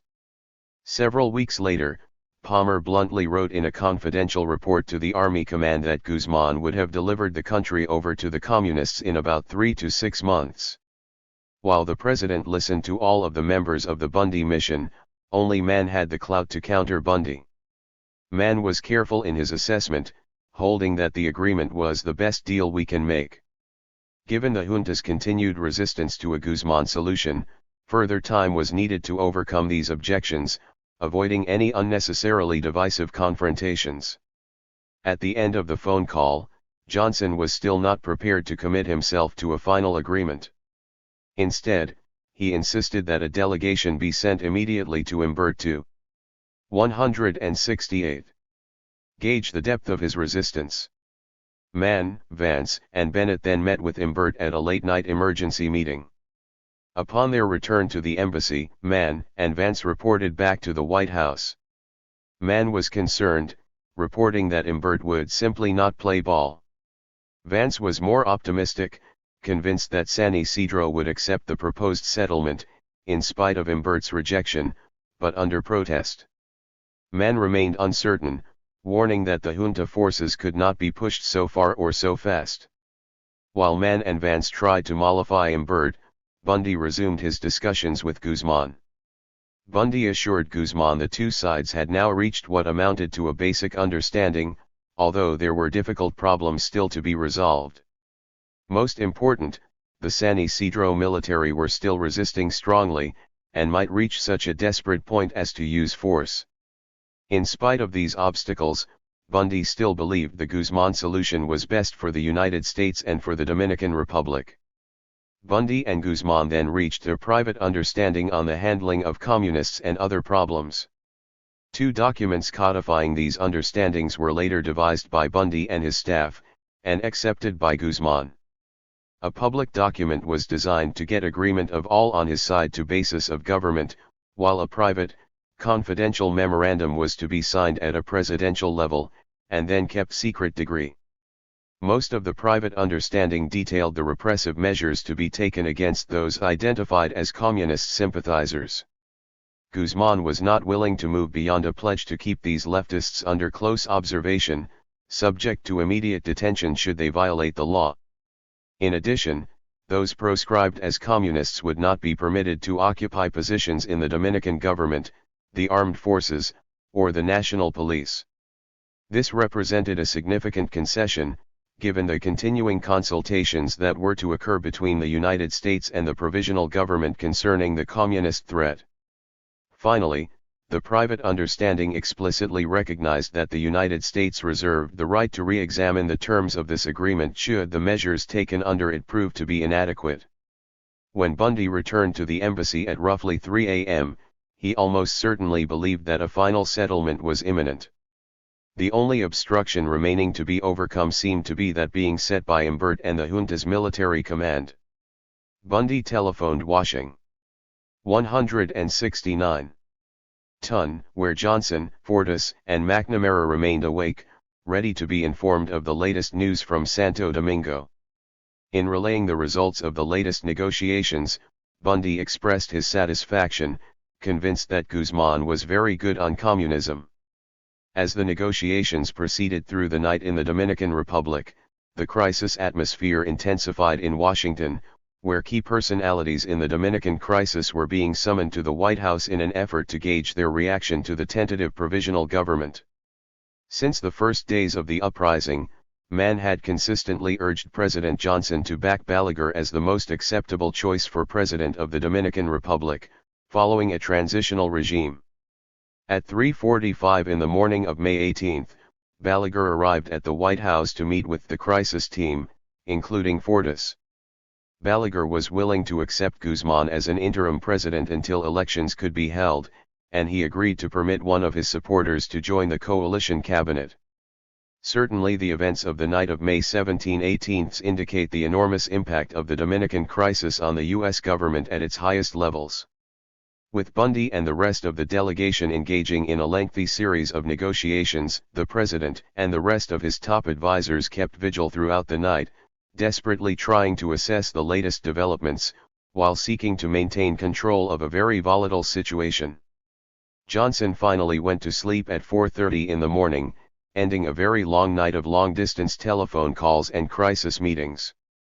In Santo Domingo, Bundy would have seemed to have every reason to be optimistic after the latest round of talks. Few points remained unresolved, while the entire U.S. delegation had given its formal stamp of approval to the agreement when polled by the president. Yet appearances were deceiving. Mann had always been critical of Guzman, hoping to delay a final agreement until a more palatable alternative became available. Bundy understood this, and he knew that the president relied on Mann for advice and counsel. Still, Bundy was convinced that Guzman represented the only viable way out of the crisis. The events of the next few days would prove him wrong, as the 2-week-old stalemate in the balance of power on the streets of Santo Domingo was shattered, and with it the possibilities for a provisional government led by Antonio Guzman. 7. The Bundy Mission. Undermining an agreement. For 2 days, the overmatched commando units defending the northern districts of Santo Domingo held out against the coordinated assault of San Isidro's shock troops, but during the night of May 17-18's rebel morale began to collapse. Over the next 2 days, the initial retreat turned into a rout, and by May 21 the Imbert junta had consolidated its control over the northern neighborhoods of Santo Domingo. This defeat marked a significant shift in the balance of forces within the Dominican Civil War. It would soon be reflected in the continuing talks between Guzman and Bundy. Negotiations suspended. The quarantine enforced by U.S. troops surrounding the inner city made it impossible for the rebels within to reinforce units north of the line of communication by sending additional troops or logistical supplies. Nevertheless, contact was maintained between the sectors, allowing the latest news to filter across the cordon. In the early hours of May 18, while Bundy and Guzman were reaching their private agreement handling the communist threat, Camano and the rebel commanders were convening an emergency meeting, during which the insurgent leaders were informed of the deteriorating situation in the north of the city. They were frustrated and angry, incensed at the United States for its transparent role in aiding the junta's assault on the northern barrios. With Camano leading the way, the rebel leadership decided to suspend the talks with Bundy until the fighting was halted, and a durable ceasefire took effect. The rebels' distrust of U.S. intentions was further heightened when United Press International distributed a photograph, reprinted in the 171 early morning edition of the San Juan Star, picturing U.S. paratroopers in a tank surrounded by Dominican soldiers, actively aiding junta troops during Operation Cleanup. Bosch was infuriated, such that at 7:30 that morning Fortas received an urgent phone call from Benitez, acting as Bosch's intermediary, insisting that the United States immediately terminate its assistance to the junta's forces. Although Fortas did not attempt to deny the obvious, he tried to minimize the significance of the photograph, claiming that it only proved that boys will be boys. This flimsy excuse could hardly have satisfied either Bosch or Benitez. By this time, U.S. intelligence was reporting that Imbert's forces were advancing steadily against fading rebel resistance. Thus, when Guzman proceeded once again into the inner city, he found the insurgent leaders adamant, holding firm to their previous decision to suspend talks. Guzman saw his chances of assuming power receding into the distant future, just when it had appeared as if he and Bundy were ready to announce the terms of a final settlement. In spite of Guzman's strenuous efforts to dissuade them, the rebel commanders insisted that the fighting north of the corridor come to an immediate end as a prerequisite to further negotiations with the United States. Guzman reluctantly agreed to telephone Bundy with a prepared statement criticizing the United States for providing arms and munitions and all kinds of military help to the junta's forces. Furthermore, the troops of San Isidro and Imbert have been permitted to pass through the line of communications, and, in some cases, they have been protected with helicopters. Accordingly, the insurgents had opted to terminate conversations until a ceasefire has been achieved, freezing the positions of the combatants in the northern sector. The entire U.S. delegation, including Bundy, viewed Guzman's suspension of talks as an ultimatum. Although Bundy remained the least pessimistic senior officer here, he too was furious, deriding the Stooges' role of Guzman in this episode. Yet Bundy knew that the United States was providing extensive logistical support to junta forces during their assault on the northern neighborhoods. He granted that newspaper reports documenting this support were partly true, and yet the United States was not helping the Loyalists overtly, although the facade of secrecy had become very thin indeed. Throughout the final days of Operation Cleanup, U.S. support for the Imbert regime remained flagrant. Reporters repeatedly observed truckloads of junta troops crossing through checkpoints along the cordon, allowing them to move quickly into the battle zone. Army Public 172. Relations officers finally conceded that U.S. military advisors were accompanying the junta's units as they moved forward against rebel commandos. Nevertheless, Army public relations officers insisted that the military advisors served only one purpose: to ensure an open line of communication between the junta commanders and the U.S. military headquarters, making sure that fire from the advancing units was not misdirected toward U.S. positions within the line of communication. Needless to say, none of the journalists on the scene believed this meager rationale. Indeed, as the battle drew to an end, Martin Arnold, a New York Times reporter, concluded that the offensive had been visibly aided by United States troops. Nevertheless, U.S. decision-makers took it for granted that the United States would maintain a pervasive military presence, and that Guzman would accept this presence, in all of its ramifications, as a given. They were therefore surprised and dismayed by the decision of the rebel leadership to suspend talks. More important than the pique felt by U.S. officials at this supposed affront, the junta's occupation of the districts north of the line of communication altered the balance of power in the field, leading U.S. decision-makers to reassess their evaluation of the available options. When the Bundy mission convened to discuss Guzman's telephone message, the disagreements within the group ran even deeper than before. Yet Bundy did not seem to appreciate the full implications of these divisions. No one had greater influence with the president than Mann during the Dominican crisis. His open hostility to a Guzman solution should have been a storm signal to Bundy, who instead appears to have ignored it. Mann raised the possibility of a direct assault on the last enclave of rebel control, the inner city, suggesting that the United States might have to try to split the good rebels from the bad, and put the squeeze on the hardcore people. General Palmer was doubtful, noting this would be a very difficult business. Of course, strategic planners on his headquarters staff had been devising contingency plans for a full-scale assault on the insurgent zone since the first days of the U.S. intervention. Yet Palmer feared that casualties would be high, with some of the commandos very young, perhaps 12 or 13. Given this, the U.S. delegation decided that while a direct confrontation with the insurgents would be militarily feasible, politically it would be very tough. In fact, the most militant wing of the rebellion viewed an open battle with U.S. forces as a preferable alternative to being slowly strangled by 173. Ughtening cordon. Thus the Bundy mission concluded that there are rebels who would like nothing better than to produce another Budapest. This is a particularly interesting formulation since it reveals that White House decision-makers understood that the U.S. intervention in the Dominican Republic was comparable to the Soviet invasion of Hungary in 1956.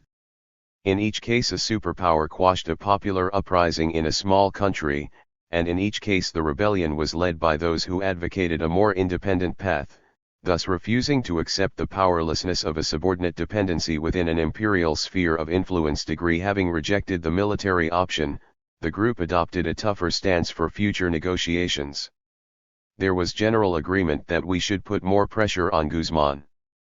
Specifically, the United States would now demand the immediate exile of three of the most popular heroes of the rebellion: Hector Ariste, Manuel Ramon Montes Arach, and Mario Pina Tavares. Bundy informed the president that these three were the least desirable members of rebel command. The departure of these extreme rebels would be at test the source of power. More important, focusing the talks on this demand would serve as wedge driving in a dangerous cabal. Bundy was frustrated and angered by the suspension of talks, but he still hoped to finalize a deal with Guzman, only on tougher terms than before. Yet his decision to advance this new demand would ultimately backfire. Guzman could not accept the exiling of the three rebel leaders, and his refusal would give President Johnson, with Mann's support, a convenient pretext to derail the talks. The U.S. delegation also made two additional demands, putting back on the table two proposals that had been discussed in Puerto Rico, and had then been shelved when the talks were moved to Santo Domingo. Bundy would now demand that the Secretary of State for the Armed Forces not be Guzman himself, but rather a junta officer acceptable to both sides. In addition, Guzman would have to add a representative of the Imbert junta to his cabinet. Although Bundy was prepared to extract a harsher set of concessions from Guzman, he also saw the importance of an end to the fighting north of the line of communication. The entire U.S. delegation accepted a plan of interposition, and countersigned a telegram to Washington requesting its implementation. By enforcing a ceasefire, the United States would demonstrate that it was truly neutral, truly humanitarian, thereby helping to improve atmosphere in which political 174 negotiations were being conducted. In addition, the move would enable the United States to achieve important strategic goals directly. Radio Santo Domingo would be immediately seized, ending rebel control over the most influential news source in the Dominican Republic. The plan also envisioned U.S. occupation of the factories located in the northern neighborhoods of Santo Domingo, thus guaranteeing the security of major industrial area of the city. Bundy followed up this cable by phoning the president, urging him to implement the interposition plan as a direct response to the ceasefire appeal. In spite of the apparent show of unity, the plan had powerful opponents. The proposal depended on a military maneuver, and thus General Palmer's stance toward it was crucial. Since the United States had been providing the junta's forces with extensive logistical support throughout the May sweep, Palmer's decision to block the interposition proposal through unofficial channels should have been foreseen. Palmer opposed the plan, arguing that U.S. forces should stay out of it. No one in Washington doubted the United States had the power to enforce a ceasefire, so that even the threat of military force would, in all probability, have persuaded the Imbert regime to hold its troops in place. Of course, as commanding officer of all U.S. forces in and around the Dominican Republic, Palmer's concerns were distinctly different. Once made known, these objections to the interposition plan were sufficient to forestall its acceptance by Lyndon Johnson. According to General York, the plan never materialized inasmuch as Gen. Palmer deemed such an act to be militarily unsound. Bundy's failure to convince the president of the need for a durable ceasefire is indicative of a fundamental flaw in his mission to Santo Domingo. Palmer maintained his own lines of communication to the White House, so he could adopt one position formally, in full view of Bundy and Vance, while quietly sending top-secret cables to the president through the back channel carrying a diametrically opposite message. Sent. Mann and Bennett left the morning session at the embassy to travel to the transportation headquarters, the junta's command post for Operation Cleanup. During an informal briefing, Mann and Bennett warned Colonel Jacinto Martinez Arana, who, as Army Chief of Staff, had assumed overall command of the offensive, that the Imbert regime would be short-lived. Martinez Arana was known as a competent, professional officer, as well as a hardliner and a Wesson supporter. Mann would return to Washington shortly thereafter, carrying a positive impression of Martinez Arana. 175. In the late morning of May 18, the U.S. delegation reassembled for another lengthy discussion. Vance had been meeting with the San Isidro Command, and he was convinced that in the end they would not fight the U.S., and would give up, in spite of their lingering misgivings. Since this had been the supposed obstacle blocking a final settlement the previous night, the path to a provisional government would seem to have been wide open. Yet both Bundy and Mann were disappointed with Guzman, annoyed at his suspension of talks.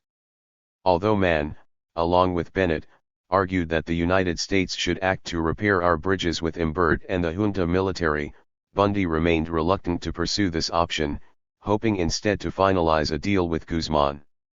When Bundy reported to the White House on the continuing stalemate, complaining that Guzman did not control the situation, Fortas pointed to the likelihood that the ceasefire demand had been approved by Bosch. Fortas promised to reach Bosch once again, bringing pressure on him to drop the ultimatum. In another phone call a short time later, Bundy informed the president of Mann's belief that the suspension of talks reflected the power in the rebel camp of those who were uninterested in reaching an agreement with the United States. That afternoon, Mann and Martin left the Dominican Republic. Mann's departure represented a serious blow to the prospects for a negotiated settlement. He was now free to voice his skepticism of a Guzman solution unconstrained by the presence of Bundy or Vance. By that evening, Mann had returned to Washington, and, through a White House aide, had urged the president to shelve the interposition plan so as to allow Imbert to go ahead militarily. In Santo Domingo, the pressures on the insurgent leadership were increasing. Fortas persuaded Bosch to call for a renewal of talks. Muñoz Marin also spoke with Hector Aristide, and told him the ultimatum was a big mistake and that it ought to be withdrawn. Having persuaded Aristide, Muñoz Marin spoke with Gordon Chase at the U.S. Embassy. Muñoz Marin noted that it would be tragic if the negotiations broke off. Negotiations resume. By the evening of May 18, 12 hours after Guzman's message insisting on a ceasefire, both sides were prepared to resume direct contacts. Schlotterman was sent by Bundy to Guzman's residence, whereupon 176. Guzman declared his willingness to proceed with the talks. Bosch had previously contacted him along these lines, and Comifo, heeding Aristide's advice, had consented to a new start. Schlotterman informed Guzman that the United States was prepared to negotiate as well, but doubts had arisen about who was in actual control of the movement, and about the influence of extremists who apparently wished to block any agreement. Guzman conceded that the attitude of Camano's high command was hardening as Imbert's forces moved across the northern part of the city. With the talks about to resume, the remaining members of the Bundy mission met once again to review the latest turn of events. Although the United States was now willing to give Imbert some personal favors, there was also the conviction that some people on the other side should be gotten rid of. This represented a significant hardening of the U.S. posture in the talks. In the streets of Santo Domingo, the balance of power was continuing to shift against the rebels, undercutting the insurgents' bargaining power as the negotiations entered the next round. By the evening of May 18, the junta's forces had completed the first phase of Operation Cleanup. A cordon of troops held the entire length of Avenida Maximo Gomez, the main thoroughfare linking the downtown area to the Pinedo Bridge on the northern edge of the city. At the same time, thousands of refugees began fleeing the northern barrios, moving southward across the line of communication and into the main rebel zone. The next day, May 19, rebel units withdrew even further, as the junta's troops surged forward. Early that morning, junta units captured the main broadcasting complex of Radio Santo Domingo, definitively silencing the rebel station. As the attack force surrounded the station, the Dominican troops were met by U.S. soldiers, who provided them with supplies and food. U.S. decision-makers had finally gained one of their primary goals, the suppression of the rebel-controlled radio station. As the fighting continued to rage, Schlotterman was dispatched to Guzman's office to resume the negotiations. Schlotterman informed Guzman that the three rebel leaders would be required to leave. Bundy understood that this would be a difficult demand to accept, so he had authorized Schlotterman to propose that this sensitive matter be settled by private agreement between Washington and President Bosch. Guzman refused the demand out of hand, insisting that such a move would alienate the people, and deprive his provisional government of popular support. 177. Throughout the lengthy and difficult talks with Bundy, Guzman remained conciliatory, making concession after concession, and yet on this issue he balked. His refusal to accept the U.S. demand for the exile of three of the most celebrated heroes of the uprising would be steadfastly repeated over the next several days. Clearly, the United States had pressed the rebel leaders to the limits of their willingness to compromise. Soon after Schlotterman's return from his meeting with Guzman, Bundy phoned the president with another update. He still believed the three prominent insurgents should be forced to leave, and he urged Johnson to press hard on the point. If the United States remained firm, it could put it over, gaining a victory that would make a great difference in altering the political landscape. Still, the proposal was a difficult sell, one that could only work if Bosch agreed to support it strongly as a simple matter of humanity and magnanimity.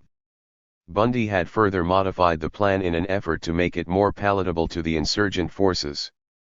The departure of the three rebel leaders, Aristide, Montezarach, and Pifia Tavares, would be directly linked to that of three junta officers, Wesson y Wesson, Rivera Caminero, and De Los Santos, all six of whom would be sent into exile for 6 months, providing an honorable cooling-off period. In a phone call later that morning, Fortas informed Bundy that the White House had agreed that the problem could be handled on the basis of a gentleman's agreement after the government was installed.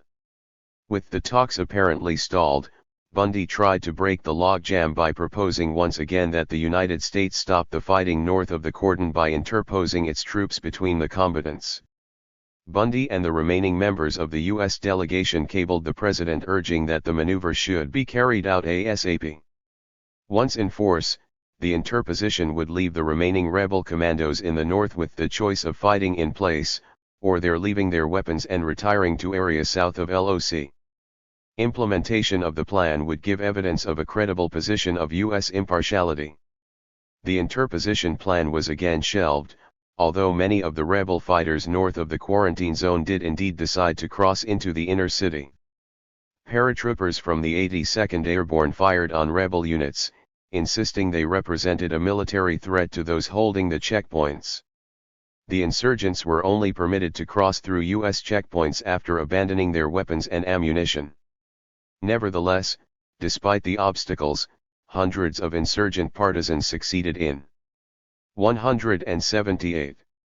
Fleeing the north, reinforcing the commando units patrolling the inner city. Ironically, as the rebels retreated, junta troops indiscriminately lobbed mortar shells and tank rounds on the surrounding neighborhood, some of which struck U.S. units stationed within the line of communication. The paratroopers holding the line went on maximum alert, but, operating under strict orders from above, they withheld return fire, and scurried for cover. Shortly before noon, Bundy met with Guzman for the first time since the suspension of talks. Guzman was now prepared to appoint a member of the Imbert junta, Julio Postigo, to his own cabinet. For his part, Bundy made it clear that the United States would no longer be satisfied with Guzman acting as his own armed forces minister. Instead, a junta officer acceptable to both sides would have to be selected for the post. Once again the talks stalled on the sensitive issue of the exiling of the three rebel leaders. Although Bundy presented his modified version, leaving the issue for final resolution at the presidential level, perhaps through a meeting of the minds between Guzman and President Johnson, Guzman rejected the proposal in its entirety. As Bundy and Guzman continued their negotiations in Santo Domingo, the president was convening an urgent, 4-hour meeting on the Dominican crisis. Fortas reported on a recent discussion with Bundy. The U.S. mission was waiting for Guzman to accept the forced departure of the three insurgent leaders. Mann then briefed the president and his top advisors, bringing them up to date on the latest developments in the crisis. In Mann's opinion, and in direct contradiction to that of Bundy and Vance, there should be no interposition by us, but rather the United States should give loyalists 3 or 4 days to clear out everything north of LOC. By the next day, word of this decision had filtered to Santo Domingo. In general, Mann was very cautious in his assessment. He was wary of communists and left-wing radicals who were in control of strong points along the streets of the inner city. At the same time, Cameo's closest advisor, Hector Aristide, was calling the shots, and he was dangerous.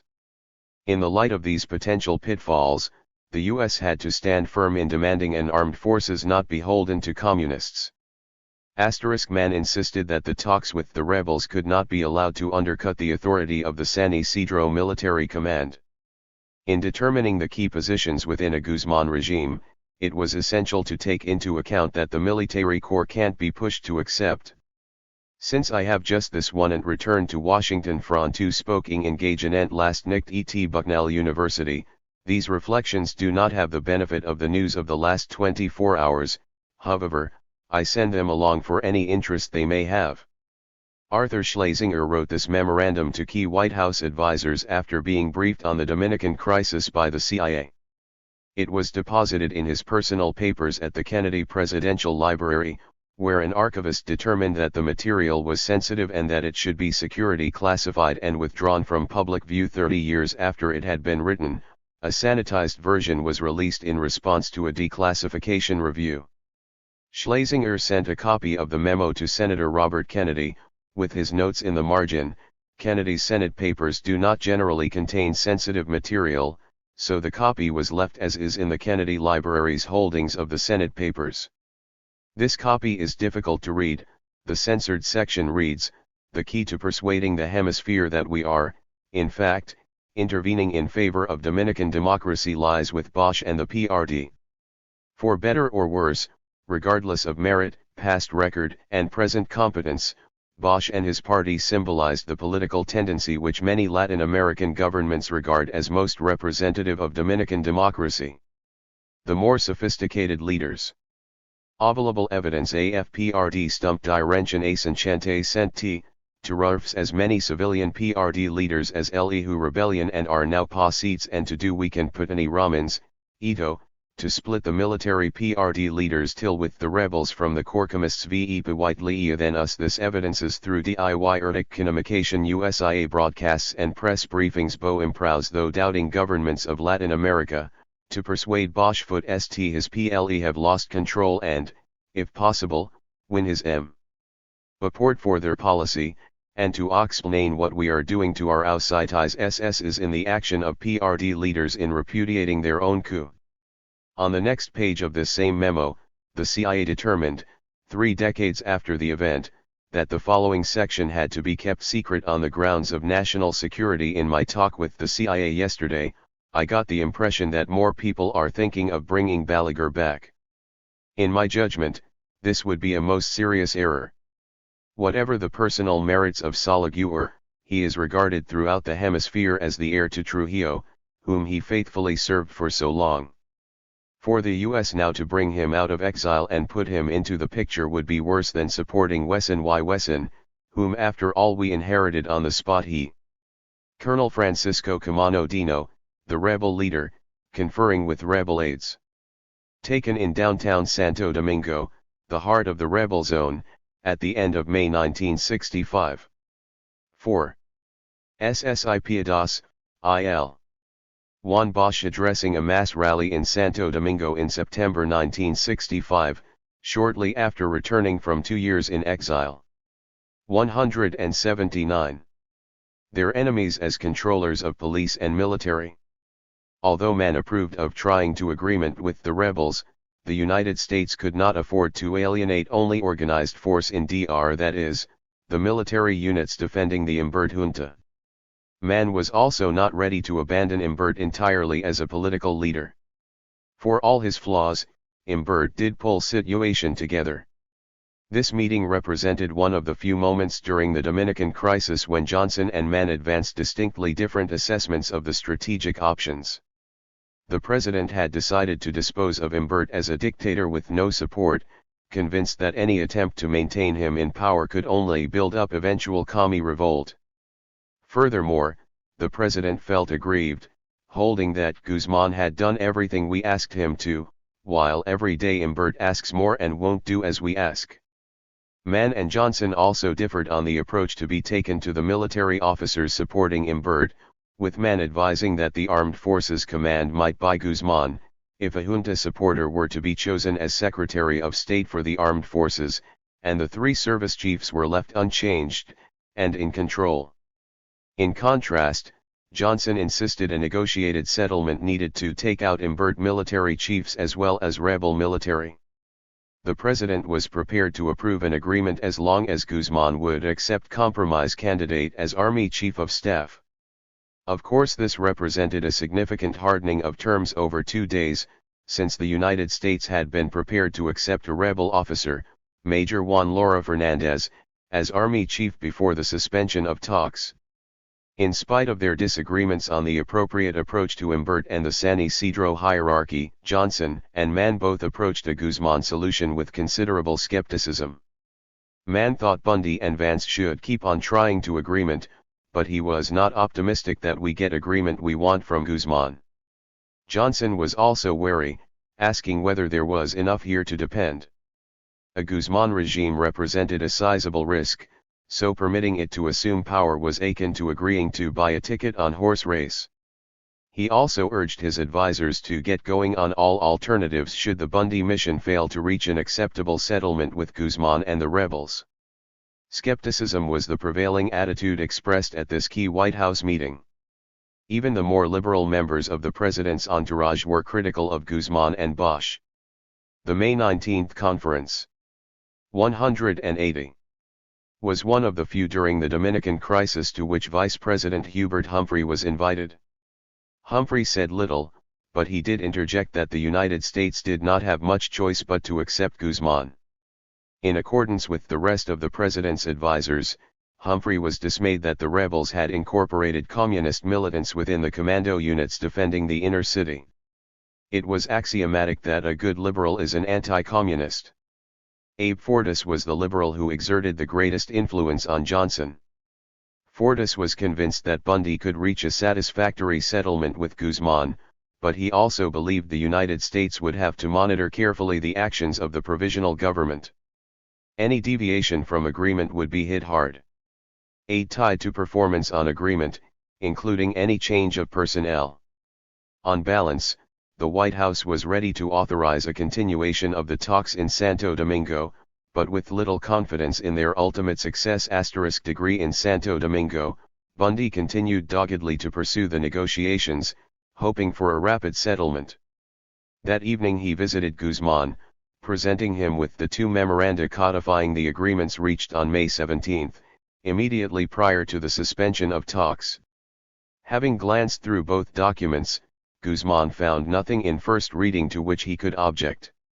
He then proposed that Jotin Curry, a key Camaneo advisor, be selected as Foreign Affairs Minister, a post for which Hector Garcia Godoy, a Balaguer supporter who had served in Bosch's cabinet, had already been slated.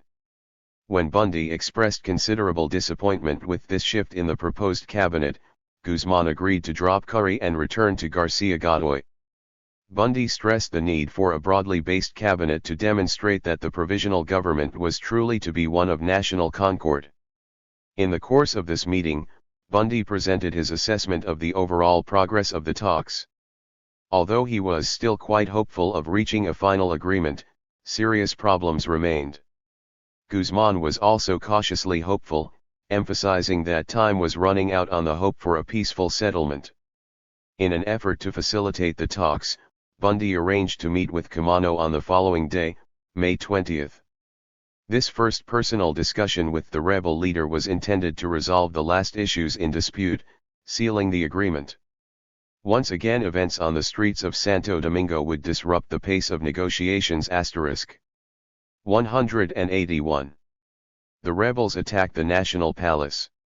With the junta's forces consolidating their hold over the northern sector of the city, the insurgents decided to seize control of the National Palace, hoping thereby to offset the impact of their crushing defeat in the barrios north of the line of communication. The National Palace served as the symbol of power, the official home of the Dominican president, where Juan Bosch had ruled until the coup of September 1963. A force of 200 junta troops had occupied the palace on April 27, and had continued to hold it during the following weeks. U.S. military forces had left the palace within the inner city district controlled by the insurgents when the cordon was created in early May, an isolated outpost of junta control. The National Palace had strategic value, in addition to its importance as a symbol of governmental power. Only a parking lot separated the back of the palace from the cordon encircling the rebel zone. Indeed, a contingent of U.S. Marines was stationed a block from the rear of the palace. In the front and around the sides of the building, junta soldiers had fortified their positions with heavy armament, including artillery pieces capable of hitting targets over considerable distances. Firefights occurred with some frequency, as rebel units surrounding the palace exchanged fire with the troops inside. Furthermore, the long-range guns defending the palace were aimed at Independence Plaza, the commercial and shopping center of the inner city. Shells lobbed from the palace killed several civilians during the weeks of stalemate following the U.S. intervention, and the creation of the line of communication. The U.S. command understood and appreciated the significance of the National Palace as an outpost of junta control within the rebel zone. General York, as commander of the 82nd Airborne Division, prized the palace as a real dagger in the rebel side. As such, the United States had no intention of permitting this key location to fall into rebel hands. On May 7, with tension rising in Santo Domingo, Ambassador Bennett queried the State Department as to the U.S. response should the palace come under heavy fire. That evening, Mann responded to Bennett and Palmer, ordering the embassy to counsel the junta to avoid launching aggressive, provocative attacks on the rebel zone from the safe haven provided by the palace. In addition, should the insurgents initiate a large-scale action aimed at taking the palace, and should Palmer and his staff come to the judgment U.S. military action is necessary to save the situation, Palmer and Bennett were instructed to 182. Telephone and cable for further instructions before making a final decision. Mann further advised that should communications fail, and the military commanders clearly determine U.S. action is immediately necessary to save the palace, Palmer, with Bennett's approval, was authorized to order such action. Mann's cable is revealing on several levels. It demonstrates the importance placed on keeping the palace under junta control, and the willingness to use U.S. troops to guarantee this outcome. The cable also demonstrates the intense interest being given to the Dominican crisis by powerful decision-makers in Washington, as well as their determination to micromanage the course of events in Santo Domingo. Palmer was not only given orders to be prepared to defend the palace from rebel attack, he was also instructed to make every effort to gain Washington's approval before making the definitive decision to deploy U.S. troops, even in the midst of a full-scale firefight. 2 days later, on May 9, staff officers attached to Palmer's command devised a plan to rescue the palace should the small loyalist unit there be endangered by rebel attack. The contingency plan, codenamed Operation Sweep the Streets, detailed the use of U.S. troops stationed within the line of communication in support of junta troops holding the palace. Several days later, on May 14, the units holding the palace were allowed to withdraw through the cordon, while 200 heavily armed troops loyal to the Imbert junta were given permission to cross through a checkpoint and into the palace, directly contravening official policy, under which no armed units from either side were to pass through the U.S.-controlled zone. Although the Johnson administration insisted that the decision to facilitate the relief operation had been made by the commanding officer on the spot, and that Palmer had not been informed until it was all over, the tight control being exercised over operations on the streets of Santo Domingo provides evidence of a very different scenario. As the May sweep rolled across the barrios in the northern districts of Santo Domingo, the rebel command chafed at its inability to intervene. Goaded into taking action, the insurgents decided to initiate a concerted attack on the National Palace. Their failure marked another crushing blow dealt to the rebel cause by U.S. forces. The importance given to this attack by the insurgent leadership can be gleaned from the choice of a commander, Lieutenant Colonel Rafael Tomás Fernández Domínguez. 183. Fernández Domínguez had acted as a central figure within the network of officers planning the initial coup against Reid Cabral. Indeed, in October 1963, only a month after Bosch had been overthrown, he had played a key role in organizing an abortive counter-coup to restore constitutional government. When the plot had been uncovered, Fernández Domínguez had been sent into exile as a military attaché in Spain, and then in Chile. In exile, Fernández Domínguez had maintained a close and continuous contact with Juan Bosch in Puerto Rico, to the point that Bosch treated him like a son. In the immediate aftermath of the uprising, Fernández Domínguez flew to Puerto Rico, where he served as one of Bosch's personal advisors. Bosch then presented him as a possible candidate for interim president in the days prior to Camano's selection by the Dominican legislature on May 3. Fernández Domínguez had only been able to return to the Dominican Republic on May 16, carrying a personal message from Bosch to Camano confirming that Guzman was Bosch's personal choice as provisional president. Fernández Domínguez provided a crucial link between the rebel leadership and Bosch, and as such he had been named to Camano's cabinet as Minister of the Interior. Nevertheless, in spite of his past record, Fernández Domínguez held a shaky position within the rebel command.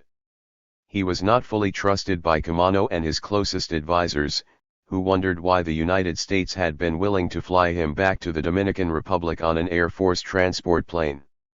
Fernández Domínguez had a great deal to prove by leading the assault on the National Palace. In the early evening of May 19, the insurgents attacked the palace, and a fierce battle ensued.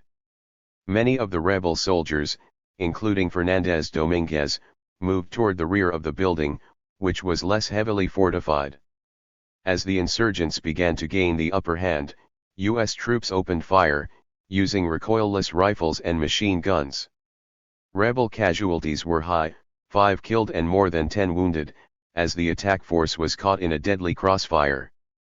Fernández Domínguez was killed instantaneously, shot in the back by U.S. Marines firing from within the line of communication. Although American officials did not directly deny that Fernández Domínguez had been killed by a Marine, the exact circumstances of the firefight remained in dispute. The U.S. government made every effort to evade any responsibility for his death, citing the complex pattern of crossfire at the scene. On the evening of the shooting, Schlotterman phoned Guzman to convey the regrets of the U.S. delegation. He then 184 disparaged any claim to accuracy where a particular bullet came from in such a confined melee. In a cable sent to Washington that night, Bundy also insisted that in a hot firefight, front and back are silly words. In fact, the trajectory taken by the fatal bullet, as well as its caliber, made identification very possible. At other times, U.S. officials admitted that the Marines had deliberately killed Fernández Domínguez, but claimed self-defense. In this version, the rebels had accidentally directed stray fire at positions along the corridor, so U.S. troops had been forced to respond as a defensive measure. Yet many of the insurgents, including Fernández Domínguez, had been attacking the palace from the rear, with their backs to the U.S. outpost, so that any misdirected fire into the line of communication would have been more likely to come from junta forces occupying the palace. Bennett went even further in shifting responsibility, claiming that the insurgents had taken advantage of the proximity of our lines and fired at the line of communication. Mann relied on Bennett's report as the basis of his description of the incident, further embellishing it. In a background interview with Gus Daniels, a senior correspondent for 7IME magazine, Mann blamed the incident on the rebel attack force, which had been diverted from its assault on the palace, unable to resist shooting at the Yankees. The insurgents were well aware of the aid being given by the United States to Umbert's forces in Operation Cleanup. In this context, an attack on the troops within the corridor could only serve as an excuse to rescue the junta units occupying the National Palace. There can be little doubt that U.S. troops initiated the attack on the rebels to prevent them from gaining a victory, acting in accordance with Operation Sweep the Streets. Whether the command to execute the operation came from Washington, or from General Palmer and the U.S. military command in Santo Domingo, remains top secret, hidden from public view. U.S. officials were furious at Comafo for his vocal denunciations of the fatalities incurred at the National Palace. Bundy attacked the rebel commander for being on the air, making as much emotional noise as possible. The insurgents were being utterly cynical in claiming that Fernández Domínguez had been shot in the back, and in citing this unfortunate incident as a reason to doubt the good faith of the United States.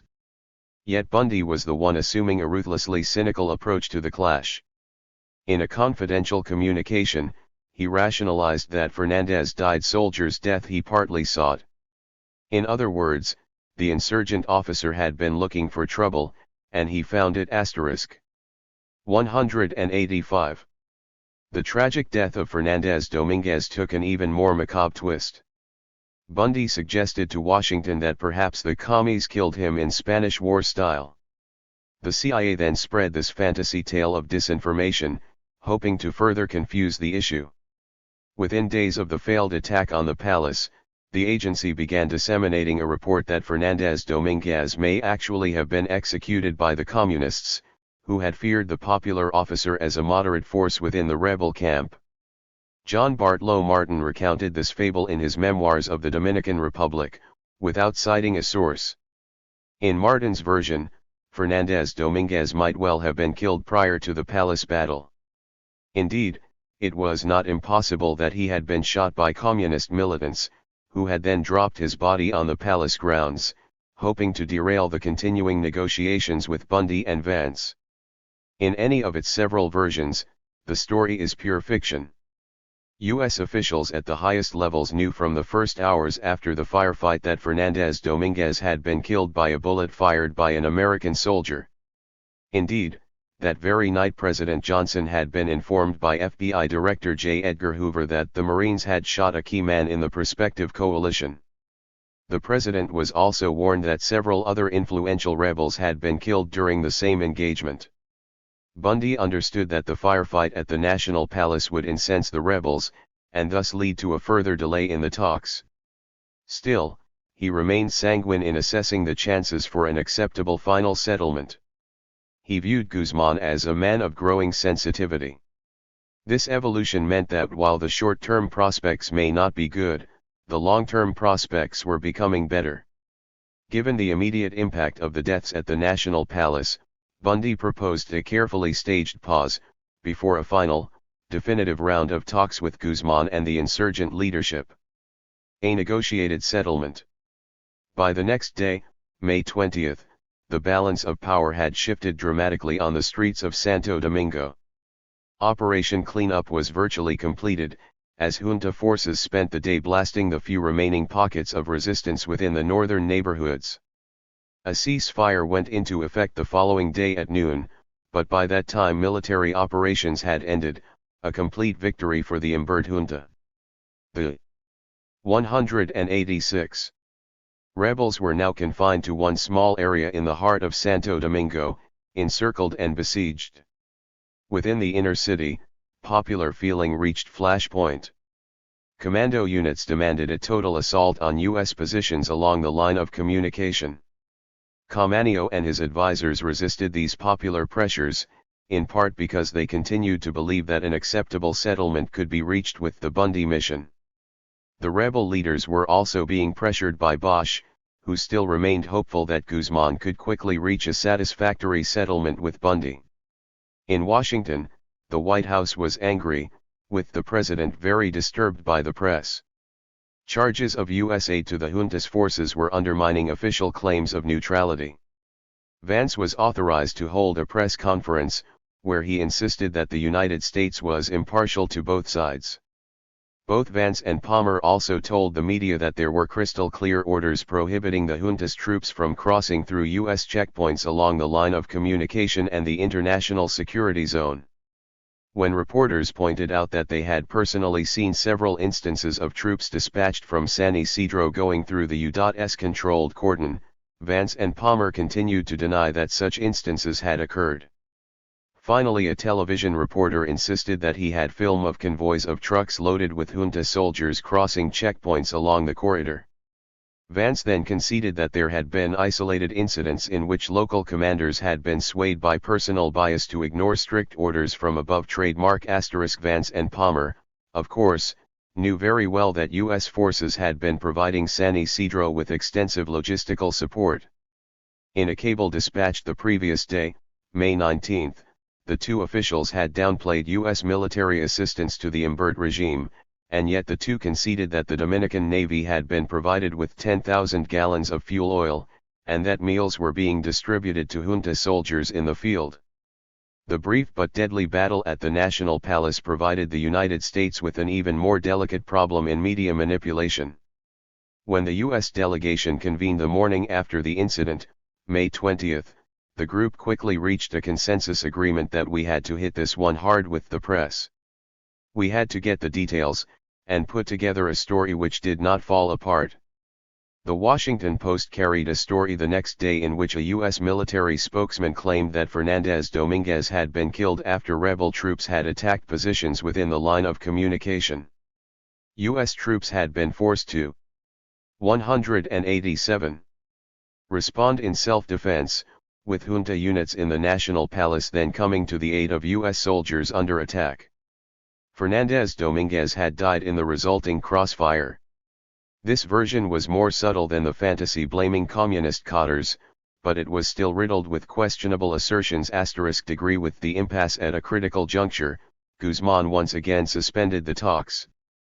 As Schlotterman escorted Guzman to a checkpoint into the rebel zone, Guzman handed the diplomat an unsigned note declaring his intention of withdrawing from the talks. This time U.S. decision-makers did not react to the suspension of talks as an ultimatum, perhaps reflecting Bundy's perspective that a brief pause might prove helpful.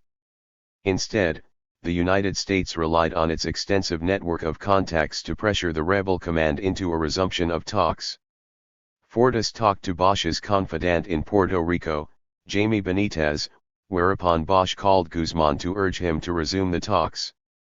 By noon, Schlotterman was meeting with Guzman, reopening the official channels of communication. Guzman had reconsidered, insisting he had been overwrought emotionally by the recent events. With this, the negotiations resumed.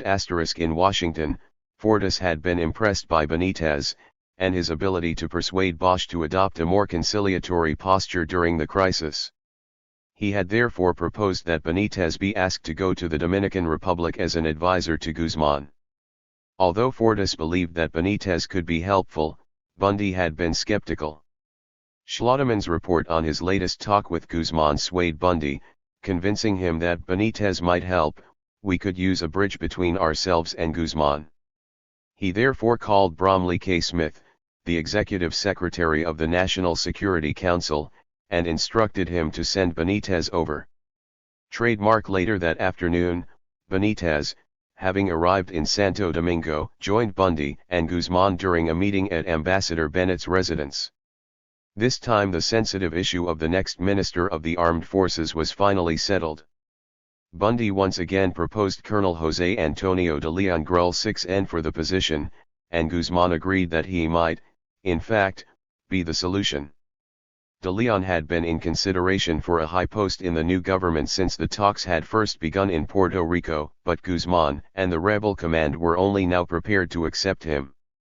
As the talks proceeded in Santo Domingo, the president's advisors held another emergency session. The conference began without the president, who joined it while in progress. Moyers began by reporting that Bundy was still pressing Guzman for agreement on the 188th departure of the three rebel leaders. Still, Bundy was sanguine, convinced the talks would soon be concluded on a successful note. The discussion then focused on the measures to be taken to ensure the junta's acceptance of a Guzman regime. Man was certain Imbert could be controlled, indeed that he was not so powerful. An approach to Imbert should be made under OAS auspices, and not with the threat of use of U.S. force. Man viewed the overall situation philosophically. U.S. decision-makers had achieved all our objectives, including gaining control of revolution. Once the fighting north of the corridor ended, the United States should not in hurry, since it could rely on its overwhelming force to pressure both sides along the lines it favored. Thus, man continued to stall for time, hoping to forestall a final decision on the Guzman solution degree. At this point the president joined his advisors. Everyone agreed on the need to persuade Imbert and the junta's military command to accept a settlement, should it be reached, but when Undersecretary of State George Ball suggested that the United States should avoid any confrontation so as to wait until the shooting ends, excitement dies down, the president firmly rebuffed him. Indeed, every hour the Marines stay there, it takes something off of me. Johnson fully understood that the country wants to end all this in DR and Vietnam. Secretary of Defense Robert McNamara, a key architect of the Vietnam War, was quick to voice his agreement with the president's statement. Abe Fortas then interjected a message from Bundy reporting the agreement on De Leon as the next Armed Forces Minister. As to the departure of the three insurgent leaders, Bundy remained hopeful, having been promised by Benitez, as Bosch's representative, that he would tackle tomorrow this problem. Bundy and Guzman had again discussed the list of potential cabinet members, but the president insisted that both the CIA and the FBI would have to screen each candidate thoroughly before the United States could begin pressuring Imbert and the San Isidro Command to accept a new provisional government. In Santo Domingo, Bundy and Vance were preparing to finalize the deal. Early the next morning, May 21st, Guzman informed Schlotterman that de Leon would definitely be an acceptable choice for Armed Forces Minister. This left the service chiefs as a critically important but unresolved issue. Schlotterman conveyed a plan from Bundy under which the issue would be set aside until after Guzman's inauguration. At that point, Guzman and de Leon would make the final decision. This 189 represented a third hardening of the U.S. bargaining position since the tentative agreement of May 17. Since then, the United States had demanded the exiling of the three rebel leaders, and had insisted that, rather than Guzman himself, the overall commander of the armed forces be an officer sympathetic to the junta's cause. This time the United States was pulling back from its previous acceptance of Laura Fernandez as Army Chief of Staff, hoping to substitute a procedure intended to produce an Army chief from outside of the nucleus of officers constituting the rebel military leadership. Although Guzman had been willing to accept de Leon as Secretary of State for the Armed Forces, he rejected Bundy's proposal to sidetrack the choice of service chiefs. Guzman understood that the lethal conflict at the National Palace, as well as the junta sweep through the northern districts, had hardened the stance of the insurgent leadership. Comifo and his fellow military officers were firm in their resolve that any settlement include a provision leaving the post of Army Chief of Staff in sympathetic hands. Later that morning, May 21, Bundy joined Bennett and OAS Secretary General José Antonio Mora in a meeting with Imbert. The junta chief proceeded to vent his bitterness, while denouncing the tentative agreement, and threatening the U.S. envoys. Since the United States was attempting to pressure and betray him, Imbert was prepared to denounce us before world opinion. Bundy was not impressed, retorting that we take lessons from no one on danger which communism represents. In any case, the United States would continue to pursue a political solution to the Dominican crisis. That afternoon, with the ceasefire finally in place, Bundy met once again with Benitez and Guzman. Bundy requested a list of the key members of the rebel military command, and was provided with a list of 7 officers, including Comifo, Montes Arach, Pifia Tavares, and Laura Fernandez. Most of the meeting focused on the U.S. insistence on the forced departure of the 3 insurgent leaders. Guzman firmly rejected the entire concept, even a version under which the 3 would leave as a voluntary act of self-sacrifice. The tone of the discussion was very frank. Bundy made it clear that the intent of the U.S. demand was to divide the insurgent command, although he phrased the issue in terms of eliminating the influence of communist cadres. Guzman responded by emphasizing the tenuous nature of his authority. In Bundy's words, Guzman did not think he would have the public and political strength to attempt any split of rebel military leadership at the outset. 190. After this meeting, Bundy conferred with Benitez, who tried to explain Guzman's position. Since Guzman would be serving as provisional president, he would have to leave power eventually, and live here. He could not, therefore, take responsibility for having thrown 3 popular heroes of the uprising out of the country. Bundy was finally convinced that Guzman would not budge on this issue.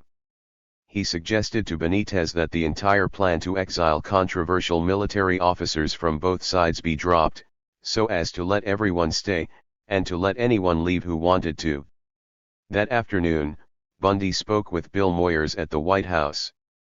He described the difficulties in gaining rebel acceptance of the exiling of the 3 leaders, and he conveyed a warning from Benitez that Guzman might just leave if we pushed him too far.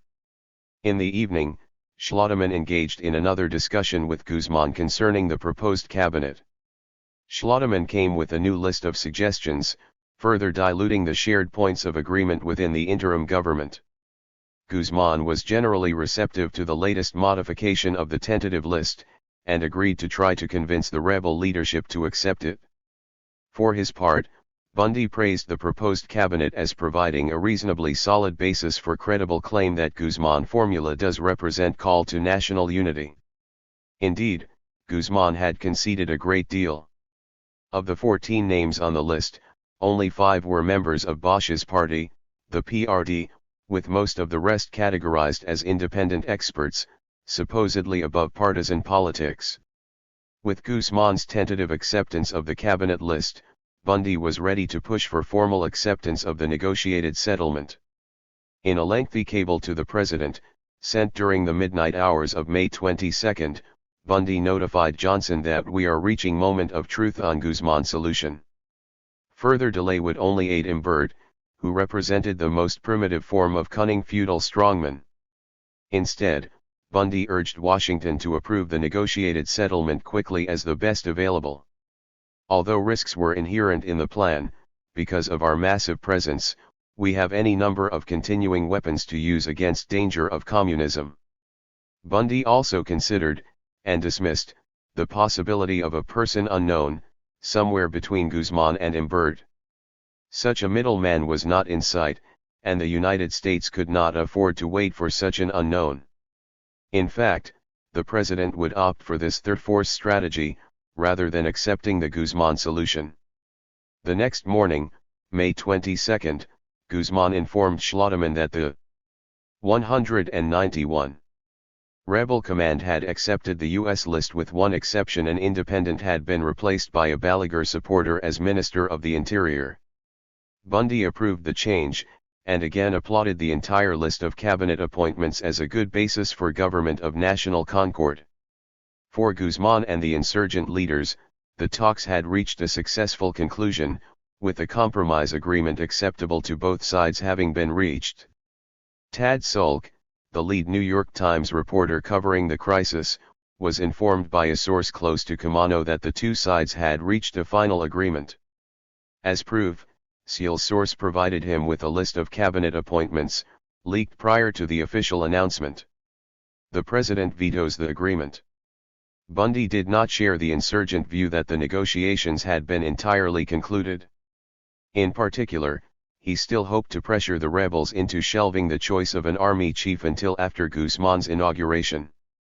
Nevertheless, he did believe that a working agreement had been reached on most of the essential points in dispute, and he was willing to endorse this tentative agreement. In Washington, the president scheduled a crisis conference with his top advisors for that afternoon. To expedite the discussion, the U.S. delegation in Santo Domingo drafted a list of pros and cons, should the agreement be implemented. Although the two conflicting perspectives were presented without specific names attached to either side, the White House was informed that Bundy and Vance were urging the president to endorse the settlement, while Bennett was urging him to reject it. On the positive side, Guzman represents the real desires of people, with a strong majority preferring him to Imbert. Guzman was trustworthy, while Comifo and the rebel military command would not be real center of power after Guzman is in.